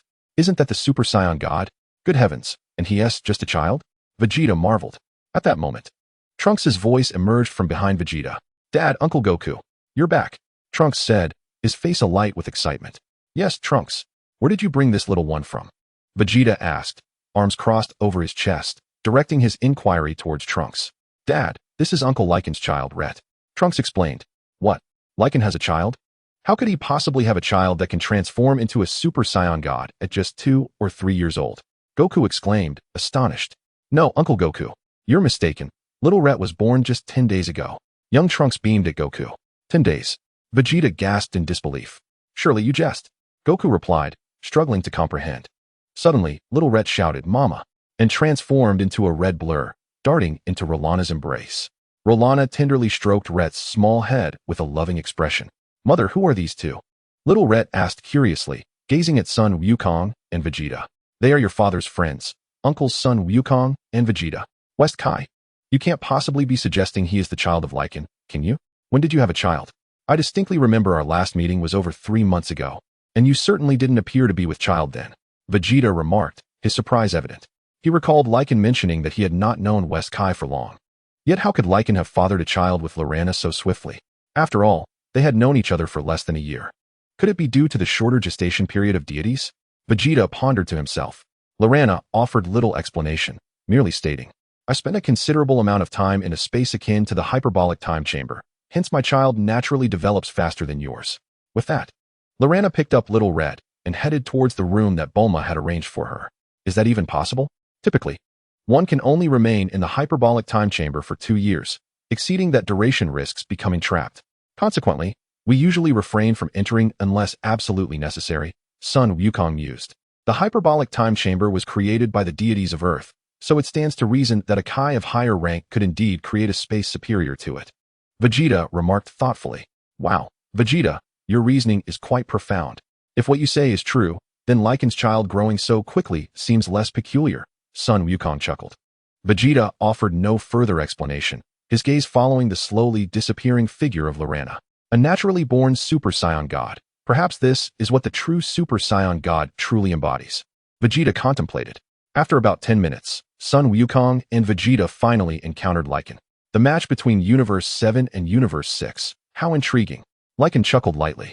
He had anticipated that Son Wukong and Vegeta would seek him out, especially considering the stakes of the match involving Earth. Despite Son Wukong's innocence, he knew better than to underestimate the situation. By the way, when does the match commence? Lycan inquired. That remains uncertain. It should be in a few days. Son Wukong replied after some thought. Just then, Lycan's eyes widened, revealing a pair of black and silver pupils filled with countless strands of golden patterns. 2 figures materialized before him, one slender, clad in peculiar attire with a long tail, the other a being with blue skin and long white hair, adorned with a large light blue halo around its neck, wielding a long staff topped with a black orb. Simultaneously, Son Wukong and Vegeta noticed Lycan's reaction and turned their gazes towards him. The 2 figures were none other than Whis and Beerus. Not bad, you've improved. To have noticed our presence, Beerus remarked nonchalantly. Whis and Lord Beerus have also arrived. Vegeta was taken aback, astonished that Raijin was able to sense Beerus's arrival beforehand. Although his combat power had significantly increased, had it not been for Raiden's awareness of Whis and Beerus, he might have remained oblivious to their earlier presence. Goku, however, did not ponder as deeply as Vegeta. Haha, Lord Beerus has come too, Goku exclaimed with a grin. Indeed, Beerus nodded in acknowledgement. Slowly, he and Whis descended from the heavens. Upon landing, Beerus's gaze fell upon Raijin, who met his stare with calm composure. Chapter 73. The battle with Beerus. In that instant when their eyes locked, a sudden hum resonated through the air, and waves of energy rippled through the space within 100 meters. A series of vibrations ensued, causing Goku and Vegeta to instinctively take a few steps back. As they retreated, the tremors intensified, culminating in a crack that manifested in the very fabric of space, through which a blinding beam of light surged forth. Crack, crack. Accompanying the emergence of the first fissure, more spatial rifts began to appear in succession, ultimately erupting before the startled eyes of Goku and Vegeta. Thankfully, Bulma's yard was spacious enough, otherwise, the area within 100 meters would have faced devastation. Facing each other, Beerus and Raijin remained silent. At that moment, Raiden's figure began to rise slowly, with Beerus following suit into the void above. Suddenly, a sphere of purple energy expanded from the tip of Beerus's finger, swiftly launching forth like a bolt of purple lightning. This energy sphere harbored an immense destructive power. Is this the power of a god of destruction? Raiden's expression turned grave, for it was far more potent than what he had witnessed previously. Just as the energy sphere was about to make contact with Raijin, he effortlessly swatted it away. Boom. The cataclysmic explosion shattered the ozone layer above, unleashing the sun's ultraviolet rays upon the earth. Instantly, the flora withered, leaving a desolate landscape. Oh, Beerus expressed his surprise. If Raijin had deflected his destructive energy while transformed, it would not have been noteworthy. However, Raijin had not yet transformed. This fellow has grasped the laws of time and space, Beerus mused internally. In that brief moment, Raijin had leaped ahead by 0.1 seconds in time, employing spatial power to successfully bat away Beerus's destructive energy. Though it appeared as if Raijin had merely swatted it away, he had accomplished much within that fleeting moment. Yet, as a god of destruction, Beerus spoke to Raijin in a calm tone. This time, I am serious. You may strike first. Raijin nodded in acknowledgement. Suddenly, a surge of cerulean light shot upwards, transforming into a vast expanse of azure brilliance that illuminated the entire sky, casting its glow upon Beerus. A divine aura flowed forth, suddenly erupting behind Lei Chentian in a dazzling ocean of starlit brilliance. His hair stood on end, his eyebrows transformed into a deep blue, and his pupils glimmered with a faint azure light. The surrounding atmosphere radiated a sacred and luminous essence, scattered with star-like specks. This aura was extraordinarily dynamic, its outer layer undulating gently, occasionally swirling with a bubbly essence. Lei Chentian's aura swiftly diminished from 46.87 billion to 0. Yet the power coursing through his body surged to an astonishing 150 trillion. Oh, quite the improvement, remarked Beerus, raising an eyebrow with intrigue as he observed Lei Chentian. In the next moment, Lei Chentian's form flickered. Bang! Before Beerus could react, his body was propelled backward uncontrollably for several paces. But that was not the end. Lei Chentian swiftly shaped his hands into a floral bud formation, positioning them at his waist, where he gathered a sphere of blue energy in his palms, pushing it toward Beerus. Tenfold Kamehameha wave. The mighty energy erupted like a vast azure river, surging toward Beerus. Boom. The cerulean shockwave struck Beerus directly, igniting an explosion in the sky that radiated brilliance more blinding than the sun. The tenfold Kamehameha wave indeed proved to be 10 times more potent than the ordinary version. Sun Wukong, astonished, noted the destructive force of Lei Chentian's attack to be over 20 times his own aura, boasting a power level exceeding 30 trillion, making it 10 times stronger than a standard Kamehameha. Generally, energy waves emitted by most individuals do not exceed double their own battle power, with the majority ranging between 12 to 15 times. Only seasoned warriors surpassing this threshold are considered veterans of countless battles. One could not help but wonder how much damage Beerus would sustain from such an attack. Although Vegeta also marveled at Lei Chentian's terrifying display of power, his primary concern lay with how much strength Beerus could muster in response. As the white mist in the sky gradually dissipated, a figure shrouded in purple flames emerged, accompanied by a radiant sea of violet starlight emanating from behind Beerus. Simultaneously, an overwhelming pressure radiated from Beerus himself. What an immense pressure! My body feels as though it has grown heavier. Vegeta gritted his teeth and exclaimed, Incredible! Is this truly the extent of Lord Beerus's power? Sun Wukong felt as if he were training under a gravitational force 1,000 times greater, his full power reduced to a mere half. Huh. Suddenly, Sun Wukong shouted. A golden light radiating from him as his hair transformed into a lustrous gold, electric arcs crackling around him. His expression hardened into a fierce glare as his strength surged to 100-fold. Damn it, I must transform into Super Saiyan 2 just to withstand this pressure, Vegeta said, his face darkening. You are impressive. Since becoming a god of destruction, you are the first human to compel me to use this state, Beerus remarked. Cloaked in swirling purple flames, addressing Lei Chentian. Bang! The collision of the two individuals generated a tremendous surge of energy, centered around them. The fabric of space began to warp drastically. A tempest erupted in the surroundings, and the ground fissured, opening deep chasms. Countless fragments of rock and trees were lifted into the air, succumbing to the distorted space, and were reduced to mere dust. A dull thud resonated through the air as Lei Chentian was abruptly struck on the head by Beerus' fist, leaving him dazed and disoriented, stars flashing before his eyes. His entire body plummeted like a bullet, heading straight downward. Just as Lei Chentian was about to make contact with the ground, his descent came to a sudden halt. His gaze was fixed intently on Beerus' position. At this moment, Beerus spoke, "Young one, if I am not mistaken. Your ability to pause time should last a maximum of 0.3 seconds, am I correct?" Beerus stated nonchalantly, directly revealing the duration of Lei Chentian's time manipulation technique. Lei Chentian was momentarily taken aback, then nodded in acknowledgement. Although 0.3 seconds is a fleeting moment, as one of the universe's most formidable beings, there is much that can be accomplished within that time. However, in the face of absolute power, what significance do you believe your meager strength holds? Beerus remarked, observing the astonished Lei Chentian. A tempest brewed within Lei Chentian's heart as he absorbed Beerus' words. Indeed, while he could manipulate time for 0.3 seconds, if his strength could not inflict harm upon his opponent, what use was it? Chapter 74, Tenfold Kamehameha Wave, Super Flash Cannon Beerus. You have reminded me. My current strength is indeed insufficient to harm you. But what if my power were to increase tenfold? Lei Chentian exclaimed with fervor. An overwhelming aura and crimson light emanated from his being as he transformed into Super Saiyan 4, his hair and body fur turning a vibrant red. His pupils glowed with a faint crimson light, and the surrounding energy radiated with a sacred brightness, sprinkled with star-like flecks. This aura was incredibly dynamic, undulating gently, infused with a bubbling essence that occasionally swirled. The fusion of these two powers instantaneously augmented Lei Chentian's battle prowess tenfold, reaching an astounding combat power of 150 trillion. Upon assuming the form of Super Saiyan 4, Lei Chentian immediately felt a wave of relief throughout his body. The injuries he had sustained moments ago healed instantaneously, and a smile crept across his face.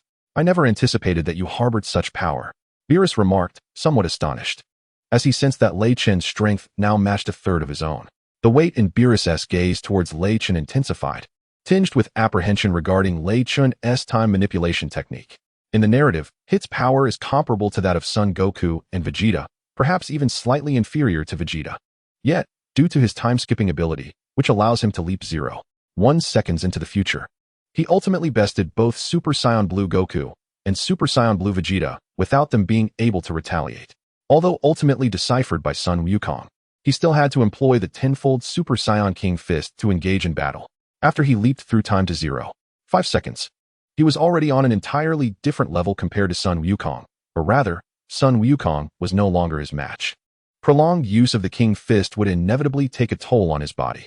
Presently, while Lei Chentian could not leap through time to 0.5 seconds like Hit, his reincarnated divine eye, combined with flawless instantaneous movement, rendered his combat prowess even more formidable than Hit's. Transformed into the divine form of Super Saiyan 4, Lei Chentian shot forth like a crimson beam towards Beerus.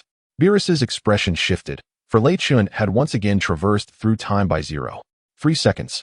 The collision of fists echoed like the detonation of two nuclear bombs, unleashing a violent explosion in midair. A rift emerged from the fabric of space, and a blinding beam of light surged forth from it, ultimately culminating in a cataclysmic burst. The searing red light set the sky ablaze, overshadowing even the sun's radiance. With a thunderous roar, Lei Chentian's crimson aura intensified. With a swift motion, a violet figure was sent hurtling backwards. It was Beerus. Lei Chentian did not relent. He executed an instantaneous movement, appearing behind Beerus. His right leg struck like a crimson whip, propelling Beerus forward once more. Beerus felt a sharp pain in his back, realizing with dismay that this young fighter's speed had increased dramatically with his newfound strength. With gritted teeth, Beerus remarked, "This kid's power has increased, and his speed is astonishing." Just as this thought crossed his mind, he felt a fist collide with his left cheek, sending his body soaring straight towards the heavens. Super Flash Cannon. At that moment, Lei Chun spread his arms wide, then forcefully brought them together, unleashing a terrifying wave of red energy. This technique was unlike the tenfold Kamehameha in its sheer might, both learned by Lei Chun in his travels across worlds. Boom. Under the might of the Super Flash Cannon, Beerus was launched into the sky, quickly ascending beyond Earth's atmosphere. Gasping for breath, Lei Chun maintained the stance of the Super Flash Cannon, greedily inhaling the air. Above, thick clouds billowed, shrouding the sun, which had vanished from view. The scene resembled the darkness preceding a tempest. "That is my technique. Damn it, when did he learn it?" Vegeta gritted his teeth, surprised not only that Lei Chun had mastered his technique, but that he executed it with even greater finesse than its creator, leaving Vegeta in a state of disbelief. It was truly incredible that Lei Chun had also appropriated Vegeta's technique. Sun Wukong, however, did not share Vegeta's concerns. Most of his techniques were acquired from others, so he was hardly fazed by the matter. "Haha, it has been quite a while since I have witnessed Beerus in such a battered state." Weiss, upon observing the recent onslaught from Lycan, spoke with a radiant smile. The sudden surge in power, tenfold, caught Beerus completely off guard. "Mom, Dad is fighting someone who resembles a cat," young Lei exclaimed innocently. "That is Lord Beerus, the god of destruction, engaging in a spar with your father," Lorana patiently explained. The fluctuations from the battle between Lycan and Beerus were bound to capture his attention. In the celestial battlefield soaring hundreds of meters above, Lycan's breathing had gradually returned to normal. Then, lifting his gaze towards the lofty sky, he called out, "Lord Beerus, are you not coming down? Or do you prefer to fight beyond the cosmos?" With that, Lycan instantaneously teleported right before Beerus. At that moment, Beerus, bruised and battered, gritted his teeth, fists clenched. Glaring fiercely at Lycan, he appeared utterly disheveled, his body marred by darkness and multiple abrasions. "Anywhere will do. You just relished beating me moments ago, now it's my turn," he declared, transforming into a violet streak of light, hurtling towards Lycan. Bang! A muffled thud resonated as their fists collided, unleashing an astonishing force that caused nearby stars to explode. A clear sound of impact echoed through the expanse of the starry sky. Beerus's fist struck Lycan squarely in the chest. Lycan gritted his teeth, enduring the excruciating pain that felt as if his heart were being torn apart. A crimson energy sphere materialized in his hand, which he hurled at Beerus. Lycan swiftly teleported away from his original position, reappearing in the vastness of space miles away. Wow! Lycan felt a sweetness in his throat as a mouthful of blood erupted from his lips. The red aura surrounding him flickered ominously, nearly causing him to revert from his Super Saiyan God transformation. Clutching his chest, his expression twisted in agony. Lycan sensed that his very organs felt as though they had been shattered, sending waves of excruciating pain through him. Subsequently, he produced a Senzu bean and placed it in his mouth. Gulp. Chapter 75, The Terrifying Beerus. After crushing and swallowing it, Lycan instantaneously restored himself to peak condition. His wounds completely healed. Simultaneously, he felt an escalation in his power. A formidable energy surged from within him. His combat prowess, initially at 15 trillion, surged by an additional 2 trillion. Lycan's eyes widened, revealing a pair of swirling black and silver orbs as he glared fiercely at Beerus. In the next moment, Beerus found himself rapidly recoiling backward. What is happening? Why do I feel as if this little brat has struck me with a powerful punch? Beerus pondered, feeling no tangible force directed at him, yet sensing as though he had been dealt a heavy blow. However, there is no time for contemplation, for Lei Chun has already teleported directly in front of him. Sensing the subtle fluctuations in the surrounding space, Beerus realizes that Lei Chun has employed instant transmission. A terrifying power erupts from Beerus's body, distorting the very fabric of space around him. As Lei Chun appears before Beerus, he observes the latter's form suddenly vanish. Steeling himself, Lei Chun pushes his combat power to its utmost limit, elevating his strength to a staggering 17 trillion, accompanied by thunderous roars. Countless strands of golden patterns emerge in the air. As his eyes open, Beerus's image becomes vividly clear. With a single punch, Beerus unleashes a force exponentially more powerful than before. Lei Chun has no time to evade. Even with instant transmission, he cannot keep up with Beerus's astonishing speed. He can only brace himself to clash head-on with Beerus's fist. Bang! A terrifying shockwave radiates outward. In that instant, hundreds of stars explode. Brilliant flashes of red and purple illuminating the cosmos as the fabric of space begins to warp. Meanwhile, the battle between the two continues. Their fists and feet colliding with ferocious intensity. Boom, boom, boom. The shadows of their punches move like the wind, causing countless fissures to appear in the space spanning miles around them. After 5 minutes of relentless combat, the sheer force they unleash, merely a fraction of their energy, could annihilate a planet in an instant. Lei Chentian finally comprehends why Whis remarked that a battle between gods of destruction could lead to the obliteration of the universe. Beerus's onslaught shows no sign of abating. His energy seems boundless, only accumulating further. In contrast, Lei Chentian's speed begins to wane as he struggles to maintain his previously attained power. Sustaining 17 trillion in combat speed proves taxing. With a thought, Lei Chentian channels the power of space to summon a Senzu bean into his mouth. Crack! In full view of Beerus, he chews a few times before swallowing the bean, his energy surging back to its peak, perhaps even exceeding its former level. That brat has consumed another one of those energy-restoring beans. Beerus muses, his expression darkening. Fortunately, his power far surpasses Lei Chentian's. If they were evenly matched, he would have already been defeated. Simultaneously, Beerus senses that Lei Chentian's aura has intensified beyond its previous state. Lei Chentian's gaze is fixed intently on Beerus, his fighting spirit growing ever stronger, even ignited by a thrill. To him, if this exchange continues, perhaps after 10 more rounds, he might just surpass Beerus. Half an hour later, still hungry for more. Suddenly, Beerus's eyes narrow dangerously. Feeling the spatial fluctuations, he delivers a punch squarely to Lei Chentian's face. The Senzu bean he had just swallowed is violently expelled. As Lei Chentian transformed into a crimson meteor, he plummeted swiftly from the starry expanse to the earth, crashing heavily into the yard of Bulma's home, creating a massive crater. Fortunately, Bulma's residence was spacious. Otherwise, such an event would have undoubtedly attracted the attention of many ordinary people. Blood trickled from the corner of Lei Chentian's mouth as the divine aura around him extinguished, and his hair reverted to the ordinary black of a Super Saiyan 4. With renewed determination, Lei Chentian began to unleash his energy, elevating his combat power to its zenith, as shimmering starlight radiated from his being once more. However, despite his transformation back into the Super Saiyan God state, it was evident that his power had diminished significantly, reduced to merely over 70 trillion. As Lei Chentian contemplated utilizing the illusion from the reincarnation divine eye to obstruct Beerus and successfully consume a Senzu bean, a voice suddenly resonated from the distance.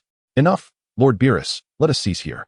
Otherwise, if he is injured by you and loses the match, do not blame me for not warning you. Just as Beerus prepared to strike at Lei Chentian, he abruptly heard Whis' voice, prompting him to halt his advance. If Lei Chentian were indeed harmed, and the match were lost to Kampa, the repercussions for Beerus would be significant. With this thought, the purple glow surrounding Beerus gradually faded as he descended from the sky, landing before Lei Chentian. Very well, you have made considerable progress, yet your strength remains insufficient, Beerus remarked, his tattered attire betraying the ease with which he spoke. Perhaps, Lei Chentian replied with a light chuckle, as the crimson glow enveloping him dissipated, returning him to his normal state. His gaze fixed upon Beerus as he began to assess his power level. From Beerus's recent display, it appeared to range between 450 trillion and 600 trillion. During their earlier clash, it was clear that Beerus had shown restraint. The narrative suggested that Beerus also possessed the ability of Ultra Instinct, though not as profoundly as Goku. Should Beerus fully unleash this ability, his combat prowess would likely double, pushing his power beyond 100 million trillion. This realization astonished Lei Chentian, for calculations remained mere estimations, not absolute truths. Remarkable, Lei Chentian mused. Having seemingly transcended his limits and enhanced his strength through combat with Lord Beerus, Goku, witnessing Beerus' approach, could not contain his excitement, his eyes gleaming with anticipation. Upon hearing Goku's words, Beerus's expression darkened, inwardly cursing the fool for believing he could serve as a training partner to elevate their powers. Observing Vegeta's battle-ready gaze, Beerus felt a twinge of exasperation. Confronted by this assembly of Saiyans, he found himself at a loss. Each encounter with these Saiyans resulted in their substantial progress, while he, a god of destruction, had unwittingly become a trainer for them.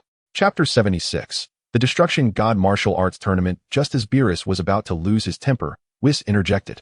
He had just received news from his sister, Vados, that the 6th universe would engage us in a tournament on an unnamed planet 3 days hence. Precisely at the juncture of the 6th and 7th universes. How splendid. It seems I must dedicate these 3 days to rigorous training. I am genuinely eager to witness the prowess of the 6th Universe's champions. Goku, diverted by Whis' announcement, exclaimed with palpable excitement. Humph. Vegeta scoffed softly, his silence betraying a subtle tremor in his form, indicating that he too was exhilarated, albeit far more composed than Goku. Crack. Lei Chentian consumed a senzu bean, restoring a portion of his vitality. Oddly, it appeared that a single bean now only replenished half of my strength, he mused. Despite his battle power soaring beyond 10 trillion, the senzu bean no longer granted him immediate full recovery. It merely revived him halfway, requiring yet another bean for complete restoration. Oh well, it matters not, for I possess an abundance of senzu beans. With that thought, Lei Chentian's gaze drifted towards Beerus. At that moment, his son, Xiao Lei, transformed into a streak of red light, racing toward him. Daddy! Upon uttering those words, Xiao Lei had already nestled into Lei Chentian's embrace. Are you all right, Daddy? Did you win just now? He inquired with wide-eyed curiosity. Haha, let's say it was a draw. Lei Chentian's smile seemed somewhat forced. Had Beerus departed, he would have confidently claimed victory. Yet, with Beerus still present, he hesitated, pondering whether the irascible deity might dispute his claim. Such a scenario would be rather awkward.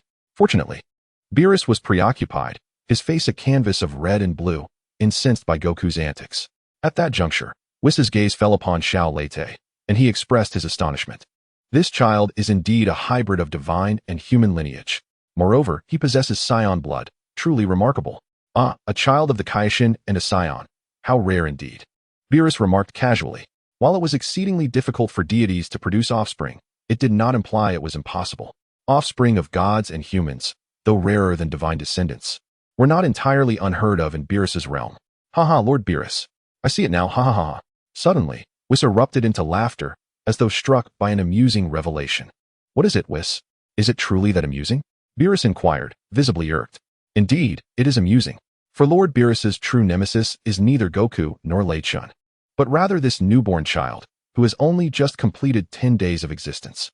This naturally gifted Super Saiyan god. Doesn't this make him Lord Beerus's ultimate rival? How utterly delightful. At this point, Whis burst into laughter once more. What? Beerus wore a displeased expression as he gazed at the child cradled in Lei Chentian's arms. Simultaneously, Rolana hurriedly flew to Lei Chentian's side, fearing that Beerus might become enraged and harm her child. Humph.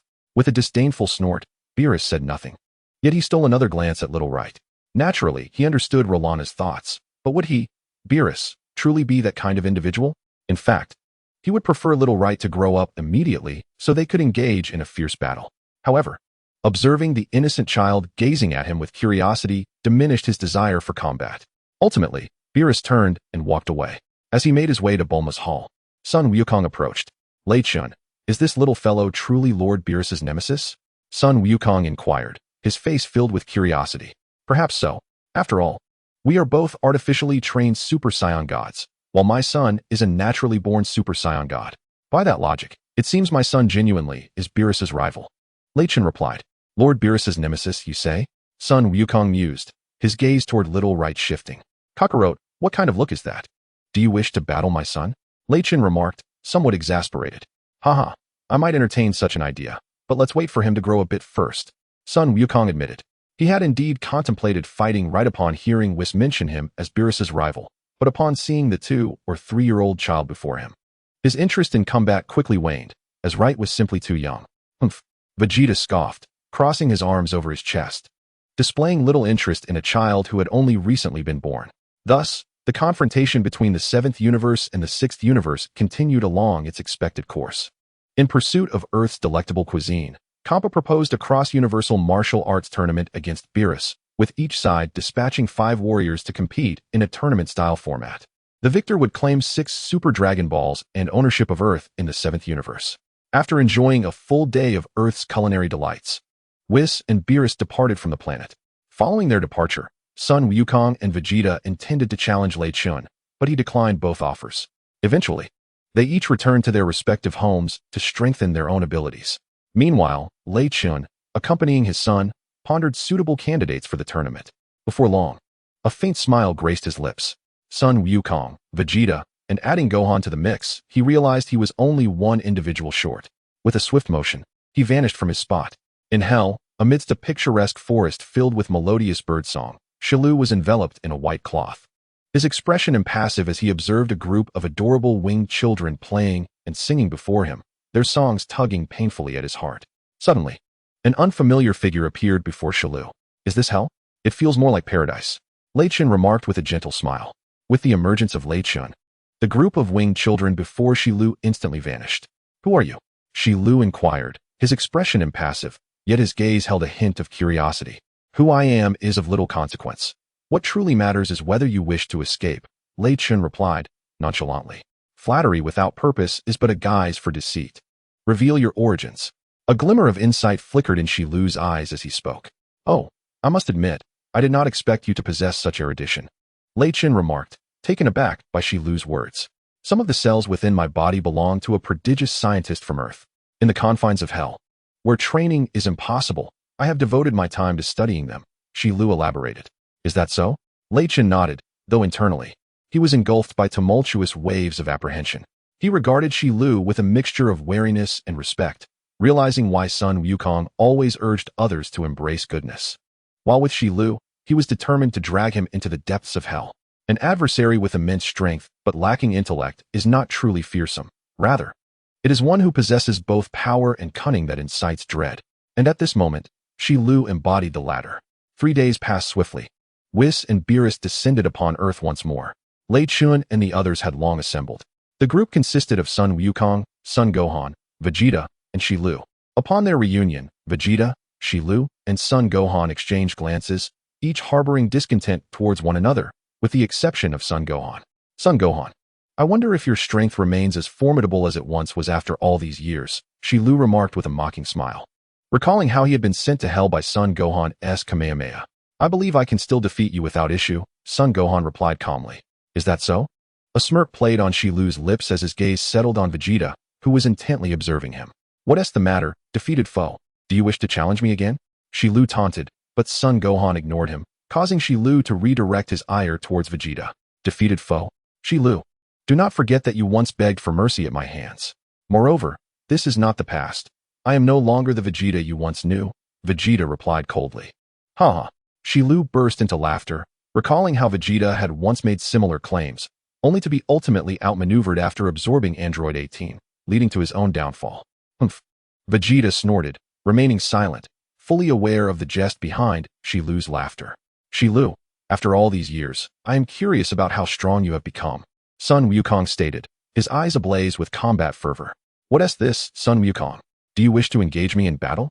Shilu replied with a faint smile. Indeed. I do entertain that notion. If Lei Chentian has managed to bring you from hell, your strength must be far beyond mere appearances, Sun Wukong asserted. Presently, Shilu's combat power was comparable to that of Frieza in his third form, estimated to be around 56 trillion. However, Shilu possesses the cells of formidable beings such as Frieza, the Saiyans, and Piccolo, making him significantly more terrifying than Frieza. As long as one does not exceed Shilu's power by a considerable margin, under typical circumstances, no one with comparable strength can rival him. This will surely astonish you, Shilu remarked with a smile. Well, regardless of your grievances, we shall resolve them after the match, if you allow personal issues to affect the competition. Even Lycan cannot save you. Having prepared adequately, let us depart. Beerus observed Son Goku's inclination to engage Shilu in battle and cast a casual glance at everyone before focusing on Whis. Whis, understanding the unspoken communication, nodded and tapped his staff against the ground. The group vanished from Earth, heading towards the nameless star. They soared through the boundless darkness of the universe at an astonishing speed. This is the god of destruction. It seems there is nothing to fear. Shilu's gaze fell upon Beerus. Although he could not comprehend why Son Goku and Lycan held such fear of Beerus, he surmised that Beerus's strength must surpass that of Lycan and his companions. The thought that a being as formidable as Lycan could fear Beerus left Shilu unable to fathom the true extent of Beerus's power, even though he did not sense any overwhelming aura emanating from him. This speed is incredible, Lycan mused to himself, astonished at Whis's ability to carry so many at such velocity. This was no mere display of strength. Whis's power now seemed to belong to the realm of laws rather than simple energy. Lycan, even in his Super Saiyan God form, could achieve such speed but could not carry so many people simultaneously for an extended period as Whis did. Time passed without his noticing. As Whis slowed their pace, the group caught sight of a barren red planet in the distance, and gradually descended onto its surface. In the sky above, 6 enormous Dragon Balls floated, each the size of Earth. Is this truly a Dragon Ball? It is enormous, Shalou exclaimed, scanning his surroundings in astonishment. He had seen the Dragon Balls on Earth, but could hardly fathom such a colossal one existing in this universe. Suddenly, Shalou began to feel that the world was far more complex than he had imagined, and that gods could not be as weak as the Kais.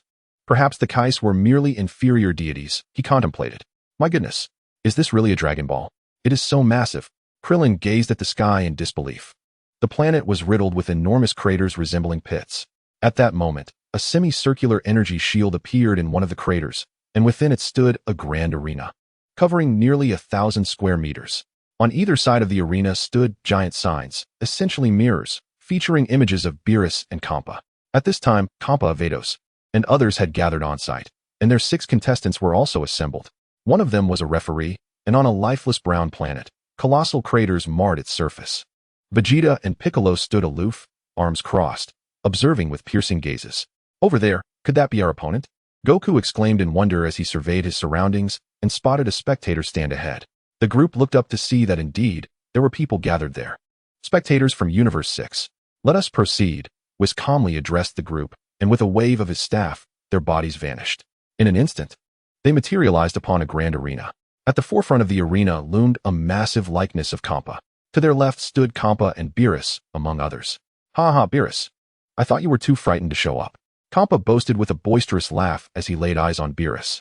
Humph, how could I possibly be afraid when you delivered the Dragon Balls to me? You fat pig. Beerus retorted, unable to contain his insult. You bony sack of bones. Who are you cursing? Kampa fumed, having never before been called a fat pig, as those who dared to do so had long vanished. Chapter 78. Gohan takes the stage. Similarly, Beerus had never been subjected to such insults either, and those who dared to mock him were swiftly dealt with. Kampa glared at Beerus with murderous intent, while Beerus's gaze remained fixed on Kampa. Although they had yet to engage in combat, the tension in the air was palpable. Despite not having formally clashed, the ominous energy surrounding them reverberated throughout the planet, causing the ground to tremble incessantly. Cracks began to appear in the atmosphere, as if reality itself were being torn asunder. An overwhelming aura erupted from both individuals, surging forth like a tempest. How formidable! I can hardly breathe, Vegeta exclaimed, his eyes wide with astonishment as he struggled to speak, his gaze fixed on Beerus not far ahead. The pressure weighed heavily upon him, leaving him somewhat uneasy. Is this the power of the gods? Merely witnessing it is already daunting, Kairatsu observed, his eyes widening in fear as he began to tremble. He finally understood why Lycan held such trepidation towards Beerus. If Vegeta and the others were affected in this manner, one could only imagine the plight of the weaker fighters. Krillin collapsed to the ground, realizing that without Lycan shielding them from this overwhelming aura, they would likely be crushed under the weight of the energies emanating from Beerus and Kampa. Apart from Lycan, Whis, and Beerus, who remained unaffected, the rest of the spectators felt an ominous presence of death. This was no mere disparity in strength. It represented the vast chasm between mortals and deities, two entirely different realms of existence. At that moment, Whis and Beerus appeared simultaneously between Kampa and Beerus. Lord Beerus, do you still wish to continue the match? Whis inquired of Beerus. Lord Kampa, please cease at once. Have you forgotten our purpose? Bardos implored. Humph. Both Kampa and Beerus simultaneously scoffed upon hearing Bardos and Whis. Kampa amused inwardly. Surely, that scoundrel Beerus must be aware of his impending defeat, and is deliberately attempting to provoke me. Beerus, I have discerned your motives. You must believe that you are on the verge of losing, thus seeking to incite my ire so that we might engage in combat, and you could evade the competition. Ha ha, I am truly astute, Beerus, and I shall not allow you to succeed. With that, Kampa erupted into a boisterous laugh. What an imbecile, Beerus thought, bemused by his brother's self-absorption. Observing Beerus's silence only reinforced Kampa's belief that Beerus was indeed trying to provoke him, which further fueled his arrogance. This is the true power of a god of destruction. Indeed, it is far superior to before, Lei Chentian contemplated. At this moment, the sixth universe proceeded as anticipated, dispatching Hit, Kaba, Batamo, Frost, and Bergamo into battle. Lei Chentian surveyed his teammates, all of whom radiated a fierce fighting spirit. Even Zuru, possessing Saiyan blood, exhibited the characteristic warrior's spirit, eager to be the first to enter the fray. Who among you wishes to take the lead? Lei Chentian inquired. All four expressed their desire to fight, particularly Goku and Vegeta, including Zuru. Lord Lei Chentian, Allow me to go first. I can eliminate those weaklings in an instant, Zero proclaimed, stepping forward. Humph. Vegeta grunted, remaining silent while observing Lei Chentian intently. No, I disagree. I must go first, Goku retorted, displeased with Zero's assertion, as he had awaited this day for a long time. Enough. Let Gohan take the lead, followed by Zero, then Vegeta, and finally Kakarot. Lei Chentian finally interjected, growing weary of their bickering. Ah, why am I fourth? Does that not imply I will have no chance? Goku lamented with a wry smile. Humph. Vegeta scoffed again, appearing dissatisfied. Yet as long as he was not behind Zero or Goku, he was less concerned. If Gohan were to fight, he would still have a chance to enter. And if the sixth universe could not prevail against Gohan, there would be no need for him to fight at all. He could simply challenge Zero directly. As for Zero, although Vegeta was unaware of his newfound strength, he sensed it was likely on par with Gohan's. I am indeed the first to fight, Gohan exclaimed, somewhat surprised. Very well. As Lei Chentian suggested, let Gohan take the lead, Beerus declared in a stern tone. Upon hearing this, the group was momentarily taken aback before nodding in agreement. Even the normally fearless Vegeta seemed subdued. Gohan, give it your all. Show me the progress you have made during this time. Son Wukong nodded at Son Gohan with a smile and said, Son Gohan, with a resolute gaze fixed on the arena, nodded in affirmation and transformed into a beam of light, soaring towards the stage. Let us take our seats in the audience, Whis remarked with a smile. The others nodded in agreement, leaping gracefully to the nearby spectator stands and each finding their own place to sit. At the moment Son Gohan ascended to the arena, Batamo from Universe 6 also leapt onto the stage. The two locked eyes, and as they stood in opposition, a transparent energy barrier gradually enveloped the arena. A figure resembling an extraterrestrial from Earth, equipped with a microphone, jumped onto the stage to serve as both commentator and referee. If both competitors are ready, the match will officially commence. Batamo and Son Gohan nodded simultaneously, signaling the start of the battle. In the original narrative, Son Wukong, in his normal state, struggled immensely to defeat Batamo, but this time he faced Son Gohan instead. Under the tutelage of Lycan, Son Gohan was no longer the benevolent character portrayed in the story. He was capable of being ruthless when necessary and compassionate at the right moments. Showing mercy to an enemy is merely a cruelty to oneself. And some individuals are simply unworthy of sympathy. Although this was merely a competition, the stakes involved the fate of Earth, and Son Gohan would not approach Batamo with the same restraint as Son Wukong. As the battle commenced, Son Gohan wasted no time. With a fierce shout, he transformed into Super Saiyan 2. A magnificent golden aura erupted from his form, surrounding him with crackling golden lightning that even altered the sky's hue as thunder rumbled above. His hair stood even more erect and thickened, while arcs of electricity flickered around him, his expression grim and taut. Chapter 79. The arrival of Hit with Son Gohan's transformation into Super Saiyan 2, a vast spherical energy field emanated from him, engulfing everything in its vicinity and reducing them to nothingness, filling the air with resplendent golden light. What? Batamo was taken aback, astonished that Son Gohan could unleash such overwhelming power. Just as he processed this shocking revelation, Son Gohan appeared before him in an instant. In a heartbeat, Batamo was sent flying, propelled at an astonishing speed. He vanished from the arena, crashing heavily against the barrier. After rebounding a short distance, he lay outside the stage. Although he bore no visible wounds, stepping out of the arena signified his defeat.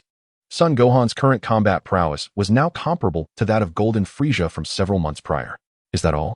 Son Gohan was taken aback by how swiftly he had dispatched his opponent. Can the referee announce the result of the match? He inquired, glancing at the official beside him. Upon hearing this, the referee promptly reacted. From Universe 7, the victor is Son Gohan. What? Xiangpa was taken aback. He had never anticipated that Bardamo would succumb so swiftly. However, upon recalling Hit, a sense of calm finally returned to his countenance. So, Lord Xiangpa, who shall we send forth next? Pudraz inquired with a subtle smile, casting a glance at Bardamo. Xiangpa surveyed the assembled warriors of Universe 6, ultimately fixing his gaze upon a towering contestant encased in steel. Magetta, it is your turn to enter the fray, he declared. Gohan, do not hold back your strength. Do not linger in combat with this opponent. Utilize your full power to send him flying, Lei Chentian advised Gohan upon hearing Xiangpa's abrupt alteration of the match's rules. Understood. Though Gohan was uncertain as to why Lei Chentian had instructed him thus, he surmised that this robot, named Magetta, must possess some unique abilities. Vegeta disdainfully regarded Magetta on the arena, astonished that Universe 6 would deploy such scrap metal. How absurd. This is a gross underestimation of us Saiyans. Vegeta scoffed. Do not underestimate this behemoth. He is immune to all physical attacks, Lei Chentian cautioned. What? Vegeta's expression shifted to one of shock. Did that mean that no harm could befall him? This revelation caused Vegeta to regard Gohan and Magetta with newfound seriousness. As the match commenced, Magetta lumbered toward Gohan. His immense metallic form was cumbersome, causing the ground to tremble with each step. Standing before Gohan, Magetta's eyes began to gleam as he loomed over his opponent. Suddenly, he swung his colossal iron fist down upon Gohan with tremendous force. Bang! Gohan, with a serious expression, nimbly leapt aside, having been instructed by Lei Chentian to unleash his full potential. Despite Magetta's sluggish movements, Gohan did not underestimate him. A tremendous indentation appeared on the arena where Magetta's fist had struck, highlighting the immense force he wielded. Unfazed by his initial miss, Magetta pressed on with his assault. His massive fists swung with ferocity. To the untrained eye, they may have appeared swift, yet to Gohan, they moved as slowly as a tortoise. Such formidable power. This giant is indeed remarkable. Gohan mused internally, recognizing that Magetta's attack was on par with his Super Saiyan 2 strength. Realizing the stakes, Gohan suddenly roared, unleashing a surge of white energy that propelled the heavy Magetta back several meters. His visage transformed slightly, maturing as his combat power surged to an astounding 410 trillion. The white aura enveloping his form resembled a liquid, with tendrils of white lightning dancing around him. Boom. Ultimately, Gohan transcended into the mysterious state of Mystic Gohan, reaching the pinnacle of his appearance. A terrifying aura emanated from Son Gohan. The force radiating from him shattered the barriers surrounding him. Kamehameha. Son Gohan swiftly formed his hands into a flower bud shape, placing them at his waist, where he concentrated a silver energy sphere in his palms. He thrust his hands forward towards Magetta. The overwhelming energy surged forth like a long, white river of light, advancing towards Magetta. Caught off guard and exerting all his strength, Magetta could only forcibly block Son Gohan's Kamehameha wave. The arena beneath his feet began to fracture under the immense power, ultimately being thrust out of bounds by Son Gohan's attack. The entire arena lay in ruins, rendered utterly unusable. After swallowing hard, the referee announced loudly, from Universe 7, Son Gohan is the victor. You worthless lot. If you lose again, I shall destroy you. The expression on Kampa's face darkened as they faced yet another defeat. This time, it was Kaba facing Son Gohan. Suddenly, Lycan interjected, Gohan, step down and let Vegeta take your place. All right. Although Son Gohan was uncertain why Lycan wanted him to switch with Vegeta, he complied. Finally, it's my turn, Vegeta exclaimed with delight, yet soon found the match unsatisfactory due to the presence of his disciple Kaba. Frost, not even having transformed, was swiftly defeated by Vegeta, who had already set his sights on Hit. The formidable Hit, praised by Lycan, was not to be underestimated. Son Gohan's mysterious state was at 410 trillion. Super Saiyan 2 at 20 trillion, Super Saiyan 1 at 10 trillion, and his base form at 50 billion. Goku's Super Saiyan Blue reached 1200 trillion. Super Saiyan Red at 400 trillion, Super Saiyan 3 at 20 trillion, Super Saiyan 2 at 5 trillion, Super Saiyan 1 at 25 trillion, with his base form also at 50 billion. Vegeta's Super Saiyan Blue was at 1200 trillion, Super Saiyan Red at 400 trillion, Super Saiyan 2 fluctuating between 5 to 10 trillion, Super Saiyan 1 at 25 trillion, and his base form at 50 billion. Kampa's regular form was at 20 trillion, Lightning Kampa at 40 trillion, and Golden Kampa at 1100 trillion. Hit, I have awaited you for a long time. I hope you do not disappoint. Vegeta remarked calmly to Hit, who, expressionless, remained silent with his hands in his pockets, observing Vegeta intently. Despite not understanding why Vegeta had claimed to have waited long for him, Vegeta, too, began to adopt a more cautious demeanor. Chapter 80, Golden Lightning Kampa next. The match would feature Vegeta from Universe 7 against Hit from Universe 6. The referee, seeing the two facing each other, promptly announced the start of the match. Having heard Lycan speak of Hit, Vegeta immediately unleashed his full power. Transforming into Super Saiyan Blue, his combat power soared to 1200 trillion. Vegeta's appearance altered, his hair and eyebrows turning blue, his pupils glowing with a faint blue light. The aura surrounding him was divine and radiant, scattered with star-like specks. The air shimmered with an ethereal energy, its outer layers undulating gently, occasionally swirling with a bubble-like essence. Hit gazed in surprise at the brilliant azure light radiating from behind Vegeta, dispersing across the sky.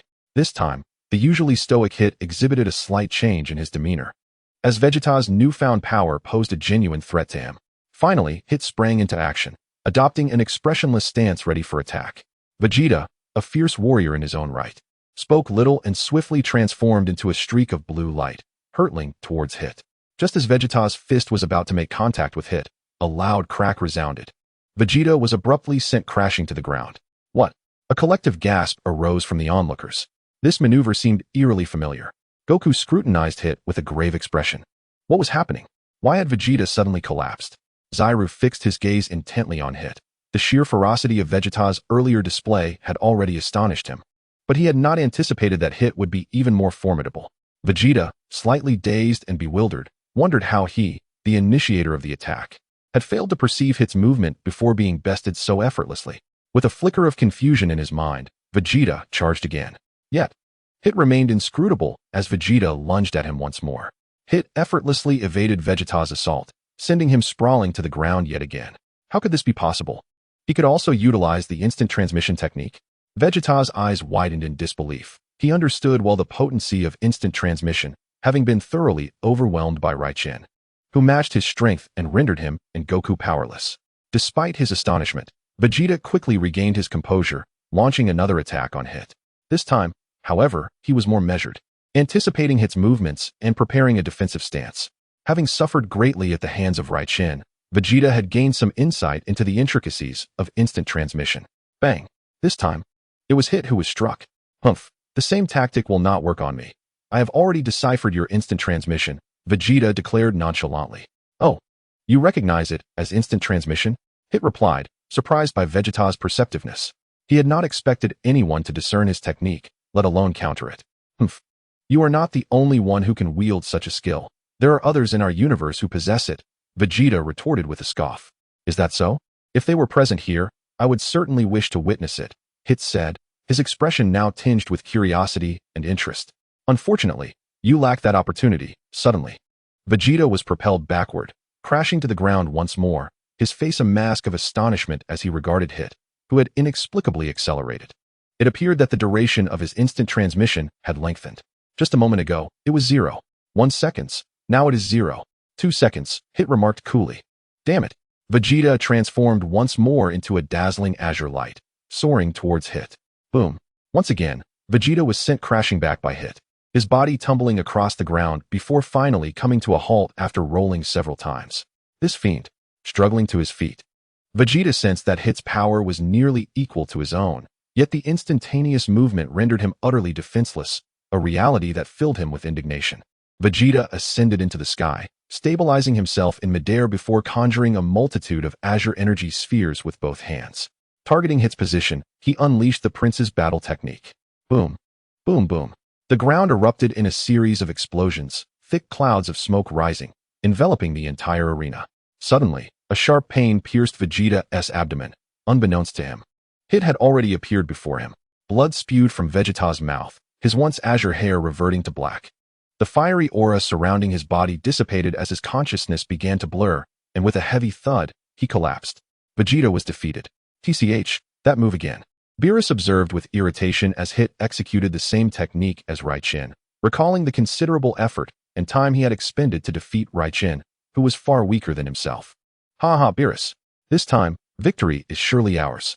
Witnessing his ace Hit effortlessly vanquish Vegeta, the recently defeated Kampa began to boast once more. Yet this time, Beerus paid him no mind, merely muttering an insult. Fool. This nearly provoked Kampa into a fit of rage. Now, it is my turn to take the stage. With a deep breath, Zairu transformed into a beam of azure light, soaring towards the arena. Upon landing, Zairu bellowed, a brilliant golden light radiating across the sky, fierce as the sun, molten as lava, and magnificent as a divine descent. His skin shimmered in a golden hue, unlike Golden Frieza. Zairu was surrounded by the crackling energy of Super Saiyan 2. Where did so many powerful warriors come from in Universe 7? Initially, Gohan had already captivated his attention, but he was astounded to discover that Vegeta possessed strength surpassing even Gohan's. Now, before him stood Zairu, whose power appeared equally formidable, if not more so. After transforming, Zairu faced Hit, and in the next instant, his entire being vanished from sight. Bang! In a flash, Zairu reappeared behind Hit, only to be met with an unexpected turn of events. It was as if Hit had eyes on the back of his head. He swiftly turned around, placing his hands in front to block Ziru's assault. What? Zyra barely had time to react. Crack. The sound of shattering bones echoed sharply. Hit did not launch a frontal attack, but utilized his instantaneous movement to circle behind him, delivering a crushing kick that shattered his spine, though he had broken Ziru's spine. What astonished Hit was that Ziru forcibly turned his body, enduring the pain to land a punch squarely on Hit's face. In Chapter 81, the battle between Sun Wukong and Hit unfolds. Hit slightly tilted his head, yet Ziru's fist still grazed his face, leaving a fine cut upon his skin. Hit, feeling a surge of anger, did not contemplate Ziru's unconventional fighting style. In the next moment, he unleashed his time-skip technique. Bang! Hit's fist struck Ziru's abdomen, embedding deeply into his body. Ziru's eyes widened as if they might pop from their sockets. His expression contorted in agony. Nevertheless, despite the excruciating pain, Ziru's resolve hardened. Even if his own hands shattered, he was determined to land a punch on Hit. This time, Hit was finally propelled backward, crashing heavily to the ground. The inhabitants of Universe 6 were taken aback, never expecting Hit to be knocked from the sky to the ground, especially by Ziru's brutal tactics aimed solely at landing that punch. Slowly rising from the ground, Hit's gaze fell upon the severely injured Ziru. Was this worth it? Such a tremendous cost just to land a single blow on me, he pondered, perplexed. Meanwhile, Sun Wukong chuckled, expressing his astonishment at Ziru's ingenious method to counter Hit's time skip, something only Ziru could achieve. By now, Vegeta, having recovered, snorted. He was well aware of Ziru's terrifying regenerative abilities, for otherwise, such a strategy would be tantamount to seeking death. Hit, having overheard Wukong, was initially confused by the statement. But soon, the realization dawned upon him. Before everyone's eyes, Ziru's severed lower half was enveloped by a golden object. The part Hit had broken discarded, and in an instant, it regenerated before them. This monster. Hit finally understood Ziru's approach. If injuries were exchanged, only Ziru could endure such a tactic. With such resilience, he need not worry about accidentally killing this foe. Hit's demeanor shifted to one of seriousness, and his attack stance changed. Suddenly, Hit delivered a powerful punch to Golden Ziru's face, the tremendous force caving in Ziru's cheek and drawing blood from the corner of his mouth. Ziru's body was forced back rapidly. Despite Hit's blow nearly shattering his skull, the energy blast emitted from Golden Ziru struck Hit. A deafening explosion ensued, energy swirling chaotically. Bang! Ziru was hit again by Hit, almost simultaneously, as his energy blast finally landed on Hit. Boom! Ziru's anguished cries echoed in succession. Though he initially struck Hit with injury, he soon transformed into a state akin to Vegeta. After Hit accelerated with his time-skip technique, he could barely touch Hit at all. At this moment, Ziru was spitting blood, his expression marred by agony. The relentless barrage had left his body in tatters, every inch of him bearing the marks of battle. Despite Ziru possessing abilities akin to Piccolo, enduring such prolonged assaults demanded an immense reservoir of energy to mend his form. Indeed, this Ziru was far superior to Frieza. Goku remarked in surprise. If he weren't formidable, I wouldn't have brought him along. Lei Chentian responded with a smile. Vegeta snorted, remaining silent. He could sense Ziru's power was on a different level, yet it was that terrifying regenerative ability that allowed him to endure for so long against Hit. On the arena, Ziru's colors had faded, reverting to his original green. After receiving a punch from Hit, he finally collapsed to the ground, unable to rise again. Hit breathed heavily, beads of sweat trickling down his temples. He had not anticipated that the fighters from Universe 7 would prove so resilient.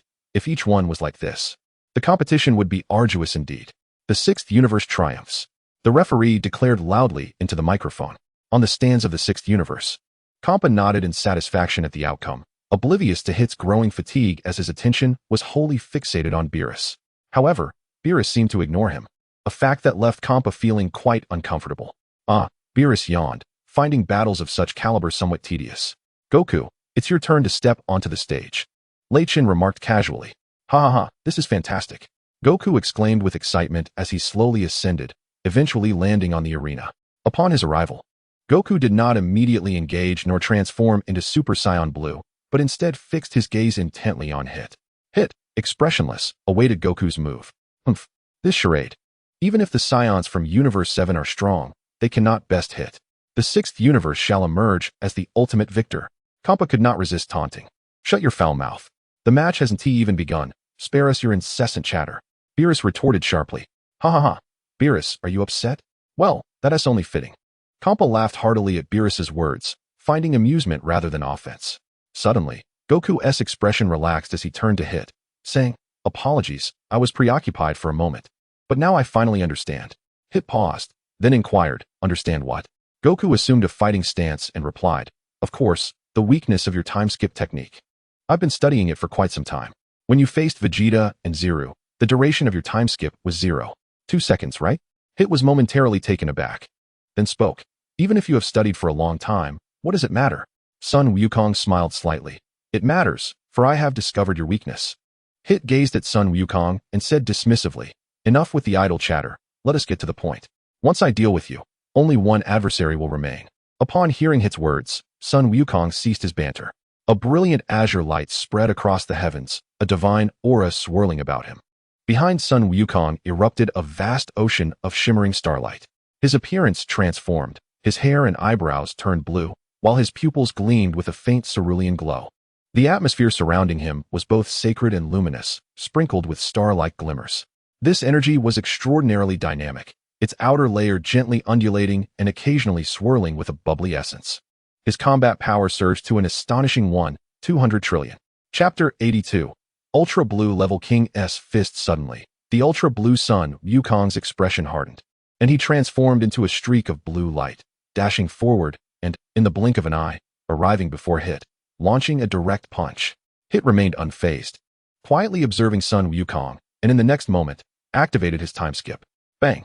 Sun Wukong was forcefully repelled by Hit's punch, staggering backward and clutching the area where he had been struck. Undeterred, he transformed once more into a blue streak, charging towards Hit. When he reached Hit, he unleashed a flurry of punches and kicks, yet, predictably, all were deftly evaded by Hit. Crash! However, this time, Sun Wukong did not get knocked back as before. Instead, he successfully blocked Hit's attack. What? Hit was incredulous. He could hardly comprehend that Sun Wukong had indeed managed to deflect his time skip assault. How was this possible? Oh my! He blocked it. Everyone was astonished, unable to fathom how Sun Wukong had withstood Hit's onslaught. How could this be? It is known that while Vegeta initially evaded Hit's attacks, he ultimately succumbed when Hit accelerated his time skip. And although Zamasu lasted longer than Vegeta, without his regenerative abilities, he would have likely been defeated even faster.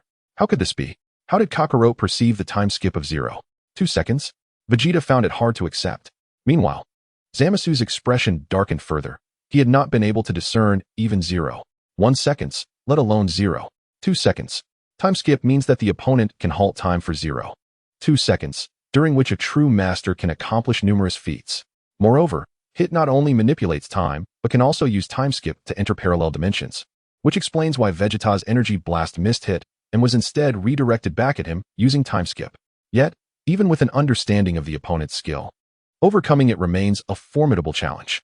First, one must possess sufficient strength, and then achieve a harmonious control over one's body and mind, reacting in an instant, anticipating the opponent's next move. Sun Wukong, indeed, had anticipated Hit's intentions. Reichen elucidated. "Does that mean my father can defeat Hit?" Sun Gohan exclaimed with delight.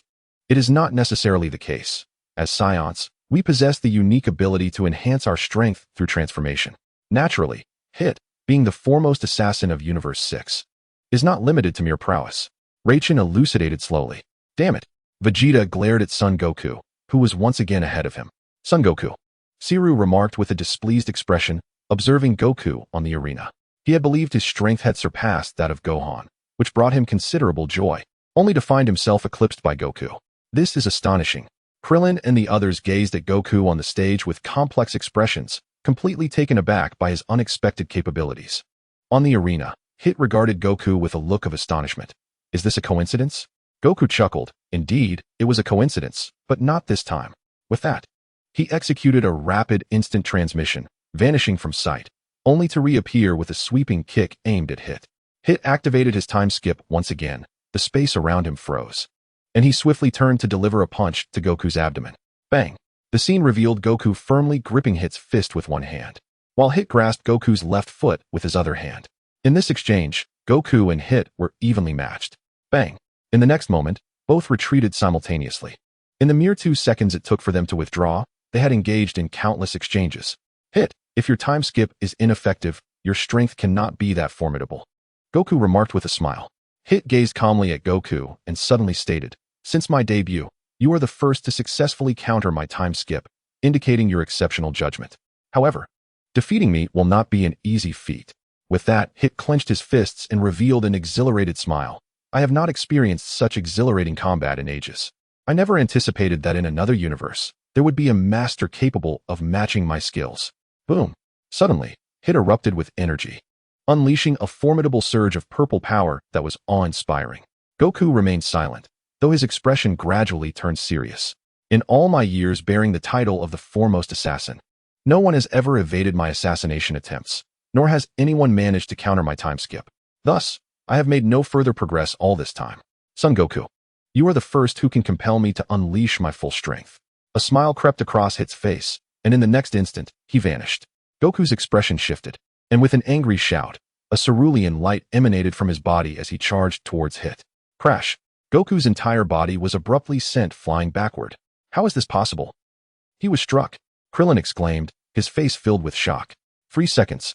"That rascal has extended his time skip to 3 seconds, Lei Chentian stated slowly. "What? Does that mean he is now on par with you?" Vegeta queried in astonishment. "No, perhaps his time skip has surpassed mine, as it was not his full strength." Lei Chentian remarked that in the narrative, Hit could leap through time by 5 seconds, whereas he could only manage 3 seconds at present. As soon as he uttered these words, Sun Wukong was seen lying on the ground, having been struck down by Hit. Vegeta observed the battle with a calm demeanor before slowly closing his eyes. "Kakarot, are you about to employ that technique? How infuriating."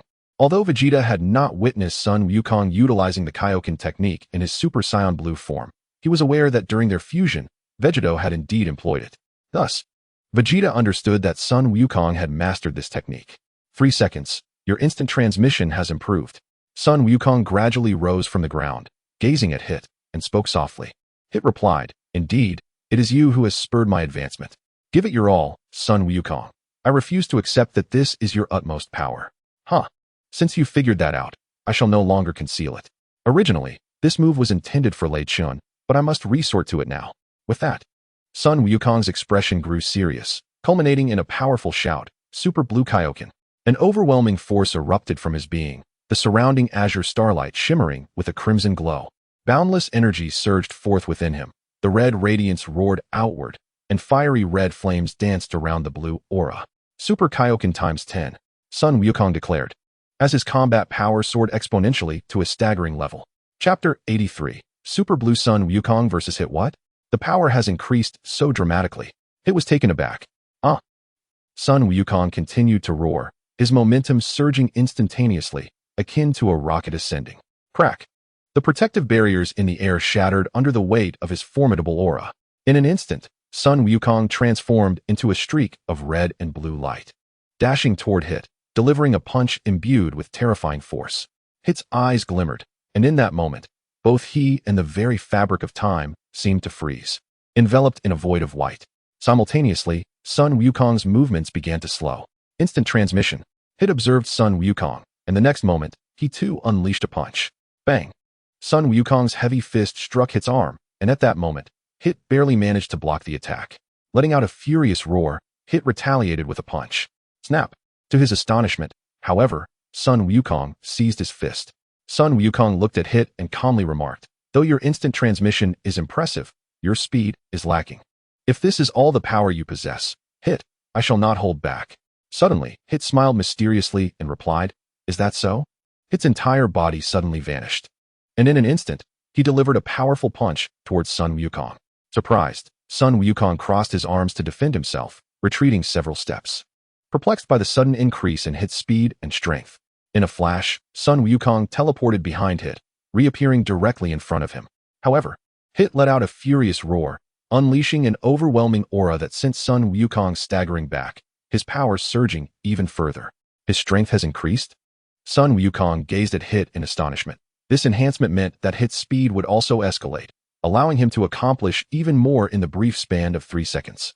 Realizing this, Sun Wukong decided to unleash his full power, knowing he couldn't maintain it for long and that a swift resolution was necessary. With this thought, he roared back. Kaioken times 10. Previously possessing a battle power of nearly 3 trillion, Sun Wukong's strength skyrocketed to an astonishing 120 trillion, a tenfold increase from before. After both warriors unleashed their fury, the battle commenced in earnest. Punch after punch was exchanged in a flurry of strikes. Suddenly, Sun Wukong unleashed the Kaioken once more, elevating his speed to a new level, and with a fierce blow, he sent Hit crashing down onto the arena. A massive crater formed as Hit plummeted, but he quickly soared back into the air, charging towards Sun Wukong. Hit appeared beside Sun Wukong and delivered a vicious kick to his abdomen, sending him flying. Kamehameha. In the moment of being launched away, Sun Wukong swiftly positioned his hands into the shape of a flower bud, gathering a blue energy sphere in his palms, directing it towards Hit. Instantly, a torrent of energy erupted like a vast azure river, surging towards Hit. Whis. At that moment, Beerus called out to Whis from the audience. Understood. Whis nodded, instantly comprehending Beerus's intent, and within the next heartbeat, he was hovering above the arena. Simultaneously, Bardos appeared beside him. The two angelic beings exchanged a glance, nodded in agreement, and simultaneously activated their staffs, conjuring a protective barrier that enveloped the arena, shielding both Sun Wukong and Hit. The following moment, a colossal explosion erupted in the sky, a blinding radiance engulfing the entire area, forcing the spectators to shield their eyes. What immense power! Aghast, Zero marveled, his eyes glimmering with intensity.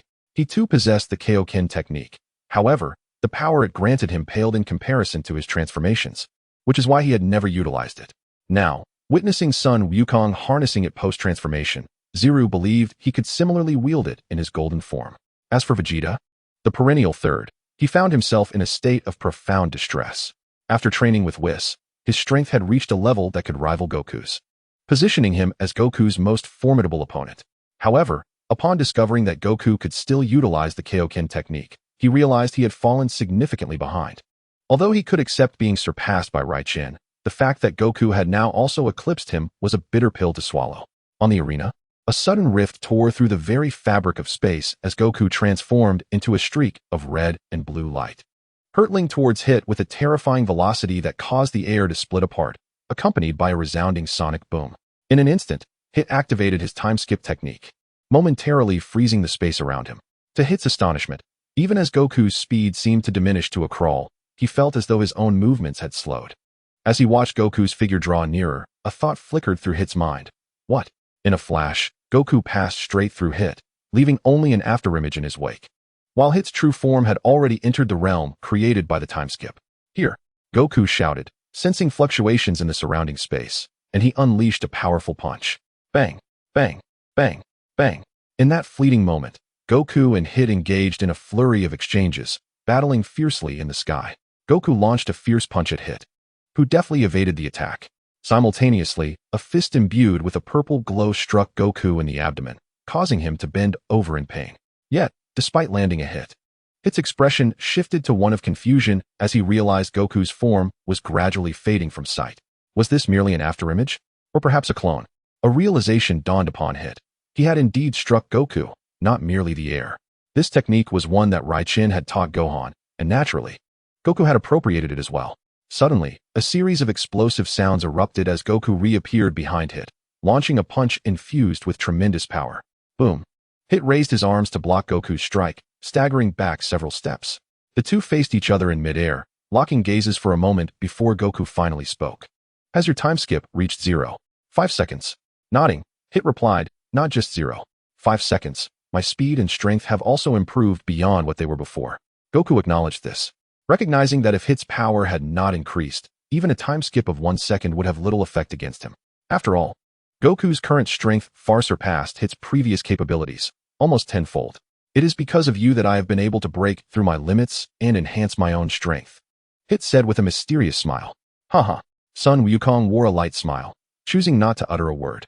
The two exchanged glances from afar, their lips curling into smiles that suggested a profound mutual respect.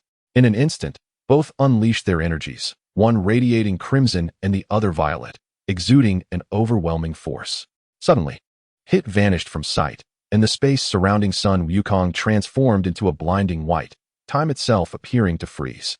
Unfazed, Sun Wukong forcefully erupted with energy, shattering Hit's time skip, and in the next moment, he raised his arm in defense. Bang! A powerful punch landed squarely on Sun Wukong's arm, but he retaliated with a swift strike of his own. Huh! Ugh! Hit was struck hard, doubling over as Sun Wukong delivered a swift kick to his abdomen, causing him to bend like a shrimp. With another heavy punch, Sun Wukong sent Hit crashing toward the ground. Hit, though battered, plummeted from the sky. Yet at the moment of his descent, he exploded with energy, transforming into a purple light that surged towards Sun Wukong, activating his time skip to appear directly before him. Hit launched a punch at Sun Wukong, who crossed his arms to block the blow. This time, they landed back on the arena. Whoosh! Hit reappeared, confronting Sun Wukong once more. Boom! Once again, Sun Wukong's punch sent Hit reeling. Sun Wukong gritted his teeth. Although the Kaioken technique greatly enhanced his power, it also placed immense strain on his body. He was beginning to feel the fatigue in his muscles. Even though Sun Wukong's strength exceeded what was depicted in the storyline, it was still slightly superior in prowess. Currently, Sun Wukong had the upper hand, but he could only maintain this advantage for a limited time. It was time for a swift conclusion. Suddenly, Sun Wukong let out a thunderous roar.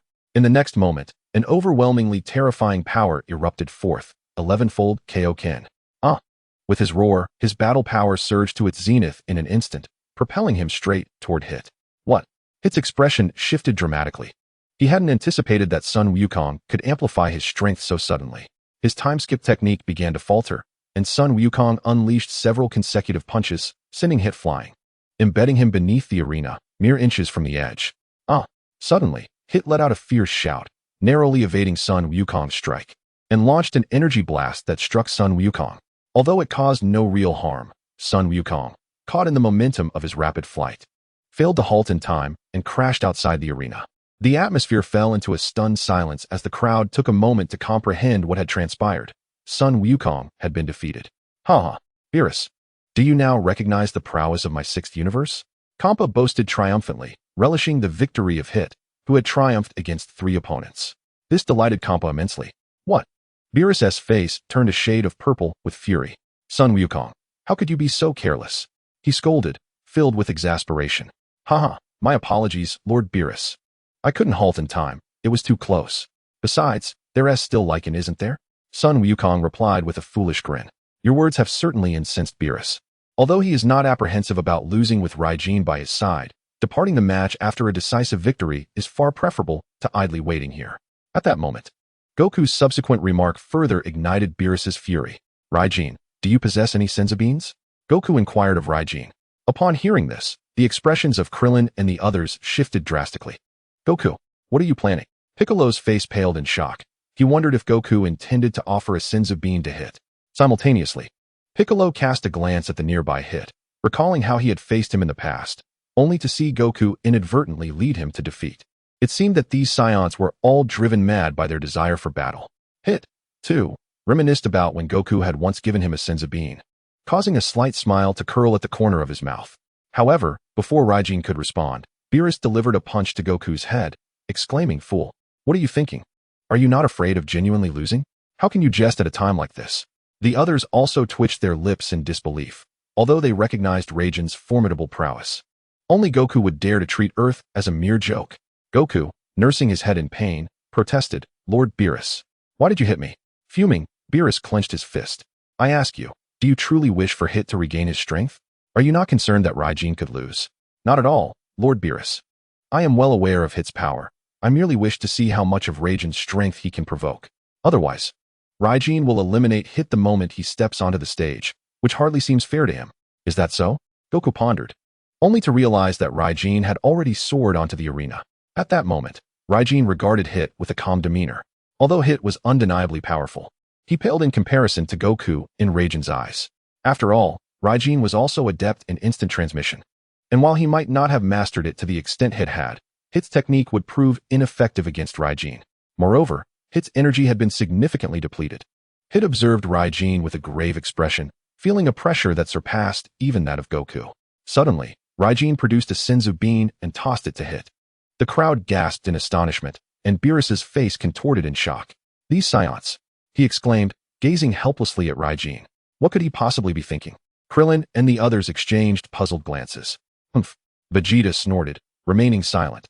He understood Raijin's motives, but was equally curious to see how much of Raijin's power Hit could elicit. Raijin really would do something like this," Goku remarked with a mix of surprise and excitement as he watched Hit. What is this? Hit inquired, looking towards Raijin. Raijin smiled and replied, this is a Senzu bean, capable of restoring your energy instantly. Hit finally comprehended why the battered Vegeta and Shiro regained their strength so swiftly. It was indeed due to those miraculous beans. In Chapter 85, during the battle with Lei Chentian, Hit consumed the bestowed upon him by Lei Chentian, and suddenly a surge of purple energy erupted from within him. In an instant, Hit restored himself to his peak condition, his aura even more formidable than before. Just as he prepared to strike, Lei Chentian interjected, wait. I wish to propose a revision to the tournament rules. This declaration left the crowd bewildered. Only Son Goku gazed at Lei Chentian with astonishment, having long contemplated a modification to the rules himself. Yet he had not anticipated such ill fortune to lead to his defeat. Hit paused, surprised by Lei Chentian's boldness, remaining silent. Meanwhile, Kampa, the god of destruction from Universe 6, appeared taken aback, as Lei Chentian had just given Hit A to restore his stamina. And he had not taken offense at being addressed so casually. What rule do you wish to revoke? Kampa inquired, his voice steady. Lei Chentian smiled slightly.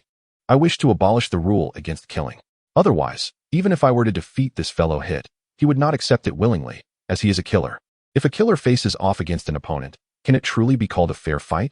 Kampa was momentarily flabbergasted. What was this audacious declaration? The crowd was equally astonished by Lei Chentian's words. Yet, in the next moment, Kampa replied, all right, Lei Chentian, you make a valid point. Under such circumstances, the match would indeed be fairer. Let us abolish that rule.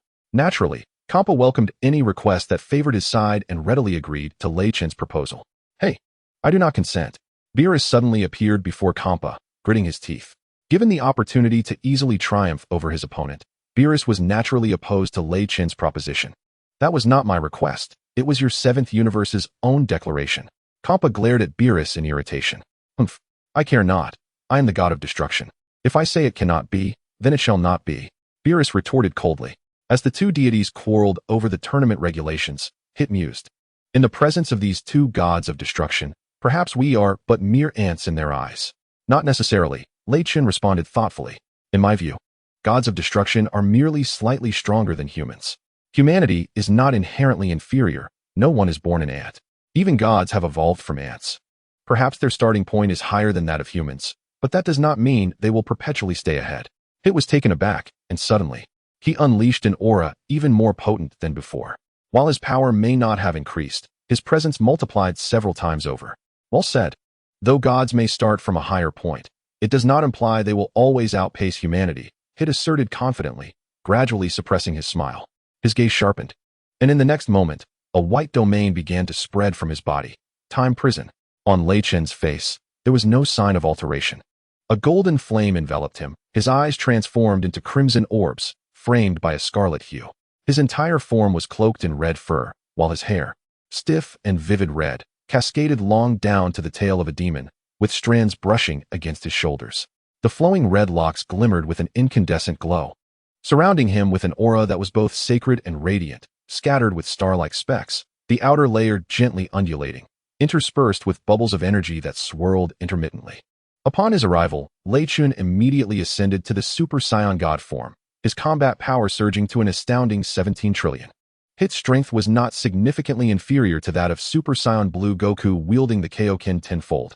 Thus, Lei Chentian did not hesitate, unleashing his full potential without reservation. Goku had been unfortunate enough to be knocked off the stage by Hit, and Lei Chentian was acutely aware of the need for caution. How astonishing! Hit was taken aback, not expecting Lei Chentian's prowess to surpass Goku's by such a margin. Lei Chentian's strength was derived solely from his own abilities, unlike Goku, who relied on Kaioken to augment his power, marking a considerable disparity between them. Moreover, Lei Chentian's strength eclipsed that of Goku. I am no match for him. This thought flashed through Hit's mind, yet he was not one to concede easily. With a fierce roar, Hit unleashed his energy, and in the next moment, he struck with his fists, creating afterimages as he relentlessly attacked Lei Chentian before him. Impossible! Kampa gasped in disbelief, his eyes widening as he realized that Lei Chentian's combat prowess had reached the level of a candidate for the God of Destruction. And he was even stronger than the average candidate. Bang! Bang! How could this be? You completely evaded my attacks. Hit stared incredulously at Lei Chentian. As Lei Chentian approached him, he calmly stated, I too can utilize instant transmission. While I may not possess your remarkable speed of 0.5 seconds, my speed surpasses yours, enabling me to counter your instant transmission. Therefore, you cannot defeat me. What? Hit was astonished, and before he could react, Lei Chen's fist struck him squarely in the face, sending him reeling backward. Hit's instant transmission proved utterly ineffective against Lei Chen. This is truly remarkable. Lei Chen seems to have grown even stronger than just a few days ago. Goku's eyes sparkled with delight. Humph. Vegeta let out a cold snort, though he remained silent. He too was taken aback. Having personally experienced Hit's instant transmission, he had been unable to retaliate under its influence. Now, as Hit faced Lei Chen, he found himself in a similar predicament, utterly powerless. Hit. Kampa was astonished, rising abruptly, his face drenched in cold sweat. Should Hit lose, there would be no one stronger than him, and the Dragon Balls he had painstakingly gathered would fall into Beerus's hands. In a flash, a white time prison enveloped the arena, yet Lei Chen's assault did not falter in that moment of stillness. Instead, he delivered a powerful punch directly to Hit's abdomen. In an instant, an invisible yet terrifying force surged through Hit's body. Ugh! Hit spat blood. He could no longer maintain his time prison, causing his time flash to falter. Hit. The audience, including Gabe, leapt to their feet in panic. If Hit were to lose, he feared that Xiangpa may not spare them. Hit, concede. Your time flash is indeed formidable, yet your strength is pitifully inadequate. You are no match for me, Lei Chen remarked with a calm demeanor. Gritting his teeth, Hit struggled to rise. If the 5-second time flash proves ineffective against you, then what about 6 seconds? Chapter 86, The Wrath of Xiangpa. Lei Chen was momentarily taken aback. In the next instant, Hit clenched his teeth and activated his time flash once more, unleashing a flurry of punches toward Lei Chen. At this moment, Lei Chen found himself far less at ease than before. The fact that Hit could execute a time flash surpassing the narrative's 5 seconds astonished him. However, within the story, Sun Wukong had merely managed to reach a stalemate with Hit without pushing him beyond his limits. Thus, while Lei Chen was initially surprised, he quickly regained his composure, feeling it was merely a return to normalcy.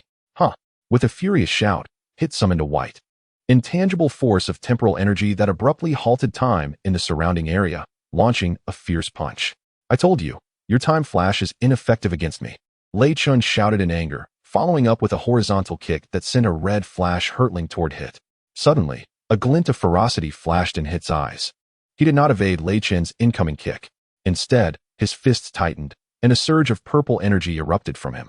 Thud! Lei Chen's kick, imbued with terrifying strength, landed squarely on Hit's chest. Hit's expression contorted in agony, feeling several ribs break, yet he let out a furious roar. All his power exploded forth, and Lei Chen found it challenging to retract his foot. A dreadful force emanated from Hit, preventing him from pulling back. Hit's fists began to swing wildly, one infused with frenzied power aimed directly at Lei Chen's head. Before the fist even reached him, the purple glow had already made contact with Lei Chen's skull. He furrowed his brow, astonished at Hit's reckless abandon. Did he not fear being killed by a single kick? At that moment, Lei Chen felt he had but one choice: to unleash overwhelming force and send Hit flying. However, doing so would likely result in Hit's demise. Although Lei Chen had persuaded Xiangpa to lift the no-kill rule, he could not guarantee that Xiangpa would not argue that, even though he had rescinded the rule. It did not permit murder. It was clear that should Xiangpa lose, he would seize upon this issue, adamantly claiming that the match was a draw due to Lei Chen's lethal actions. Moreover, Lei Chen had no desire to take Hit's life. This was the only strategy that Hit could conceive to defeat Lei Chen, to gamble on the notion that Lei Chen did not wish to kill him. Furthermore, if Lei Chen truly intended to end his life, Hit was confident that he could inflict some injury upon him before meeting his demise. A terrifying force surged from his chest, tearing at his body with an unimaginable agony that paradoxically heightened Hit's composure. Yet, Hit miscalculated. Although Lei Chen was reluctant to kill him, he would not retreat or hesitate due to Hit's desperate resolve. In a fleeting moment, Lei Chen had made his decision. Truly, the belief that one could triumph through sheer desperation was misguided. With a fierce glint in his eyes, Lei Chen harnessed his superior strength, unperturbed by Hit's reckless determination. The disparity in their combat prowess was staggering. While Hit's current fighting capacity barely reached 3 trillion, Lei Chen's was a staggering 170,000. No matter how formidable Hit's instant transmission technique might be, the gap was insurmountable. With a low growl, Lei Chen emitted a blinding red aura that intensified. Completely disregarding Hit's frenzied attacks, he delivered a powerful kick to Hit's body, forcibly shattering a portion of him, his shoe stained with blood and nearly dislocating Hit's left shoulder. In retaliation, Hit's fist struck Lei Chen's head with tremendous force. The resounding clash echoed, causing Lei Chun to slide backward across the ground. A massive explosion ensued, accompanied by a mushroom cloud rising into the air. Fueled by the power of his instant transmission, Hit unleashed 30,000 trillion points of destructive force with that single punch, momentarily stunning Lei Chun, who staggered back, his scalp torn. For a brief instant, both fighters struggled to maintain their footing, but while Lei Chun quickly regained his balance, Hit was left half-crouched on the ground. Though Hit's blow appeared to inflict severe damage on Lei Chun, it had merely scratched the surface. Nevertheless, this revelation astonished Lei Chun. The arena fell silent, many spectators unable to bear the sight, covering their eyes. The carnage was overwhelming. This was no mere contest. It was a brutal clash for survival. Blood trickled down Lei Chun's face as he wiped his brow, his gaze fixed on Hit, astonished that Hit could unleash 30,000 trillion points of power, enough to wound him. At that moment, Hit's eyes widened with fury, a long gash marred his chest, extending to his shoulder, resembling a severe injury as blood flowed freely. Within 4 to 5 seconds, Hit collapsed to the ground, the violet aura surrounding him gradually dissipating. The 7th Universe's Lei Chun emerged victorious. As the referee's voice rang out, an ominous atmosphere enveloped the audience, intensifying the sense of danger. Meanwhile, Xiang Pa's expression darkened, foreboding as a storm approaching, black as the bottom of a cauldron. A faint purplish aura of divinity rose from beneath, as Kampa's expression turned exceptionally frigid. The defeat of Hit and the others in the competition ignited a fierce ire within him.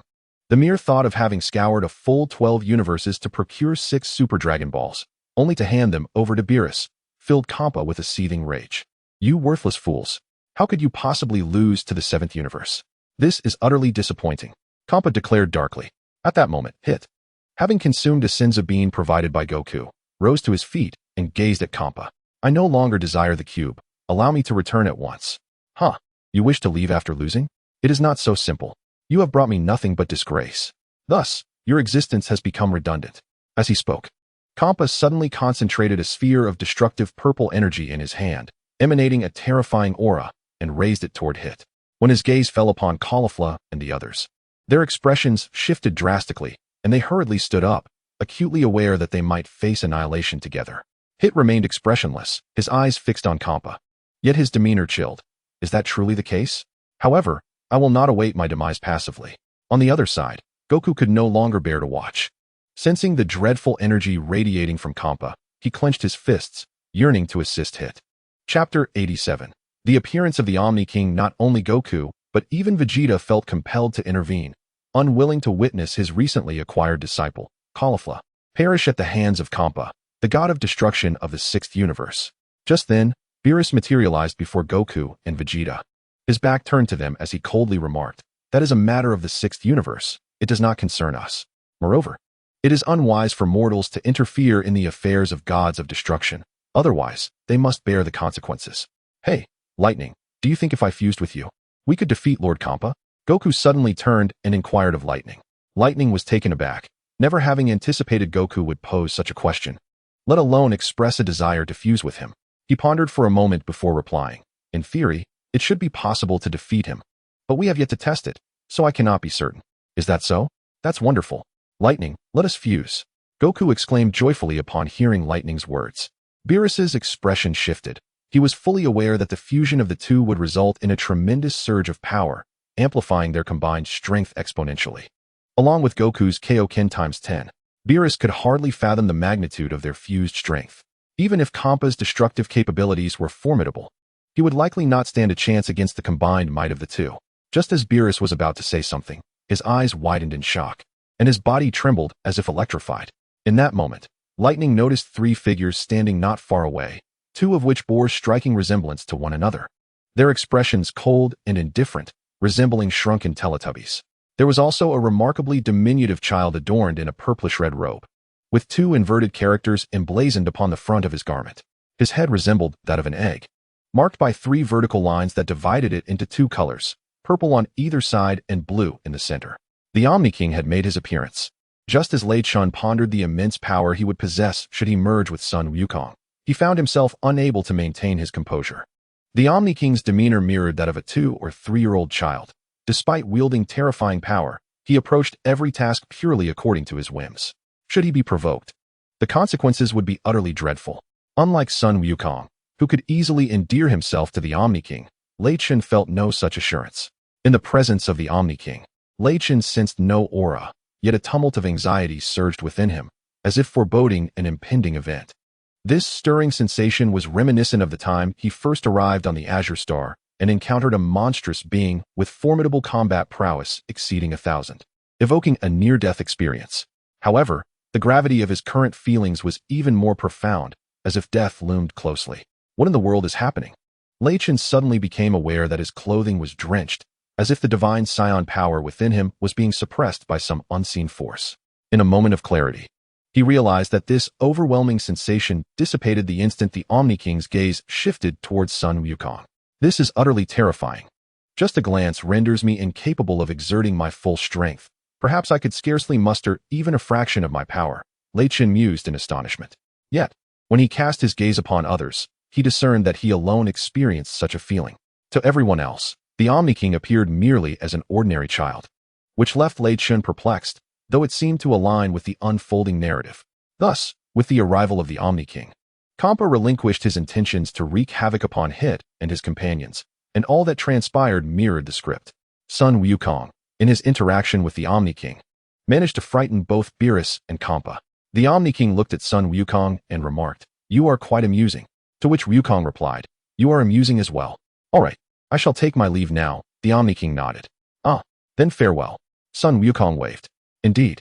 Farewell, Lord Omni King." Kampa and Beerus bowed deeply, addressing the Omni King with respect. The Omni King acknowledged with a sound, walking between his two guards, who then transformed into a streak of light and vanished into the depths of the universe. As soon as the Omni King departed, the oppressive atmosphere in the arena finally lifted, and Beerus and Kampa exhaled in relief, as though they had narrowly escaped death. Suddenly, Beerus lunged towards Sun Wukong, seizing him by the collar with one hand and bellowing, "You insolent brat! Your audacity knows no bounds. How dare you show such disrespect to the Lord Omni King, the most noble of all?" Sun Wukong was taken aback. "Did I? It seems I haven't done anything at all." "Done nothing. Do you understand? If the Lord Omni King were to become angry, it would not only affect us present. Even 2 universes could vanish in an instant." Kampa, filled with ire, bellowed loudly. Sun Wukong raised an eyebrow and casually remarked, "That shouldn't be the case. I don't believe he is that kind of person." "Ah, Quan." Kampa was taken aback, never anticipating that Sun Wukong would address the Grand Zeno in such a manner. Suddenly, Kampa shouted, "How dare you refer to the esteemed Grand Zeno as Ah Quan?" "What is it, Lord Kampa?" Sun Wukong inquired, bewildered by Kampa's expression.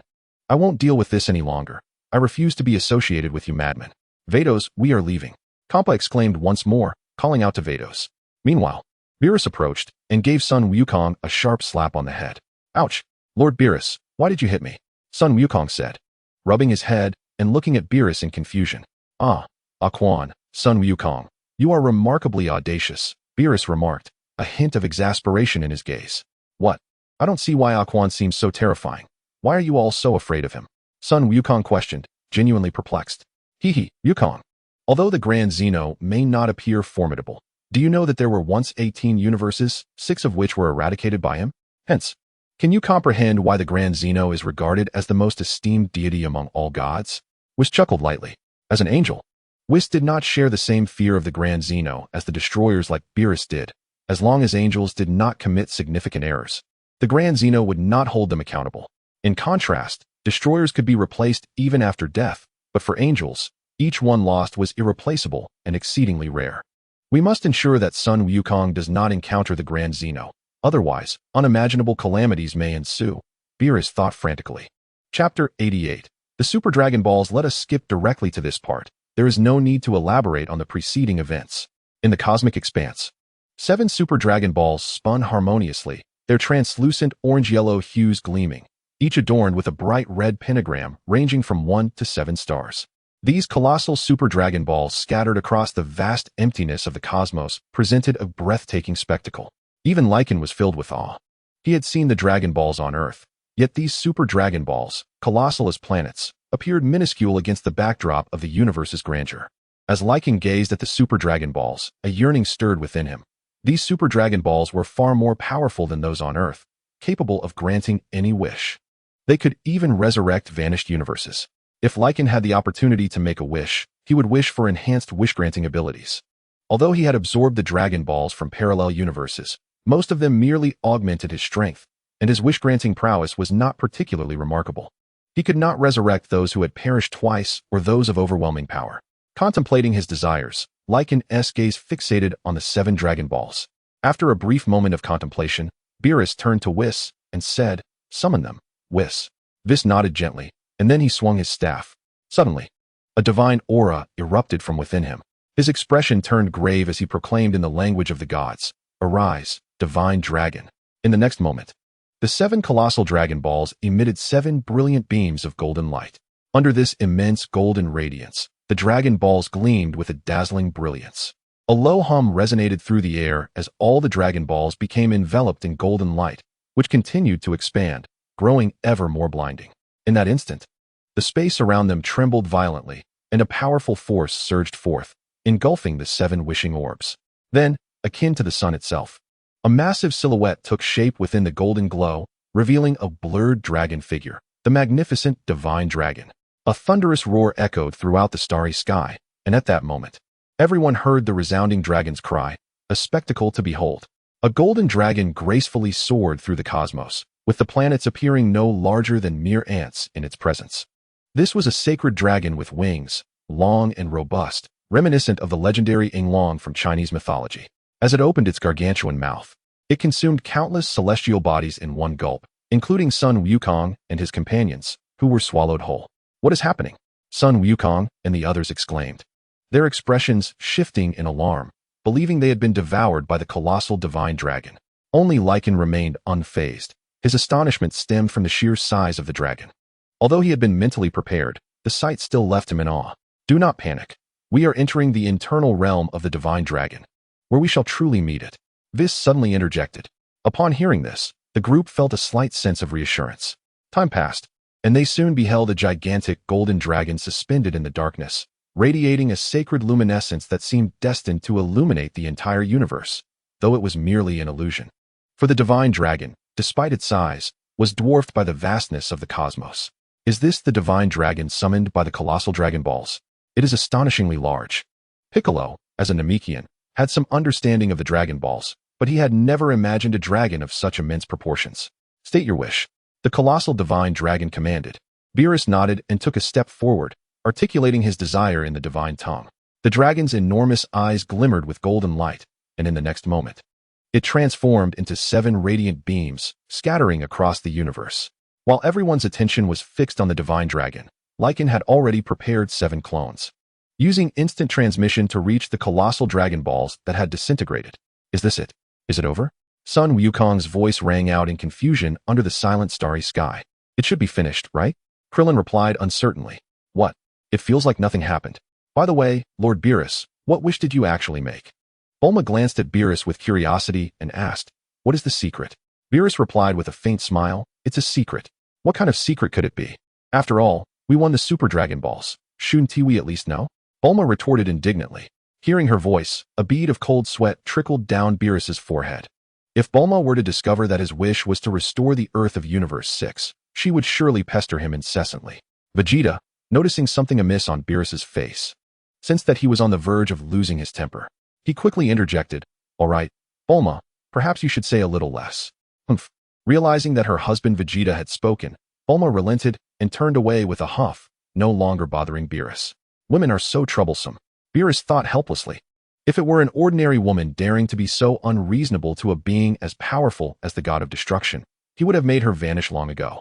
An hour later, Lycan, Vegeta, and the others returned to Earth, while Shiru was sent back to Hell by Lycan. After Beerus and Whis accompanied Bulma back to the God of Destruction realm with an abundance of delicacies, tranquility returned to Earth. Lycan remained on Earth, caring for their child and spending time with his wife, the Supreme Kai Rolana. "This distance is simply too great," Lycan lamented, unable to contact his doppelganger, only sensing its existence in another universe. The Super Dragon Balls were scattered across 7 universes: Universe 1, Universe 2, Universe 7, Universe 10, Universe 4, Universe 5, and Universe 11. It seemed that it would take months before he could gather all 7 Super Dragon Balls, Lycan mused. Meanwhile, in a future world, boom, boom, boom. In the stillness of the night, tremendous explosions erupted, and faintly, several hemispherical lights could be seen. In what should have been a bustling city, chaos ensued, ruins, smoke, and the cries of despair filled the air, portraying an exceedingly tragic scene. Corpses lay strewn across the ground, with human bodies everywhere, while flames consumed towering buildings.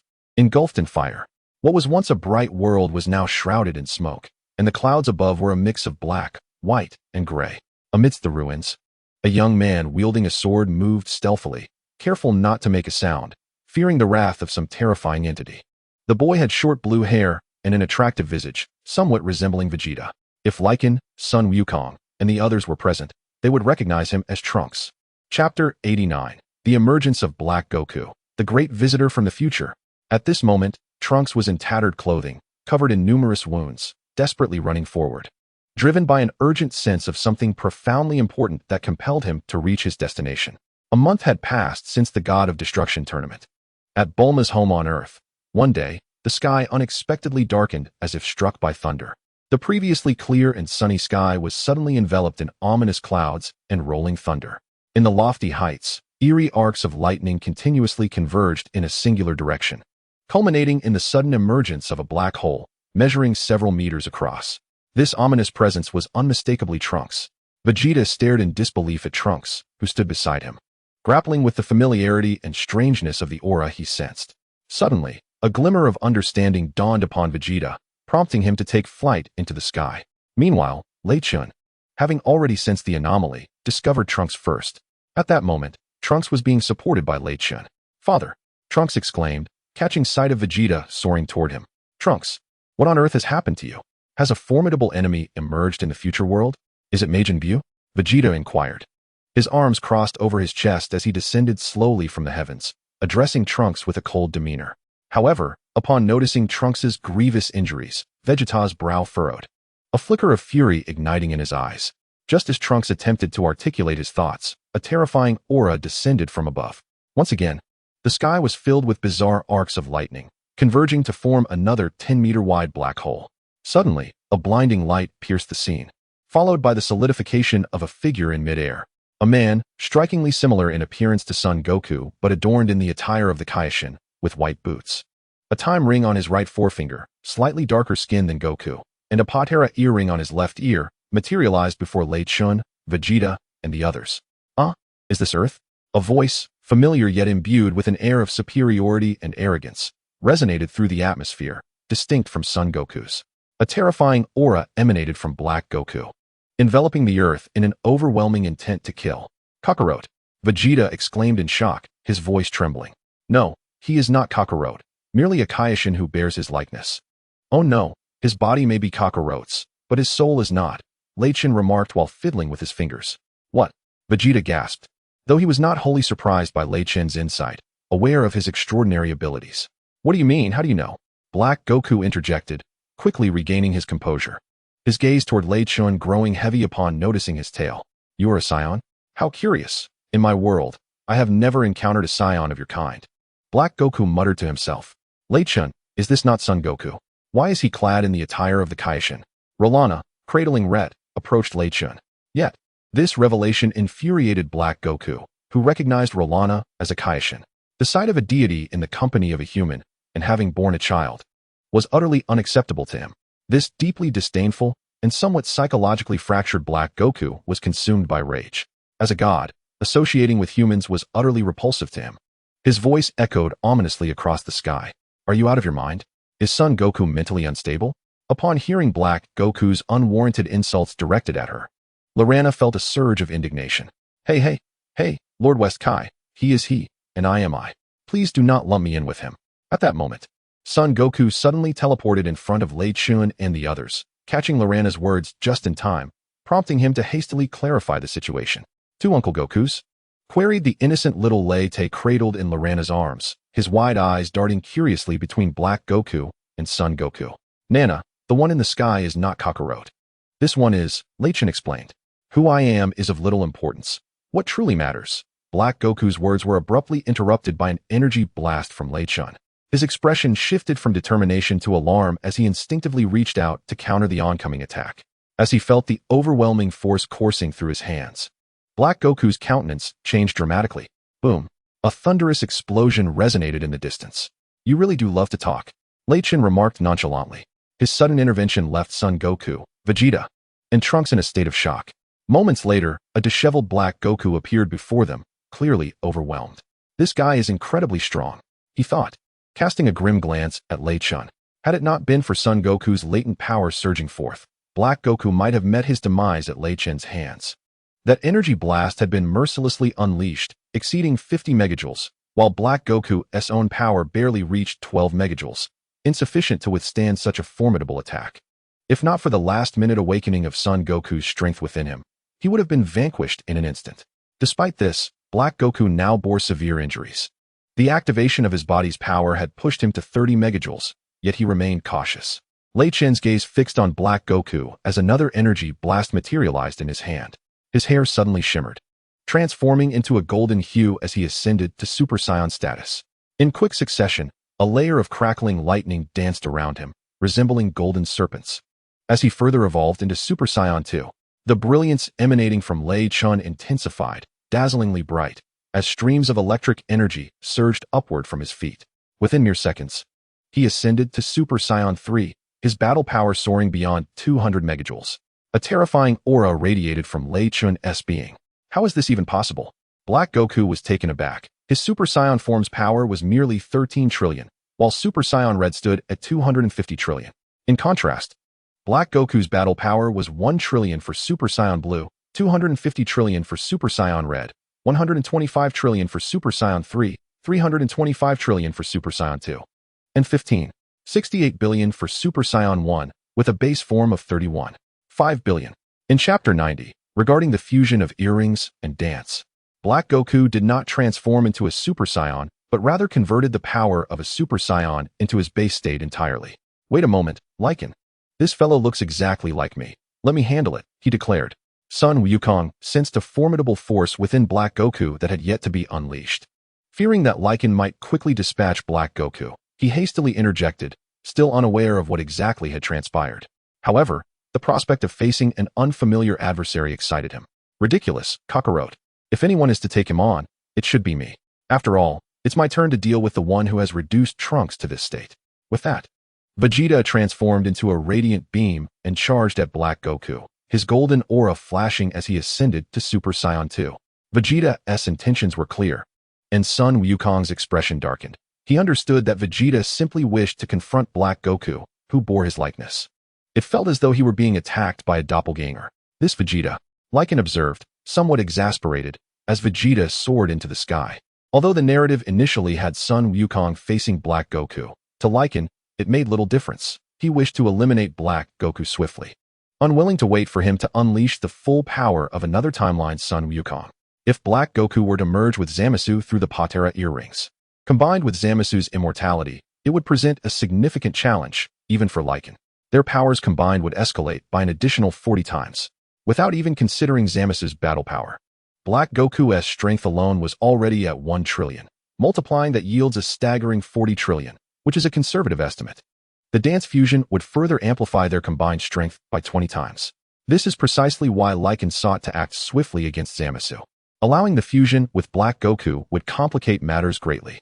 A month later, Sun Wukong's battle power surged to 2 trillion, with Super Saiyan Red at 500 trillion, Super Saiyan 3 at 25 trillion, Super Saiyan 2 at 625 trillion, Super Saiyan 1 at 31 trillion, and a base form of 62 billion.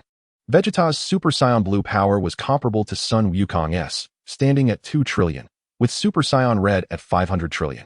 Super Saiyan 2 ranging from 6 to 20 trillion, Super Saiyan 1 at 78 trillion, and his base form. As for Lycan, his strength had reached a plateau, improving at a sluggish pace. His Super Saiyan God in Super Saiyan 4 was at 250 trillion, Super Saiyan 4 Super Blue also at 250 trillion, Super Saiyan Red at 25 trillion, Super Saiyan 3 at 312 trillion, Super Saiyan 2 at 78 trillion, Super Saiyan 1 at 36 trillion, and a base form of 720 billion. Vegeta and Black Goku instantly engaged in fierce combat. After exchanging blows for several trillion, Vegeta transformed into Super Saiyan Red, his battle power skyrocketing to 500 trillion, pressing down on Black Goku. In an alternate universe devoid of the presence of Raichon, Vegeta's prowess surpasses that of Goku from that realm. A crimson energy sphere materializes in Vegeta's hand, which he hurls directly at Black Goku, erupting in a dazzling and blinding radiance. With a thunderous impact, Black Goku rises from the shattered terrain, seemingly bereft of all strength, his limbs dangling limply as he gazes at Vegeta with a grim countenance. Suddenly, Black Goku, bent at the waist, snaps his tightly shut eyes open in astonishment, exclaiming, "How is this possible? Vegeta's power is even greater than Goku's." But wait, what is going on? As he speaks, Vegeta launches another assault. With a resounding blow, Black Goku is once again sent crashing to the ground. Vegeta crosses his arms before his chest, disappointment etched on his face as he observes the battered form of Black Goku. "You, an imposter, dare to wield Kakaroto's body? Indeed, a counterfeit is merely a counterfeit. It is disheartening to see Kakaroto's hard-earned strength usurped by you." As he speaks, a more terrifying aura emanates from Vegeta, unleashing a staggering 500 million units of energy. A crimson starlight soaring toward the heavens. How can this be? Why is this version of Vegeta so formidable? Goku, a mere human, should be stronger than Vegeta. Despite the overwhelming pressure from Vegeta, Black Goku summons the power of Goku's body, reaching a battle strength of 100 million. However, his body is gravely injured, leaving him unable to unleash much power. At that moment, Black Goku senses an immense force of attraction emanating from an unknown source, his expression brightening as he realizes it is the laws of this universe expelling him, attempting to return him to the future. What? Just as Vegeta prepares to deliver the final blow to Black Goku, the latter ascends rapidly, and a colossal black hole materializes in the sky. Vegeta, taken aback, gazes at the sudden void above. "You wish to escape? Not on my watch." With that, Vegeta spreads his arms wide before forcefully bringing them together, unleashing a tremendous energy wave directed at Black Goku, who has just entered the black hole. Almost simultaneously, the black hole vanishes. A terrifying aura emanates from the spot where the black hole had appeared, signifying the immense power of Vegeta's attack, which transcended into another dimension to reach Earth. Meanwhile, Trunks, witnessing Black Goku's defeat at Vegeta's hands, finally relaxes, only to succumb to unconsciousness. "What is happening, Vegeta? Why do you say this guy has taken my body?" "I am right here, perfectly fine." Goku inquires, puzzled. "Humph, Kakaroto, it seems this fellow has acquired another world-s version of your body. He likely possesses a body-swapping ability akin to that of Jinyu. You must have been rather careless, allowing someone to easily exchange bodies with you." Vegeta remarked with a cold snort. Having previously experienced a body swap himself, Vegeta was convinced that Goku had once again fallen victim to such a trick. "What? So that's how it is. No wonder I feel so weak. Perhaps he has yet to familiarize himself with my physique," Goku pondered, nodding in agreement with Vegeta's assessment. "No, Vegeta, you are mistaken. That Black Goku does not merely possess a body-swapping ability. You must realize that at our current strength, most superpowers are ineffective against us. Therefore, there is only one possibility," Lycan said, pausing abruptly. "Are you implying the Dragon Balls?" Vegeta suddenly recalled, interjecting. "But even the Dragon Balls on Namek lack the power to swap Kakaroto's body, right?" Chapter 91. Future Major Events. Vegeta recalled that the Dragon Balls on Earth and Namek had limitations. They could not fulfill every wish. "Are you referring to the colossal Dragon Balls, larger than those on Earth?" "I've heard they are reserved for the gods," Goku exclaimed, realization dawning upon him. "Whether that is true or not, perhaps we will discover the answer once Trunks awakens. As for that Black Goku, he withstood Vegeta's blow and is still standing.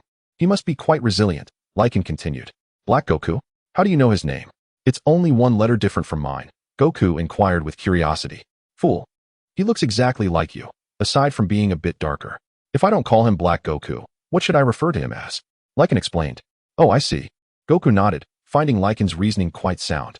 "Lycan, don't you possess some peculiar abilities? Shouldn't you be able to glean knowledge directly through them?" Vegeta directed at Lycan. "Must I really? Once Trunks awakens, I can simply ask him." "I prefer not to waste a significant amount of energy," Lycan replied nonchalantly.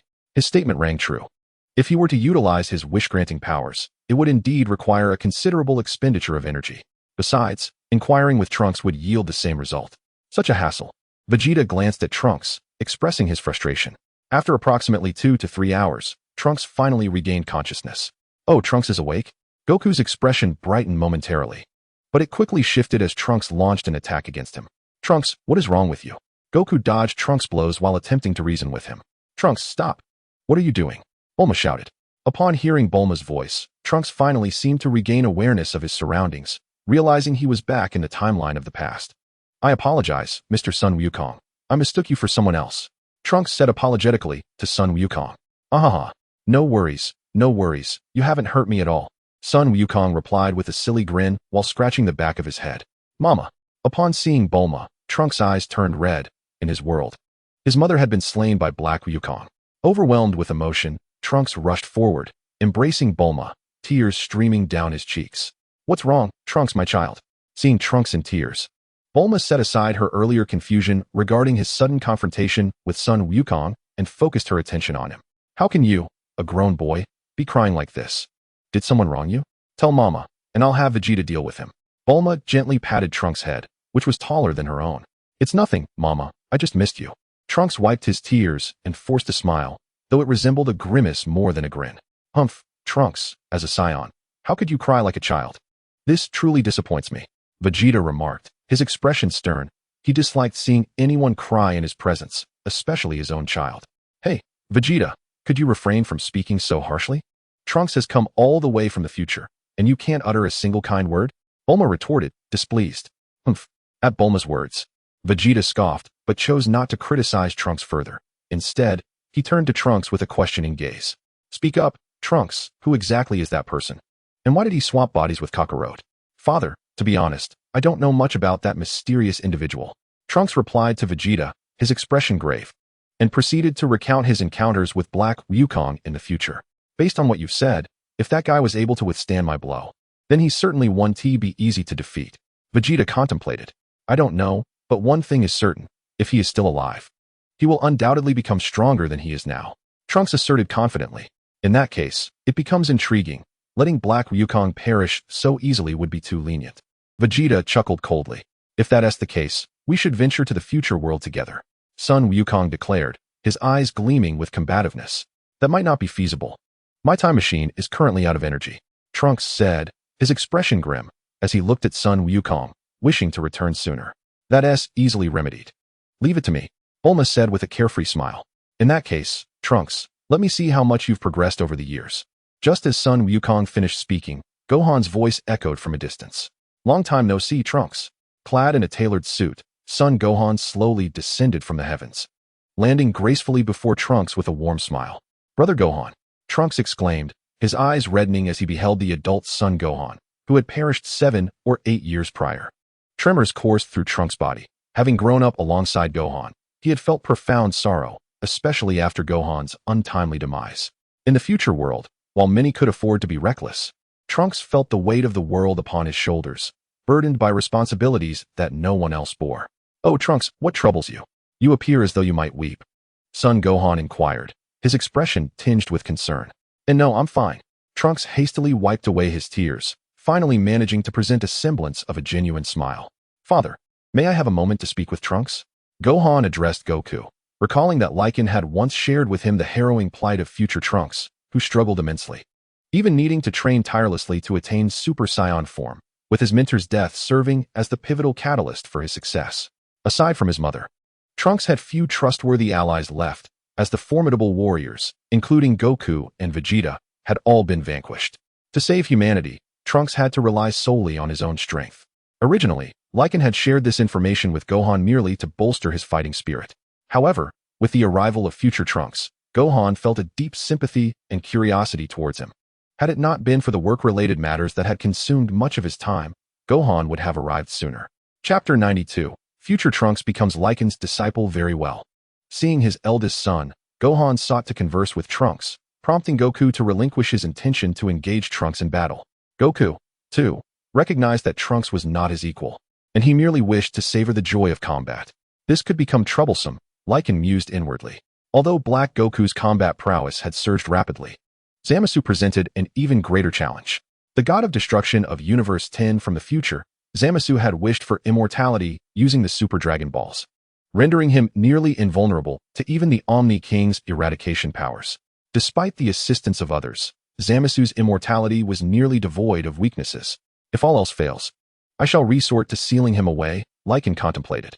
Half a day later, Bulma was deep in thought, plagued by a headache. How on earth did my future self create a time-traveling spaceship?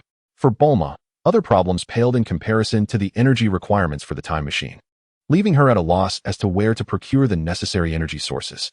What's the matter, Bulma? Is Trunks' time machine still not repaired? Lycan inquired as he entered Bulma's scientific laboratory, noticing her struggle. It's all set.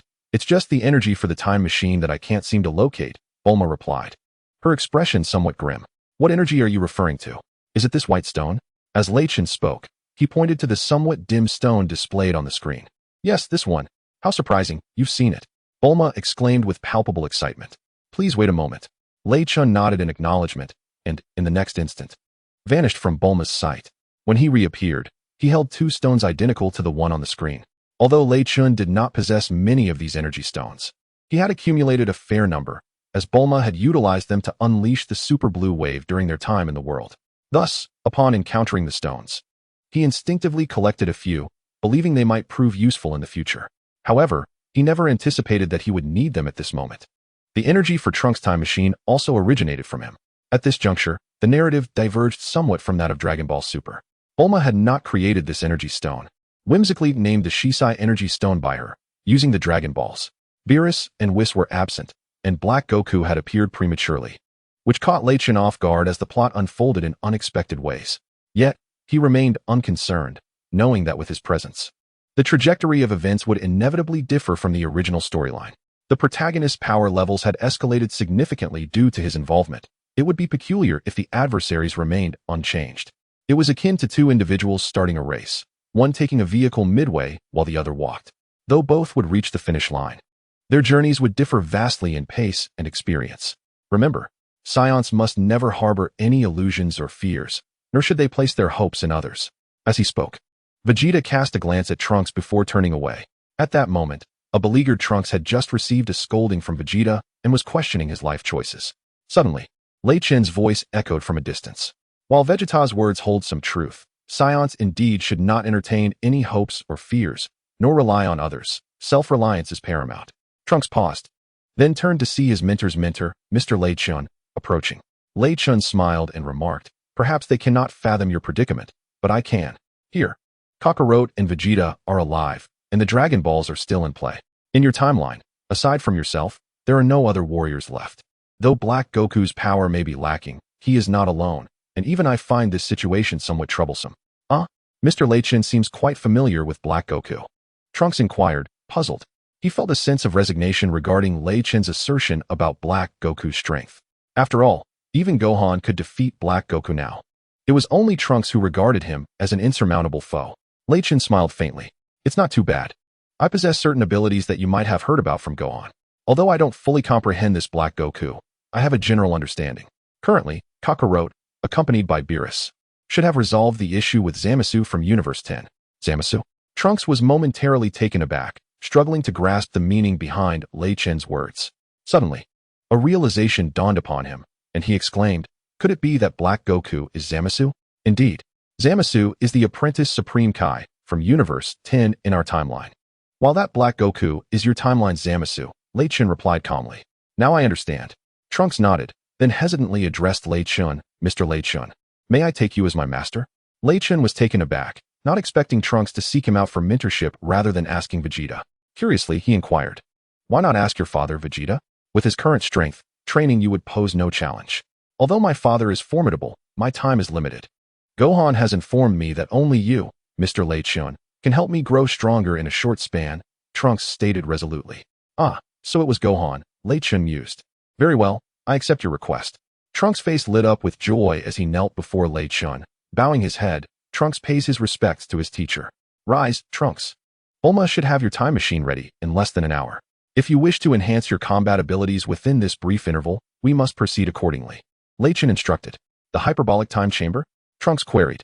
Close enough, Lei Chentian replied thoughtfully. What do you mean by close enough?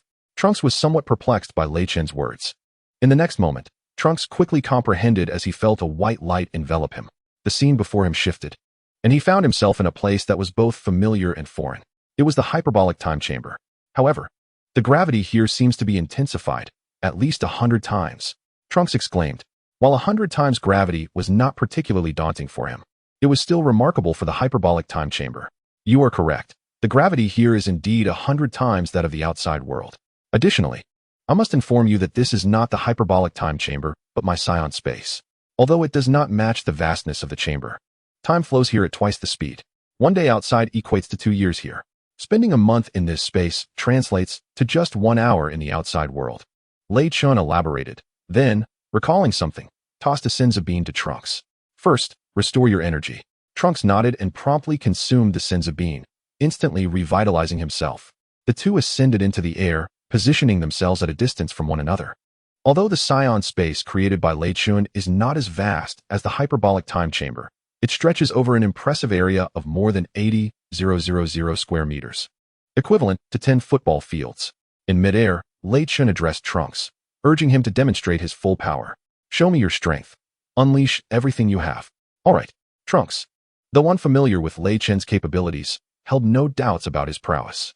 Having heard from Gohan that Lei Chun's strength surpassed that of his father, Vegeta, he knew that even together, they would struggle against him. With a resounding roar, Trunks transformed into his Super Saiyan second-grade form, electric currents crackling around him. His eyes ablaze with determination. Almost immediately, he shouted, channeling his energy to elevate his power level further, reaching an astounding 33 million. While this exceeded Goku's Super Saiyan third-grade form from the Buu saga, it was still on par with Goku's current Super Saiyan first-grade state. Are you not going to transform, teacher? Trunks inquired, puzzled. Despite recognizing Lei Chun's immense strength, he didn't believe that Lei Chun could defeat him in his base form. No. If I were to transform, you might struggle to stand before me, Lei Chun replied casually. He was not exaggerating. The gravity in this space was 100 times that of the outside world, and should he transform, Trunks would likely be unable to maintain his footing under Lei Chun's overwhelming aura. Seeing Lei Chun remain in his base form ignited a spark of defiance in Trunks. With a swift motion, he unsheathed his sword and unleashed his energy, merging it seamlessly with the blade. Lei Chun narrowed his eyes as Trunks' aura doubled, the intensity of his energy surging to 6 million.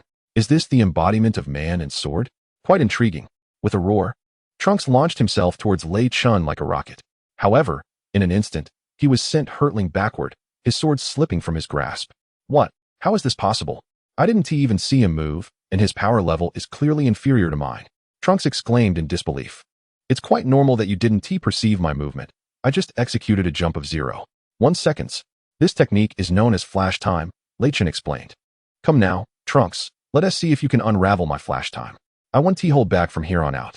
Remember, you have just 1 month to enhance your strength. The extent of your growth is entirely in your hands. With his left hand behind him, Lei Chun beckoned Trunks with his right, inviting him to attack.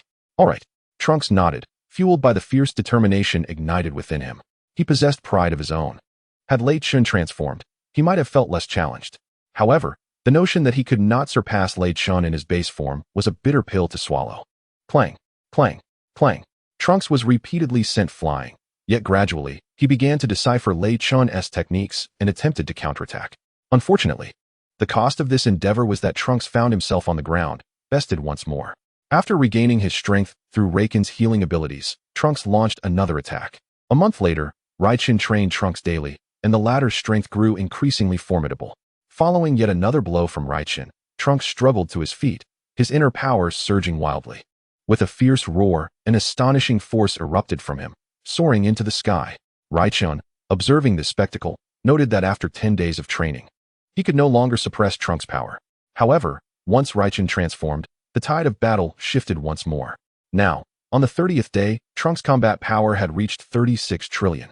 And when accounting for his fusion with his sword, it soared to 72 trillion. The sound of fists colliding echoed like 2 nuclear bombs colliding. A violent explosion erupted in midair, and a fissure appeared in the fabric of space, from which a blinding beam of light surged forth, eventually bursting open. The entire Saiyan realm trembled. With a resounding explosion, both Raichin and Trunks staggered backward. As they each retreated, a golden radiance emanated from Raichin, his hair transforming into a brilliant gold, electric arcs flickering around him, and his expression hardened into a fierce intensity, his power escalating to 78 trillion. Before Trunks could react, his body was sent tumbling uncontrollably through the air. He had finally transformed into a Super Saiyan 2.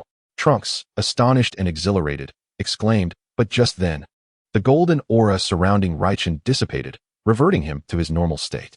That's all for now, Trunks. It's time to step out, Raichin informed him. Trunks was taken aback and replied, But today marks only the 30th day. Isn't it too soon to conclude?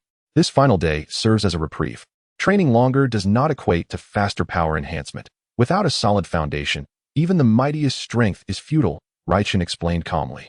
Understood, Master. Trunks nodded appreciatively. A day later, Trunks and Richen returned to Bulma's home, having only just arrived an hour ago. At that moment, Vegeta, observing from a distance, was initially startled but quickly regained his composure, eventually closing his eyes with a hint of a smile. Chapter 94. The Great Battle Against Zamasu. As Trunks grew stronger, Vegeta, as a father, felt immense joy.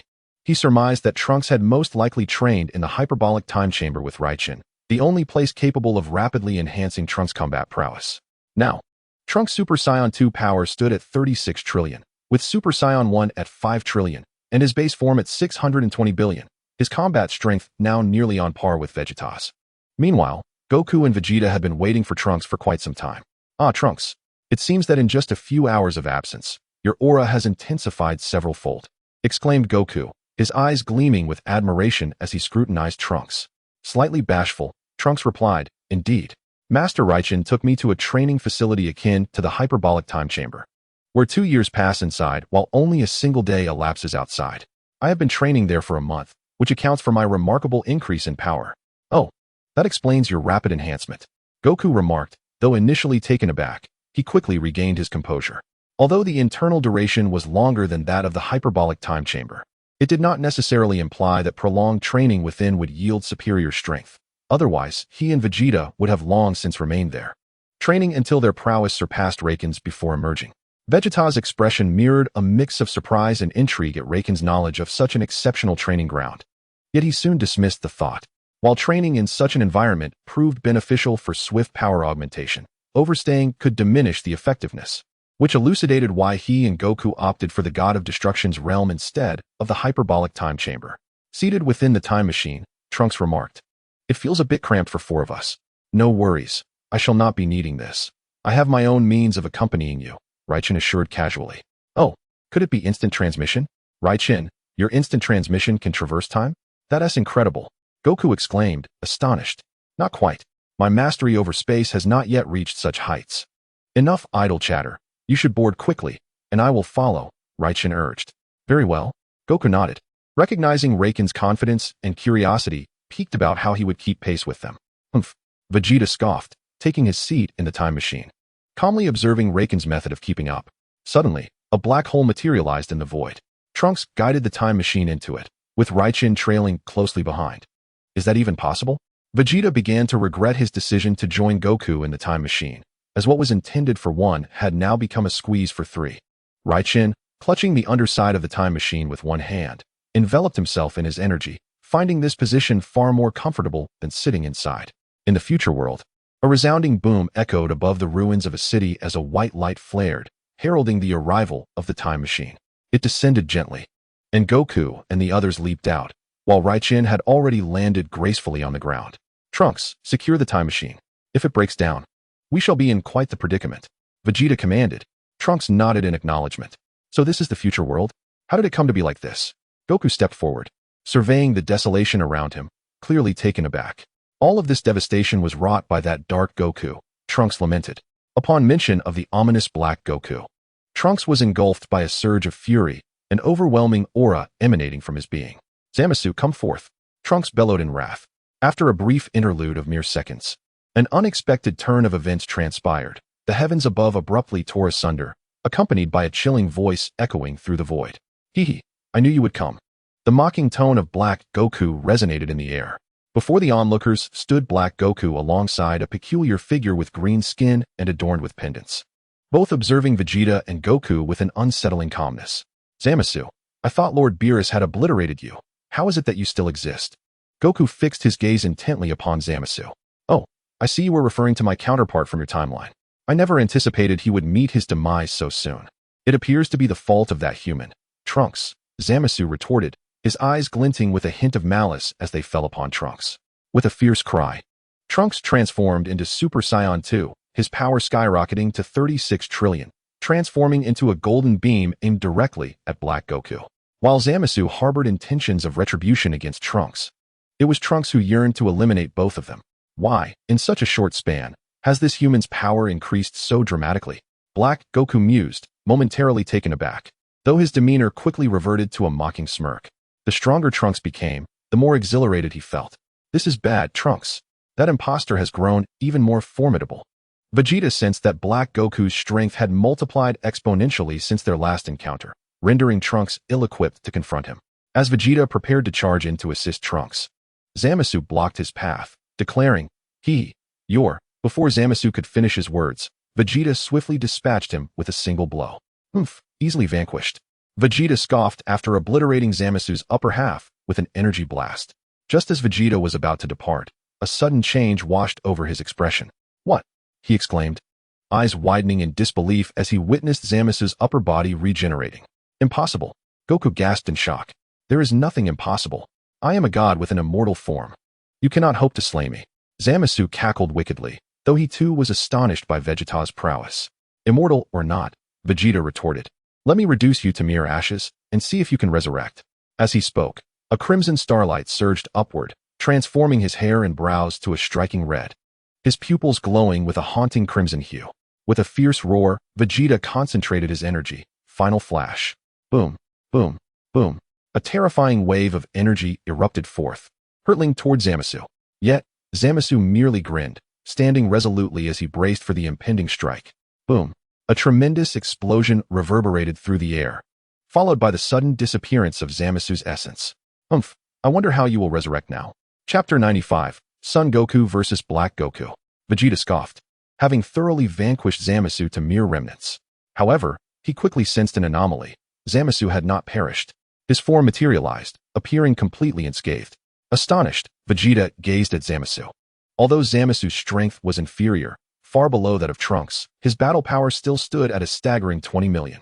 This Zamasu's power was significantly greater than the one from our world. Son Goku, feeling perplexed, remarked that logically, even if this Zamasu were stronger than his counterpart from another timeline, the difference should not be so vast. Yet, this Zamasu was 100 times mightier than the one Son Goku had previously encountered. I believe it must be attributed to his immortality coupled with the energy of Black Goku, suggested Lei Chentian after some contemplation. The energy from Black Goku had amplified him, while his immortality allowed him to withstand the immense power of Black Goku. Additionally, his divine energy could be utilized to heal Black Goku. Otherwise, relying solely on the strength of a Kaioken to heal a more powerful deity would likely exhaust his divine powers. Lei Chentian elaborated. Kakarot, I will handle this foe. I refuse to believe he is truly invincible. You go assist Trunks. With that, Vegeta erupted in fury, delivering a punch that sent Zamasu flying. Very well. Son Goku nodded in agreement. Meanwhile, on the other side. Boom. An explosive sound erupted as Trunks was struck by a powerful energy blast unleashed by Black Goku. With a cry of anguish, a brilliant light burst forth.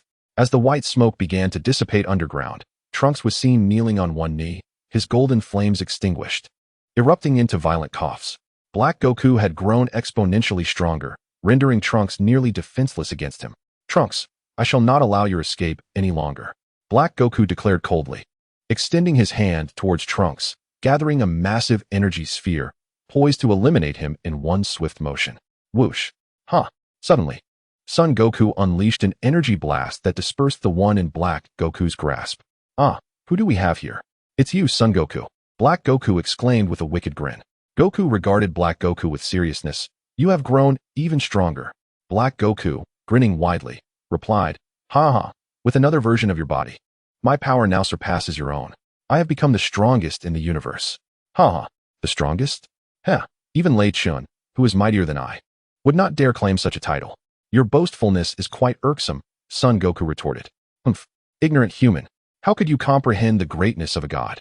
It is merely a touch of divine power that has granted you such strength. Humanity must perish.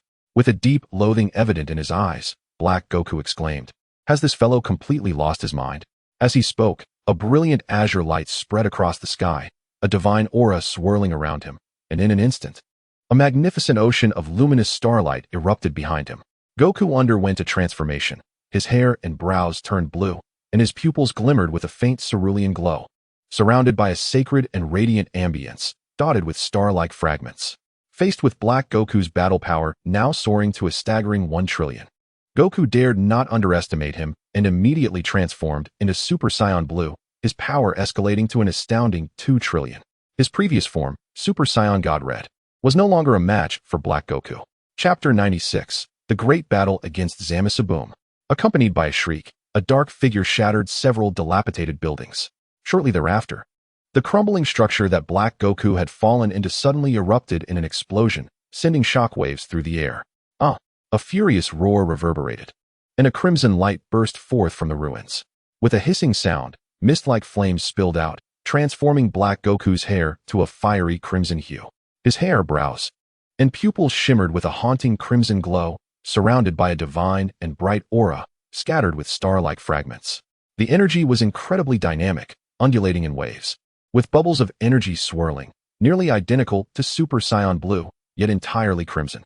The power of Super Saiyan God combined with the inherent divine strength of the Kaioken transformed Black Goku into Super Saiyan Crimson. What? Goku's expression shifted in shock. He had not anticipated that Black Goku would evolve into Super Saiyan God, and moreover, in a color distinct from his own, a Crimson Super Saiyan God. In the Saiyan vernacular, "I am the Super Saiyan Crimson," Black Goku sneered, and in the next moment, he became a streak of crimson light racing towards Goku, launching relentless attacks. Tat tat tat tat. The two combatants ascended from the ground to the sky, their battlefield stretching in all directions, with the overwhelming residual force shattering the surrounding structures. Wow, how impressive. Mr. Goku's power surpasses that of Black Goku. Trunks, still on the ground, strained to widen his eyes to observe the battle, wiping the blood from his lips in astonishment. Crash. Black Goku created a massive crater in the ground, gritting his teeth as he gazed skyward at Goku.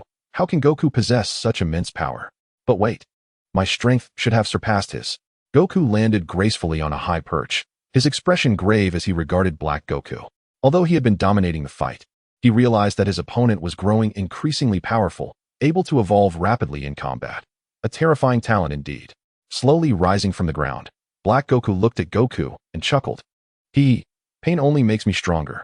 Just moments after transforming into Crimson, Black Goku's power had initially been only half that of Goku's, but after enduring Goku's relentless assaults, his power had now surged to 1.2 trillion. I am eager to witness the extent of your growth.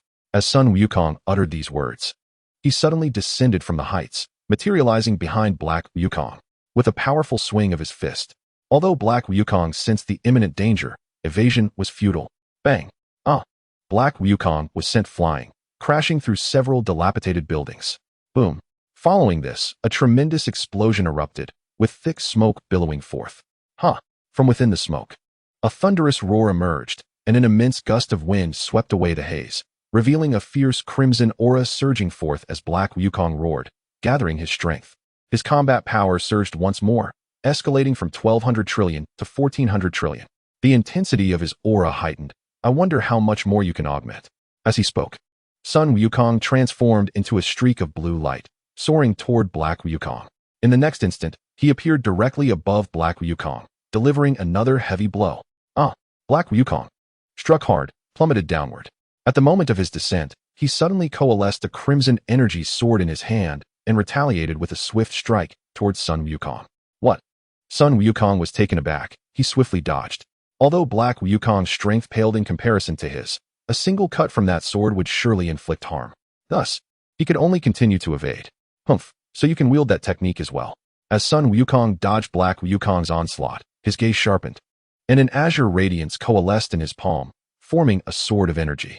This blade, forged from pure energy, was exceptionally sharp, capable of effortlessly piercing through defenses. Sun Wukong was indeed not to be underestimated. What? Black Wukong was astonished. He had not anticipated that Sun Wukong could wield the same technique. Nevertheless, despite his surprise, he pressed on with his assault. Unfortunately, while the techniques were identical, Sun Wukong's strength and speed far surpassed his own, resulting in several gashes appearing upon Black Wukong's form. Boom, boom, boom. In this desolate, lifeless city, explosions echoed relentlessly as the final sounds of silence enveloped the world in eternal darkness, a long night seemingly heralding the apocalypse. I knew Kakarot would be like this. As Lei Chun observed the clash between Sun Wukong and Black Wukong, he felt a sense of helplessness. Black Wukong possessed the powers of the Supreme Kai, and with each brush with death, a Saiyant's strength significantly amplified. Black Wukong was constantly regenerating his body, gradually augmenting his power. Although Sun Wukong's current combat prowess was insufficient to annihilate Black Wukong in an instant, should he employ the Kaioken technique. Even Black Wukong would face obliteration. After watching the battle unfold between Black Wukong and Sun Wukong, Lei Chentian's attention shifted to the confrontation between Vegeta and Zamasu. Ha-da-da-da-da. Vegeta unleashed a flurry of increasingly ferocious strikes, his attacks accelerating, the red glow upon him tinged with hints of blue. As his power expanded relentlessly, the speed of his strikes intensified, leaving Zamasu questioning his very existence. Zamasu desired to retaliate, yet the disparity in power and velocity rendered him utterly confined by Vegeta's relentless assault. Bang! At last, Vegeta delivered a powerful knee strike, sending Zamasu hurtling away. Ultimate flash. Boom! A tremendous explosion erupted, and in the next moment, Zamasu's figure was engulfed in the blast. Vegeta's breathing quickened, his gaze intense and grave. Throughout their confrontation, he had shattered Zamasu's form countless times, yet each time, Zamasu managed to recover. Moreover, with each resurrection, Zamasu's power seemed to amplify. Initially possessing a combat power of merely 20 trillion, Zamasu had now escalated to 30 trillion.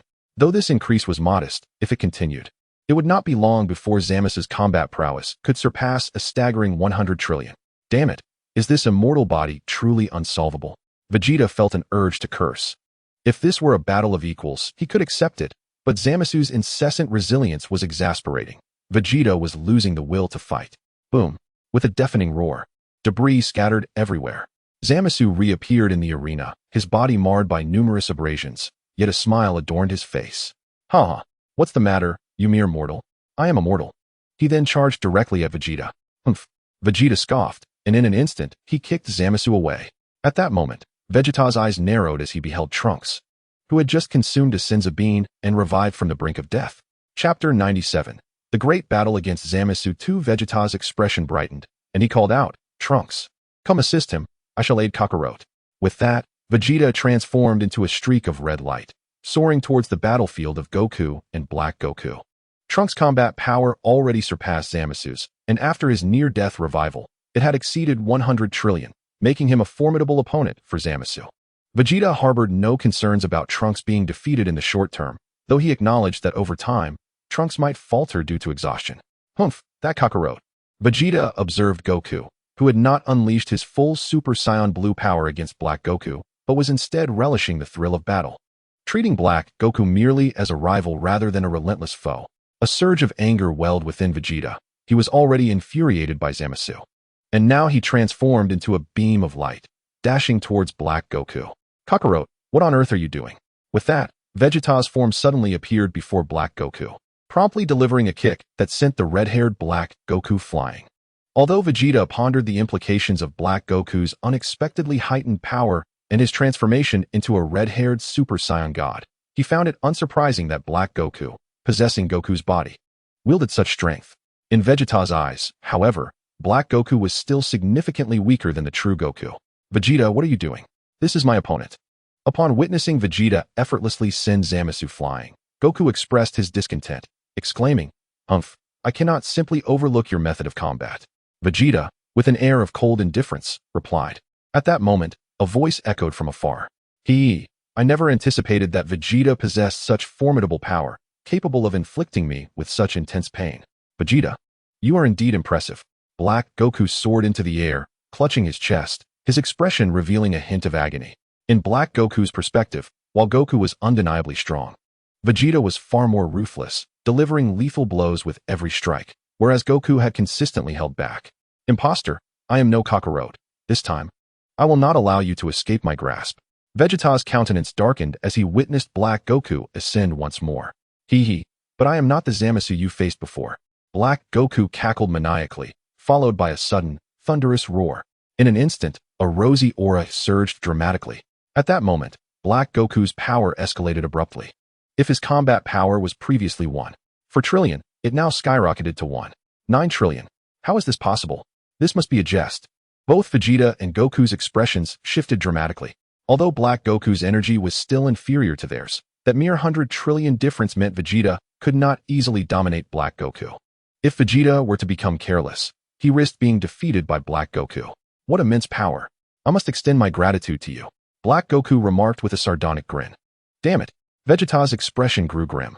However, in the presence of an adversary who bore an uncanny resemblance to Goku's smile, Vegeta's scowl transformed into laughter. Ha ha ha, splendid. You imposter. If you were to be defeated in just a few moves like before, that would be too lenient for you. As he laughed maniacally, Vegeta transformed into Super Saiyan Blue, his combat power exceeding 2 trillion, rising from an equal standing with Goku to an impressive 2 trillion. What? Goku gasped, internally acknowledging, it seems that during this time, Vegeta's strength has significantly increased, surpassing my own. Imposter, perish. Vegeta shouted, charging toward Black Goku, enveloped in a brilliant azure light. Black Goku, responding with a furious roar, unleashed his energy, meeting Vegeta head-on. The battle escalated once more, but this time it was Vegeta pitted against Black Goku. As they clashed fiercely, Vegeta initially subdued Black Goku. Yet as the fight progressed, he became increasingly astonished, for his opponent's power continued to rise, seemingly without limit. One possessed immortality, while the other's strength grew with every skirmish. What kind of wish had these two made with those Super Dragon Balls? Just as Vegeta and Black Goku engaged in combat, another battle raged on the opposite side. The formidable golden sword of Trunks pierced through Zamasu's body with precision. Zamasu's eyes widened, yet they betrayed no overwhelming panic, only seething anger. After landing a strike on Zamasu, Trunks swiftly unleashed a flurry of dozens of slashes before retreating rapidly. Positioning his sword behind him, with both hands, he summoned an immense golden energy towards Zamasu. Flash cannon. A resounding explosion echoed as Zamasu was engulfed in a brilliant light from Trunks' attack. Victory. A surge of elation coursed through Trunks, mingled with disbelief. His father had struggled for an extended period against Zamasu, yet he had managed to defeat him with such ease. I won, he muttered, astonished. No, you have not won. Suddenly, Raken's calm demeanor turned towards Trunks. The gravity of Raken's words startled Trunks, confirming his suspicion that Zamasu would not succumb so easily. In the next moment, Trunks' expression shifted dramatically as his eyes widened in shock. Zamasu stood before him, seemingly unscathed despite having been reduced to countless pieces moments ago. Trunks, wary yet determined, recalled Raken's warning. Zamasu, the malevolent deity, had utilized the Dragon Balls to attain immortality and could not be vanquished so readily. Raken's voice resonated in both Trunks and Zamasu's ears. As for Zamasu, upon hearing Raken's characterization of him as a dark god, fury ignited within him. He retaliated with a green energy blast aimed at Raichin. However, the projectile dissipated upon contact, akin to a droplet of water vanishing into the ocean, as if nothing had transpired at all. How is this possible? This human possesses such strength? Before Zamasu could fully process his astonishment, Trunks launched another assault. Chapter 98. The Great Battle Against Zamasu. Boom. Boom. Boom. As Trunks pressed Zamasu, his expression darkened. Despite his superior strength, Zamasu's attacks were far from harmless. He was no match for Vegeta.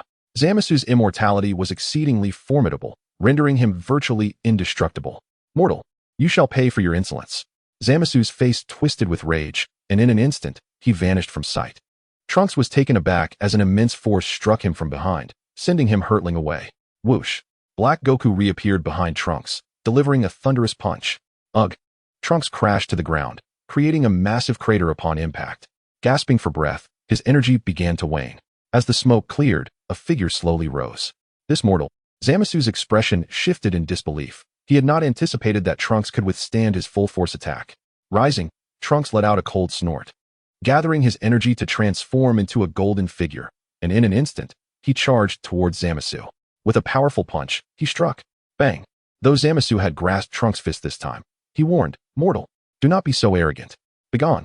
With a fierce roar, Trunks unleashed a sweeping kick. Upon witnessing this, Zamasu was compelled to release his grip and retreat. Meanwhile, in a separate confrontation, Goku and Vegeta had begun to join forces against Black Goku, simultaneously launching energy blasts towards him. How is this possible? Both Vegeta and Goku were taken aback as, at the moment their energy blast struck Black Goku, he unexpectedly appeared above them, unleashing a crimson energy sphere that descended with astonishing speed. Neither Vegeta nor Goku had time to react, and they were struck by the energy sphere, resulting in a colossal explosion that materialized as a mushroom cloud in the sky. As the smoke cleared, both Goku and Vegeta bore wounds. Damn it! Vegeta glared at Black Goku, his expression darkening. Initially, he possessed greater strength than Black Goku, yet inexplicably. The more damage Black Goku sustained, the more his power escalated, gradually surpassing Vegeta. Now, even with Goku's assistance, they were merely managing to maintain a tenuous advantage. One who could not be killed, and another whose power increased with each battle. Such a predicament was exceedingly troublesome. Trunks elevated his power to its zenith, preparing to unleash his ultimate technique, Shining Cannon.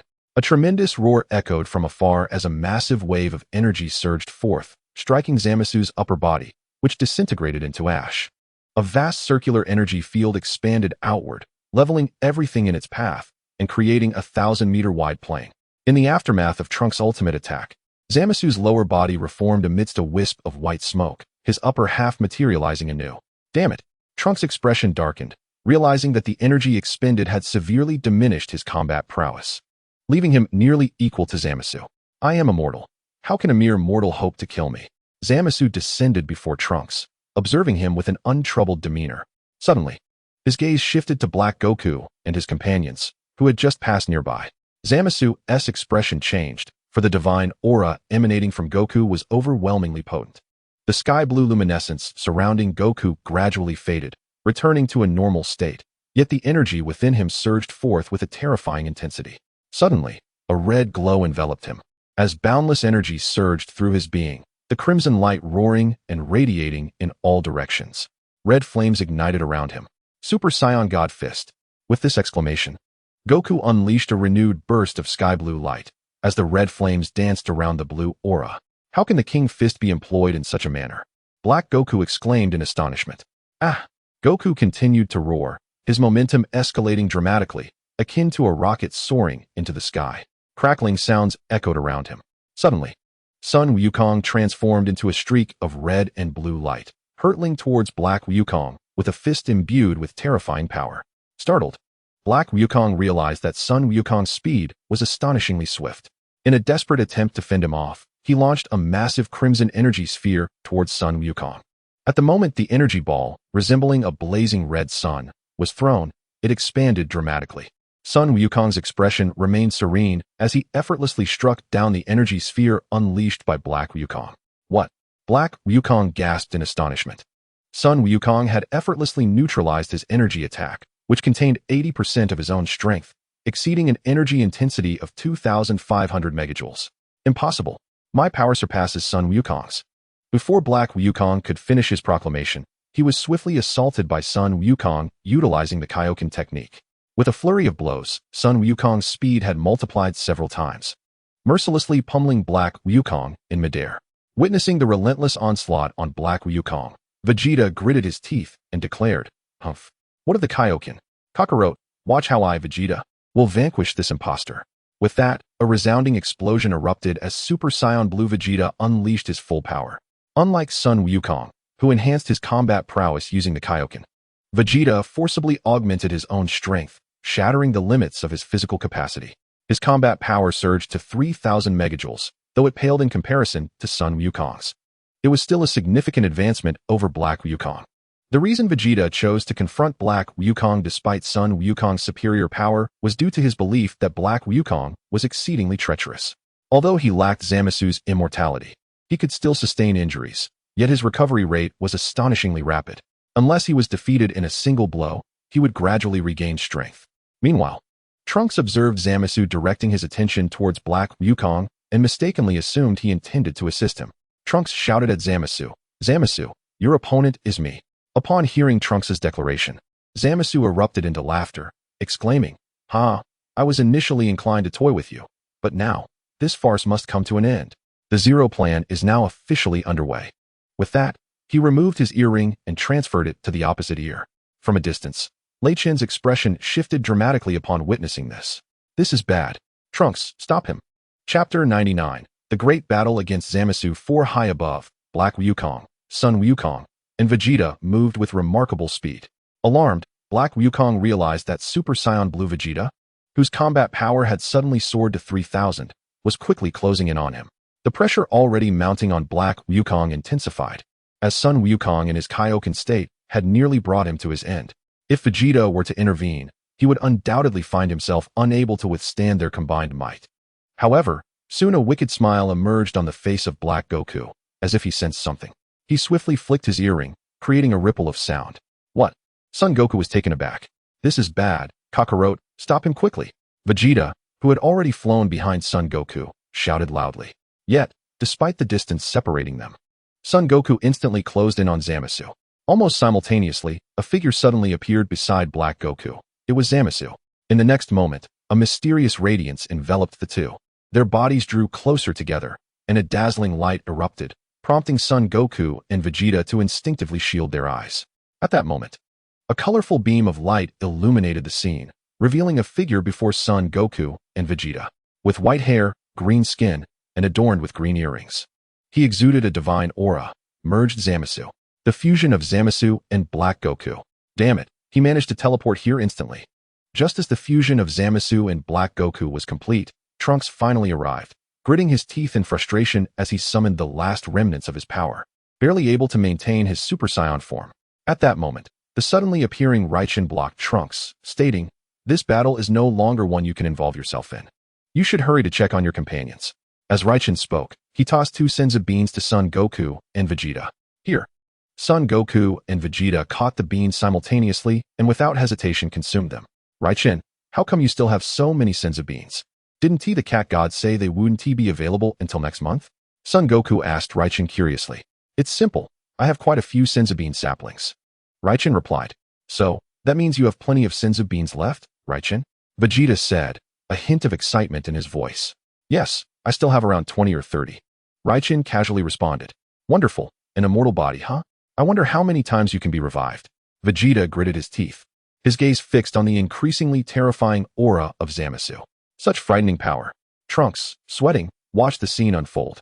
Although his strength surpassed that of most gods, Trunks could not grasp the depths of Zamasu's power since he had not reached the divine realm. Yet, the magnitude of Zamasu's strength sent shivers down Trunks' spine. It's strange, the green-skinned Zamasu did not seem particularly powerful, yet their fusion resulted in such a tremendous increase in combat capability. Son Goku said, his expression grave and puzzled. This may be due to the fact that they were originally the same person. Although their bodies have changed, their souls remain the same. Thus, Zamasu's power significantly increased after the fusion. Lycan pondered for a moment and remarked that while the fusion of the Patera earrings is significantly simpler and more straightforward than the dance fusion, if the physical forms and power levels of the two beings differ vastly, their combined strength would not see a substantial increase.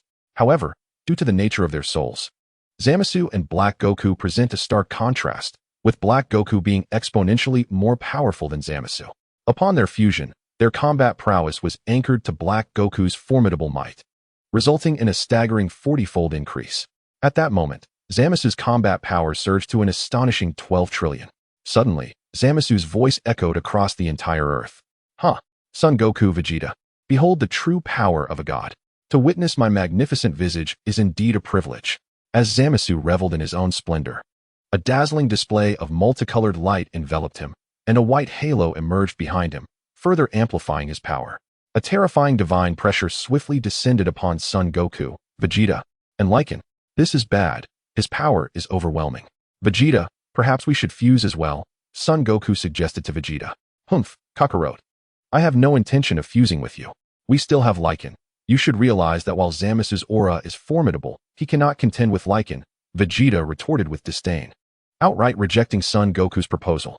Upon hearing Vegeta's words, Lycan shook his head and replied, Vegeta, while I may be able to defeat him, I cannot kill him. Perhaps only through your fusion can there be a chance to vanquish him. Then you should fuse with Kakarot. I believe that the two of you together would stand a good chance against him, Vegeta said, his expression sour. Vegeta, do you think I do not wish to fuse with Kakarot? My strength far surpasses his. Although a fusion would enhance my power, it would still pale in comparison to the might of the fusion between you and Kakarot, forming Vegeto. To truly eliminate Zamasu, I believe it would require Vegeto and me to strike together, Lycan explained. In the narrative, while Vegeto's power exceeds that of Zamasu, he is incapable of delivering a fatal blow, merely able to suppress him.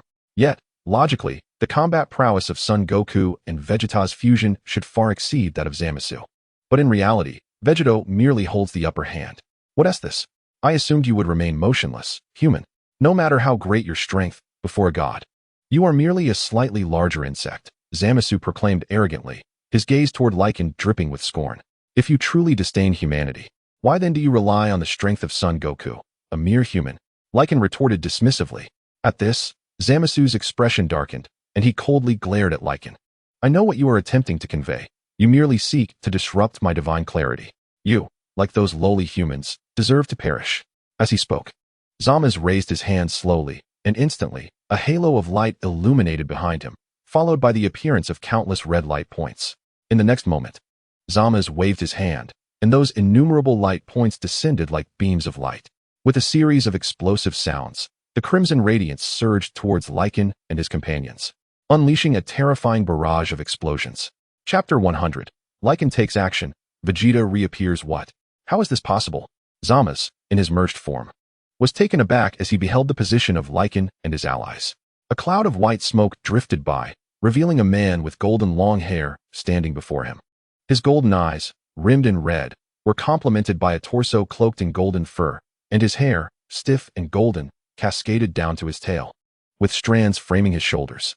Transformed into Super Saiyan 4, Lycan was encircled by an invisible energy sphere, effortlessly blocking the powerful strike that Zamasu had unleashed.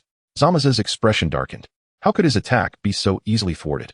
Even though it was merely a casual strike, its power was immense, reaching 20 trillion in strength. How could Lycan possibly withstand it? Yet, sensing the divine aura emanating from Lycan, which exceeded 20 trillion and ascended to 25 trillion, Zamasu's complexion turned ashen. Suddenly, a blood cloud appeared in the space behind him, from which bolts of lightning surged forth, exuding an overwhelming terror. Human, accept the judgment of the gods. With a fierce expression, Zamasu unleashed a multitude of lightning bolts towards Lycan. You truly believe I would stand idly by for your attack? Lycan bellowed, swiftly forming his hands into a blossom shape at his waist, gathering a golden energy sphere in his palms, which he thrust towards Zamasu. This was no ordinary strike. It was his response to Zamasu's judgment of the gods with a tenfold Kamehameha wave. The colossal energy erupted, resembling a vast golden river, colliding with Zamasu's judgment of the gods. Boom! The two formidable attacks erupted in the sky, radiating a brilliance more dazzling than the sun. How could my divine power not overwhelm him with ease? Zamasu questioned himself, doubting whether he had been too complacent. This was half of his divine strength. Yet he found himself merely in a stalemate with Lycan. Just then, Lycan underwent an even more advanced transformation. With a thunderous roar, a blinding red light soared into the sky, illuminating the entire expanse. A terrifying aura and crimson glow emanated from Lycan as he transformed into the Super Saiyan God in his Super Saiyan 4 state, his pupils glowing with a deep red light. The atmosphere around him was sacred and radiant, scattered with star-like particles. This energy was vibrant, undulating at the outer layer, mingling with a bubbly essence that swirled intermittently. Lycan's combat power surged tenfold, reaching a staggering 250 trillion. No, it cannot be. Suddenly, Lei Chentian's combat power surged tenfold, causing Zamasu to instantly change color in shock. He hastily unleashed a beam of purple divine light, coalescing into a purple lightning bolt stretching thousands of meters, aiming to judge Lei Chentian. However, against Lei Chentian's staggering combat power of 250 trillion, Zamasu's full effort proved utterly futile. Lei Chentian effortlessly dispersed the lightning with his formidable strength, and as a brilliant explosion erupted, Zamasu was struck by an energy blast emitted from Lei Chentian's hand, transforming into a purple light that fell to the ground, resulting in a tremendous explosion that engulfed his figure. Boom! Amidst the colossal explosion, Zamasu's silhouette was wrapped in a silvery light as he descended, creating a massive pit of 10,000 meters on the ground. Within that cursed pit, Zamasu's expression twisted in agony, and the silvery halo behind him shattered. In the next moment, a terrifying force erupted from within Zamasu, causing his body to swell, his combat power skyrocketing from 120 trillion to 200 trillion, with one of his arms suddenly bulging grotesquely, resembling that of a monstrous creature. This transformation was alarming. Lei Chentian regarded Zamasu with cautious eyes. A dreadful force surged skyward as Zamasu slowly ascended, his shattered halo replaced by a menacing aura radiating not silvery, but a blend of purple and blood red. The outer layer crimson, and the inner layer violet. Zamasu, now a mutated form of himself, bellowed, "You damned human! You have pushed me to this extent." With that, mutated Zamasu unleashed a horrific aura that surged forth as a crimson light toward Lei Chentian. The two engaged in a high-speed exchange in the sky, yet Zamasu found himself at a disadvantage, continually being pummeled by Lei Chentian. The space surrounding Zama's turned a blinding white as his figure was locked in a temporal prison. In a flash, Lei Chentian appeared before Zama's, delivering a devastating punch that obliterated Zama's head. Yet, astonishingly, Zama's head began regenerating at a visible speed. Damn it! This is the power of time. Zama's glared at Lei Chentian with a grim expression and astonished eyes.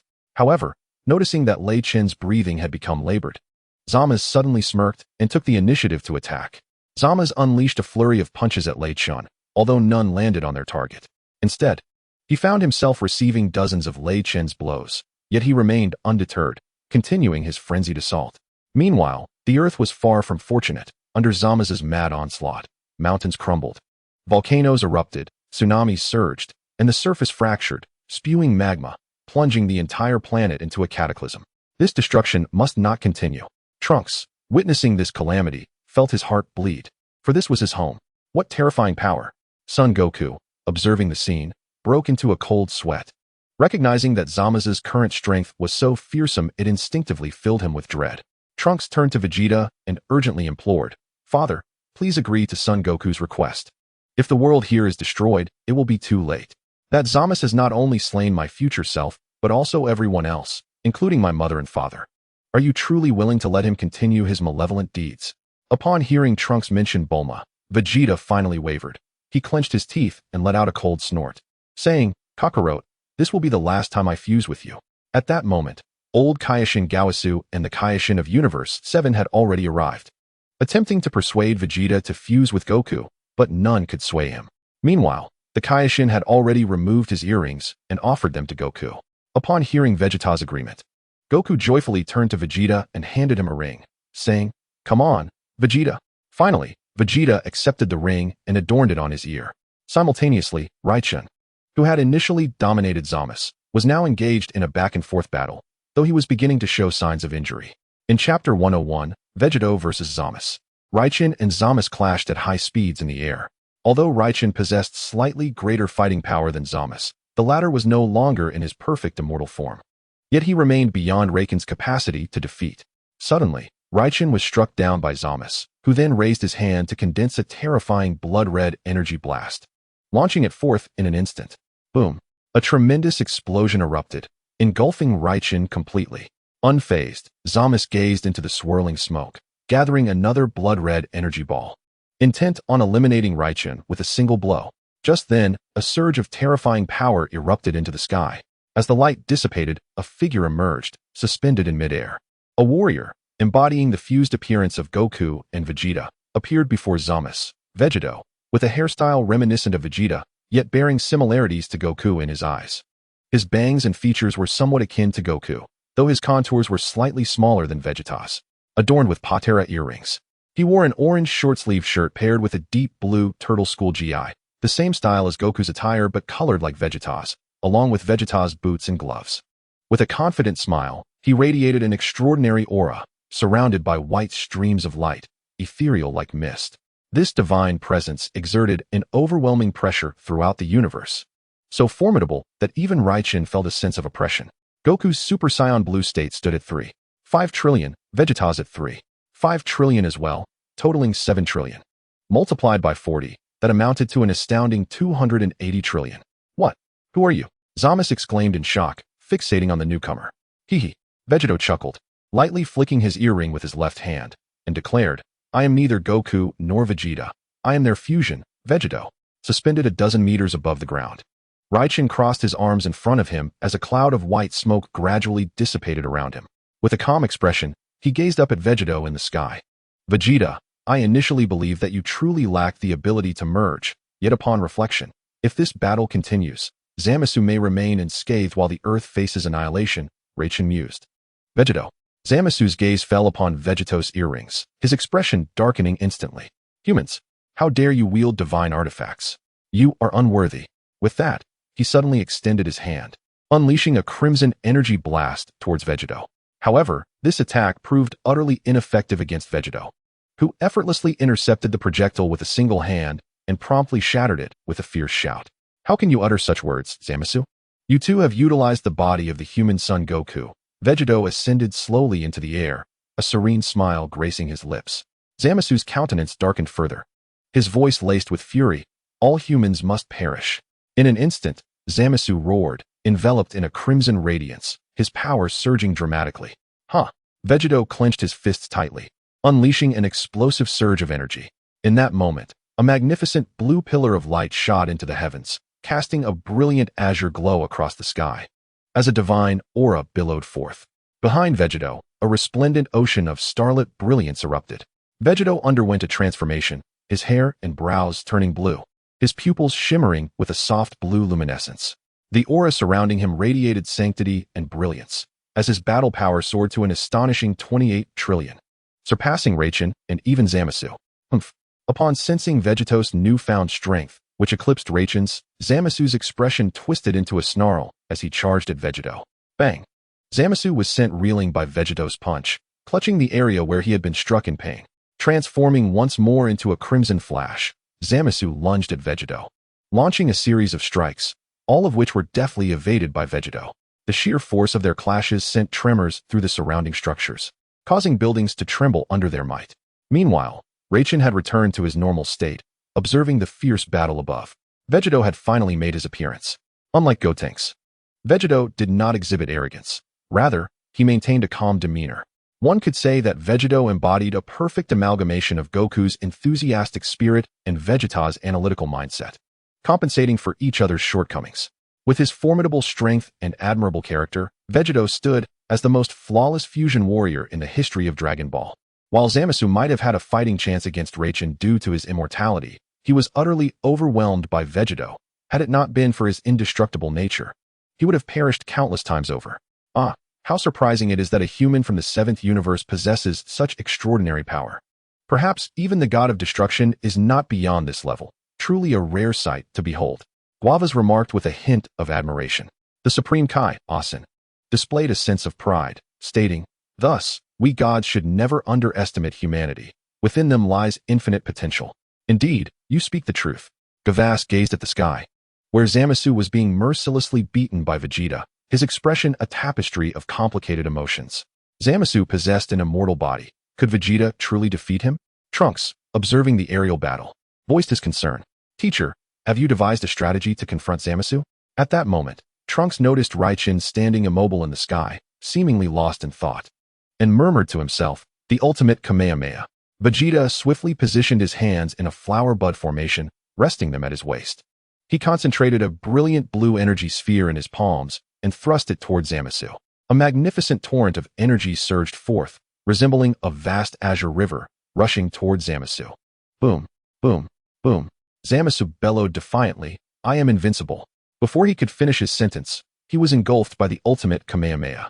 As the smoke cleared, Zamasu appeared far from unscathed. His visage was now grotesque. After merging with Black Goku, he had lost the invulnerability that once defined him. The transformation had rendered him hideous, with one side of his body now a mangled mass of flesh. Zamasu's mouth gaped in disbelief. He could hardly fathom his current state. Yet, to his astonishment, his decayed flesh began to mend, a testament to the power of immortality. Chapter 102. The Demon of Super Saiyan and the God of Super Saiyan. Vegeta refrained from further attacking Zamasu, knowing that even if he did strike, it would not result in Zamasu's demise. It would merely prolong his recovery. Suddenly, a crimson light shot skyward. "What?" Vegeta exclaimed, astonished, as Reichen slowly raised his hand. In an instant, a terrifying purple energy sphere coalesced, not just any energy sphere, but one of destruction. Upon witnessing the god of destruction's energy, Zamasu's countenance shifted dramatically. How is this possible? How do you wield the power of a god of destruction? Could it be that a god of destruction bestowed this upon you? But how could you possess such formidable destructive energy? If you wish to know, descend to hell and speculate, Reichen declared, as the destructive energy surged forth, merging with Zamasu's very being. In the next moment, his entire form trembled violently, transforming into shimmering points of light that began to dissipate. No, this cannot be. How can I lose? Zamasu's roar echoed, but soon he began to dissolve into light, his form nearly vanishing entirely. Just as Reichen prepared to exhale in relief, a surge of immense power suddenly struck, causing Reichen's expression to change as he leapt to evade the impending threat. Boom! A colossal explosion erupted, creating an immense black hole in the ground, unfathomably deep. Who goes there? Vegeta's expression shifted in shock as he gazed upon a colossal figure in the distance. its physique reminiscent of Broly, a dark crimson silhouette, tall and robust, brimming with boundless energy. The Super Saiyan demon, Kamba, Lei Chentian articulated, his face a mask of astonishment as he regarded Kamba. How could this individual have arrived here ahead of time? Lei Chentian pondered inwardly. The Super Saiyan demon? Kamba? What distinguishes the Super Saiyan demon from the Super Saiyan god? By the way, Lei Chentian, how do you know him? Vegeta queried, his curiosity piqued. Eyes cautiously fixed upon Kamba. I am not entirely certain. I have merely heard tales. It is said that in ancient times, Kamba was the arch-nemesis of the Super Saiyan god. Legend has it that the Super Saiyan demon is a mutation of the Super Saiyan god, a being solely aware of destruction. Yet, given the passage of so much time, I had presumed he could not possibly still be alive. To my astonishment, he yet endures. Lei Chentian spoke, his countenance grave as he cast a glance at Kamba.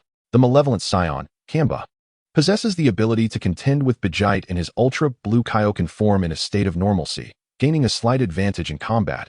However, as the battle progresses, he transforms into a Super Saiyan to engage Vegeta in his Ultra Blue form. Ultimately, when Vegeta unleashes his tenfold Ultra Blue Kaioken, Kamba, in his Great Ape form, obliterates Vegeta.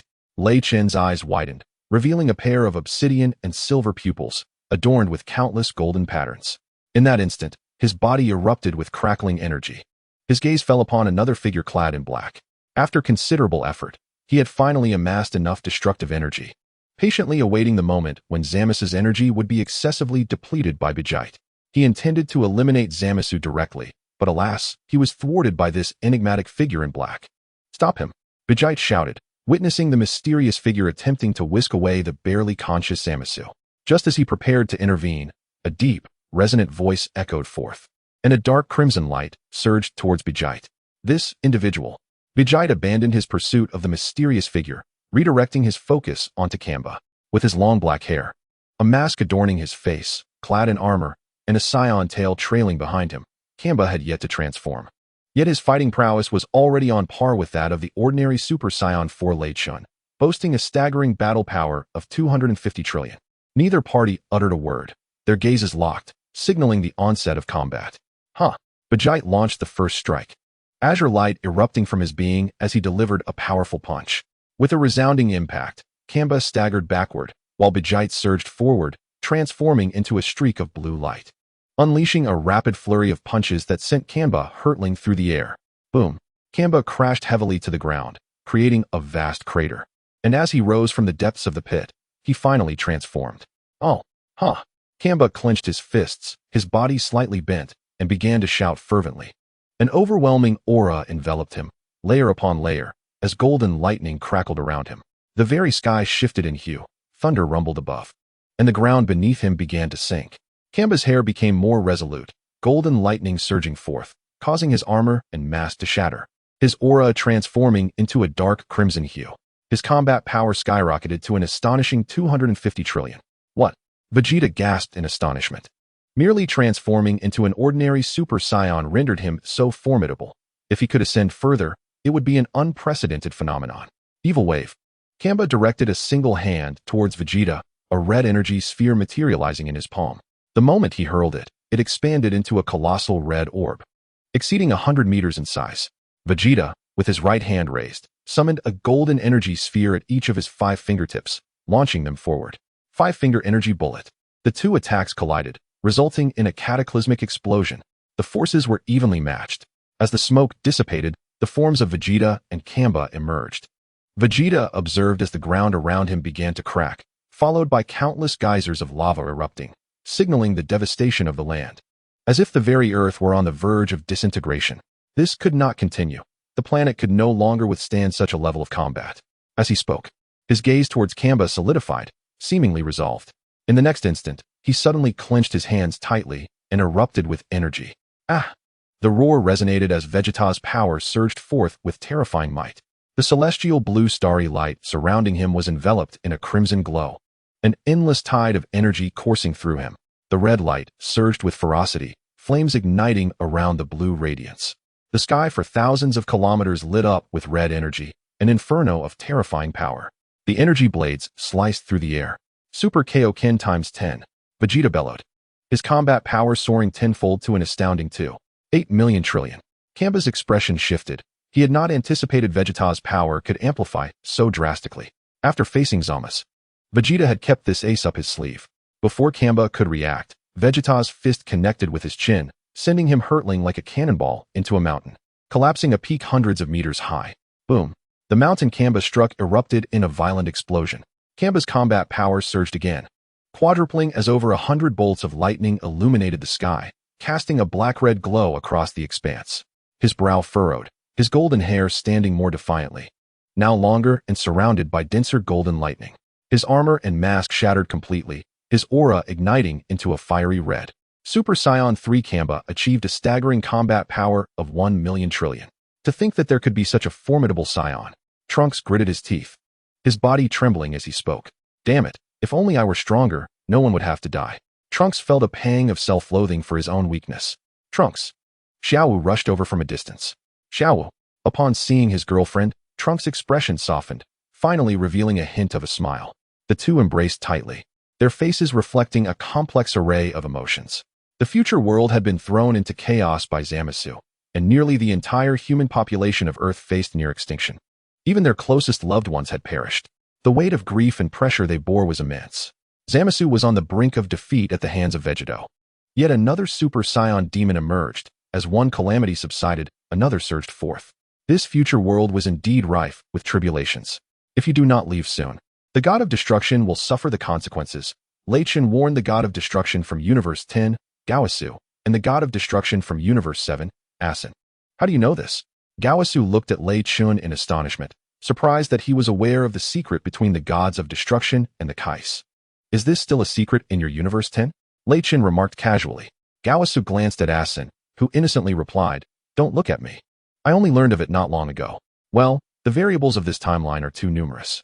If we linger any longer, we Kais, who are not adept in battle, may indeed find ourselves in peril, Gaosu said, nodding at Asin. Then, Lei Chentian, we shall part ways and meet again in the timeline. As soon as Asin finished speaking, both he and Gaosu activated their time rings and vanished from sight. Do not grieve too much. Those who have passed are not beyond resurrection, Lei Chentian assured Trunks. Is this true? But, Master, we have no Dragon Balls here, Trunks exclaimed, his face alight with disbelief. No need for Dragon Balls. As long as the period of death is not too prolonged, I possess the means to revive those slain by Zamasu on Earth. Of course, we must first address this legendary Super Saiyan demon. Otherwise, even if the humans on Earth were to return to life, they would merely face death once more. Lei Chentian said, his gaze fixed upon Super Saiyan 3 Kamba. Bang, bang, bang. The two figures had completely vanished from the air, replaced by sparks and lightning, crackling and booming all around. In the sky and on the ground, only the visible waves of explosions and the deep craters, more than 100 meters in diameter, remained. Hurry up. Lei Chentian took a deep breath, realizing that without his reincarnation eye, he would have seen nothing of their figures. A terrifying current surged around, causing the entire earth to tremble. Feeling the entire earth tremble, Lei Chentian's left hand emanated a silvery white energy, which he then hurled toward the ground, ultimately merging it with the planet itself. Subsequently, the previously fractured terrain began to fuse, and the countless streams of magma ceased their eruptions. However, due to the ongoing battle between the two, the Earth could not endure for much longer. As Super Blue Vegeta collided with Kamba's fist, azure and crimson light intertwined. And for a brief moment, it seemed as though these two hues were all that existed in the universe. With a slow movement, Kamba raised his right hand, a surge of white energy quietly materializing. In the next instant, the energy in Kamba's hand transformed into a white orb, which swiftly ascended into the sky. Realizing he was no match for Vegeta, Kamba began his transformation into a giant ape. At the sight of the orb's emergence, Vegeta's pupils constricted, evidently recalling something significant. Damn it, I forgot he still had his tail. Vegeta cursed under his breath, recognizing the impending trouble. As he sensed Kamba's energy skyrocketing, he realized that even if he were to destroy this artificial moon now, it would be of no consequence. Roaring, Kamba's voice resonated, accompanied by the thunderous beat of his heart echoing in Vegeta's ears. Kamba's body visibly expanded at an astonishing rate, originally possessing a combat power of 1 trillion. Kamba's strength surged to 10 trillion. Such an overwhelming presence. Lei Chentian gazed gravely at Kamba, now transformed into a super golden giant ape, feeling an oppressive force weighing down upon him. How could this be? This is simply the aura radiating from his body. It is utterly terrifying. Trunks exclaimed, starting to feel his breath becoming labored, as if he were carrying a massive burden on his shoulders. If Trunks was already struggling, one could only imagine the plight of Xiao Wu, an ordinary person. Had it not been for Lei Chen's protective energy, Xiao Wu would have been crushed by this overwhelming pressure long ago. Damn it! Vegeta's expression darkened as he looked at Kamba, now a formidable golden giant ape. His power truly fearsome, reaching an astonishing 10 trillion. With no other option, Vegeta resorted to the 20-fold Kaioken technique. His combat power escalated from 2.8 trillion to 5.6 trillion. Scum, I shall grant you the honor of being buried by my hand. The giant ape Kamba declared coldly. With that, Kamba transformed into a golden giant shadow, launching a powerful punch toward Vegeta. Despite his massive size, his speed remained undiminished. Although Kamba's strength was formidable, to Vegeta, his movements seemed considerably slower than before. This perception arose from Kamba's enlarged form, making him appear sluggish. However, in truth, Kamba was remarkably agile.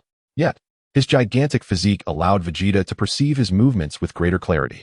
Chapter 104 concludes as Vegeta gazes at a colossal fist engulfed in crimson black, flames hurtling towards him.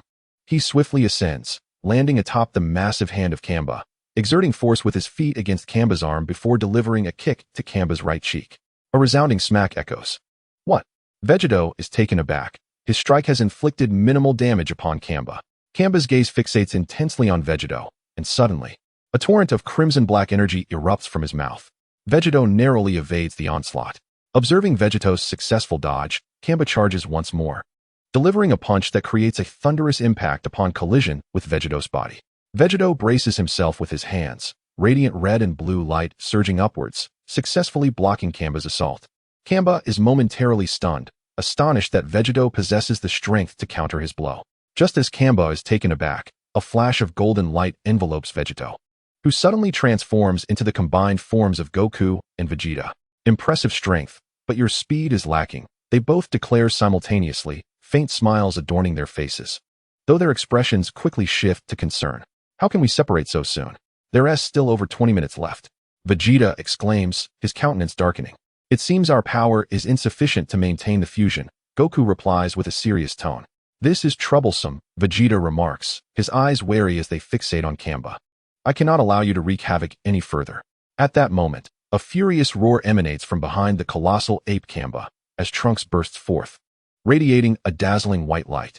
In an instant, a terrifying surge of energy erupts, transforming his aura into a striking blue, distinct from that of a Super Saiyan, with an outer blue layer and a golden inner layer. Trunks embodies the will of all humanity. Trunks charges fiercely at the giant ape Kamba with his sword. Humph. Little insect. Kamba scoffs. Yet, in that instant, the space surrounding Kamba becomes enveloped in a blinding white light. His form is ensnared within the confines of time, a technique known as the time flash cage. Kamba's expression shifts to bewilderment, and in that fleeting moment of distraction, Trunks severs his tail. Boom. Suddenly, a golden, furry, elongated appendage plummets from midair, crashing to the ground with a thunderous noise. Kamba, suspended in the air, trembles as if struck by lightning. His form gradually diminishes, reverting to Super Saiyan 3 status. Although his strength has diminished tenfold, he remains formidable, not easily dealt with by Goku and the others. Well done, Trunks.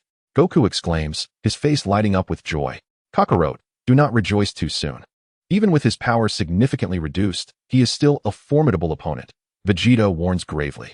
Damn it, I have been bested by an insect who severed my tail. Kamba fumes. After Kamba transformed into human form, he took deep breaths, turning to face Trunks with an expression of displeasure. Enraged, Kamba, despite experiencing a significant decrease in power, still regarded Goku and the others with disdain. Surrounding him were Goku, Vegeta, Trunks, and the formidable Lei Chentian. Although outnumbered by the Saiyans, Kamba displayed no fear. Instead, his fighting spirit surged. Kamba's battle power stood at 400,000, injured, while Super Saiyan Blue Goku and Vegeta each reached 4 trillion after consuming a Senza being. Super Saiyan God Trunks boasted a power of 10 trillion human spirit energy, and Super Saiyan 4 God Lei Chentian had 2.8 trillion with a tenfold Kaioken. Goku unleashed a furious roar as he activated the Kaioken in his Super Saiyan Blue state, a brilliant red light erupting, which elevated his battle power to 40 trillion. Trunks, too, amplified his strength. Empowered by human resilience, he had surpassed Vegeta. Lei Chentian, casting a glance at Kamba, felt his own energy heighten. How infuriating. My power is currently the weakest. Vegeta seethed internally, his aura flaring in a celestial blue flame. He was the first to charge towards Kamba. With a series of thunderous punches, Vegeta struck, creating ripples in the air. Humph, trash. Kamba sneered, extending his hand nonchalantly to intercept the blow with ease. How infuriating. Vegeta gasped in shock as Kamba retaliated with a swift kick. Boom. Vegeta absorbed the impact, but was knocked unconscious by the force of the blow. Father. Trunks shouted in alarm, having been too quick to react. Kakarot, hold back for now. Although Kamba is injured, without fusion, this battle is beyond your reach. Leave him to me. With that, Lei Chentian roared and transformed into a streak of red light, hurtling towards Kamba. All right. Goku nodded, refraining from joining the fray. Given the significant disparity in their powers, even with his 20-fold Kaioken, his battle power barely reached 80 trillion, still far inferior to Kamba's 300 trillion. Boom. Lei Chentian and Kamba's fists collided, igniting a fierce spark that split the earth and shook the very fabric of space. Kamba was struck in the face by Lei Chentian's punch, staggering back several steps, wiping the blood from the corner of his mouth. What is this technique? Why has my body suddenly slowed down? Kamba seethed, fury lacing his words. This is called time stop technique. I halted time for 0.1 seconds. Which is why you perceive your movements as sluggish, Lei Chentian explained to Kamba. He found it unsurprising that Kamba could see his actions, despite Kamba's diminished power. His eyesight remained acute. Were it not for his time stop technique, he might not have been able to withstand Kamba's onslaught. Humph. Kamba snorted softly, suddenly rising into the air, transforming into a streak of crimson light as he soared towards the heavens. In the moment he ascended, a massive black void appeared in the sky, into which Kamba flew without hesitation. Despite his combative nature, Kamba was not foolish. His mission had been accomplished. And given that his strength was not at its peak, he found himself at a disadvantage against Lycan's flash time technique. Although he was confident that persistence would eventually lead to his victory, he did not favor such a confrontational approach. As Kamba departed, Lycan could no longer endure the strain. A copious amount of blood suddenly gushed from his chest, the vibrant red aura dissipating, and his hair reverting to the standard Super Saiyan 4 hue. Thud. Lycan's body plummeted from the sky, crashing heavily onto the ground. Although he had not exited the Super Saiyan 4 state, this form possessed a distinct advantage over Super Saiyan God. While the latter had superior regenerative capabilities, excessive energy expenditure could force one to revert to a lower state. In contrast, as long as one's energy was not entirely depleted, Super Saiyan 4 could be maintained. Chapter 105. The 10th stage of Divine Realm. Are you alright, Lycan? Goku flew over and helped him up, while Trunks supported Vegeta as they approached. Cough, cough. I'm fine. A Senzu bean will suffice. With that, Lycan produced a Senzu bean and consumed it, instantly restoring himself to his peak condition. Power modifications. Super Saiyan transformations are categorized into 5 distinct tiers: initial, intermediate, advanced, top tier, and peak, with each tier representing a 50% increment in power. Deep Blue is 20 times stronger than Super Blue, which is 4 times more powerful than Super Red. Super Red, Super 4, surpasses Super 3, Mystical, by 20 times, while Super 3, Mystical, is 4 times stronger than Super 2. Super 2 is twice as powerful as Super 1, and Super 1 is 50 times stronger than the base form. Above Super 3 lies Super God, Super 4, also known as the Divine Realm, which is divided into 10 stages, each representing a 10-fold difference in power. Each stage contains 5 sublevels: initial, intermediate, advanced, top tier, and peak, with each sublevel differing by a factor of 2 in strength. Lycan's normal state is peak Super 3, with a combat power of 10 trillion after Super Red. Combat power is no longer the metric used. Super 1 state, Divine Realm Stage 1, Intermediate. Super 2 state, Divine Realm Stage 1, Advanced. Super 3, Mystical, State, Divine Realm Stage 1, Peak. Super Red, Divine Realm Stage 2, Intermediate. Super Blue, Divine Realm Stage 2, Top Tier. Super 4 state of Super Saiyan God, 5 times the peak combat power of Divine Realm Stage 2. Goku's normal state is Top Tier Super 2, with a combat power of 1 trillion. Super 1 Goku state, equivalent to 10 Super 3 powers. Super 2 Goku, Divine Realm Stage 1, Initial. Super 3 Goku, Divine Realm Stage 1, Advanced Power. Super Red Goku, 5 times the peak combat power of Divine Realm Stage 1. Super Blue Goku, Divine Realm Stage 2, Intermediate. 10-fold Super Blue King Fist, Divine Realm Stage 2, Top Tier. 20-fold Super Blue King Fist, Divine Realm Stage 2, Peak. Vegeta's normal state is an ordinary top-tier Super 2 in terms of power. Super 1 Vegeta state, equivalent to 10 Super 3 powers. Super Saiyan 2 Vegeta, from the initial stage of Divine Realm to the advanced stage of Divine Realm. Super Saiyan Red Vegeta, peak power at 5 times the first stage of Divine Realm. Super Saiyan Blue Vegeta, moderate power at the second stage of Divine Realm. Trunks in his normal state possesses the strength of an ordinary top-tier Super Saiyan 2.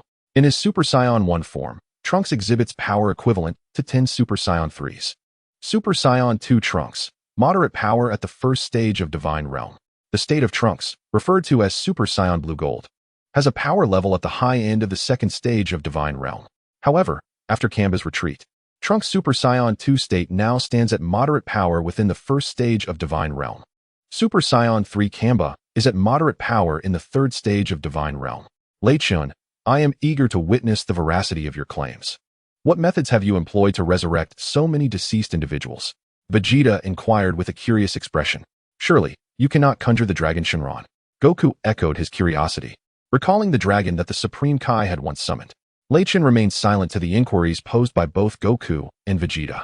A golden light materialized in Lei Chentian's hands, transforming into countless golden specks that cascaded down upon Earth. Gradually, numerous towering structures surged into existence, each point of light heralding the revival of humanity. Everyone has returned, Xiao Wu exclaimed, her eyes glistening with emotion. Indeed, Trunks nodded affirmatively, though he said little, his body trembling slightly, a testament to the immense pressure he had endured during this time. In this timeline, Goku and the others could not be resurrected due to the prolonged duration of their demise. Lei Chentian could only bring back those humans slain by Zamasu. Is this truly real? Goku exclaimed in astonishment. What other abilities does this individual possess that allow him to revive so many? Vegeta gritted his teeth, casting an envious glance at Lei Chentian. Trunks, the matters here appear to have been resolved. We should return, Lei Chentian stated to Trunks. Master, must we leave so soon? Can't we stay a few more days? Trunks asked Lei Chentian. It is not permissible to linger in another timeline for too long, although I am indifferent to such restrictions. I fear that remaining here might provoke unforeseen changes. Therefore, we cannot tarry, Lei Chentian replied. Furthermore, although we have wounded that Super Saiyan demon, he may still pose a threat. If he were to arrive, remember not to act rashly. Utilize the spatial ring I provided to return to our timeline. Lei Chentian advised Trunks. Understood, Master Lei Chentian, Trunks acknowledged with a nod, though he had hoped to remain longer. He lamented that the Kaioshin had instructed against prolonged stays in alternate timelines, lest history be altered. What a pity, Goku remarked wistfully. Humph. Vegeta snorted in silence, positioning himself behind Lei Chentian. In the original timeline, suddenly, a vortex appeared in the sky, and shortly thereafter, a stream of light descended directly from the vortex, landing on the ground not far from Bulma's home. Angel Whis squinted his eyes slightly, taken aback by the event. It seems it has been resolved, Beerus remarked casually, though a hint of surprise lingered. Both were astonished that Lei Chentian possessed the ability to traverse time and space alongside Goku and Vegeta. By the way, you can resurrect the deceased, but why not bring back the versions of me and Vegeta from that world? Goku inquired curiously. Hearing Goku's question, Vegeta also turned to Lei Chentian, his eyes filled with curiosity. In response to their gazes, Lei Chentian sighed and explained. If someone has passed for more than a year or reincarnated at the time of death, I am unable to resurrect them. Ah, I see. Goku finally understood, realizing that each dragon's ability has its limitations. He recognized that, much like how the Earth's dragon was not as powerful as Namek's. Just then, Goten and Little Trunks, along with others, spotted Lei Chentian and the others, rushing over with excitement. You're all back. Goku laughed heartily. By the way, without the time machine, how did you return? Bulma asked, puzzled. It was not just her. Others were equally bewildered. That is a good question, and I'm curious about it too. Time travel is beyond your reach. Even a fourth-tier god cannot achieve it. Beerus remarked as he and Whis approached. Lei Chentian explained, I have cultivated the divine powers of time and space, and by advancing further between these two forces, traversing time becomes quite feasible. Humph, Beerus scoffed. While Lei Chentian's assertion held merit, the talent he possessed was indeed formidable. Apart from angels, even the Kaioshin could only traverse time using a space ring. Contemplating this, Beerus felt a twinge of envy towards Lei Chentian.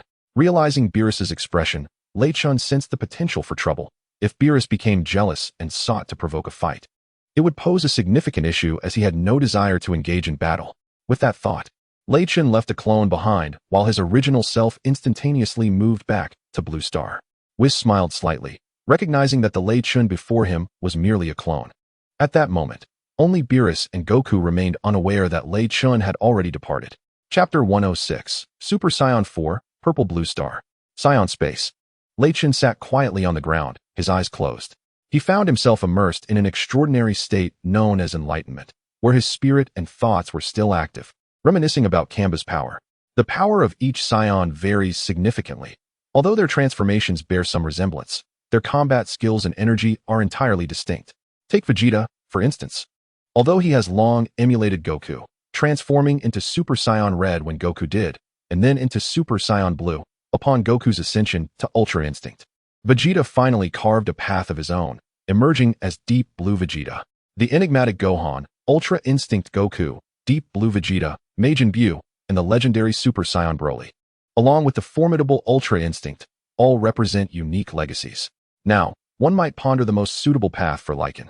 Should he advance from Super Saiyan 4 to Super Saiyan 5, or pursue the path of the godly Super Saiyan, or perhaps cultivate a dual mastery of both powers? Suddenly, enlightenment struck Lycan. His spirit and thoughts were inundated with a torrent of peculiar and unfathomable rules and information. Some he comprehended, yet the majority eluded his understanding. Amidst this plethora of knowledge, one particular piece captured his attention, for it was familiar: the energy manipulation techniques of Super Saiyan 4 and the godly Super Saiyan. However, this new power he was beginning to grasp was far more profound, bypassing the fusion stage entirely and allowing for direct cultivation of this novel energy. He named it the power of the godly Super Saiyan.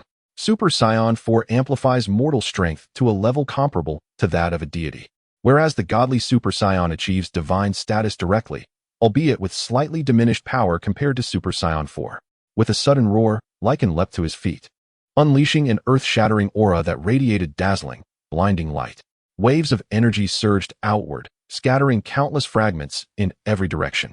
Behind him erupted a brilliant ocean of starlight, emanating an aura of immense weight, suffused with the brilliance of celestial bodies and the gravity of galaxies. An overwhelming presence and violet luminescence enveloped Lycan, who reverted to his Super Saiyan 4 state. However, this time, while his hair gleamed red, his aura had transformed into a striking purple.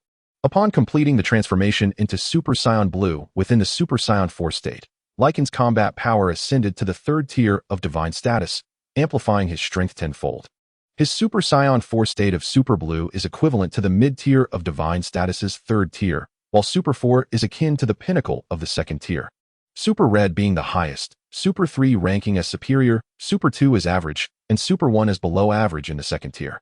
Lycan's base form already stands at the apex of the first tier of divine status. The training systems of Goku, Vegeta, and Gohan have been seamlessly integrated into Lycan's development, which elucidates why each transformation he undergoes exhibits diminished power increases compared to previous forms.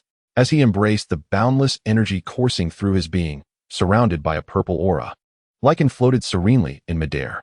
Let us henceforth refer to you as Super Saiyan 4 Purple. It is worth mentioning that the godly Super Saiyan encompasses 5 distinct stages.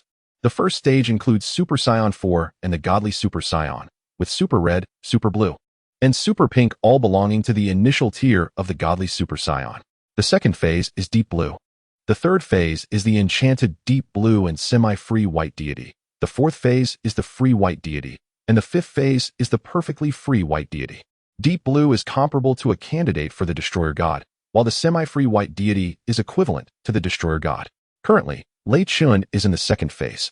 Lei Chentian muses, lamenting the lack of progress in his comprehension of the law of wishes. In his heart, he reflects that the most formidable power in the Dragon Ball universe belongs to the Omni King's erasure ability and the wish-granting power of the dragon, one capable of obliterating all, and the other able to manifest anything. Following that are the powers of angels and destroyers, and then come the Saiyan powers of Goku and his compatriots. In the 11th universe, amidst a blue planet reminiscent of Earth, vast expanses of land and oceans dozens of times larger than Earth abound. This supermassive planet can rightly be dubbed the super-Earth of the 11th universe. At this moment, the ground reverberates with explosions as dust billows into the air. Several red figures dart about in the center of the arena. Dispo, your power is too weak. Fortify your strength and attack. A robust man clad in a red bodysuit and sporting a white mustache barks loudly. Yes, Lei Chun is astonished. He never anticipated arriving in the 11th universe, let alone on the planet of the Pride Troopers. His doppelganger absorbs the scenery, closing his eyes to relish the familiar yet foreign sensations. Having ventured into the 11th universe, he is a stranger here, and in pursuit of the Super Dragon Balls, he has utilized instant transmission countless times. Yet unexpectedly found himself in this place. What a formidable aura! Lei Chun exclaims, surprised. He had believed that his strength, alongside Goku and Vegeta, would surpass that of Toppo and his team, but he did not foresee that not only Jiren, but even Toppo's combat prowess could rival that of Goku. If Goku had not employed the Kaioken, he might not have been a match for Toppo, as Lei Chun senses a familiar power emanating from Toppo. This power, though deemed weak in Beerus's eyes, is significantly more potent than that of Goku. Now, Lei Chun is quite certain of the identities of those who emanate such auras on this planet. Among the 12 universes, few can compare to Goku and Vegeta. While the 6th universe can be considered a contender, only Hit stands capable of battling Goku. Yet in the 11th universe, there are 3 or 4 such powerful beings, suggesting that the 11th universe could indeed rank first among the 12 universes. The 7th universe, the Blue Star. The 11th universe? A slight smile crosses Lei Chun's face as he stands in the Saiyan realm, and in the next moment, his entire form gradually vanishes. He hovers in the air, observing the battle below, nodding in approval. In the 11th universe, Lei Chun possesses the remarkable ability to traverse realms through his doppelganger, enabling instantaneous movement across the cosmos. Now, having arrived in the 11th universe, he no longer relies on his doppelganger for travel. His presence has already left an indelible mark in this realm. Wherever Lei Chun has set foot, he can teleport back with ease, showcasing the extraordinary prowess of his flawless, instantaneous movement. It is clear that the prideful Team S strength is not without justification. Lei Chun's attention shifted towards Tua Pe, who stood at the center, guiding the others. Nearby on the battlefield, a robust, bald man was observed, arms crossed and expression inscrutable, intently surveying the surroundings. Could this be Jiren? Lei Chun regarded him with keen interest, marveling at his aloofness and confidence. Indeed, with power surpassing even that of the gods of destruction, his self-assurance is well-founded. Chapter 107. The Human Jiren.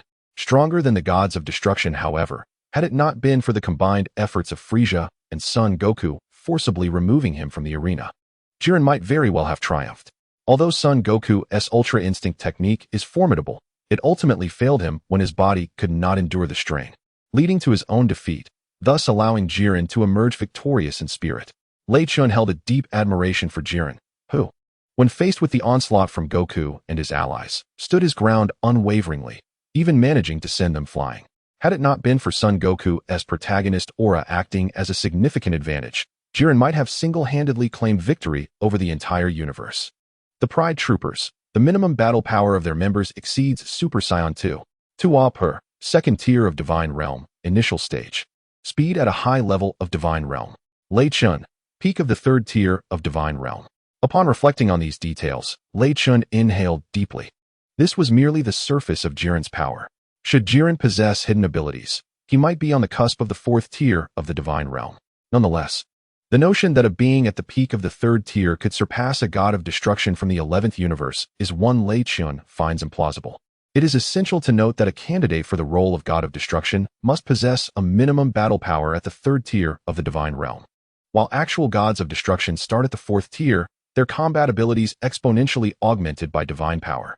Evidently, Jiren must have mastered formidable combat techniques, akin to Hit, who, despite his combat power being inferior to that of Son Goku and Vegeta, utilized the technique known as time skip to severely injure Vegeta, while Goku, empowered by the tenfold Ultra Blue Kaioken, merely managed to gain a fleeting upper hand. As Hit, Tua Pe, and the other members of the Pride Troopers were engaged in training, a sudden disturbance interrupted the atmosphere. Who goes there?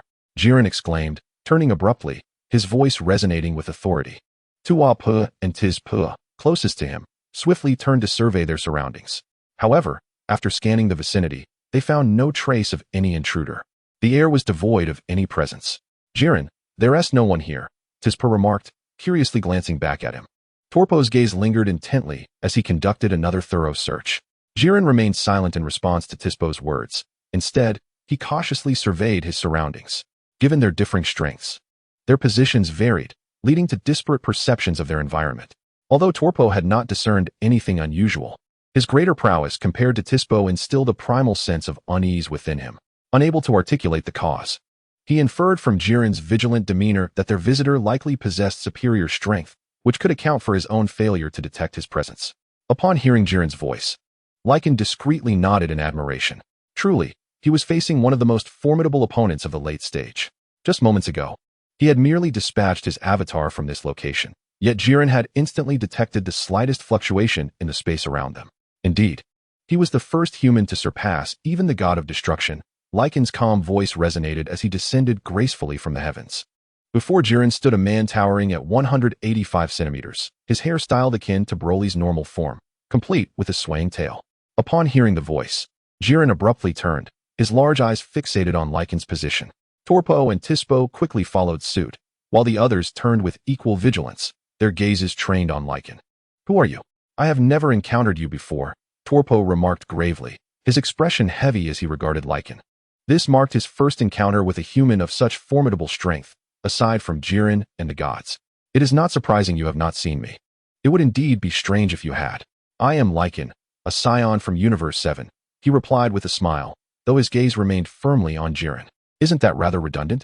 If we were familiar with you, that would be quite peculiar," Tispo silently scoffed. "Humph, what brings a being from Universe 7 to our Universe 11? What nefarious plot do you harbor?" Torpo coldly inquired. "What scheme could I possibly have? I am merely here to find a sphere," Lycan chuckled lightly. "A sphere?" Torpo paused. Skepticism etched across his face. He hardly believed that Lycan had traversed such distance merely for a sphere. "It seems I must subdue you before you reveal the truth." With that, Torpo exchanged a knowing glance with Tispo. Understanding the cue, Tispo's slender legs propelled him forward like a spring, transforming him into a streak of lightning. Just as Tispo's fist was about to make contact with Lycan's body, a sudden change washed over Tispo's face as an overwhelming aura erupted from Lycan. "Wow." Tispo's eyes widened in astonishment. He was utterly shocked as Lycan, merely through his aura, sent him flying, blood spewing from his mouth as he soared through the air, tracing a graceful arc. "This is impossible," Torpo gasped, watching in disbelief as Lycan transformed into his Super Saiyan 4 form, his hair cascading longer. "Impressive speed. Though your strength leaves much to be desired," Lycan remarked nonchalantly. Upon witnessing Lei Chentian effortlessly injure Tuapo's expression transformed into one of grave seriousness. A brilliant crimson light erupted from his being, engulfed in violet flames. With a fierce cry, Tuapa surged forward as a streak of red light. Aiming directly at Lei Chentian, the terrifying aura expanded, stirring the air with tremors, causing the very ground to quake under Tuapo's formidable power. Bang! Bang! After exchanging several blows, Lei Chentian, growing impatient, reflected that, were it not for Julian's presence, he might have entertained a few more exchanges with Tuapa. However, at this moment, Lei Chentian regarded Tuapa with disdain. Suddenly, Lei Chentian unleashed a thunderous roar, a colossal wave of energy cascading from him. In an instant, a towering column of purple light ascended, the immense energy generating a relentless wind pressure that lifted surrounding debris, much like a black hole consuming all matter in its vicinity. Lei Chentian transformed once more. "What?" Tuapo's countenance shifted as he barely had time to react before a surge of terrifying energy propelled him backward. Rumble. Tuapa landed on the ground, half crouching, as the earth beneath him began to crack under the strain, disintegrating into fine rubble. Wow. Tuapa could not restrain a mouthful of blood from escaping him. Too powerful. Tispo was left in shock, having just engaged in a few exchanges with Lei Chentian, only to see Tuapa suddenly defeated. At this stage, Tuapa had yet to become a candidate for the god of destruction, and thus his power was significantly inferior to that of Lei Chentian. After vanquishing Tuapa, Lei Chentian's gaze shifted towards Julian, who calmly remarked, "You are indeed formidable, but you are not my match." Chapter 108. The Great Battle with Julian. "You are indeed formidable, but you are not my match," Julian replied, and in that moment, his body erupted in searing flames, akin to a tempest of fire. A torrent of molten, volcanic red flames enveloped him. Sparks of electricity flickered around Julian, scorching the air, as a crimson mist shrouded his entire form. As Julian unleashed his fury, Lei Chentian's demeanor grew increasingly cautious, for Julian's strength was eightfold his own. In the realm of divinity, each minor tier represented a doubling of power. Julian stood at the pinnacle of the third tier, whereas Lei Chentian was merely at the mid-level of the same tier, a disparity of 3 minor tiers. Lei Chentian initiated his move, activating the reincarnation divine eye, and commenced time leap, propelling time forward by 5 seconds. Jiren's surroundings became a blinding white. Time around him began to freeze. Boom. The air shattered with a resounding crack, and a violent cyclone suddenly spiraled upward, radiating outward across the plain. 2 figures, one purple and one red, darted through the sky in rapid succession. As countless beams of light flickered above, and blinding flashes of electricity appeared and vanished in the void. On the ground, Tuapa and Tissipo's proud team could only hear the resounding clash of fists colliding. Bang, bang, bang. The incessant sounds of fists and feet colliding echoed through the air, as bizarre spherical depressions inexplicably formed in midair. All eyes were fixated on the 2 beams of light in the sky. Meanwhile, Lei Chentian, engaged in combat with Jiren, found himself increasingly astonished. For Jiren had discerned the timing of his flash step technique with remarkable clarity. Although the flash step allowed for a leap of 0.5 seconds, it could also be interpreted as a means to accelerate one's speed by the same duration. Yet, Jiren's swiftness far surpassed that of Lei Chentian. Even if Lei Chentian were to gain a fleeting advantage of 0.5 seconds, Jiren could still perceive his movements with utmost clarity. Boom. The 2 fighters collided once more. The sound of flesh meeting flesh resonating ominously, accompanied by explosive crackles erupting around them. Deep craters manifested on the ground, distorting the very fabric of the surrounding space. With a thunderous impact, their fists struck together again, unleashing a shockwave that dispersed the misty scenery above. Lei Chentian and Jiren's bodies landed on 2 massive floating stones beneath them.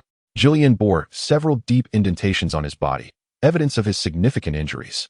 However, given the severity of Jiren's wounds inflicted by Lei Chentian, it was evident that Lei Chentian was not faring any better.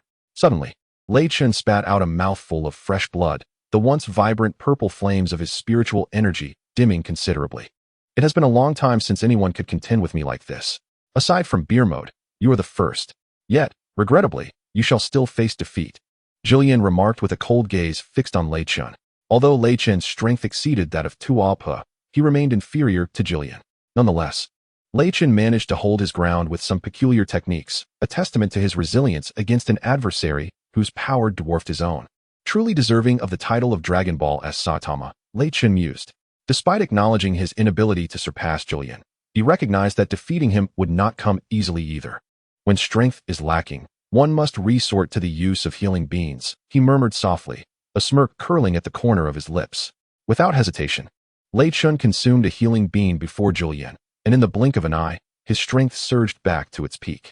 Thunder rumbled ominously as dark clouds gathered overhead, and bolts of lightning erupted from the tumultuous sky, striking the ground around Lei Chentian. Amidst the flashes of electricity, the divine aura surrounding him underwent a profound transformation. Jiren, taken aback by the sudden escalation of Lei Chentian's power, could only exclaim, "What is happening?" Tuapa, equally bewildered, observed in disbelief. How could Lei Chentian, already injured, not only recover but also grow stronger after such a seemingly trivial act?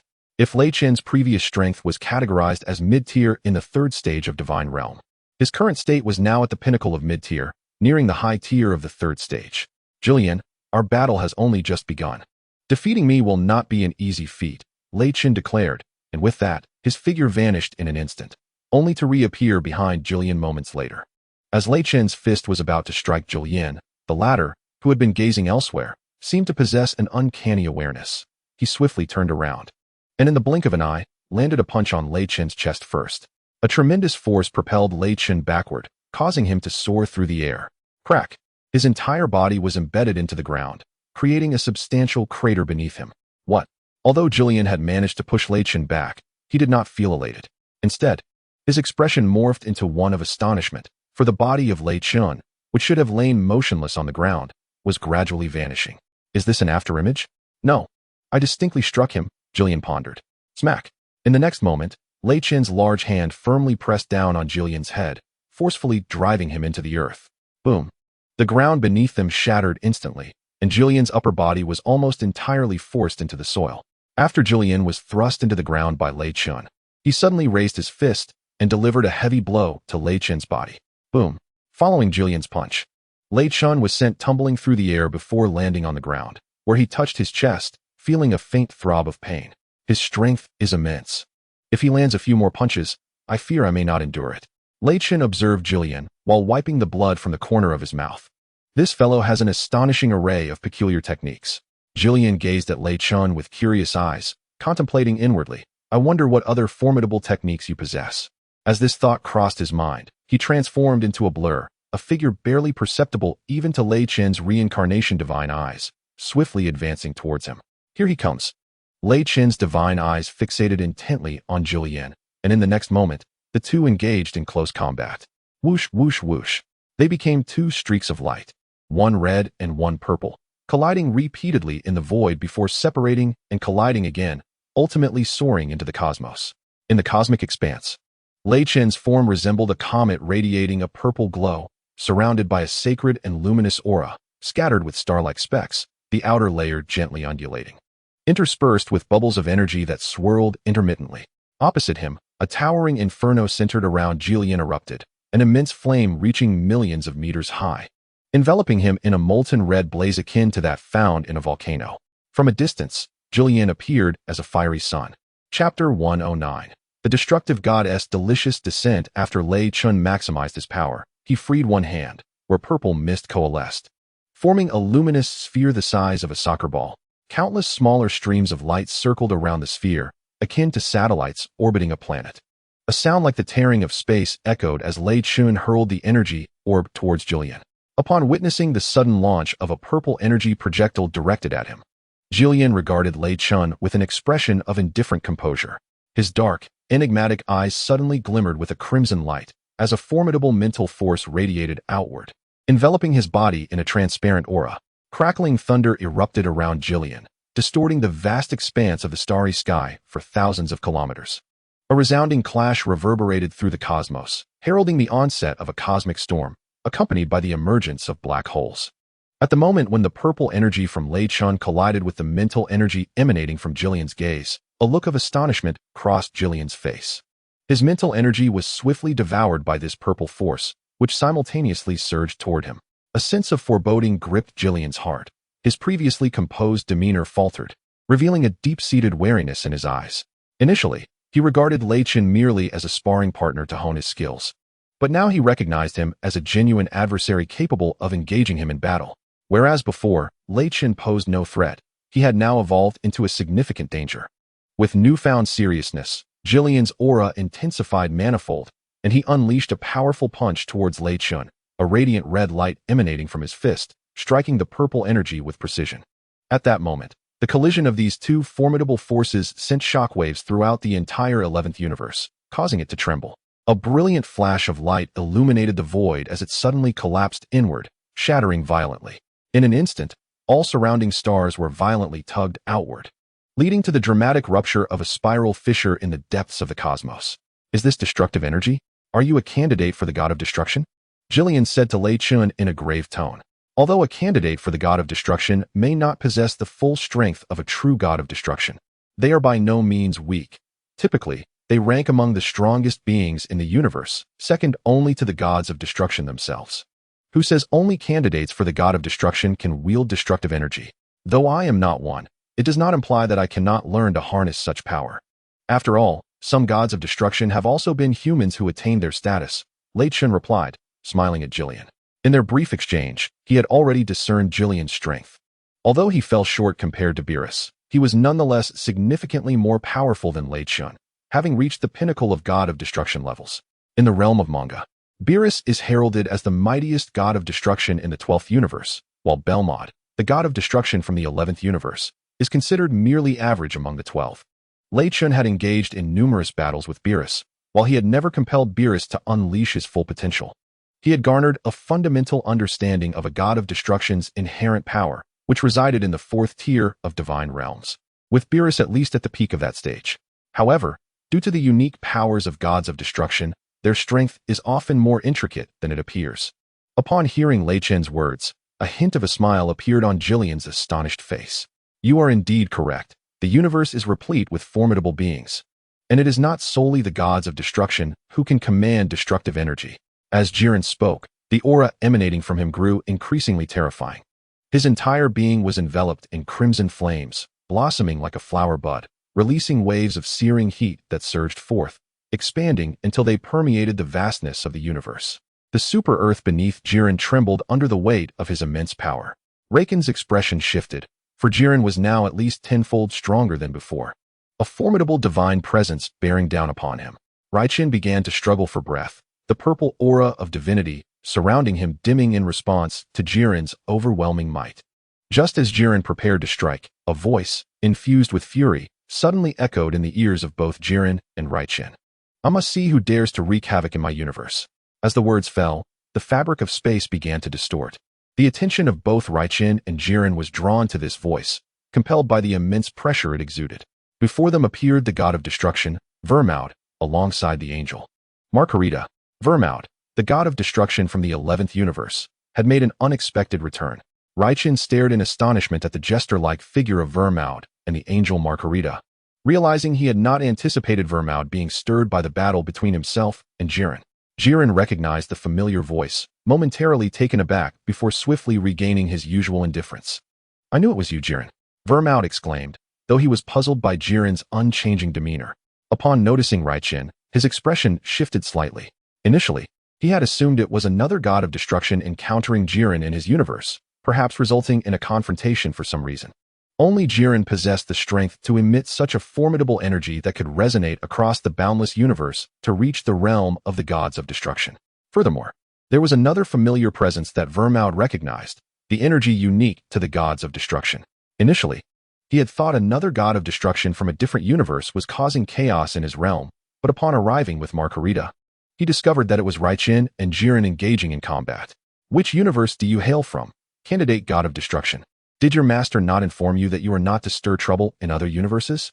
WARMUP addressed Raichin coldly, mistaking him for a candidate god of destruction from another universe who had provoked Jiren. My apologies, esteemed god of destruction, I am from the 7th universe. Yet I am not a candidate god of destruction, I am merely an ordinary human from the 7th universe.